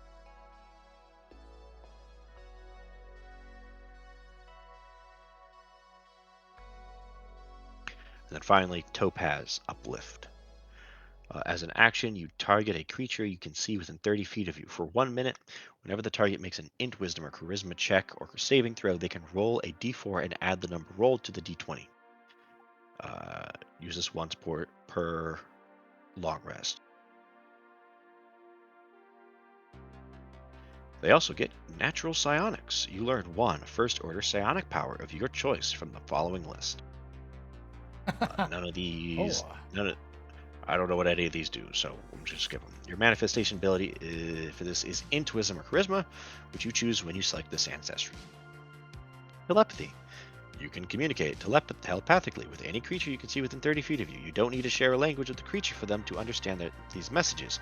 They must be able to understand at least one language. Oh, okay. That's it. You don't get the super. No. Super type. It's you can talk to somebody even if they don't understand you, but it's not. You can't like talk to beasts and rocks and shit. You're not going to tell the ooze to fuck off. I did not expect there to be a race in here. Neither did I. We need to start. Give me those powers. What are the powers like? Hours. Let me get some water because my voice is fucking dying.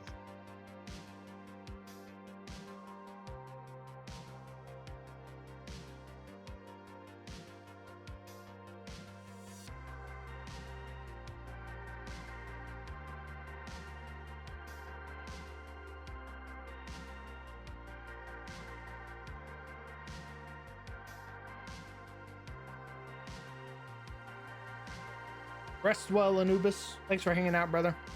I feel very confident so far in Kira's design. What do you guys think?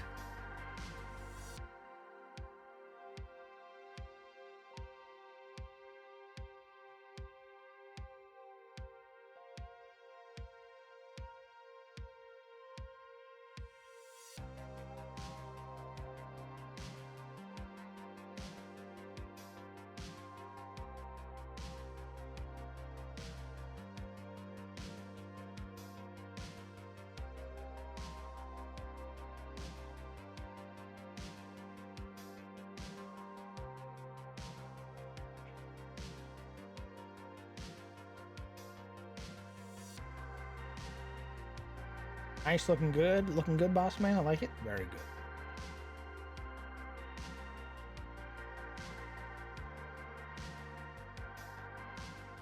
Really like it.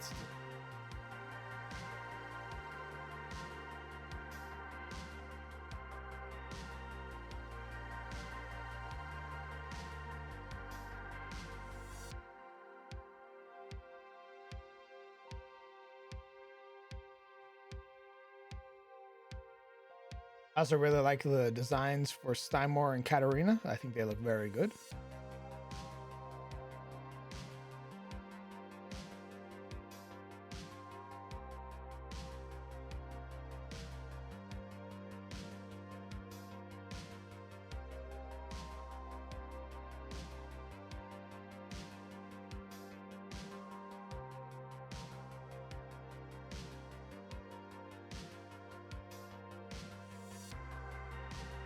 Does that mean the campaigns are starting over?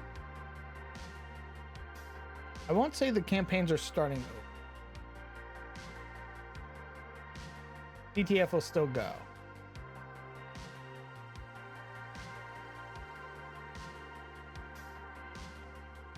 The wilderness was never connected to. It was never connected. It was always connected to Carousel. Never connected.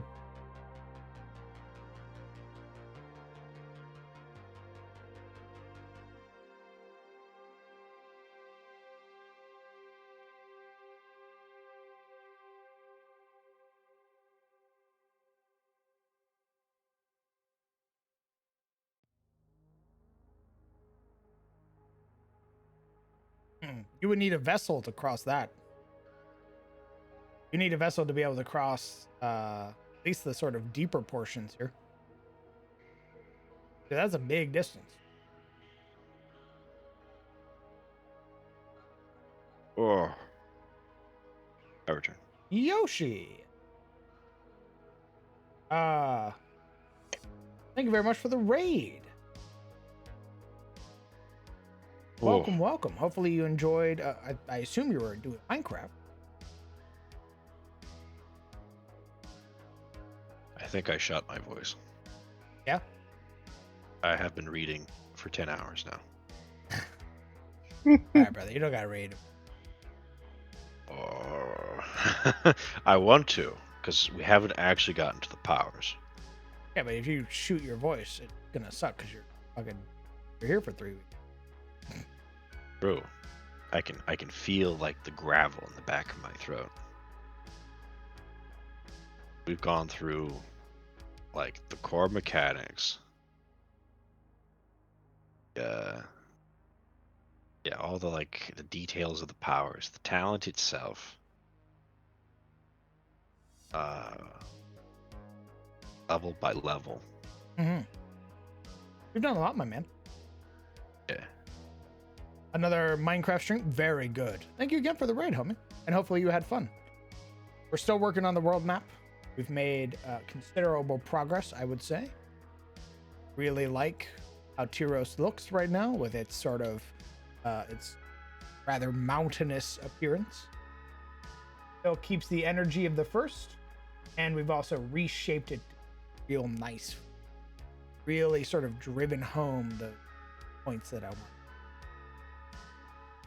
Seeing the full scale map difference, I like this much more. Agreed. I really like this world map a lot.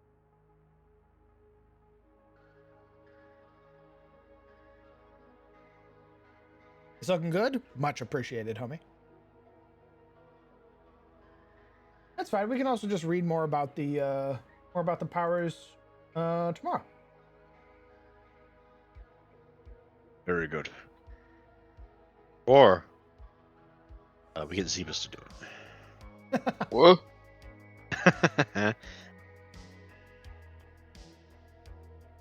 Read, rat, read. I don't have the thing. I'll give it to you.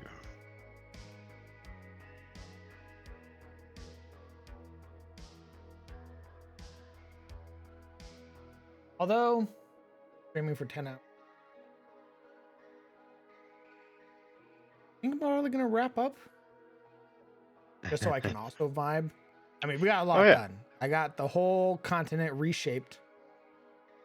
True. Oh yeah, this is a BAP stream. Hey, how's the BAP going? Great. I finished reshaping Tyros. I really like the look of all of the islands. Really like the sort of shape of all of the land now. It feels much more real. Nice. And now I've added the mountains so far to sort of copy the OG design. I feel like I've captured that energy very well. Nice, nice. I'm liking the black dot of death. It's actually kind of growing on me. Same, dude. The more I look at this, I'm like, yeah, I'm keeping that. That's the Dread Shrine now, baby.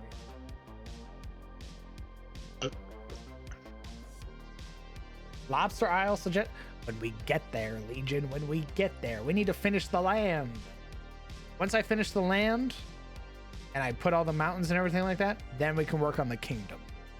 Once we get the kingdom situated, what they rule, what they don't rule, then we can move on to faith. Faith. The Dread Shrine is fucking terrifying. 10 out of 10. Thanks, Doc. The most dreaded circle. You reshaped a chunk of 80. Reshaped a chunk of Adocidium. Did a lot. Much appreciated.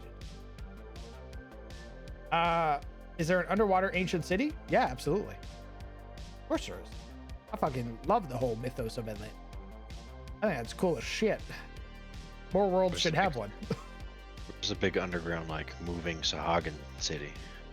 Yeah. Where? We'll find it. Yeah. I don't think you understand.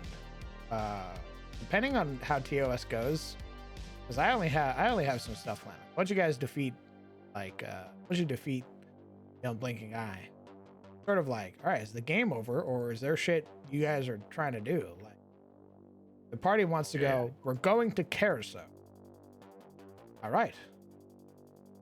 It's time. It's time to meet the least racist elf.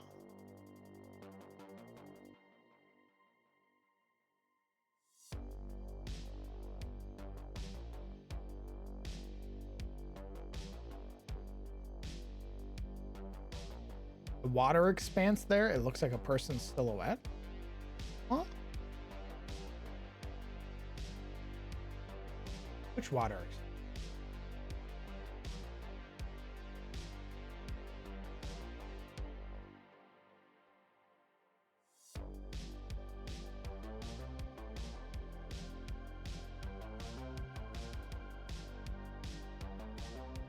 With the hole? This looks like a person?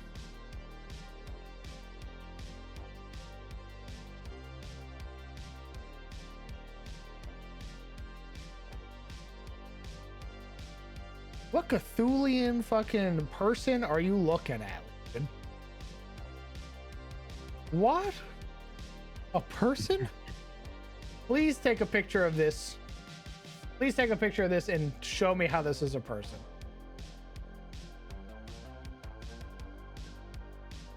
Legion, draw the person.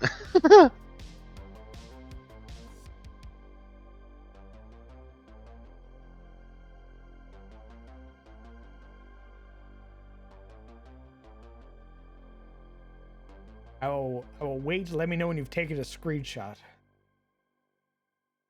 Do you really want this though? Do you really want the hard truth? I'm trying to understand Legion's really want to understand. Looking at Rorschach and being able to make something. All done? All right, cool. I'm gonna save. Look. Yeah, I think I'm gonna work on this some more. And I think we're doing Into the Shadows Breach tomorrow. So there won't be a TPK Tuesday. But there will be a world building Wednesday in which I will continue to work on this. I'm also gonna work on it tomorrow too. So nice. Basically gonna not stop working on this until eventually we have the party. Gotcha.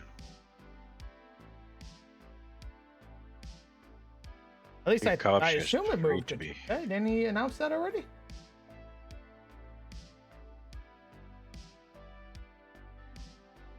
We're gonna check the Discord. Don't ask me, I don't know. I'm just a guy. Oh, never mind. Nope, his Discord says edited on the 23rd. So edited literally today. We are missing a couple of players for Into the Shadows Breach and we will return next week. Never mind. So we might very well stream on tomorrow as well. Yeah, I lied. What are you gonna do about it? What are you gonna do about it, Job? Out here spreading misinformation again. Yeah, I spread a little bit of misinformation on the internet. Yeah, I'm evil. Now's my villain arc. I'm a partner. I could be evil now. I'm just kidding. I wouldn't be mean. Sorry. I'm sorry I lied. I thought I read it was tomorrow.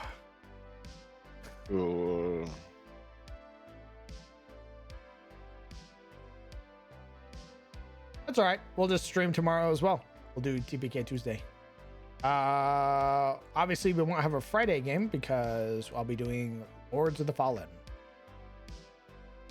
So far, my players have not proposed another day change. So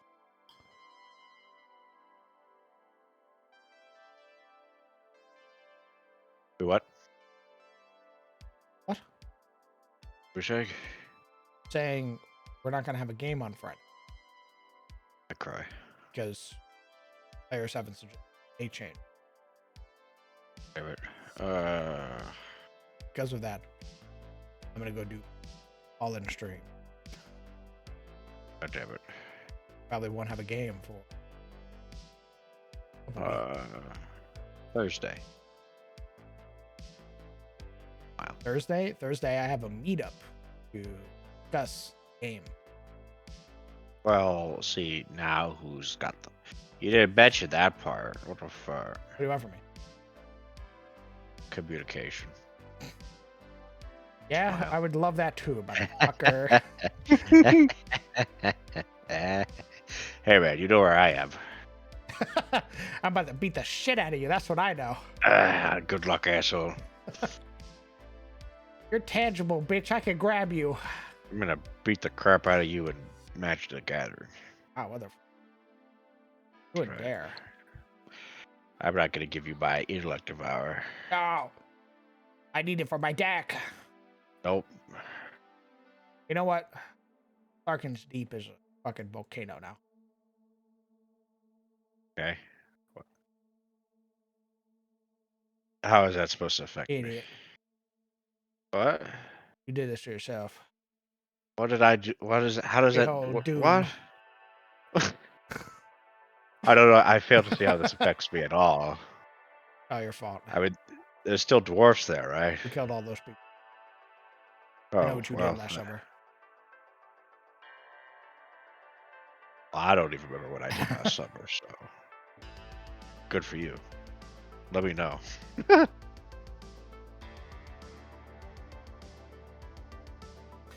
Yeah, I'm gonna call it here. Save. Go ahead and say goodbye to chat.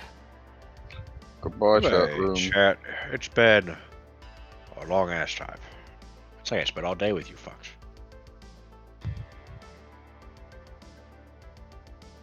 Who do we go? Great Momo.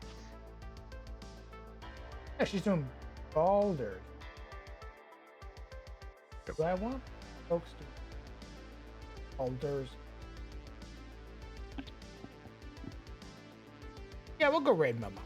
Alright, go ahead and say goodbye, chat. Okay, Do it goodbye, again. chat. Well, goodbye, chat. Thank you. I'll be back. Okay. We're gonna raid Momo. I hope that you guys have a fantastic night. Thank you guys so much for coming out and supporting the stream and supporting me.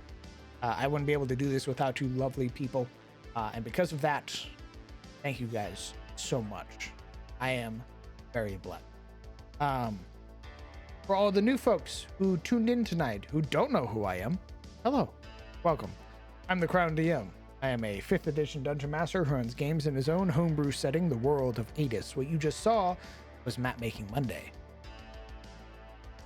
It is the sort of general stream where I do maps using the map making program Incarnate. It is usually not my normal streaming day because I participated in a game called Into the Shadow's Breach with Brett Ultimate. My normal streaming days are usually Tuesday, Wednesday, Friday, and Sunday, barring no weird occurrences. So if you are interested in all, you can join the Discord to get updates on my streaming schedule, as well as get to hang out with this lovely community whom you've met tonight. Follow the Twitter for notifications of when I go live. Subscribe to the YouTube to get your access to any of the VODs on my channel. They go back a fair bit. I did start capturing VODs very late. At least these world building VODs. All of my game VODs are available.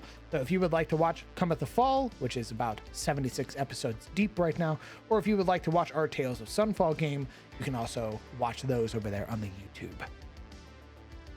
For any of my longtime viewers who are considering supporting me at all instead of via Twitch, I would suggest you take a look at our Patreon.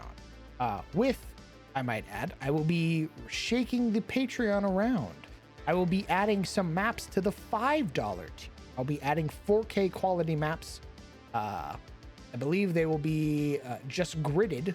So if you would like to get your hands on some maps made by yours truly, then for the $5 and $10 tier, you can get your hands on some beautiful Incarnate maps.